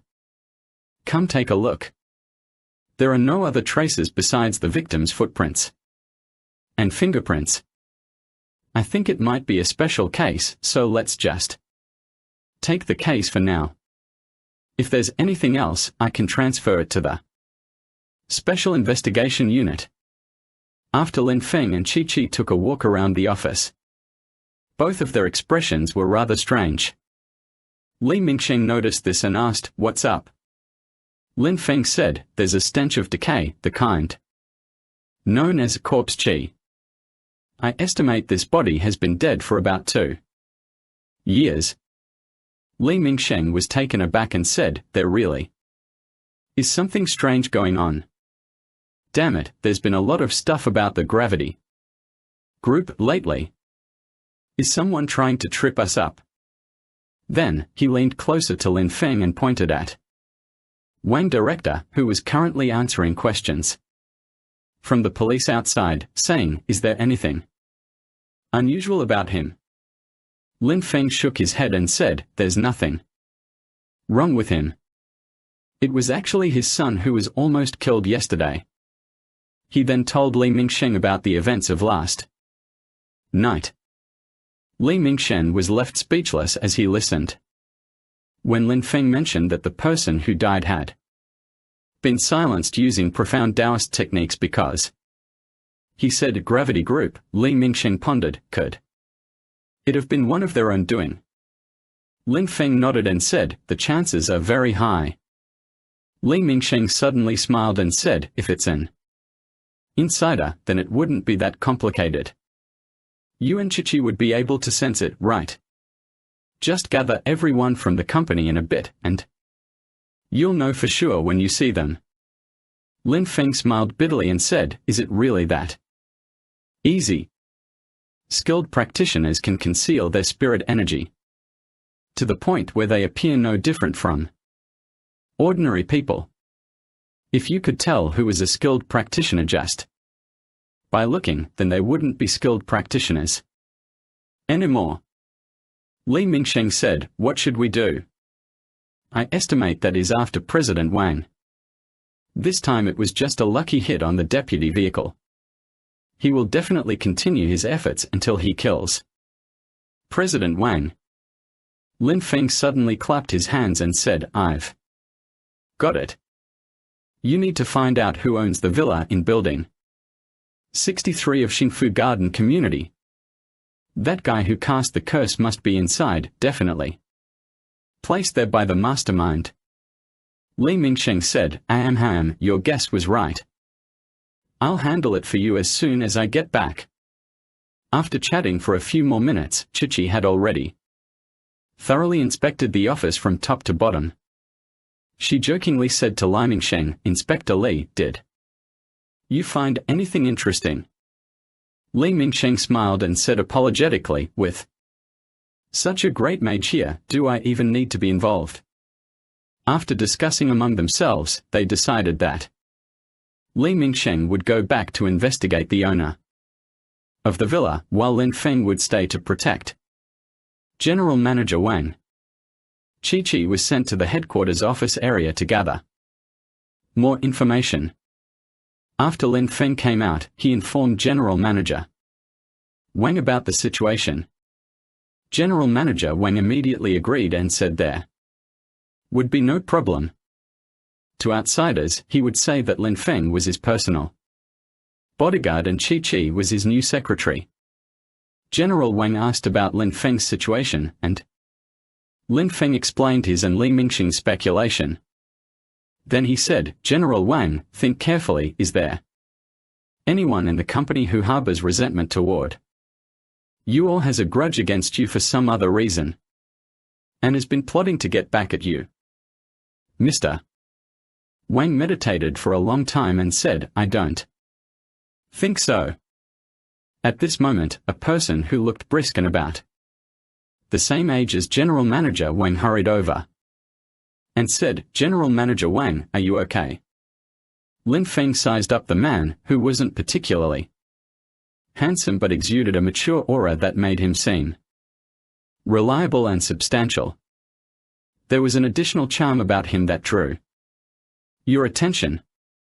Mr. Wang smiled as he saw the visitor and said, "I'm fine. Let me introduce you." Pointing to Lin Feng and Chi-Chi, he continued, "This is my bodyguard and she's our new secretary." Turning back to them, he introduced, "This is young Mr. Yang, the newly appointed Deputy Director and CEO of our real estate company. He has achieved remarkable results time and again. Yang Shaoshan modestly replied, "They're there. Oh, and by the way, Mr. Wang, have you found out who did it?" General Wang waved his hand and said, "Nothing should distract us from our current task. I will handle these matters myself. Go do what you need to do." Yang Shaoshan said urgently, "But, Mr. General Wang interrupted Yang Shaoshan and said, "Go. Handle it, I'm confident I can manage it." Yang Shaoshan nodded and reluctantly left. Bang! Yang Shaoshan threw the glass filled with red wine onto the ground with such force that it shattered into pieces, spilling the wine across the carpet like blood and staining it crimson. "Wang Qilin, you still won't let go and let me handle it? Do you really want to monopolize all the power? You're going too far." Yang Shaoshan vented his frustration in an empty office. Wang Qilin is General Manager Wang. They have been childhood friends, classmates in school, communes in the countryside, and now business partners. From the early days of starting their venture, he has stood by Wang Qilin's side, working hard to build his empire alongside him. With assets worth over 5 billion yuan for Attraction Group, and with those assets continuing to grow. All of this is deeply intertwined with Yang Shaoshan's efforts. However, Wang Qizhong tightly holds onto the company's complete power structure, never letting go easily. This is something that Yang Shaoshan cannot tolerate. He has been subordinate to Wang Qizhong for over 2 decades and can no longer endure such a position. Does his entire life have to be spent at the mercy of others? A raging fire burned in his heart, but his thoughts remained clear. The bodyguard standing by Wang Zhongqi today wasn't that same guy who had ruined his plans yesterday, was it? And the woman didn't seem like an ordinary person either. Just thinking about what happened yesterday made him even angrier. He had gone to great lengths to obtain a strand of hair from Wang Qizhong's suit and handed it over to the guy he paid a high price for, but to his shock, that strand of hair turned out to be his own son's. This momentarily dazed him, though getting his son killed would make up for it. As long as he could keep the old man preoccupied, he could seize the opportunity, and even if he couldn't take over his shares, at least set up his own business. But this old man seemed completely unconcerned, and had even brought in a fairly capable individual to thwart his plans. How could he not be steaming with rage? After Yang Shaoshan forced himself to calm down, he carefully thought about the countermeasures. The new bodyguard and female secretary have to think of some way to solve it. It's too hindered. Maybe he accidentally exposed himself. Especially this morning, it was too abrupt to ask someone to set up a yin feng blade formation in his office. Although there were no clues left, it also scared me into a cold sweat. Yang Shaoshan fetched a highball glass and poured himself a glass of red wine, pondering his next move. To be more precise, how to handle the 2 people who suddenly appeared by Wang Qilin's side. He took a sip of wine and pressed his fingers against his throbbing forehead, thinking, what should he do? Ding, ding, ding, came the sound of knocking at his office door. Yang Shaoshan said impatiently, "Come in." A person pushed open the door and walked up to Yang Shaoshan, bringing with them an aura of eerie chill. This individual had high cheekbones and deep-set eyes, with a pale yellow complexion that made them look like a living corpse at first glance. There was something about their presence that felt extremely uncomfortable, as if one instinctively wanted to avoid looking at them. The moment Yang Shaoshan saw this person, he stood up. immediately showing a look of tension, and said, "Senior brother, why aren't you leaving yet? Those two new guys are quite troublesome." He shook his head and said, "Just two little brats. I got scared like this. Who could be stronger than me?" Young Shashin flatteringly said, "Yes, yes, yes, I know, senior brother, that you are invincible under heaven. But we can't ignore those two juniors either. Better safe than sorry." The man impatiently interrupted young Shishin, saying, "That's enough. I know what you're getting at. Give me $10,000 and I'll be useful." Young Shashin hesitated not a moment as he opened the drawer and wrote out a check for 100,000 yuan. The man took the check, glanced at it satisfactorily, and left. Just as he reached the door, he said with a laugh, "If you can't handle those two brats, you can always come to me, ha ha ha." He laughed loudly as he opened the door and departed. Young Shashin watched the man leave and slumped into a chair. The morning yin-yang array had been set up by that man. He both hated and feared this senior brother, but he couldn't help relying on him. Young Shashin is one of the inheritors of the heavenly fiend lineage, which is actually a sect dedicated to seeking out the heavenly fiends. These creatures are monsters that think and appear like humans but have an unsettling ability to rise again after death. Unlike zombies, heavenly fiends are more ruthless and unpredictable. Young Xiaxin's senior brother, Fengxing, is one of the last remaining heavenly fiends in his generation. Originally, they had 3 heavenly fiends, but 2 years ago, for some reason, a college student discovered their true identities. Although this college student was young, their Taoist techniques and spiritual energy were quite formidable. At that time, after Fengxing's death and rebirth as a new heavenly fiend, they were replenishing what they needed alongside their other 2 companions. What they required were humans, specifically living flesh and blood, to maintain their powerful spiritual energy from fading away. After the discovery, the college student naturally could not just stand idly by. Following a fierce battle, only Fengxing remained from the 3 heavenly fiends, though he was severely injured. However, that college student also fell victim to their joint attack. Since then, Fengxing appeared very rarely, being extremely cautious each time. Who knew if there might be another powerhouse even more insane than the college student waiting to challenge him? Although everyone in his sect believed him to be invincible and unaffected by talisman magic, wooden swords were just toys to him. Only he himself understood that there was always something beyond what he could reach. He would never forget the astonishing spiritual energy unleashed by that college student when facing them. It was simply inconceivable. How could an ordinary person possess such immense spiritual power?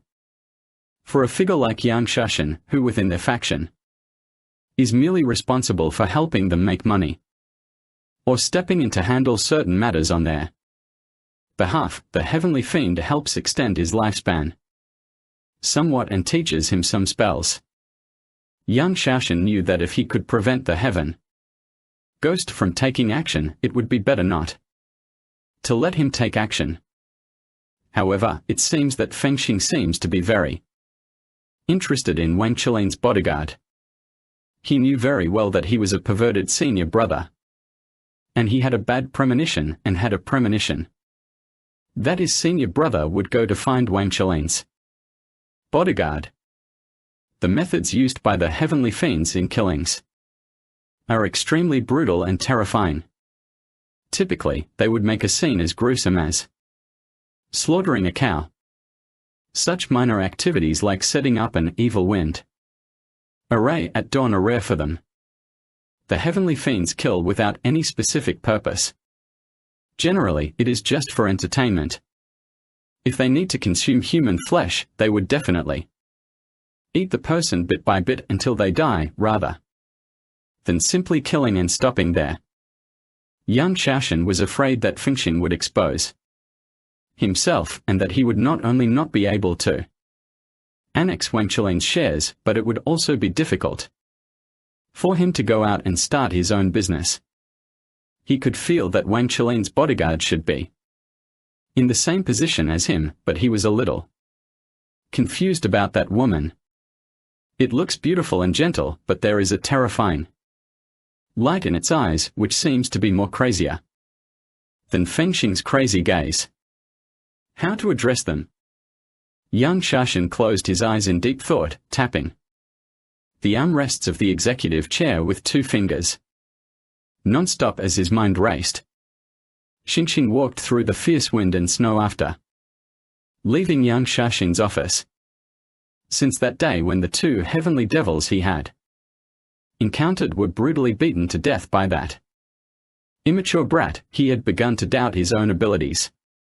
He was even more curious about just how much potential lay within those seemingly frail human beings.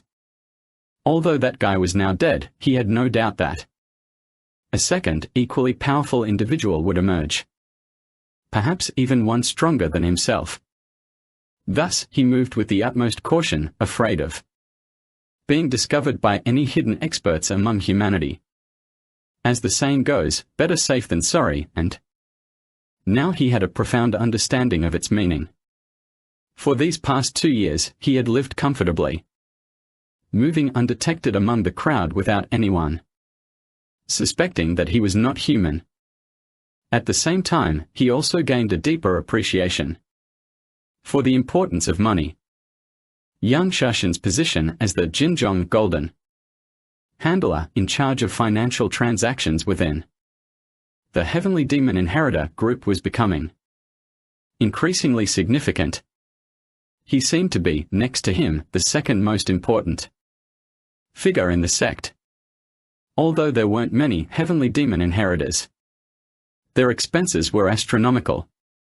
They constantly traveled to search for the next Heavenly Demon. If they failed to find another one, Fengxing would likely become the last Heavenly Demon, and the Heavenly Demon lineage might come to an end. The Heavenly Fiends have left their traces across the globe from ancient times to the present. They were the rulers of Earth millions of years ago. However, a terrible disaster led to their near extinction.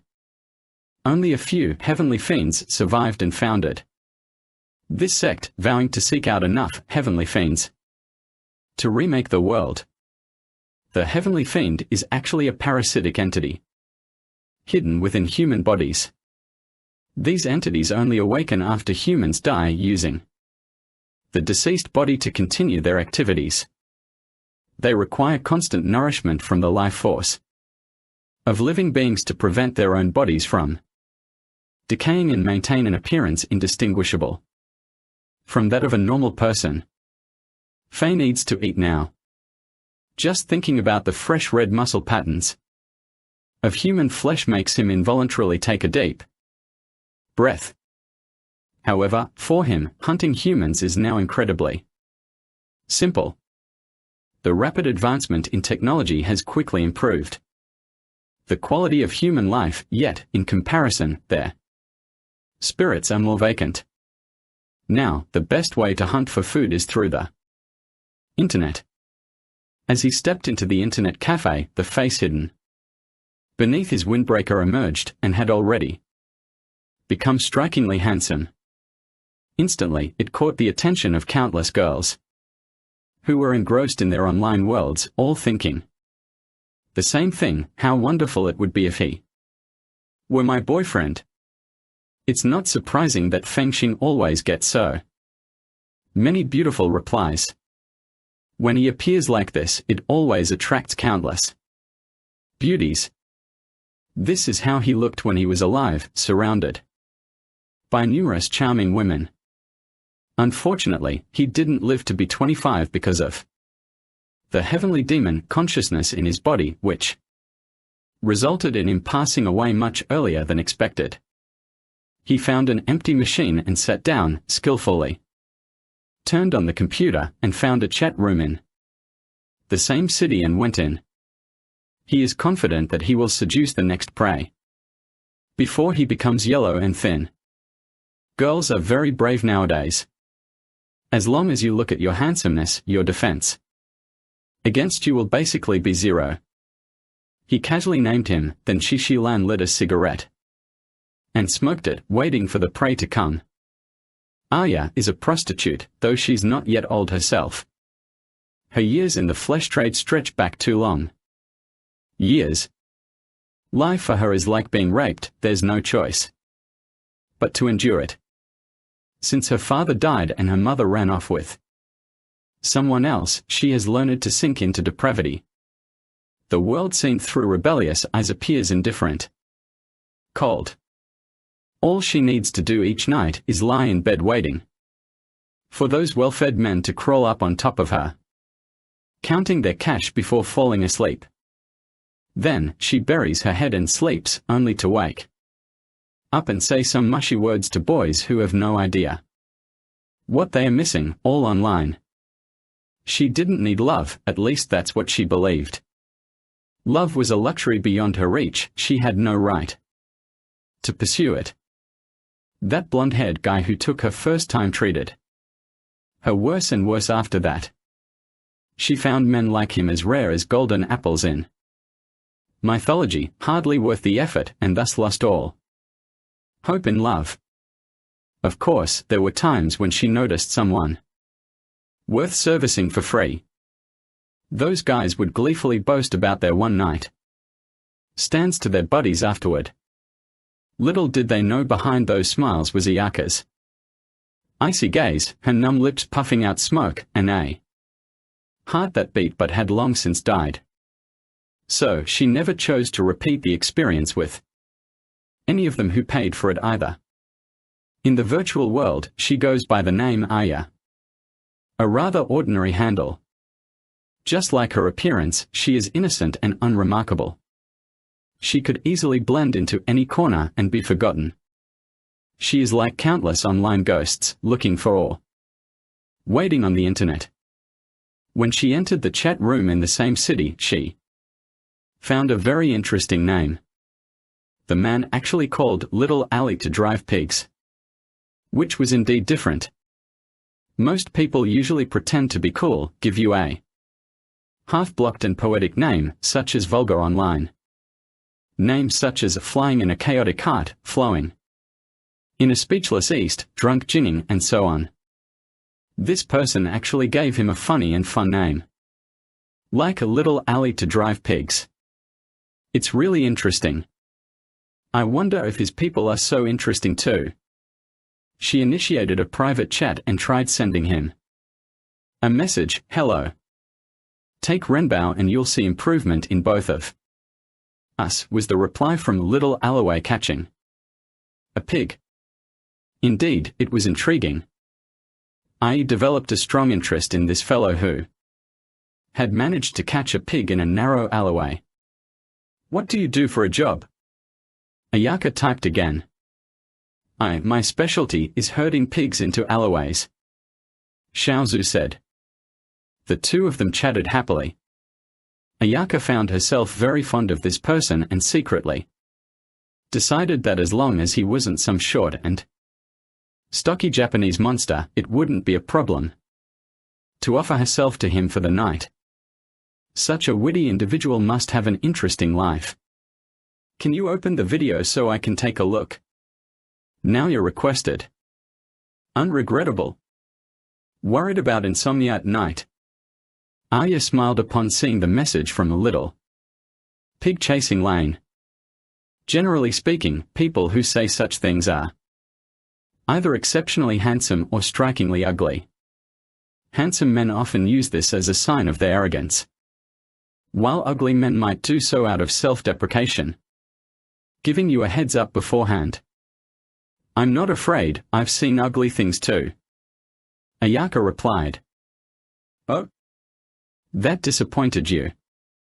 I changed from ugly to handsome so that you wouldn't keep thinking about me non-stop and constantly pursue me. That would be troublesome. Ha! She nearly burst out laughing at the words little pig chasing Alice spoke. This guy really has a thick face. Without being 3 feet tall, he must be 2 feet and 8 inches thick-skinned. Akira couldn't help but smile. At this moment, the smile on her face carried a touch of innocent cuteness, like pure water in a polluted city, untainted by any trace of dust or grime. All right then. Little Lane Hamster seemed a bit helpless in his response, and then he proceeded to open the video. First, there was a moment of darkness, followed by a video showing a handsome and elegant face with a cool smile at the corner of his lips. I nearly suffocated. There was actually such an attractive and dashing boy. It would have been a tremendous loss for the film industry if he hadn't become a movie star. A flush spread across her cheeks as her heart began to thump uncontrollably. How long had it been since she felt this kind of excitement? She seemed to have already forgotten what love was, and how it made one feel. Today, she found herself blushing for a man she had only met online. Could it be that love had finally come knocking after all these years? The feeling that she had long buried in her memory suddenly swept over her like a tidal wave, making her almost tremble with anticipation. Oh my God, could this really be love? She never realized how intoxicating the sensation of a racing heart could be. The one over there was Fengxing, who was on the hunt for prey. He smiled satisfactorily as he looked at the girl across from him, who still appeared youthful and wide-eyed. In shock. How silent. Are you speechless because of my breathtakingly handsome appearance? Beauty, say something. Fengxing typed. Ah. Ayaka quickly replied, trying to regain her composure. I do admit he's handsome, but is it really necessary to use so many descriptive terms? Fengxing noticed that the girl had developed an interest and knew that one should strike while the iron is hot. He typed, may I invite you out to dinner tonight? I would consider it a great honor if you would graciously accept. Ayaka's mind seemed to have undergone a cosmic explosion, with her thoughts scattering everywhere like thunder. I'll let the ladies choose the location and time for our date, she said with a smile. They always appreciate being given such choices. She smiled mischievously as if reading my thoughts. Don't you think it's about time we met in person? She continued. Oh? You want to specify the location and time, huh? That's definitely within my style. Fengxing said with a mock casualness, trying to appear nonchalant. It seemed like he had anticipated something like this would happen. Arya bit her lip in thought and said, then give me your phone number. Can I tell you later over the phone? Sure. What's your phone number? XXXXXXX. Akira quickly dialed her phone and said, I'm going now. Make sure to call me at 7 o'clock. Don't forget it. She then logged off hurriedly and ran back home. Sitting at home, she kept replaying the conversation she just had with that little pig chasing Alice in the chat room. Had she hit it off with him? She couldn't quite believe it. She pinched herself hard, and yikes, it hurt, so it was real. Ayaya got excited and went to get dressed up. She wanted to capture his heart. Fengxing logged off after seeing the girl across from him log off. She must be a fangirl too. Fengxing could almost taste the satisfyingly bloody flavor in his mouth. After logging off, he left the internet cafe and walked straight to her ATM. Dating girls always required money. Young Shashan's check from this morning had already been cashed and deposited into his card. A significant portion of young Shashan's current status and wealth was due to his assistance. When young Shashan spotted that piece of land, it had to be haunted or featured in the newspapers as a maniac killer with no conscience digging out a 10-year-old boy's heart and brain. All of this was his doing. In any case, he would do everything possible to drive down the price of the land so that young Shashan could make the maximum profit. After withdrawing the money, he glanced at his watch. It was just 4:15, and he still had plenty of time before their meeting. He decided to take a leisurely stroll down the street. Walking aimlessly around, the sky gradually grew darker and snowflakes began to fall softly. This winter seems particularly snowy. Arya sat on the sofa, her gaze fixed on the TV. The advertisement playing was for a product called "It's Good to Be a Woman." However, she wasn't really watching it, her eyes had long wandered beyond conscious thought. In fact, she had been staring off into space since defeating the good guy, which had now lasted for 3 hours.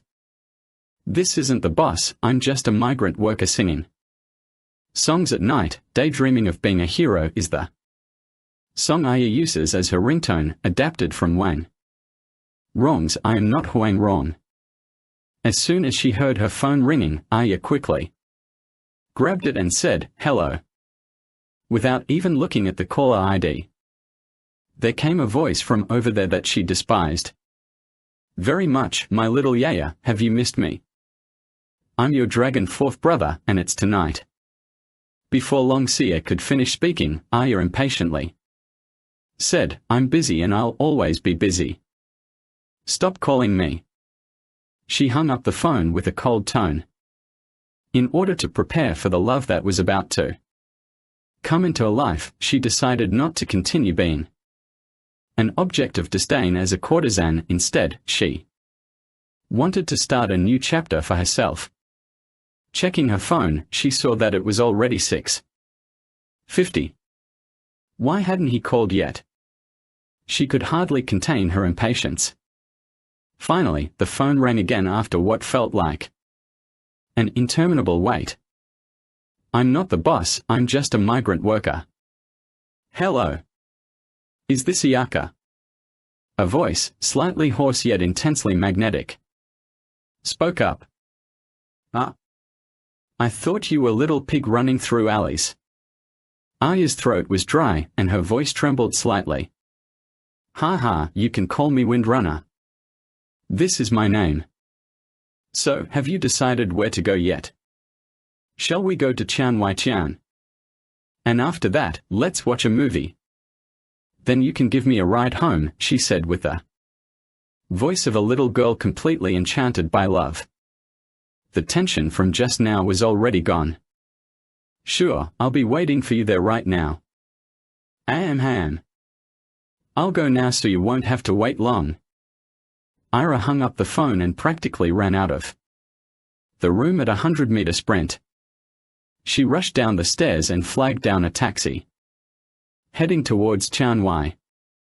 Arya was constantly irritated by the slow pace of the car as they neared Qian. Her anxiety grew to a fever pitch, her heart pounding in her chest. She kept asking herself, would he not like me? This thought kept replaying in her mind despite her repeated attempts to remain calm, but her legs were trembling uncontrollably as if they were doing a high-energy dance at a disco. "Hi, MS. Ayaka, you are even more beautiful in person." Fengxing complimented her as if by magic, pulling out a bunch of delicate roses from somewhere and said, "Here, these flowers are for you. Only the most beautiful woman deserves such lovely blooms." Ayaka's face turned a bright red, her heart pounding 10 times harder than it had in the car just now. Fengxing's bold and brazen actions left her completely at a loss, unable to tell which way was up or down. Fengxing couldn't help but smile at Ada's bashful expression. It was clear that she had spent a lot of time getting ready for this date. She had lightly touched up her eyebrows, applied a hint of blush, and her lips looked as delicate as wildflowers in the cold winter, making her look particularly enchanting. Should he kiss her? Fengxing almost became conflicted for an instant. However, he quickly dispelled that thought. As a heavenly fiend, food was essential to him. And humans were the best source of sustenance. Don't you want it? Fengxing held out the rose to Ayaka, who looked up with hesitant eyes. Aya blushed and lowered her head, dare not even glance at Fengxing's way. Don't throw me away just because of me. Fengxing feigned an attempt to be discarded. Ah. Don't. Aya hastily protested. But when she looked up, she found that Fengxing was looking at her with a half-smile on his face. Good heavens, he's even more handsome in person. How can there be such a good-looking man in the world? And moreover, I get to meet him. Aya took the flowers, secretly marveling at her own luck. Fengxing naturally wrapped his arms around Ayaka's small waist and gestured for her to follow. Happy and content, Ayaka snuggled into Fengxing's embrace as they entered Tianwai. Is this really happening? Ayaka almost doubted that she was awake, only noticing it wasn't a dream because the roses occasionally emitted a faint fragrance.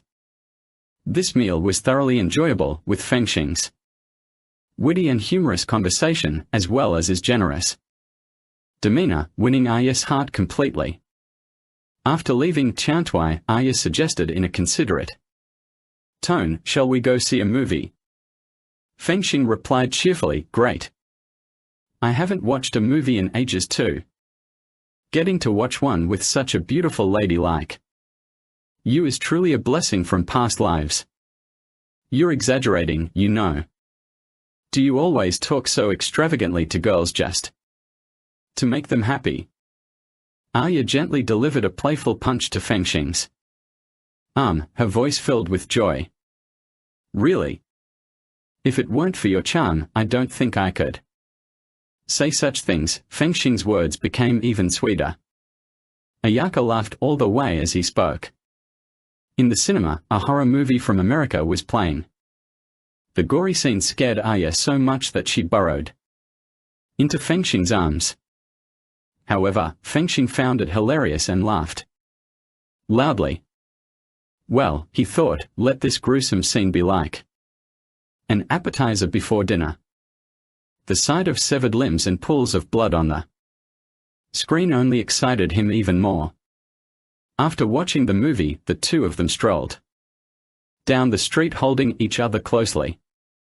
From any angle, they looked like a blissfully happy couple, provoking envy from those around them. Where are we going? Aya asked happily. It doesn't matter, as long as you're with me, I'll be happy no matter where we go. Fengxing was so natural when expressing affection that his tongue didn't even have to bend. Shall we go to my place instead? Aya said shyly. Her voice dropped to a near whisper when she mentioned the end, almost inaudible, her shyness overwhelming her. By saying this, she was undoubtedly signaling Fengxing that she had chosen him. On previous occasions, she had led many people to her home, but this time, her voice was so soft and delicate. Great. Fengxing agreed nonchalantly, but he was wildly overjoyed inside. The two of them couldn't wait to lock lips as soon as they stepped into the house, and their passionate kiss led them to end up on the bed. Ayaka sucked on Fengxing like a thirsty sheep, practically pulling off his clothes. When she kissed his chest, she noticed a small, bluish-gray spot about the size of a copper coin. She gently pressed her finger to it and muttered curiously, "What's this?"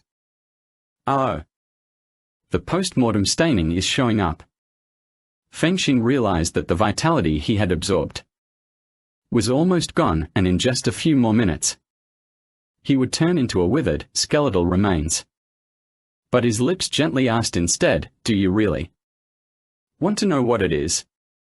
His tone suggested he was coaxing his spoiled girlfriend. Could it be a birthmark?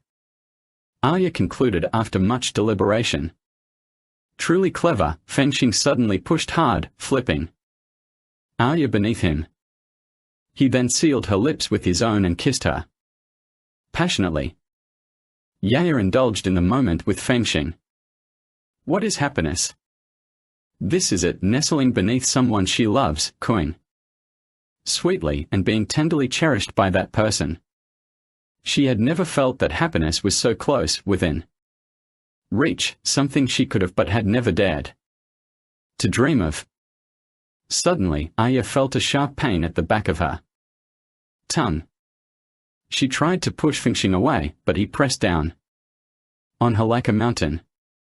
Her painful cry barely turned into a faint, and before she fainted. As Arya fainted, Fengxing stood up from atop her.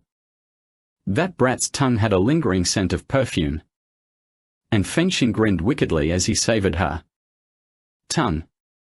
During the kiss earlier, when Arya had unwittingly allowed his tongue into her mouth, he bit off her tongue. Poor woman. Fengxing looked at Ayaka with a smile, gently wiping the unceasing stream of blood from her lips. Then, he greedily crawled to Ayaka's mouth and lapped up the blood. Don't waste it. Wasting is a very shameful thing. This was the most basic principle for the heavenly devils. They couldn't afford to waste anything. After licking for a while, Fengxing hesitated not at all and grabbed both of Ayaka's limbs, breaking them one by one. The intense pain from the broken bones jolted Ayaka awake.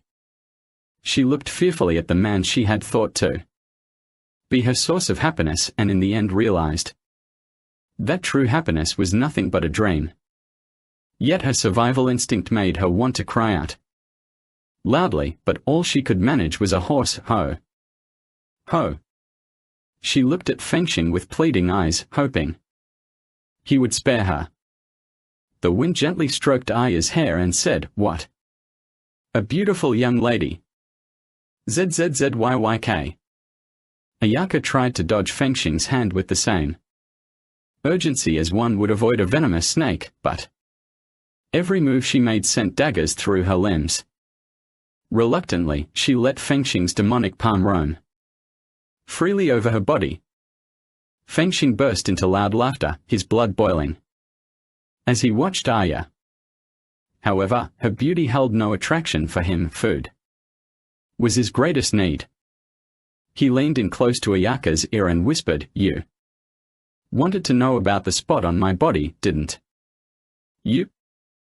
Ayaka frantically shook her head, her face showing sheer terror, but the pain combined with fear left her completely unable to avoid Fengxing's attack. Wen said with a smile, "That's not a birthmark, it's lividity." This sentence felt like a sharp sword piercing deep into Ayu's heart.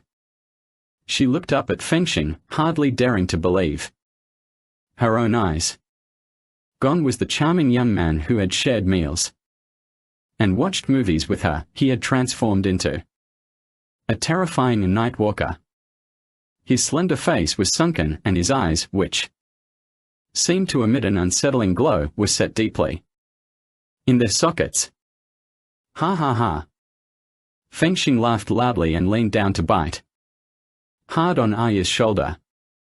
Although the bite wasn't deep, it still caused Arya's body to tremble in pain.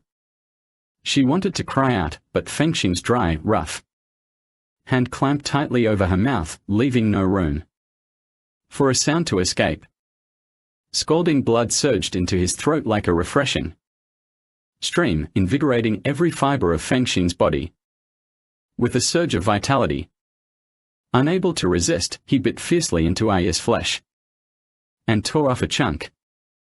After chewing it a few times, he swallowed it whole. The pain and difficulty breathing caused Ayaka to black out again. To be honest, it was a blessing for Ayaka to lose consciousness in such a horrific situation, having to witness such cruel events happening to herself. How could she bear it? Looking at Aya, who fainted, Fengxing cursed, "It's useless."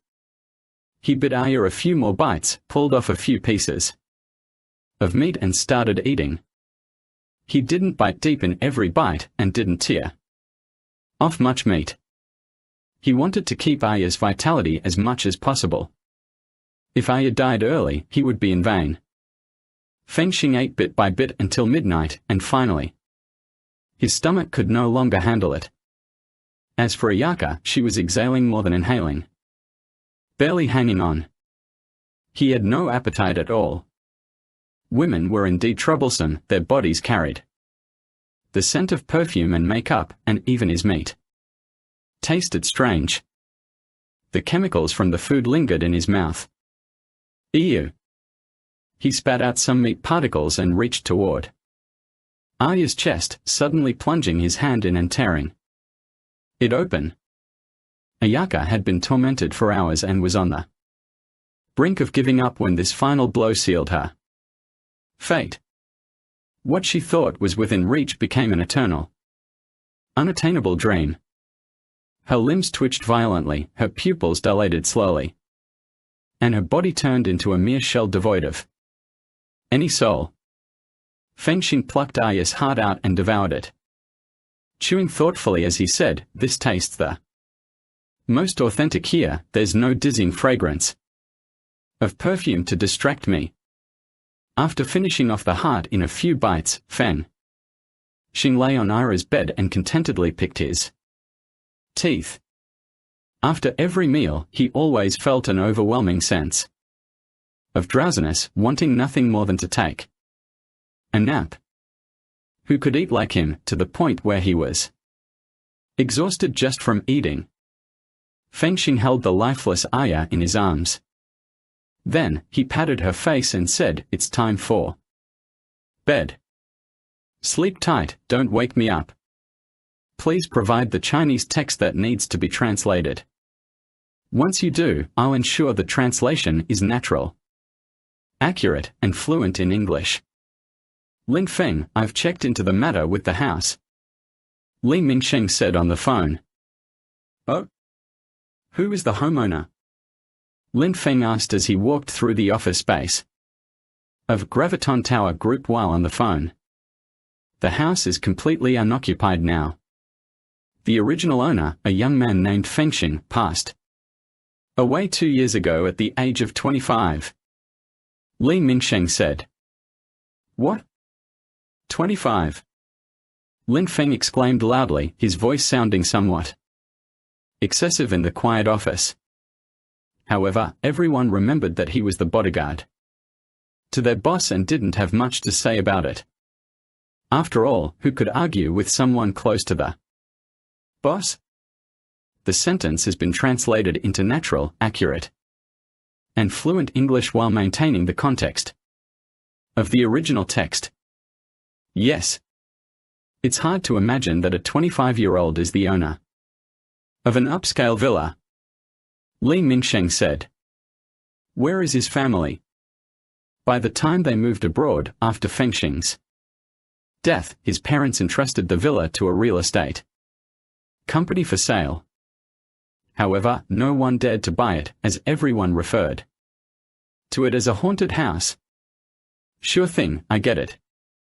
Thanks a lot, buddy. I'll treat you to a meal once I wrap up this busy period." Lin Feng let out a whistle leisurely after putting away his lines. He was fully immersed in the case and paid no attention to his surroundings.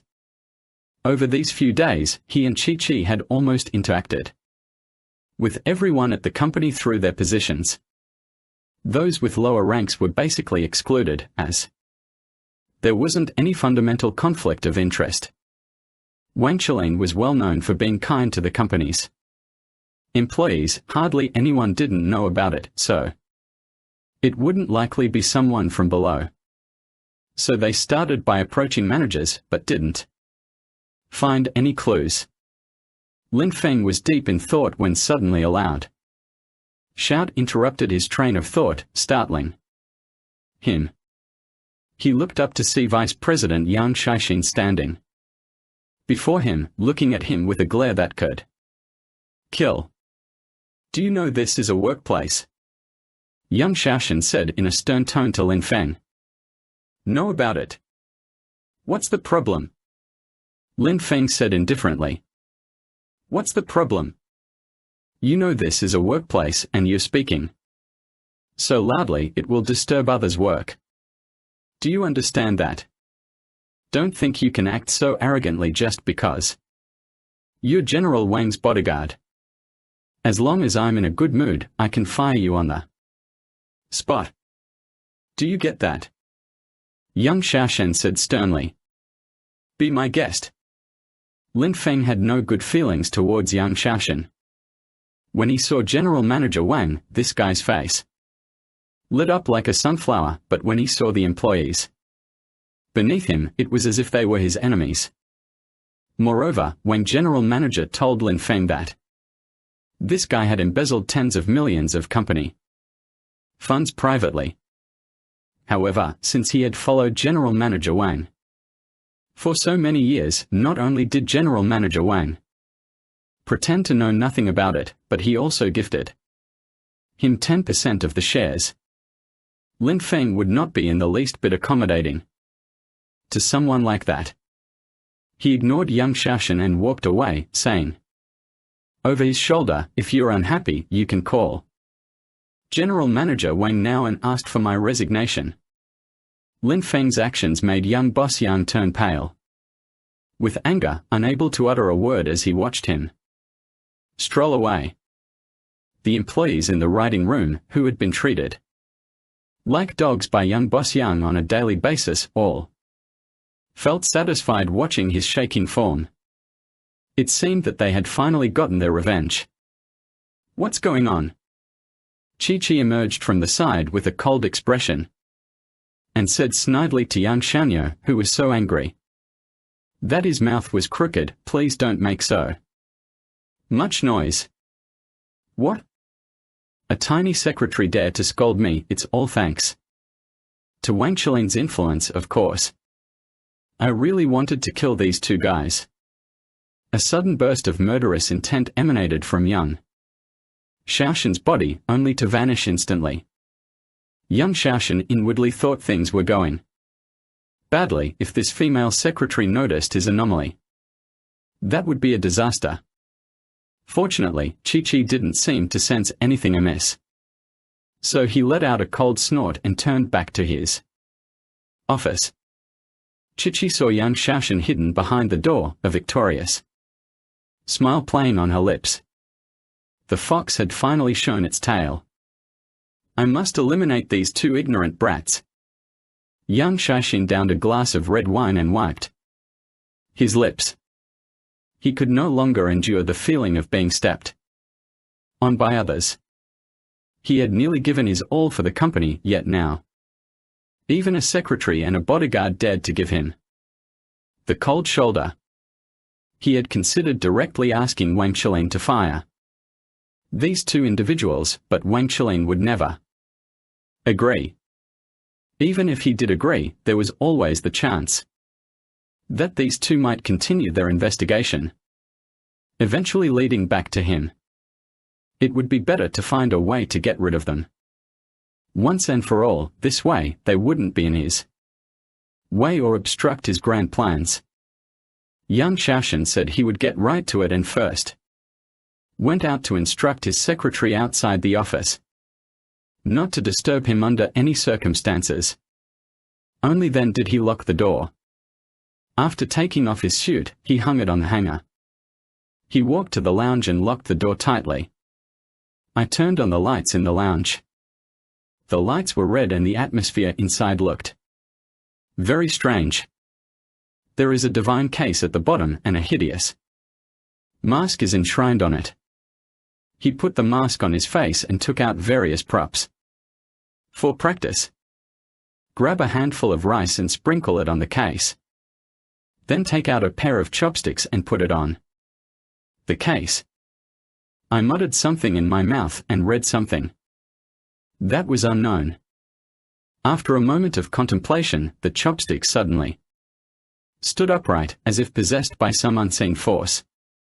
The candle beside them flickered and went out with a sudden hiss, casting the room into even greater darkness. He grabbed a bright kitchen knife and swung it fiercely. The blade cleaved the chopsticks in half, the upper part fell onto the chopping board with a clatter, while the lower part remained standing straight on the board, refusing to fall over. Young Shaoshan removed his mask, sweat dripping from his forehead, and smiled satisfactorily at the two standing chopsticks. He took out a tissue, wiped away the sweat from his head, and then stepped out of the dark room. Lin Feng was sitting in President Wang's office, sipping tea, while Chi-Chi was on the other side talking about the eerie aura she had sensed emanating from young Master Yang Shishan just now. After Chi-Chi spoke, Mr. Wang leaned back in his chair and said, Chi-Chi, don't you feel like something went wrong? Lin Feng smiled and said, she senses things wrong. Her sense is sharper than that of a rat. Chi-Chi squeezed Lin Feng's hand and said, no way.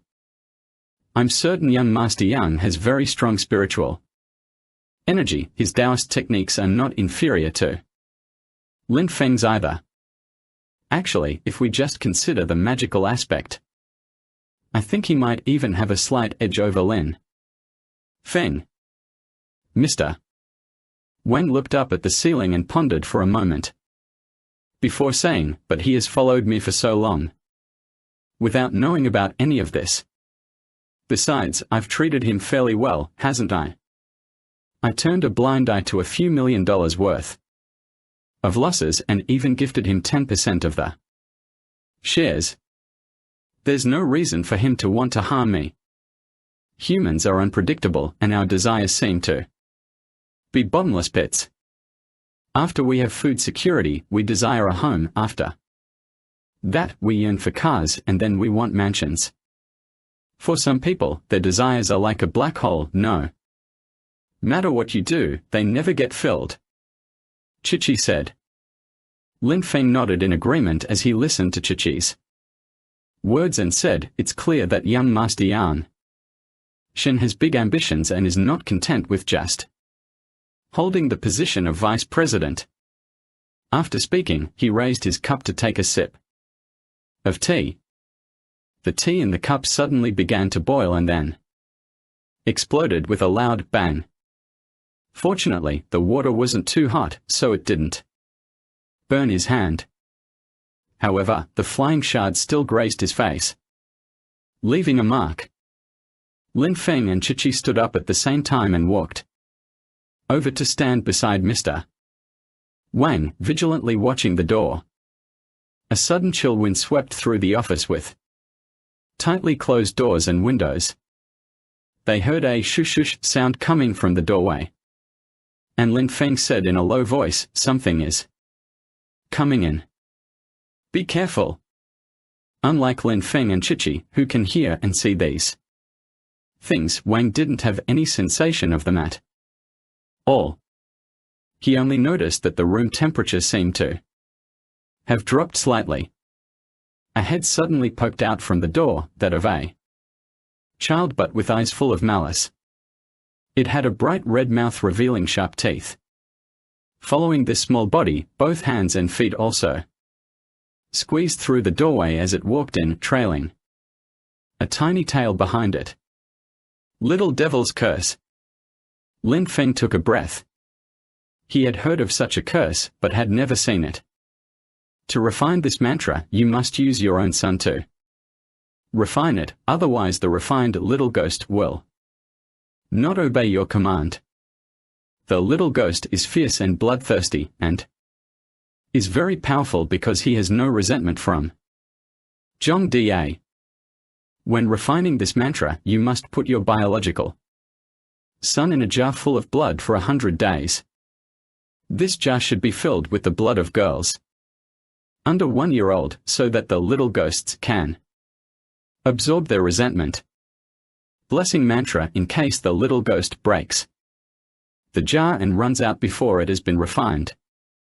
Once the little ghost curse is refined, it will definitely only obey the command of people who are connected to you.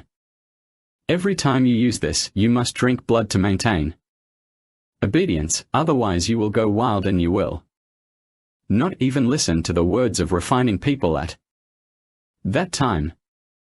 Lin Feng cursed, fucking. It seemed that young Master Yangshan was willing to spend a lot of money to cover up their discovery of his secret. Dealing with this half-human, half-ghost entity left him with little confidence. The thing appeared sticky and extremely unpleasant, yet it looked like a child. The little demon stood by the door, making a squeaky sound as if it was in an excited state. Its vicious and turbid eyes stared fixatedly at Lin Feng. Indeed, its target for this trip was Lin Feng and Chi-Chi. Watching the strange appearance of the little ghost, Lin Feng felt a twinge of unease. The cold aura and putrid smell emanating from it were almost unbearable.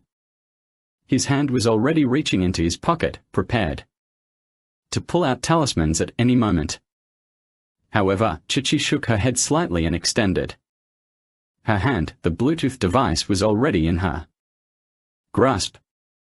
Dealing with such entities required swift action. A slight miscalculation could result in dire consequences due to its savage ferocity. Upon seeing Chi-Chi holding the spirit body sword, the little demon swung its head a few times. The green liquid constantly dripping from its mouth splattered everywhere. Although Wayne Director was unsure of what exactly was happening when he saw Lin Feng and Chi-Chi's serious expressions as if they were facing an enemy, he could still sense the dangerous signal. The little demon let out 2 chirping sounds, then leaped forward like an arrow released from a bow. Its hind legs propelled it towards Lin Feng with astonishing speed, exposing its sharp teeth as it aimed for the base of his neck. The little demon rushed forward, its foul stench making Lin Feng's head spin. He gracefully kicked the demon to the side, but to his surprise, despite its small size, the demon managed to twist midair with ease. It leaped up and bit onto one of Lin Feng's shoes. Lin Feng quickly pulled back his foot, but unexpectedly, the demon had an incredible strength and tugged hard on the shoe. To his shock, it actually tore off the front part of the shoe, exposing a row of toes. At the same time, Chi-Chi was not idle either. Her speed or strength was just a hair faster than Lin Feng's. When the little demon retreated, Chi-Chi had already darted behind it. With a swift strike from her Bluetooth, she sealed off the little demon's retreat completely. The little demon not only failed to retreat but actually moved forward unexpectedly, charging directly at General Manager Wang, who was seated behind the desk. Lin Feng silently cursed, realizing that help would come too late as the little demon seemed poised to attack. However, just when the little demon's teeth were about to touch General Manager Wang, he suddenly disappeared from his seat. The little demon's jaws snapped shut with a click. It turned out that Chi-Chi had anticipated this and acted with all her might. Her speed was astonishing, allowing her to save General Manager Wang right as the little demon pulled him off his chair. General Manager Wang hadn't even had time to react before Chi-Chi grabbed him by the collar and threw him aside. Of course, in such a crisis moment, Chi-Chi naturally didn't bother with gentle handling, and General Manager Wang was immediately sent flying, landing in a state of utter disarray. Chi-Chi spoke urgently and firmly, "General Manager Wang, you need to go hide inside quickly. General Wang didn't ask any questions, after all. His own safety was more important. He temporarily put aside his curiosity and could always ask later. He got up from the ground and hurriedly ran into the restroom. And before the little devil could strike again, it whipped its tail around to hit Lin Feng. Unable to dodge in time, Lin Feng had no choice but to block his face with his arm. With a resounding crack, Lin Feng was sent flying by the creature's bizarre strength.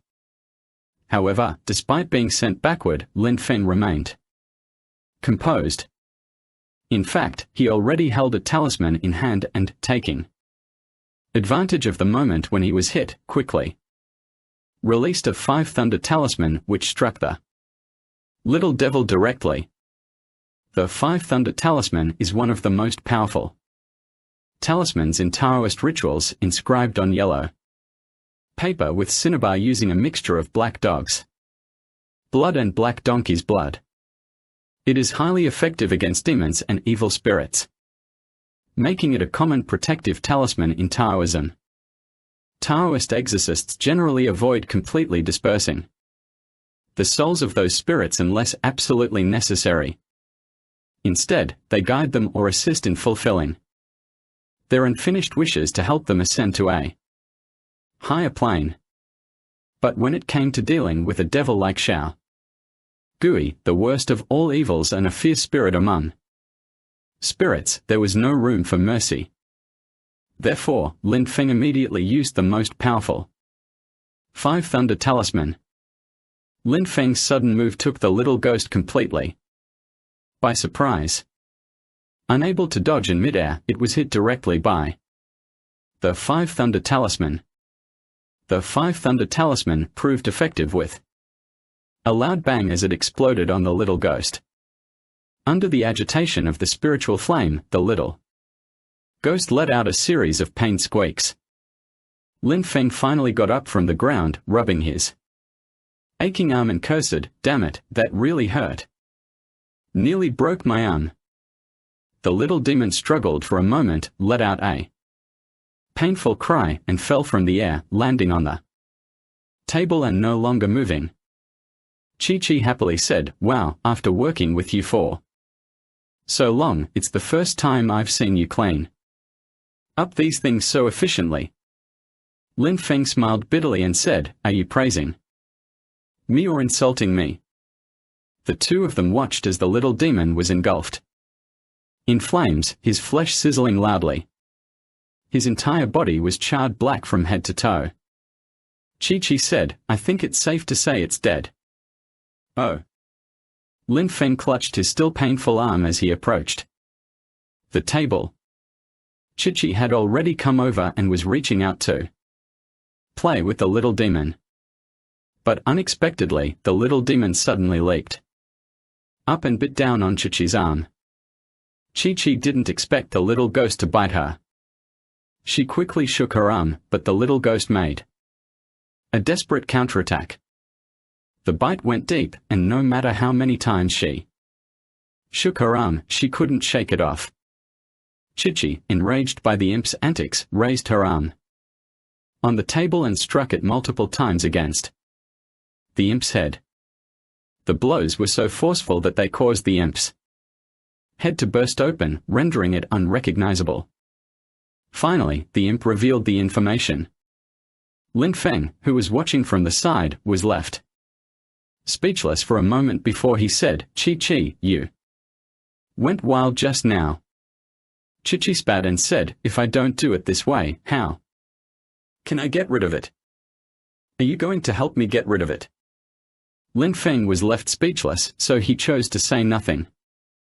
After the spirit fire vanished, there was no trace of the little demon inside. Hearing that there seemed to be no danger outside, Wang, the general manager, cautiously poked his head out. Seeing that both Lin Feng and Chi-Chi were standing safely and noticing there were no other disturbances in the office, he stepped out. General Wang looked around for a while and noticed that the only unusual thing was that chairs were overturned and papers scattered all over the floor. He then asked, "What, did something just come in?" Lin Feng recounted the situation and then asked Mr. Wang, "Does young Master Yang Shaoshan have any children?" Mr. Wang shook his head and said, "No, he's divorced. His ex-wife was originally very good to him, but for some reason they got divorced and she vanished without a trace." Lin Feng nodded and said, "Just now, young Master Yang sent a little thug to try to take our lives. It seems he has already noticed our actions and considers us a great threat, so he must eliminate us." Mr. Wang is quite sentimental. As he wiped his face, he said, "I never thought that after 20 years of friendship, he would want to harm me. I have no idea where I wronged him." Lin Feng and Chi-Chi continued to comfort Mr. Wang, and it seemed that the time had come to directly expose young Master Yang's new scheme. Young Shaoshan was sitting in his chair with his eyes closed, nurturing his spirit while his mind was busy with his own schemes. Little Devil Curse had been something he spent countless efforts and infinite funds to cultivate back in the day. The bodyguard and secretary should not be able to handle it, right? Killing these two troublesome individuals would also allow him to take care of Wang Qilin, that old bastard. With the Gravity Corporation in chaos, the more chaotic the better. At that time, he could take advantage of the company being in a complete mess and make a substantial profit before quietly leaving without a trace. At this thought, he almost burst out laughing. The best thing to do would be to get rid of this terrifying Heavenly Demon Inheritor organization, find a place to hide for 2 years and then come out to enjoy myself as I please. Thinking about the Heavenly Fiend Inheritor organization gave him a headache. Although that lone surviving Heavenly Fiend was terrifying, it still couldn't compare to the Inheritors, who were always tasked with finding the Heavenly Fiends. This Inheritor seemed omnipresent, probing every nook and cranny like a dog with super-sensitive nostrils. No matter where he was on business elsewhere, this guy could find him as long as he needed money.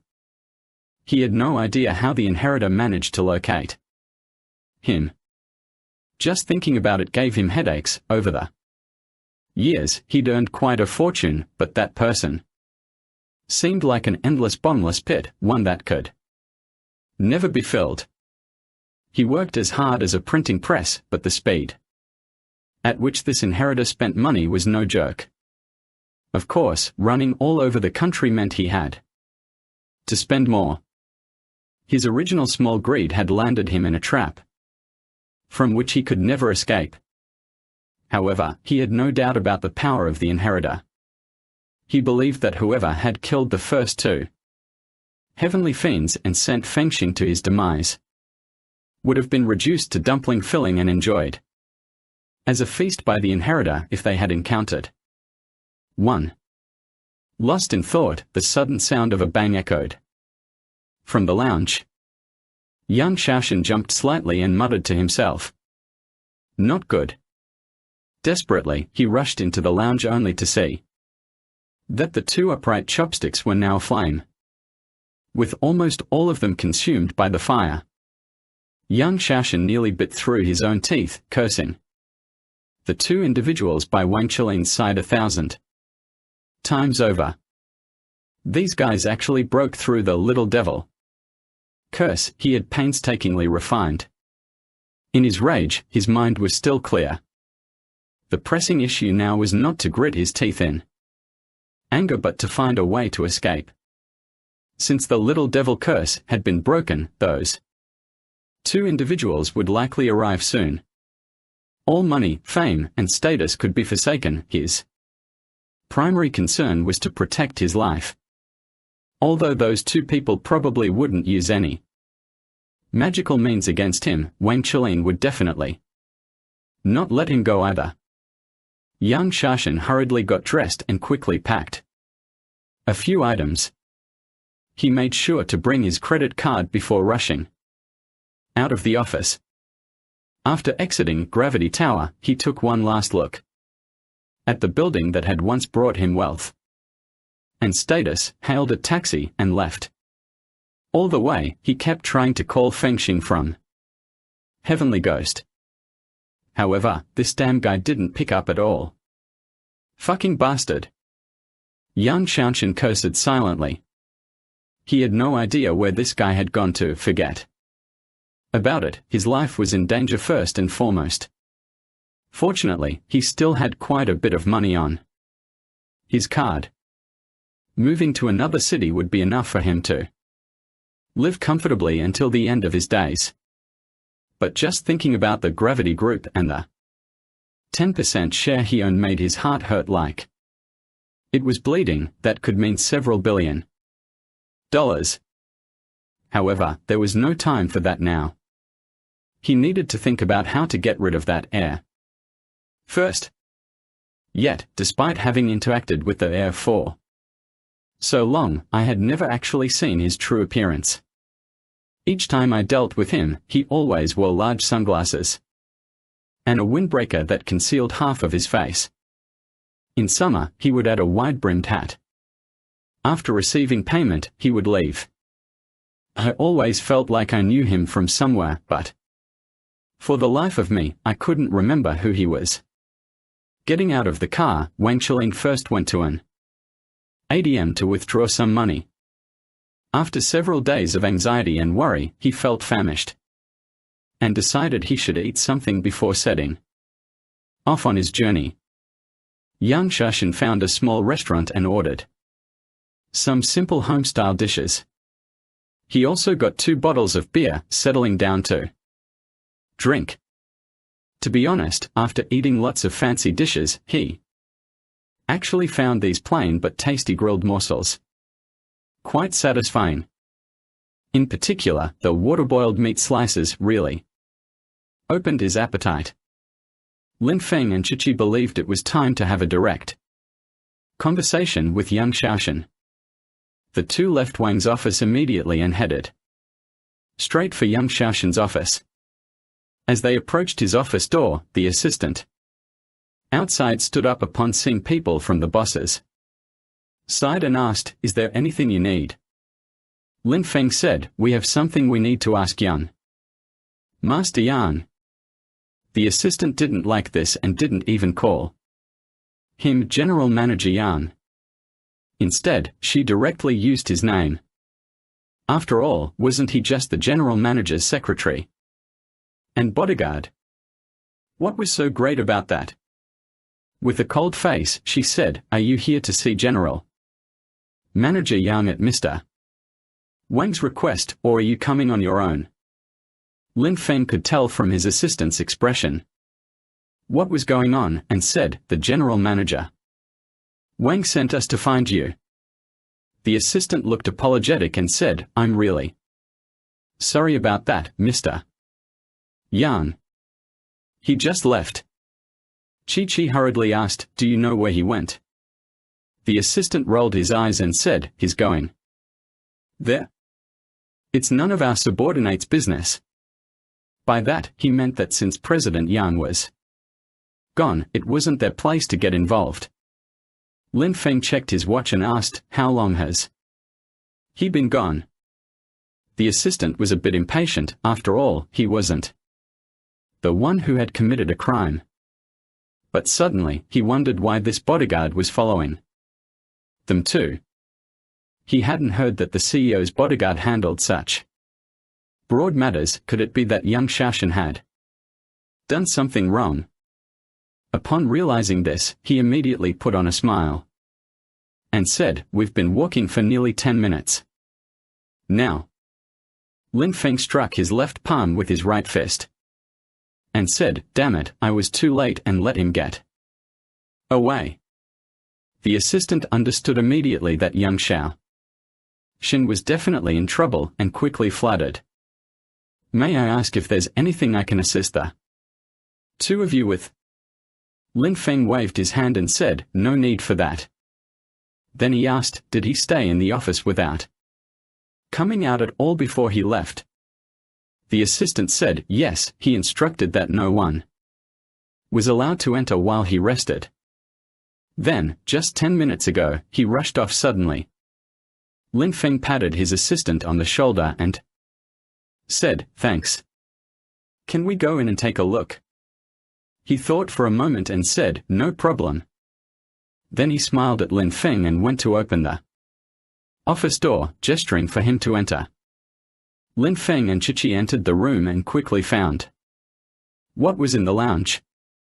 The assistant was left speechless, staring at the items as if they were magic.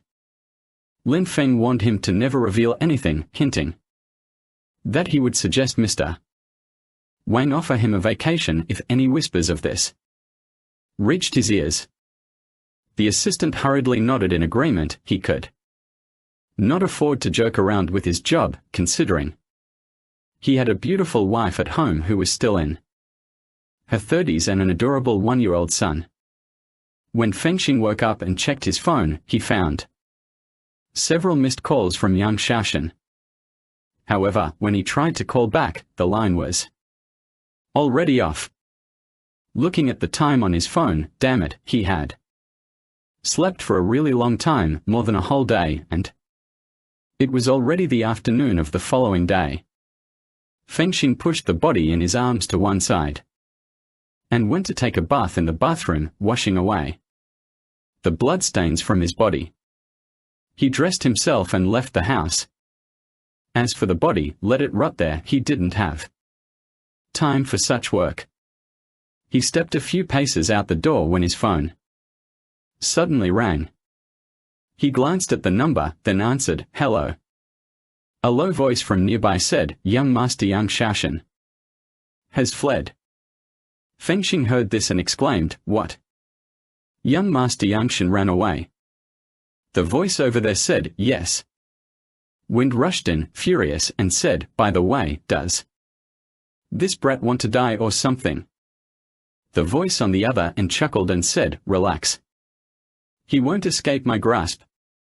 Zunxing asked urgently, where is he? Find him and I'll make sure to chew him up for a drink. This translation captures the urgency and violent tone of the original Chinese sentence while maintaining a natural flow in English. The person on the other end laughed again and said, you're always so anxious. He's at this address. They then gave me an address and continued, go. There right now, that guy is enjoying a drink leisurely. Fengxing laughed cruelly and said, got it. I'll make him regret ever being born. He said, find him and bring him to see me. Fengxing said, okay, let's surprise him. Ending the call, Fengxing's figure vanished into the twilight of the street lamps. The heavy, yellowish sky pressed down on the city, making it feel as if one could hardly breathe. Yang Xiaoshan was drinking the second bottle of beer. After drinking this bottle of wine, he would permanently leave this city that he had been fighting for more than 20 years. Although he was a little reluctant, he should change his lifestyle again. He was always led by the nose, which was not his style.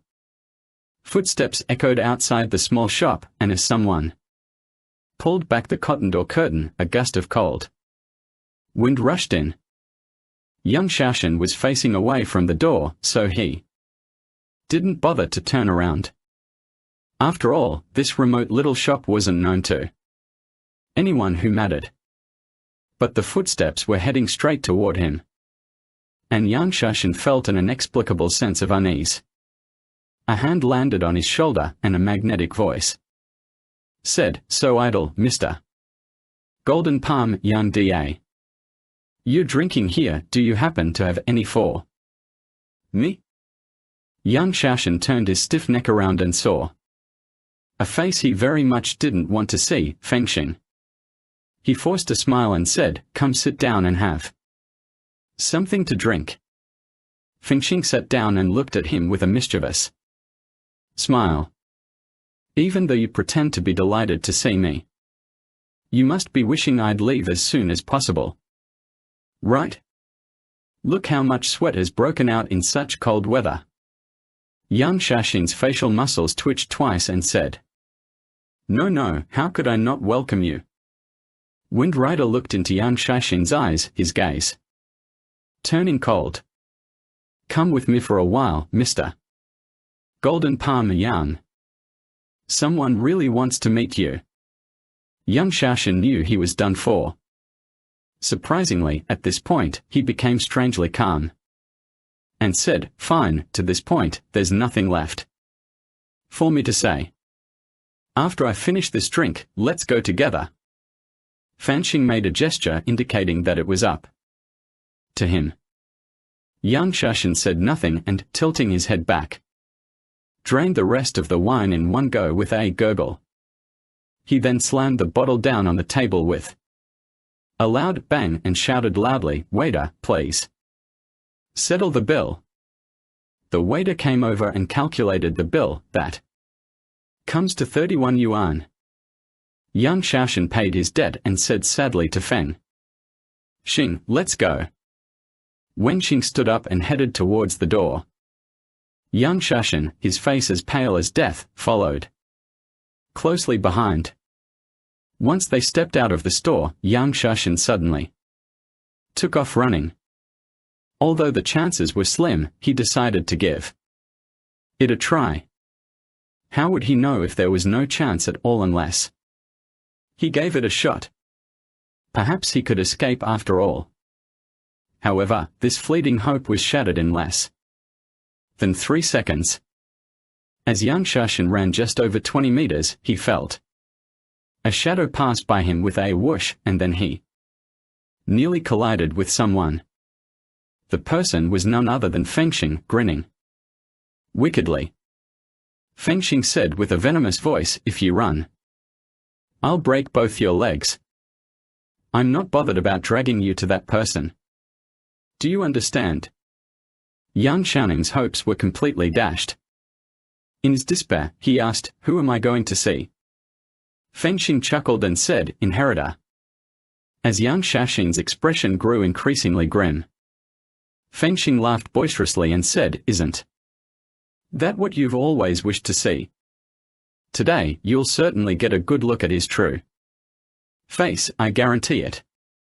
Yang Shaxin had no choice but to follow Fengxing around the bustling streets of the city.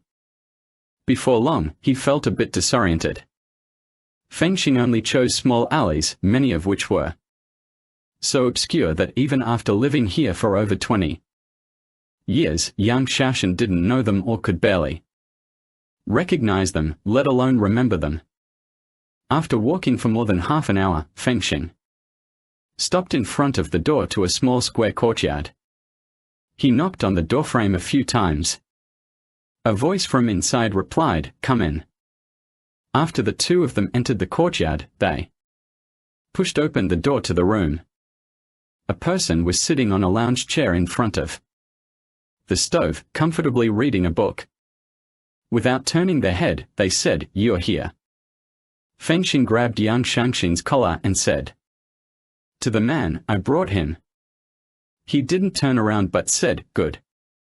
Fengxing threw Yang Shaxin to the ground and asked, What should we do with him? He chuckled and said, Didn't he always want to see my true form? Let him have a look. Yang Shaxin's heartbeat suddenly sped up. Every time he faced this mysterious successor, his heart would race uncontrollably. Who on earth was this person? He stood up from the chair, turned slowly around, and looked at Yang Shaxin with a smile. See? Can you see clearly now? Yang Shaxin let out an exclamation of surprise as the person turned around. It's you. He nodded and said, Of course it's me. Now Yang Shaxin finally understood why he could always find himself, no matter where he was, as soon as he wanted to. Why, every time he saw this mysterious successor, a familiar feeling would arise in his heart. Finally, everything made sense to him. Young Shaishin shuddered uncontrollably throughout his body, not out of fear but anger. He had been used as a tool from the very beginning to now. He was so enraged that he could hardly speak, pointing at the person and saying, "You actually manipulated me, young Shaishin, right in the palm of your hand. I must have been blinded."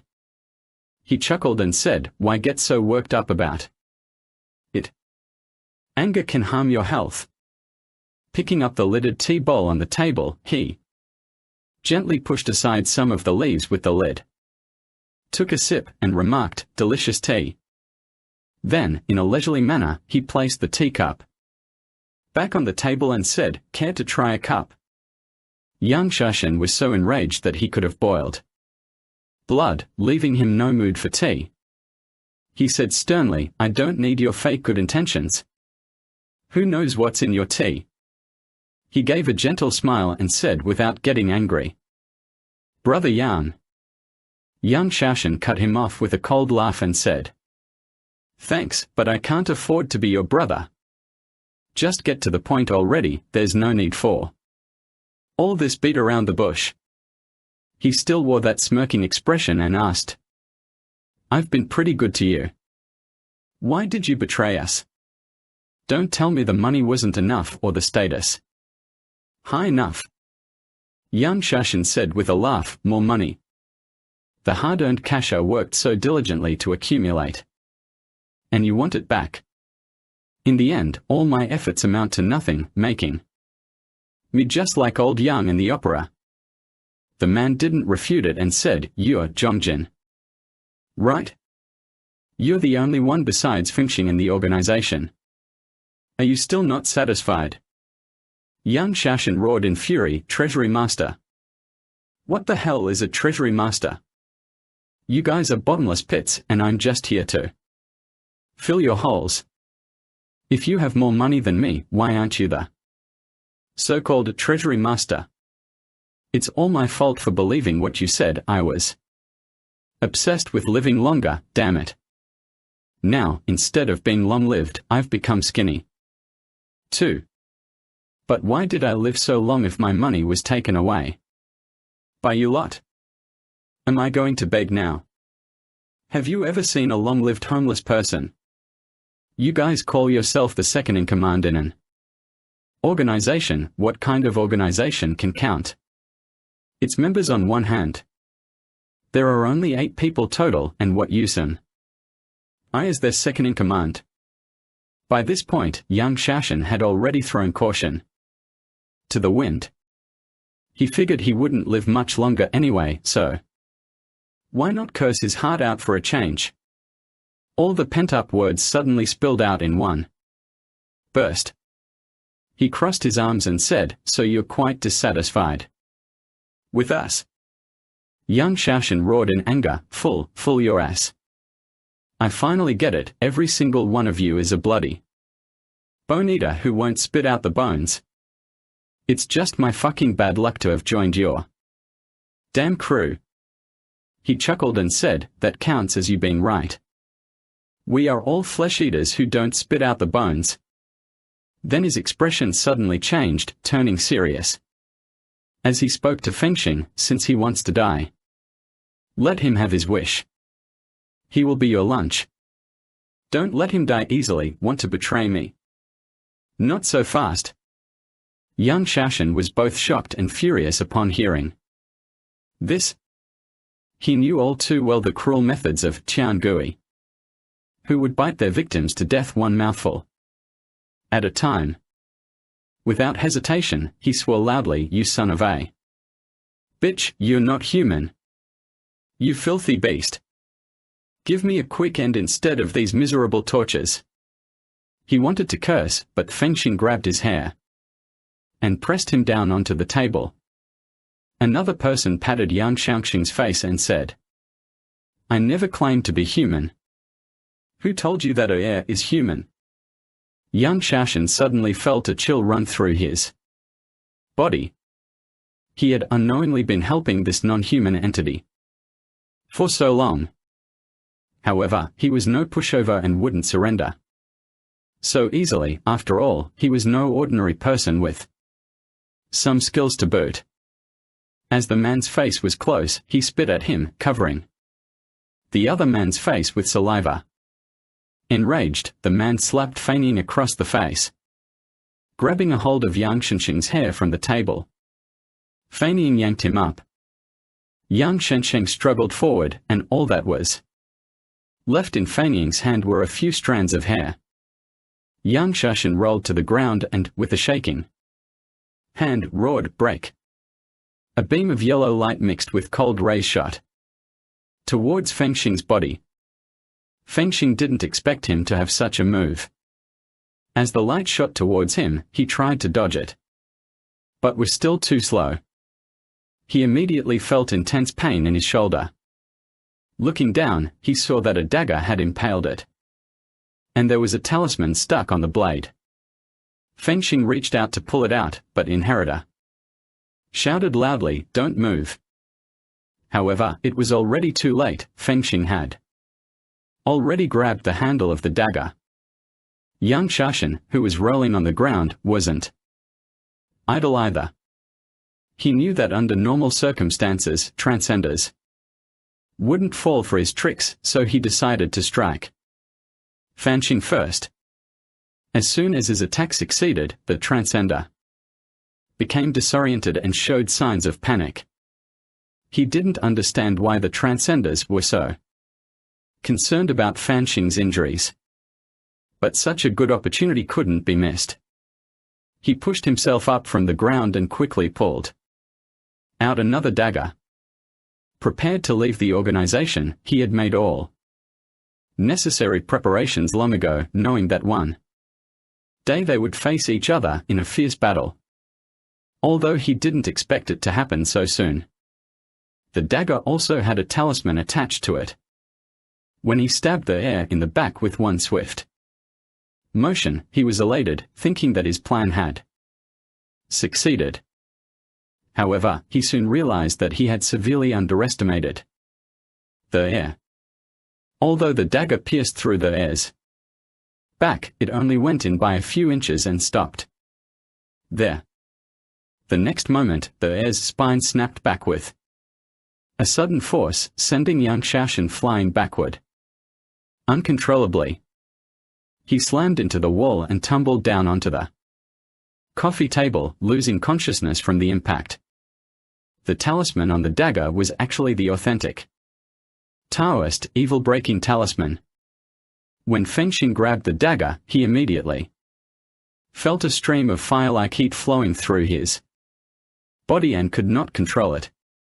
The heat flowing through the body collided with the evil energy on his body and immediately caused a storm in his body. Feng Xing resisted the splitting pain, shouted and pulled out the dagger and threw it on the ground. Then he shook his body a few times, staggered a few times and fell backwards. The en-AU was greatly alarmed and quickly steadied Feng Xing. He discovered that the inherent evil in Feng Xing was being devoured by the fiery heat wave. Instantly, he gathered his power and struck Feng Xing's chest 3 times consecutively. Feng Xing coughed a few times, opened his mouth, and released a burst of red energy before spitting out a mouthful of green blood. The air finally let out a sigh of relief and relaxed. Feng Xing, enraged by Yang Shashan's provocation, had one arm nearly immobilized. He stepped on the unconscious Yang Shashan who lay on the ground and grabbed his limb with the other hand. With a violent pull, he tore the arm off in one swift motion. A howl of agony escaped Yang Shashan as he fell into an even more pitiful state of unconsciousness from the excruciating pain. Looking at Yang Shashan who was surging with blood, Feng Xing snorted coldly and put his arm beside his mouth and chewed it. The en-AU next to him touched his painful back. Although the knife did not hurt himself, the talisman on the knife was an authentic Taoist talisman, which burned his vest to black.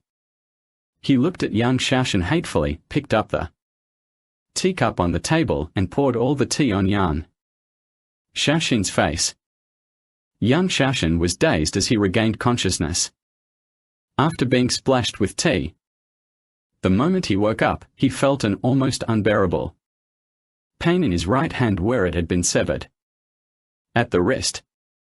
Looking down, he saw that his right hand had indeed been completely removed, and Fengxing was staring at him with fierce malice, gnawing on his hand.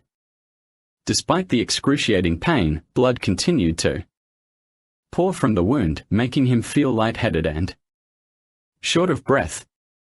Knowing that he was going to die anyway, he forced a laugh and said, "What a pity. What a pity. It doesn't matter if I die, but what a shame that I couldn't have discovered your true nature sooner. What a beast you are." The inheritor chuckled twice and said, "Go with peace of mind. It's never too late to know me." Young Shaoxin sighed deeply and said, "How hateful that I cannot see those two young men take care of you." The inheritor laughed and said, "Then you'll be regretting it. Those two fellows will eventually become part of me.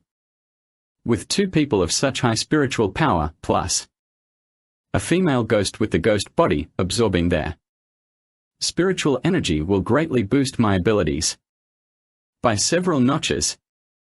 Young Shaoxin's expression turned gloomy as he said, "You're truly a sly fox.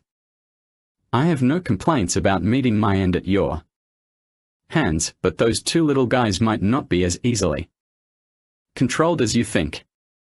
The successor laughed loudly and said, "Don't worry about it." Young Shaoxin also smiled and said, "Then I'll be waiting for you in hell." The successor said, "I'm afraid I'll have to disappoint you. As long as the line of a heavenly fiend continues, I won't die." Young Shaoxin's voice grew weaker and weaker as he said, "You were just thinking of yourself all along. I wondered why you were so diligent in searching for the heavenly fiend, but it was all about before." He could finish his sentence, young Shaoxin stopped breathing due to excessive blood loss. Beside him, Fengxing had already devoured the arm entirely, licked the last bits of flesh off the bone, and then tossed it aside. With a satisfied lick of his lips, he said, "Too bad. This guy's dead. I'm still not full. Damn, he got lucky." The heir was furious and advanced to kick young Shaoxin's head several times, reducing it to a pulp. "You asked for too much. How dare you betray me?" Fengxing said, "All right, let's leave quickly before something unexpected happens." The inheritor nodded and found a candle to light it. Then, he turned on the gas in the kitchen and quickly left the single-story house. Not long after they had gone, there was a faint explosion. And when they looked back, the distant horizon was reddened by the fire. Such a massive blaze would leave not even a trace of the house. Lin Feng and Chichi arrived at the Gravity Group early in the morning, but President Wang, who was usually so diligent, didn't arrive until 10 o'clock. Seeing the tired look on his face, Chichi asked, "President Wang, what's wrong? Didn't you get enough rest?" "Mr. Wang exclaimed, Everything's fine, nothing to worry about." Lin Feng slapped Wang's back and said, "Don't work yourself to the bone, you can't make money forever." General Wang's facial muscles twitched a few times after being patted by Lin Feng, giving him a slightly painful expression. "What's wrong?" Lin Feng asked. "Did I hurt you?" Wang Tai smiled and said, "No, I accidentally bumped into the door frame at home last night." Lin Feng nodded and said, "Be careful. Young Shaoxin has fled, and I don't think he has the courage to come back. We plan to leave for now. Besides, it's nearly New Year, and I need to go home to buy some New Year supplies." General Wang pulled out a card and said, "You've helped Me for so long. I know you wouldn't accept money from me. Go to the supermarket downstairs and bring up Xiao Jijija, Liming Sheng, and that female ghost Xiao Zhu. Buy whatever you want and use my card to pay. Lin Feng quickly declined, saying, how could that be possible? Before he could finish speaking, General Manager Wang forcibly shoved the card into Lin Feng's pocket and said, put it away. If you don't want to, are you looking down on me? Lin Feng replied hurriedly, no, no, how could it be? Mr. Wang smiled satisfactorily and said, that's all. Since you think enough of me to consider this, just take the card. Lin Feng reluctantly put the card away and said, then, thank you. General Wang waved his hand and interrupted Lin Feng, saying, don't bother thanking me. You've saved my life multiple times and that's something money can't buy. Lin Feng knew that polite refusals would be futile. So he said, all right then. General Manager Wang, you should pay more attention to your health. If there's nothing else, we'll take our leave now. You can call me or Chichi if there's anything. General Wang nodded repeatedly and said, definitely. Definitely. Then he accompanied Lin Feng and Chi-Chi out, seeing them off all the way to the elevator before going back. Lin Feng let out a sigh in the elevator and said, this matter is finally over. I don't think young Master Young Xiao will show up again. He took all his money and I suspect is planning to flee. Chi-Chi nodded and said, I agree, but I think there's more to this. After getting to know President Wang for so long, what do you think of him? Lin Feng said without hesitation, not bad at all. Chi-Chi said to Lin Feng, think about it again. How well do you know him? How much do you understand about his personality? Lin Feng pondered for a moment and realized that he knew almost nothing about General Manager Wang. It seemed as if Wang always operated in a fog, making him hard to understand and unpredictable. Chi-Chi said, if I'm not mistaken, there's more to come after this. We are only at the beginning of things. After finishing his day's work, Wang Qilin hurried home to find his obedient son studying in the study. He placed the vegetables and rice he had bought outside on the table and said, Xiao Jun, it's time for dinner. His son gave him a cold look and said, I've eaten just some instant noodles that were freshly made. Wang Qilin frowned. His son could certainly be described as well-behaved, studying diligently with no apparent bad habits. However, he harbored a strong hostility toward his father. This was troubling to Wang Qilin, and honestly, he had no clear idea why his son opposed him so strongly. Since the boy's mother passed away, he had always been cold towards his father. He sighed and walked into the study, gently patting Xiao Jun's shoulder as he said, Xiao Jun, what's really wrong with you? Do you hate me so much? Xiao Jun pushed away the hand that Wang Qilin had placed on his shoulder, saying resentfully, you're not my dad. Mine is already dead. As he spoke, Xiao Jun stared coldly at Wang Qilin. He could never forget the dark summer of that year, when he had traveled with his parents. At that time, Xiao Jun was still a child, coming from a happy family. His father's business had already flourished, accumulating assets in excess of 2 billion yuan, and his mother was gentle and doted on him very much. This family could indeed be considered a blissful one. No matter how busy his father was, he would always remember some important days and cancel social engagements to come back and spend time with his son and wife. When Xiao Jun was 6 years old, it happened to be the anniversary of his parents' marriage.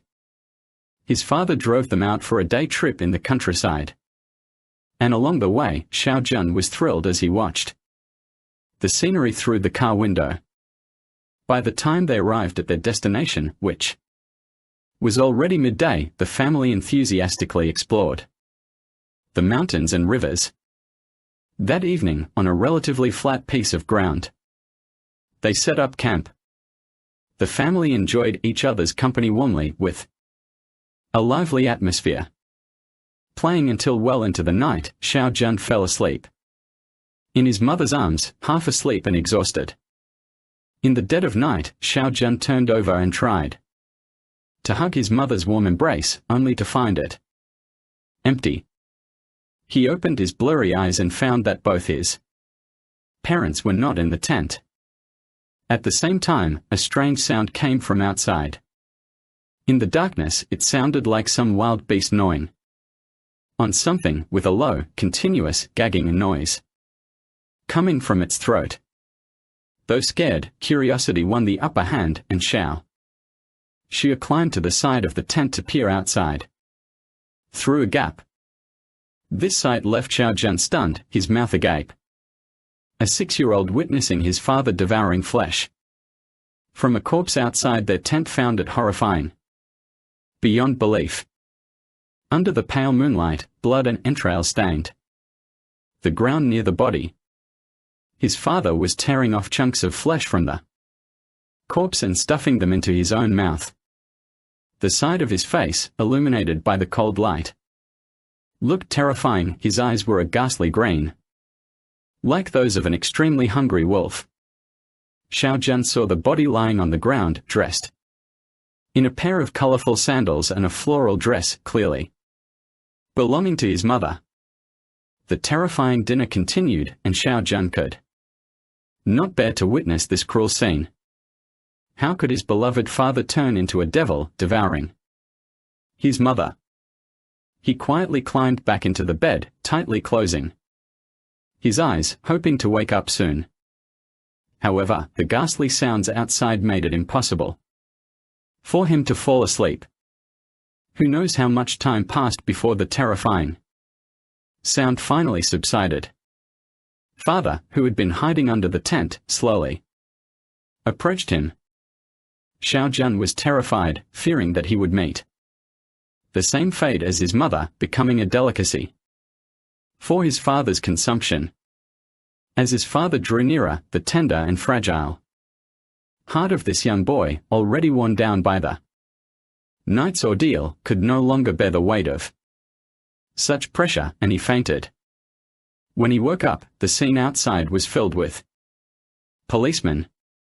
His father was sobbing as he told the officers how his wife had been torn apart and killed by a beast in the dead of night. From that moment on, he never trusted his father again. In his heart, the man was a devouring demon who had feasted on his own mother. However, since then, father has become even more engrossed in his business and is almost entirely focused on satisfying my every wish. He buys me the finest clothes, sends me to the best schools, and gives me plenty of pocket money. Yet, he rarely returns home. Xiao Jun couldn't be happier this way. He dreads seeing his father attending a boarding school. He only wishes to return home during unavoidable circumstances, avoiding the cold and oppressive atmosphere where his father's stern face awaits him. And after the father kept trying to make amends, today he could no longer hold back. He blurted out the secret he saw when he was young, and the shadow that had been in his heart for 10 years. You're not my father at all.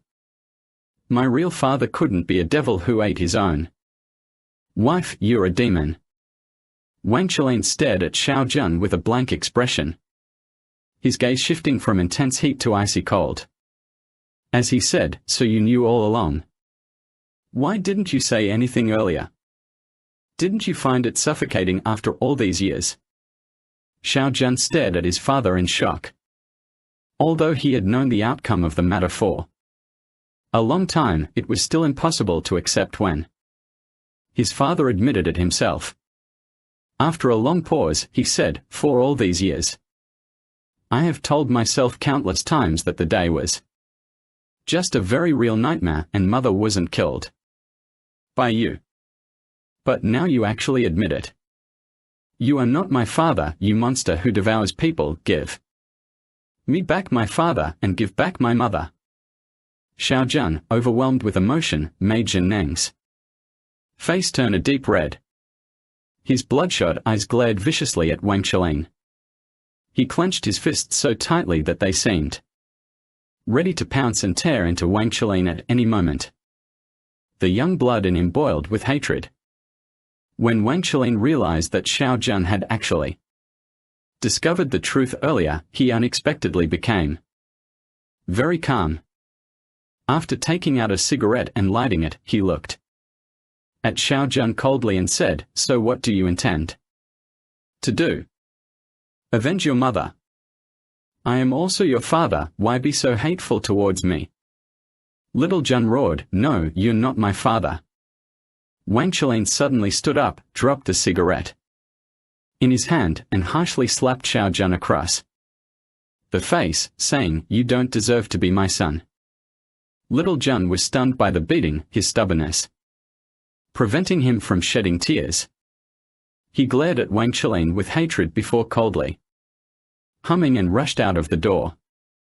Wang Qilin grabbed his son, who was trying to rush out, and said in a low voice, "Where are you going?"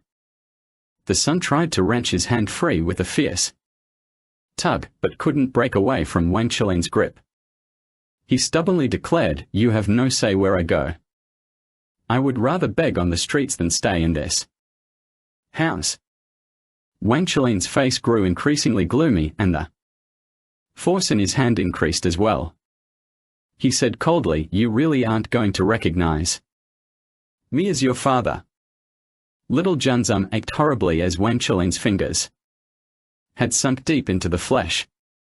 Clenching his teeth, Little Jun remained silent, his gaze fixed on Wang Qilin with fiery intensity. Wang Qilin could clearly see anger, hatred, and contempt in Xiao Jun's eyes.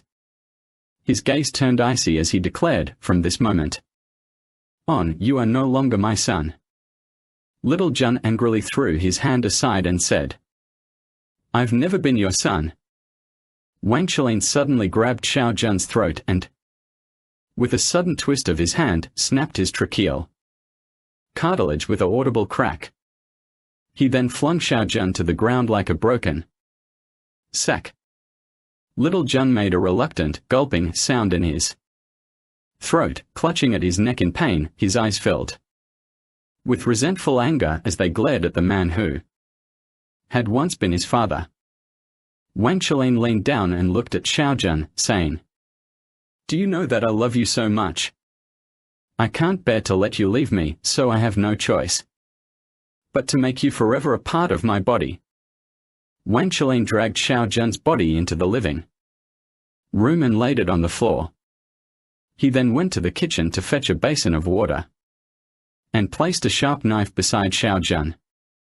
Xiao Jun watched in terror as Wang Qilin dipped a sharp blade into the clear water, then raised it silently. The knife fell onto Xiao Jun's arm, and the sharp edge joyfully sliced through the flesh, effortlessly cutting off a strip to reveal the stark white bones beneath. On the ground, Xiao Jun was writhing in agony, his body shaking uncontrollably and emitting a hoarse cry of pain. Wang Qilin remained unperturbed, slicing his son one cut after another, continually taking chunks of flesh from his arms and chest.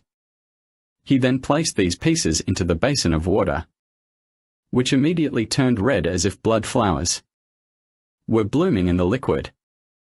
Xiao Jun's head was drenched with cold sweat, his entire body trembling like a sieve.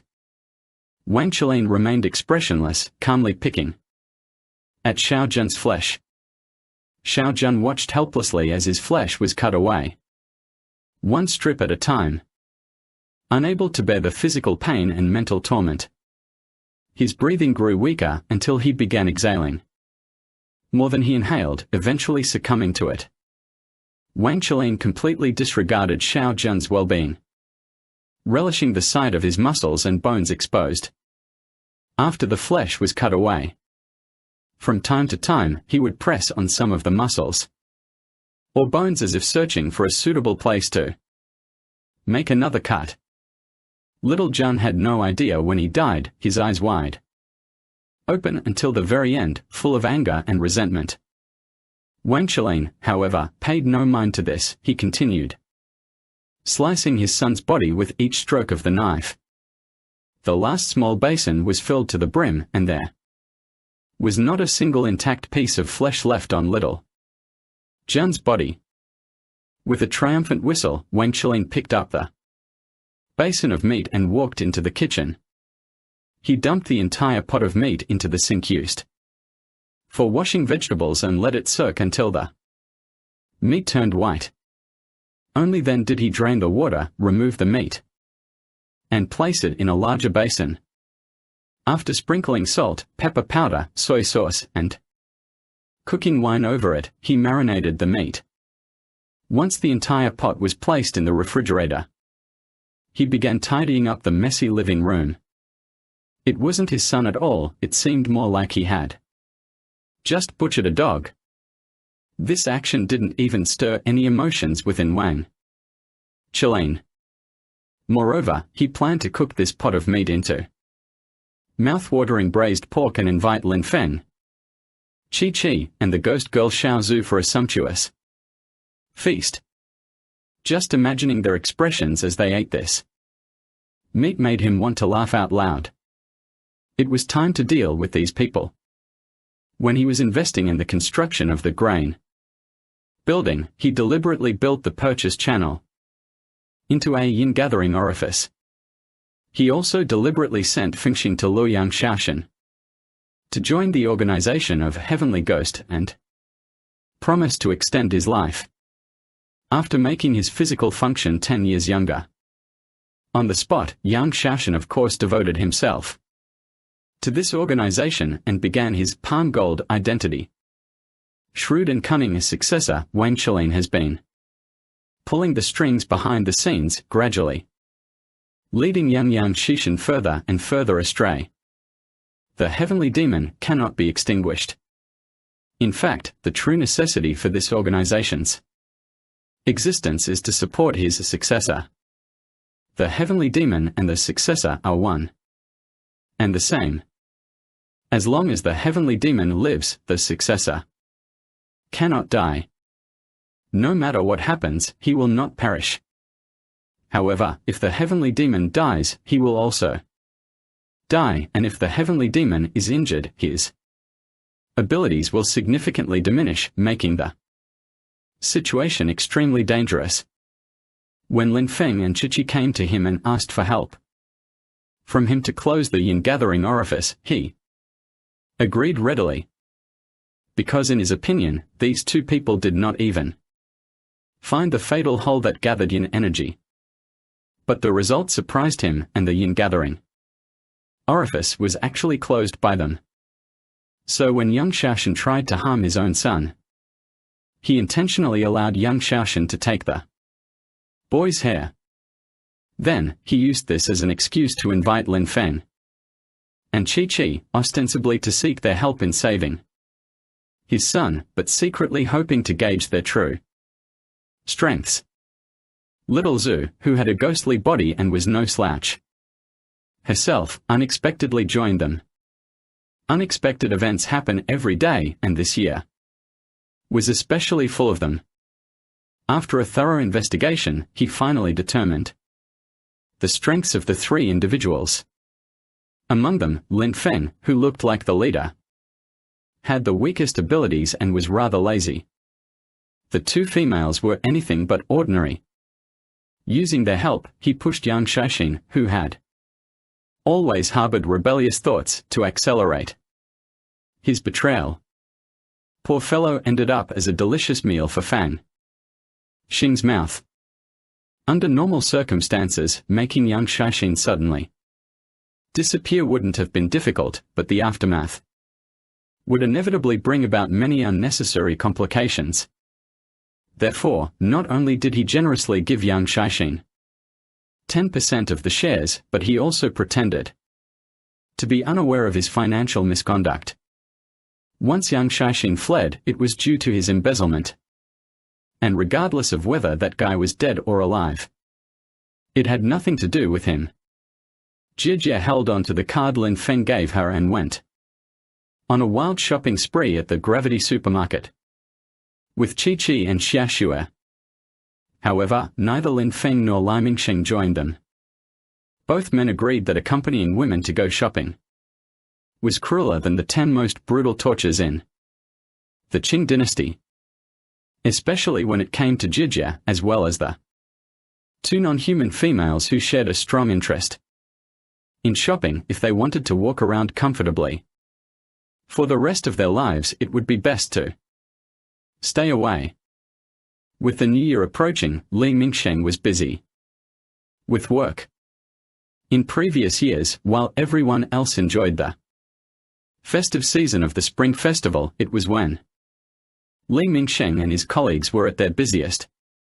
People love to have a few drinks during the festival, but often end up drinking too much. What should be a joyous occasion can turn into fights and disputes. Therefore, Li Mingsheng was preoccupied with work in the bureau, unable to accompany them on outings, and managed to avoid the exhausting physical labor. Xiao Jie was originally determined to drag Lin Feng along, but no amount of pleading or begging from Lin Feng worked. However, Chi said a few kind words on Lin Feng's behalf, and surprisingly, Xiao Jie let him off the hook. This made Lin Feng feel incredibly lucky, finally allowing him some respite to relax at home, enjoying himself by surfing the internet and watching TV. Opening his computer, Lin Feng first logged onto a gaming website and played a few rounds of Counter-Strike CS. Surprisingly, after not playing for so long, he was beaten by several unknown players multiple times in a row. Although he didn't mind dying, those guys would always fire a few more shots at his dead body out of habit, essentially raping the corpse.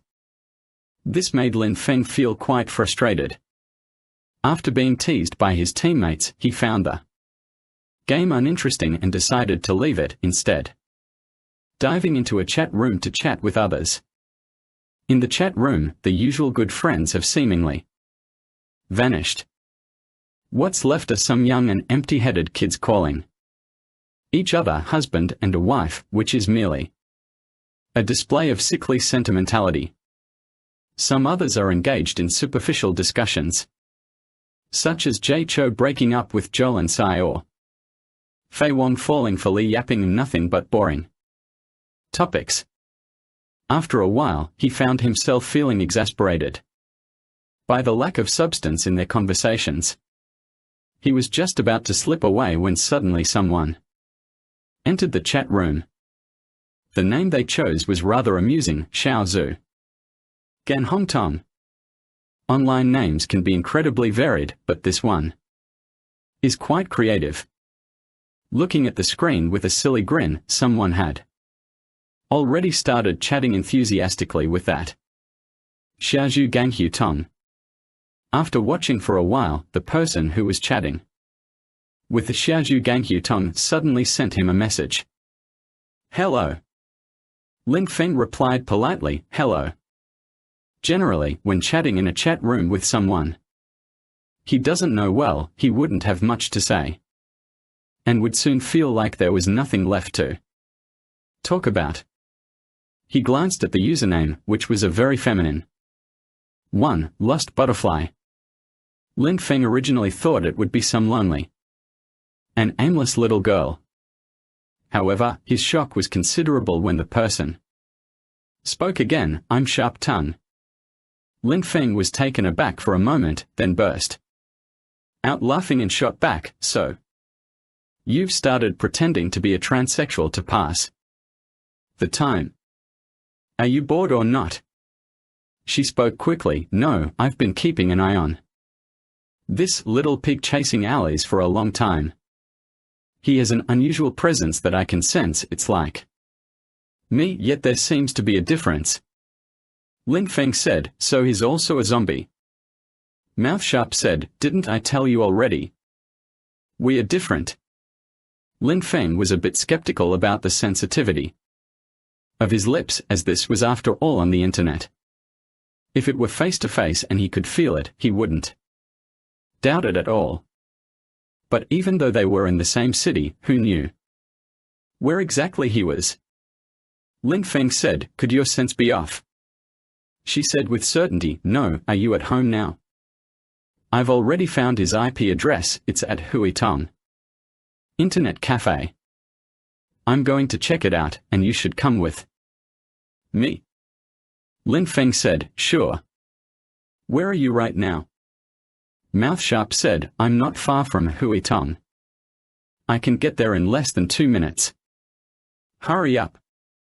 Lin Feng said, sure, I'll be there right away. I'll go by car. After logging off, Lin Feng put on his down jacket and hailed a taxi to head to Huitong.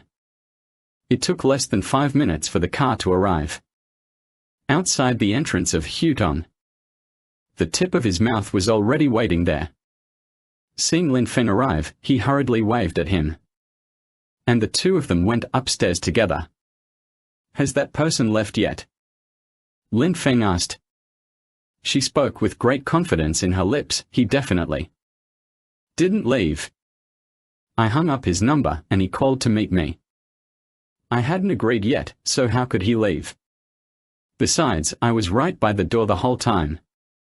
If he passed by, I would have felt it. The two of them entered the Huitong Internet Cafe, which boasted over 200 computers but was surprisingly not very crowded. Perhaps it was because it was nearly the new year, and everyone was busy at home.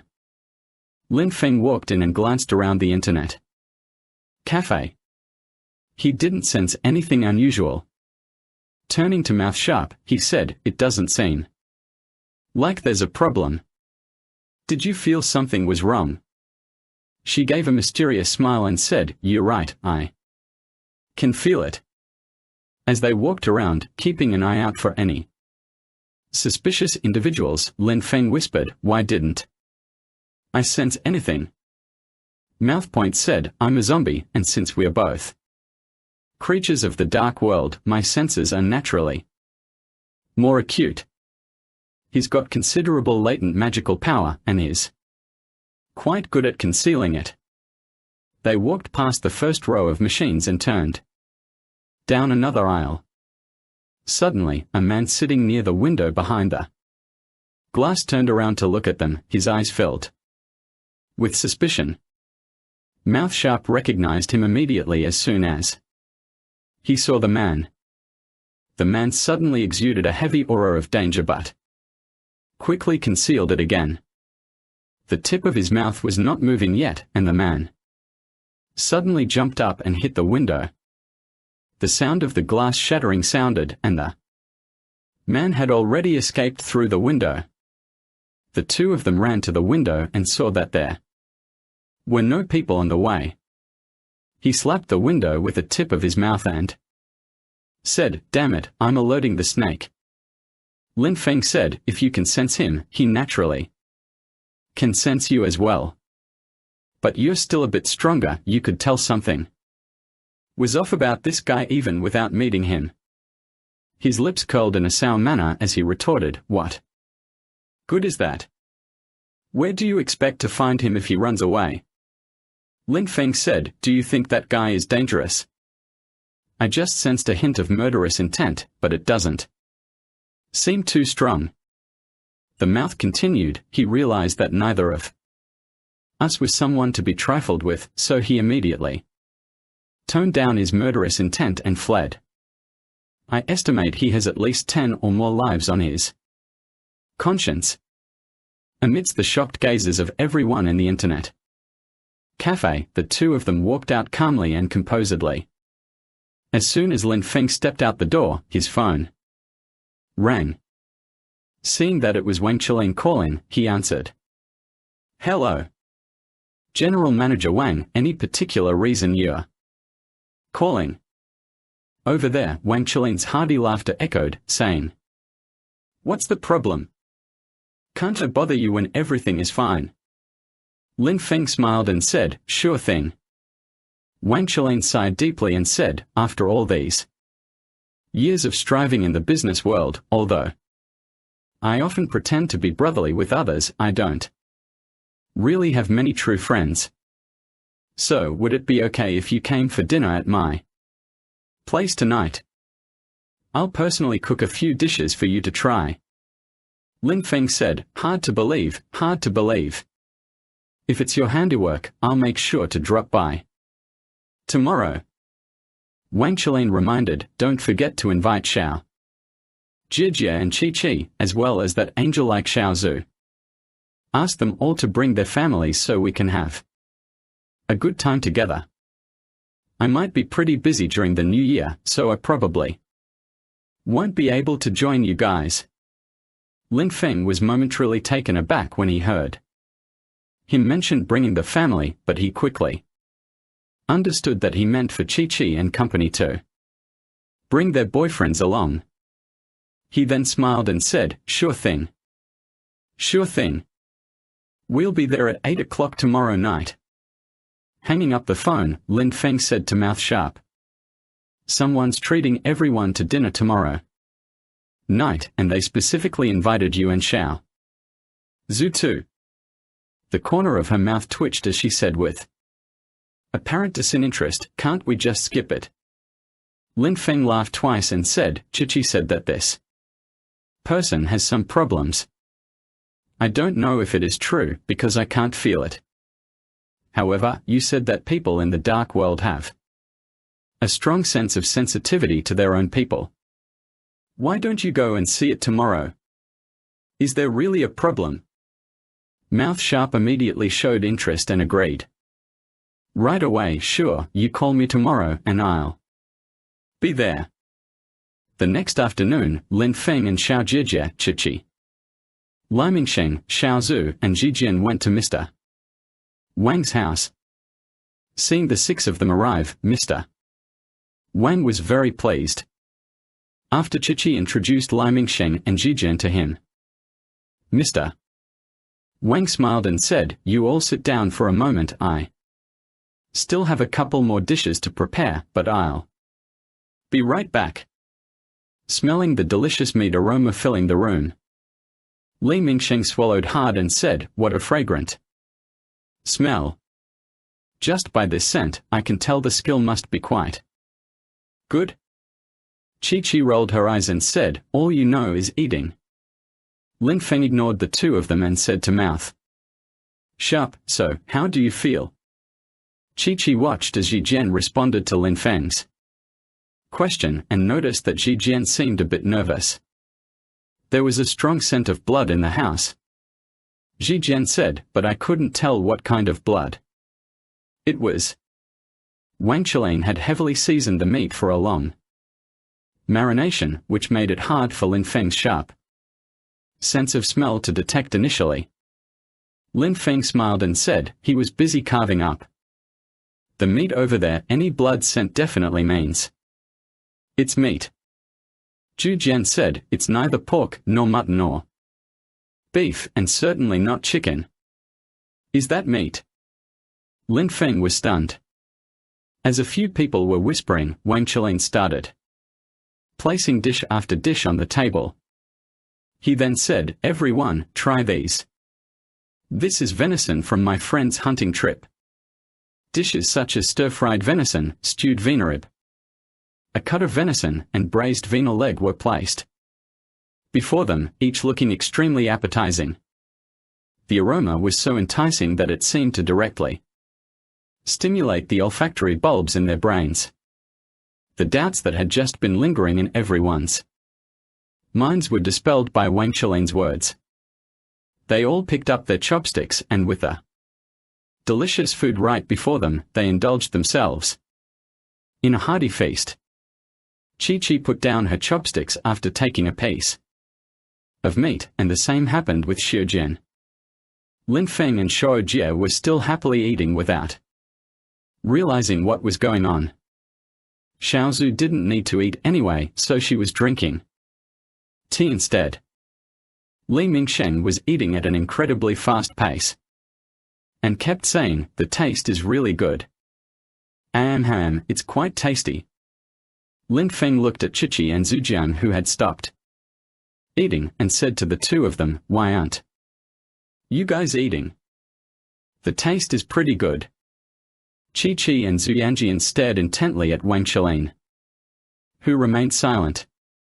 Lin Feng and Xia Jijia finally sensed that something was amiss. The two looked up to see Wang Qilin smiling coldly and saying, "So, any good taste?"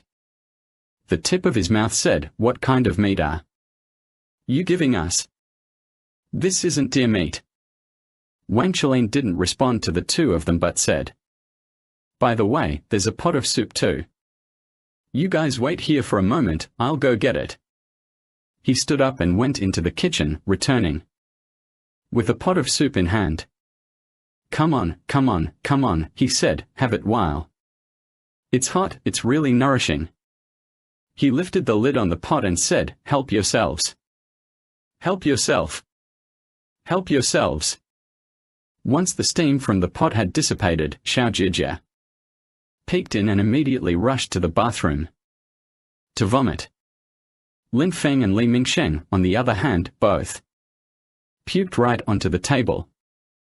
The surface of the pot was actually floating a few fingers, some already boiled until they were soft, but the fingernails were still attached. Both Lin Feng and Xiao Jijia almost regretted their actions to the point of turning green with envy. And it was clear that none of the meat in the pot was deer meat, all of it was undoubtedly human flesh. Wang Qilin picked up a finger with his chopsticks and put it in his mouth to eat, making the sound of breaking bones as he chewed. He seemed to savor every bite and said, "The taste is really great. Don't you want to try some? This is my son's flesh after all. I made it myself, it's not something I get to have often." Lin Feng not only vomited bile, but continued to retch. He nearly fainted when he heard Wang Qilin's words. Chi-Chi, who was unharmed despite her sharp mouth, sat there and said, "Who exactly are you? What do you want to do?" Wang Qilin clapped his hands, wiped them clean with a napkin, and said, "I don't want to do anything. I just want you all to be my plate of food. Got it? The combined spiritual power of the four of you is stronger than that of 1,000 ordinary people." Chi-Chi smiled elegantly and said, "Just that." Wang Qilin tapped his forehead and said, "Right, I almost forgot something. You guys destroyed my yin and jiao, wasting 10 years of my hard work. For that alone, you deserve to die." Chi-Chi said, "Oh," and asked, "So, who exactly are you?" "He is the heir, the unconquered king who cannot die." A voice rang out from outside the window. Wang Qilin said, "Come in. It's cold outside, and it's nice to meet your friends." The man sidled in through the front door, and both Chu Jian and Lin Feng said in unison, "So it's you." The man was indeed Fengxing, who walked over to the table and took a piece of meat, putting it in his mouth and saying, "Of course it's me. Who do you think it is?" By this time, Li Mingxing's stomach was still churning, but he wasn't vomiting anymore. Xiaozhu had already realized that Wang Qilin was very dangerous and went to the bathroom to take care of Xiao Jijia, who was flowing straight down 3,000 feet. Zhu Jian looked at Wang Qilin and then at Fengxing and said, "So you two are on the same side." Wang Qilin ate the meat while saying, "You know about the heavenly fiend, right? That's him. And I'm the one who carries on his legacy." With a sharp tone, he said, "I don't know what heavenly demon you're talking about. All I know is that if you plan to eat us today, you might choke on it." Before his words had even fully left his mouth, he was already standing in front of Wang Qilin. However, before he could make a move, he suddenly found himself sinking into the ground. The entire living room, including the table, began to sink as well. Little G and Little Zhu just emerged at this moment and fell along with Lin Feng and the others. Originally, mechanisms were installed beneath the entire living room. As Wang Qilin and Feng Xing laughed heartily, the 6 of them fell down together. 6 people tumbled down, and the ceiling above suddenly came together again, leaving no trace of light. Lin Feng was the first to reach the bottom and swallowed a mouthful of water, realizing that there was over 2 feet of water beneath him. He heard continuous plunks from around him, knowing that everyone had fallen down as well. He called out, "Shou Jie Ji." In the darkness, he heard a voice respond, "I'm here." Lin Feng, feeling his way in the dark and wading through the water, went over to the sound. "Are you okay?" "I'm fine." "You're over there," Xiao Jijija said. "All right, stop shouting. Everyone extend your arms and walk forward. Follow the wall once you touch it." Li Mingsheng spoke in the darkness. Undoubtedly, this was the best method they could use. Now, following his instructions, they indeed gathered together again in no time. After calming down, Lin Feng found that his nose was filled with the scent of blood, and there was still a hint of saltiness in his mouth. He also felt the stickiness on his hands, which made him realize what this water referred to. Turns out it was actually a large pool of blood. Everyone leaned against the wall, panting heavily. Lin Feng said, "This place is a blood pool, we probably can't go any higher. Let's take a head count to see if everyone is here." He finished by counting 1, 2, 3, 4, 5, 6, and then let out a sigh of relief. He was about to say, "Looks like everyone is okay," when suddenly someone said, 7. Lin Feng was startled. A sudden 7 appeared, and the voice sounded unfamiliar, definitely not one of his own. Just as he was at a loss, he suddenly felt a gust of wind hit him, followed by a powerful punch to his stomach. Lin Feng couldn't help letting out a cry of pain. Bending over, then he heard a series of exclamations, "Ahoy! Mum's the word! Oh!" Each cry was quickly followed by another splash as someone landed in the blood pool. In that instant, the darkness was filled with an unprecedented silence. Lin Feng bit his tongue to refrain from making a sound. After a while, an arrogantly laughing voice boomed inside the small space, causing Lin Feng's eardrums to ache from the reverberation. However, he understood that pretending to be unconscious was their only chance of escape. Presumably Xiao and Chichi were also pretending to be knocked out. Li Mingsheng must have feared making a noise and getting hit again, which is why he too pretended to be unconscious. That person seemed unaffected by the darkness and walked around inside, kicking Lin Feng. Seeing no response, he coldly snorted and said, "Turns out you're all paper tigers, knocked down with just one hit." Then came a series of creaking noises from above, and the floor opened again. Up there, Wang Qilin called out, "Everything done. This is surprisingly quick. Looks like these guys have plenty of spirit energy, but they don't know how to use it." Below was Feng Xing, who said, "Solved it. They are all a bunch of dumb birds." He had barely finished speaking when a figure suddenly shot out. In the blink of an eye, it leaped onto his back. Another shadow sprang up and landed a punch straight to his face. Wind Strider was sent spinning backward by the force of the blow, and then he crashed into the water, sitting down in it with a splash. It was really unexpected that all of them were such influential figures. The weakest one was Lin Feng, but even he might be a challenge. However, the others were not to be underestimated in any way. Moreover, Lin Feng's spirit body sword hadn't even appeared yet, seeing it would definitely leave him gasping for breath with shock. The person who leaped up was Sharpmouth, while Chi-Chi ambushed Fengxing from below. After a successful strike, Chi-Chi grabbed Xiao Jijia and Li Mingsheng and jumped upward with Xiaoxue, pulling Lin Feng up as well. As soon as everyone appeared, they surged forward like a dragon breaking free from golden chains and a tiger smashing its cage, all rushing toward Wang Qilin. Only Xiaoxue stayed by the side to tend to Xiajia, who had fainted.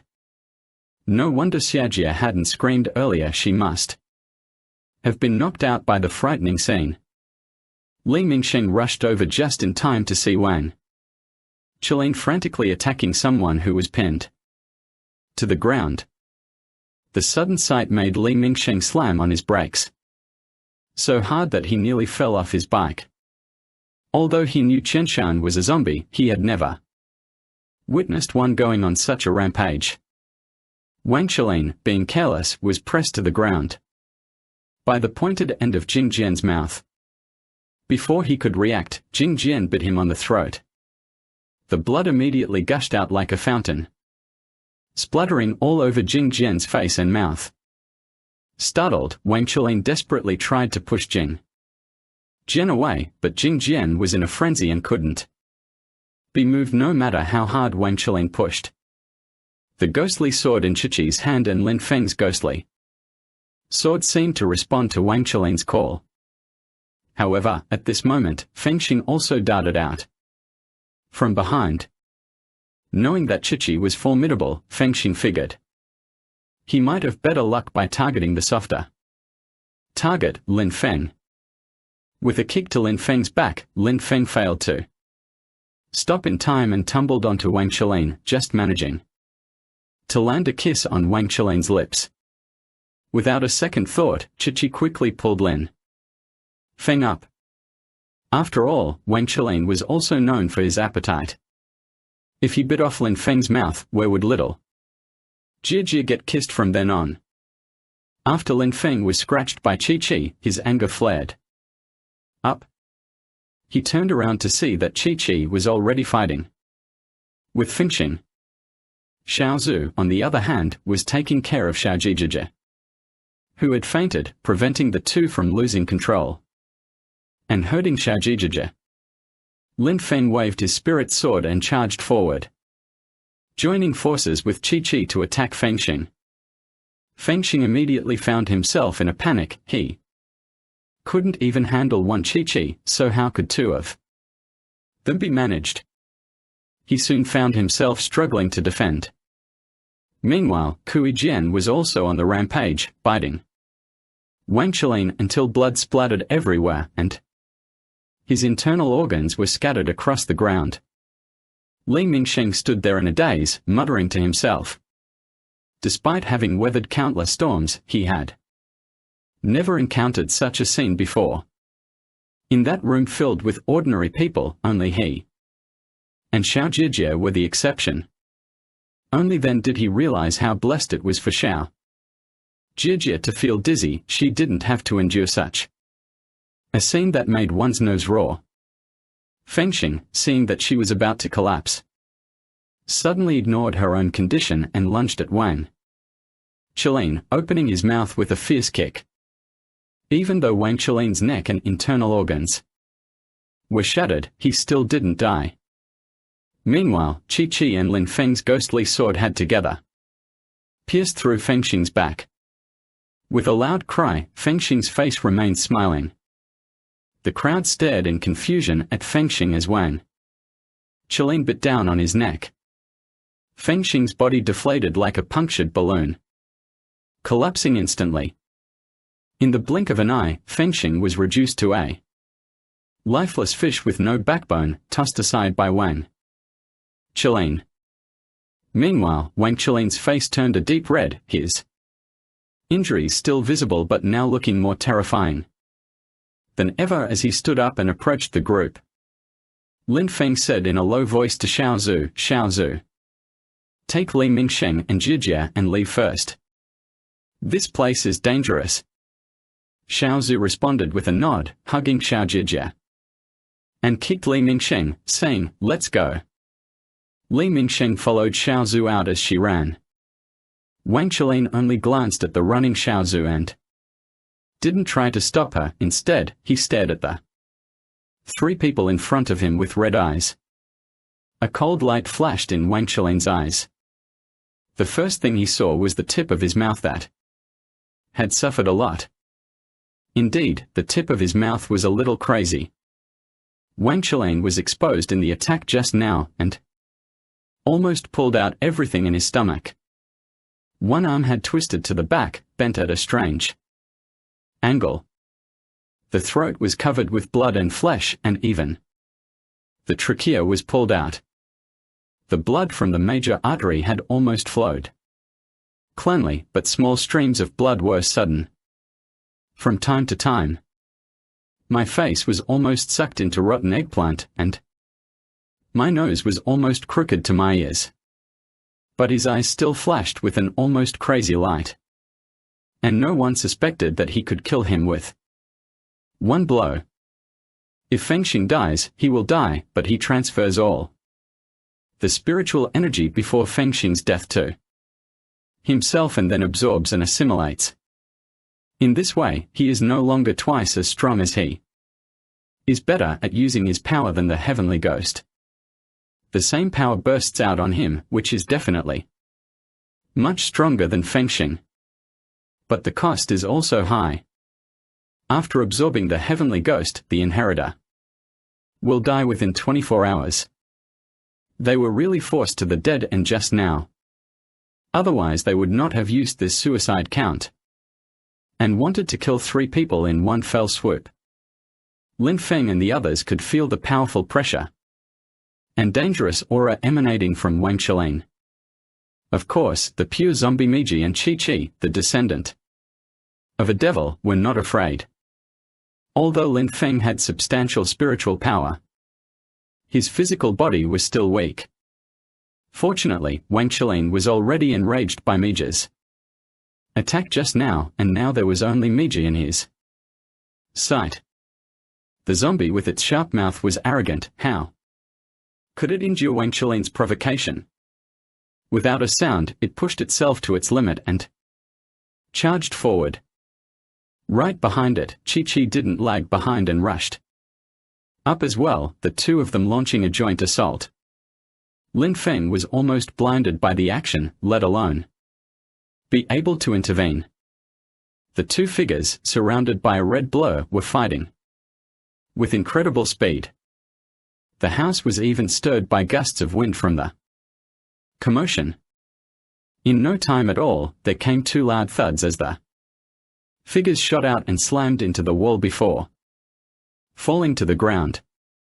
Wang Qilin still stood there, steady despite the fact that one of his arms had been torn off, revealing stark white bone fragments. Some longer and shorter tendons, veins, and flesh were also exposed. Chi-Chi, just getting up from the ground, dropped one arm on it and struggled to stand steadily. Mouth Sharp also found it difficult to stand after rising. It seems that Wang Qilin's abilities have significantly increased after absorbing the heavenly demon. Despite losing an arm in the attack by Chi-Chi and Mouth Sharp, he appeared to be injured as well. Lin Feng gritted his teeth and leaped forward. Although his spiritual energy was very strong, even surpassing Chi-Chi's, his speed failed to catch Wang Qilin's eye.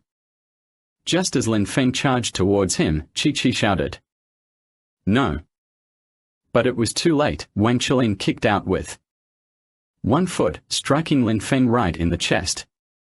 The more than 100 pounds of Lin Feng flew away like a kite whose string had snapped. But what left everyone speechless was that Wang Qilin, after facing the attacks from Jichi and Chi-Chi, actually fell down surprisingly quickly without any resistance.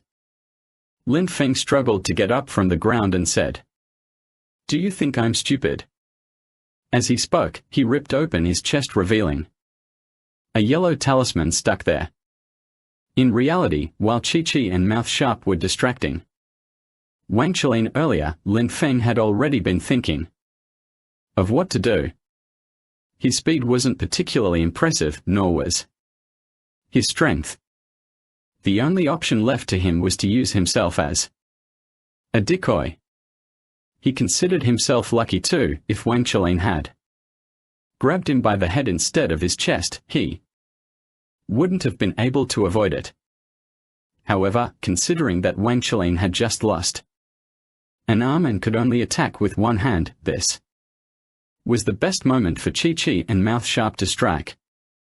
If he were to use his legs, kicking the chest would be his primary option. Wang Qilin struggled to get up from the ground, managing only with great effort.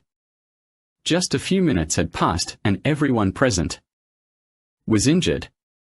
Lin Feng was the worst off. He staggered a few steps before spitting out a mouthful of blood. Wang Qilin's leg still took a while to regain movement, but Chi-Chi and the sharp-mouthed one had already recovered and dashed forward again. However, they completely fell into Wang Qilin's trap. This time, both of them had been badly injured earlier, so their speed was naturally much slower than before. Before they could reach Wang Qilin, they felt a strange light in his eyes. They both slowed down simultaneously and instantly found that their limbs no longer obeyed them. The two were startled, and Chi-Chi's hand moved uncontrollably, snaking towards the neck-like appendage. The appendage also reached out at Chi-Chi in the same manner. It seemed as though they were trying to coordinate their attacks, but it was all for naught. When Chi-Chi grabbed the neck of Jiujian's hand also clutched Chi-Chi's neck. Lin Feng was greatly surprised.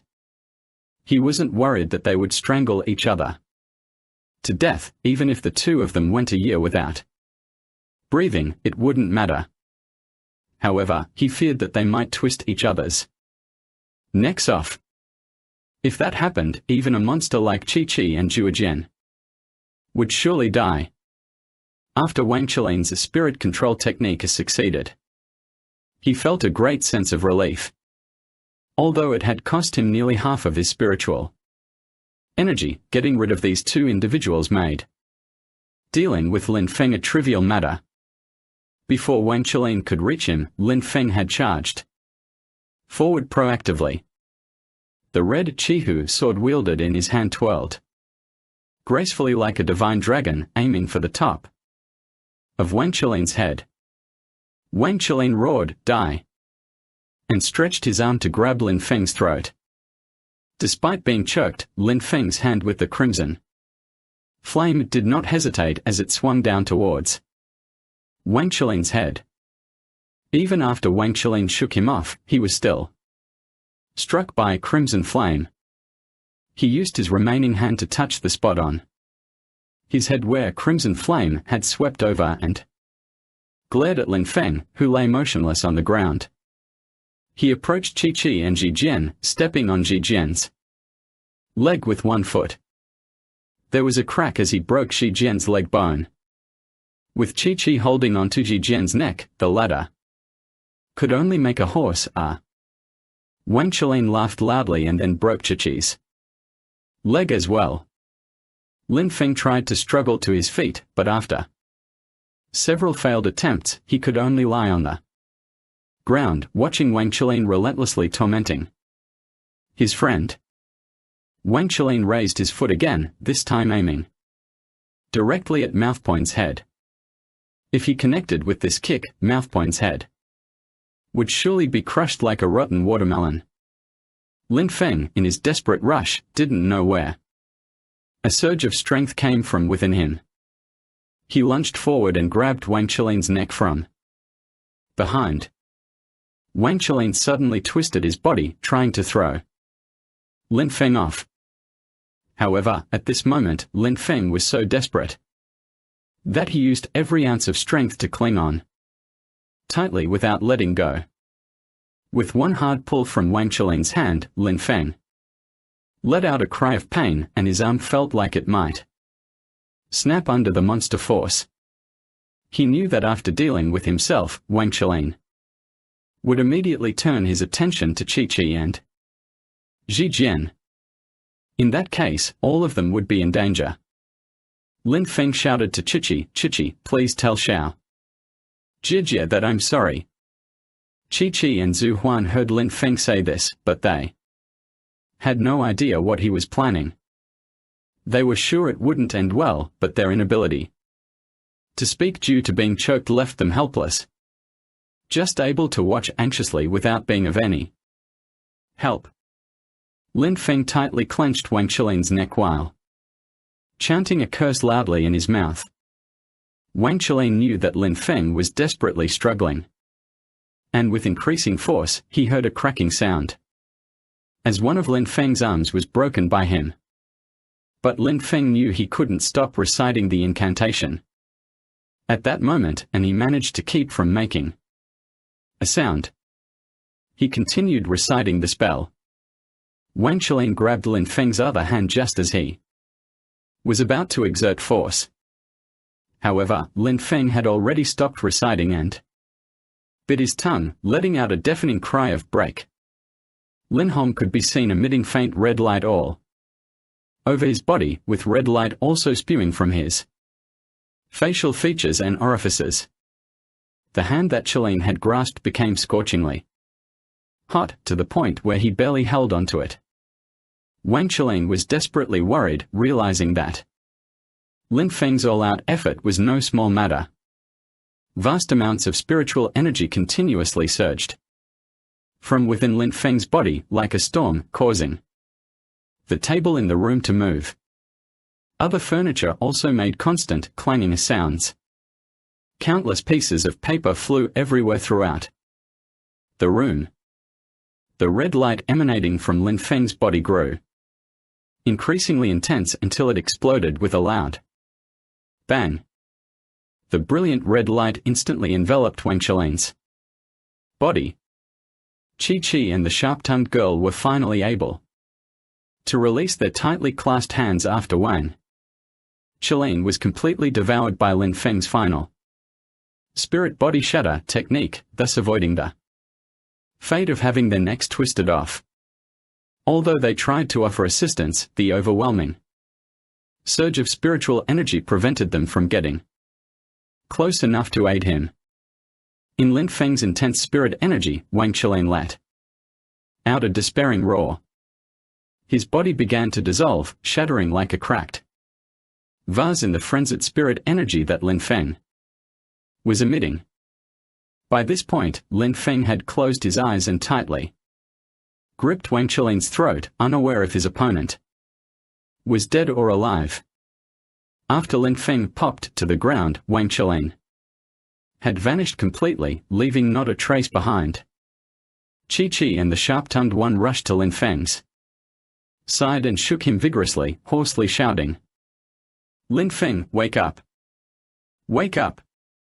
At that moment, Li Mingsheng, Xiao Zhijia, and Xia Xue rushed in. In reality, they hadn't gone far at all just then. When Xiao Zhijia gradually came to her senses, she saw the house suddenly burst into intense red light. For an instant, Lin Feng's perpetually lazy, carefree smile flashed through her mind, and a bad feeling arose. Ignoring Xia Xue and Li Mingsheng's attempts to stop her, she dashed in at top speed. Just as I saw Lin Feng lying on the ground, uncertain if he was alive or dead, Chi-Chi and Chuan were frantically holding onto his body and screaming. Xiao Zhijia felt a sudden dizziness in her head and almost fainted. She rushed to Lin Feng's side and hugged him, wiping away the continuous stream of blood from his mouth. "Wake up! Don't leave me! You promised you would always be with me. Please don't die. Lin Feng, please don't die."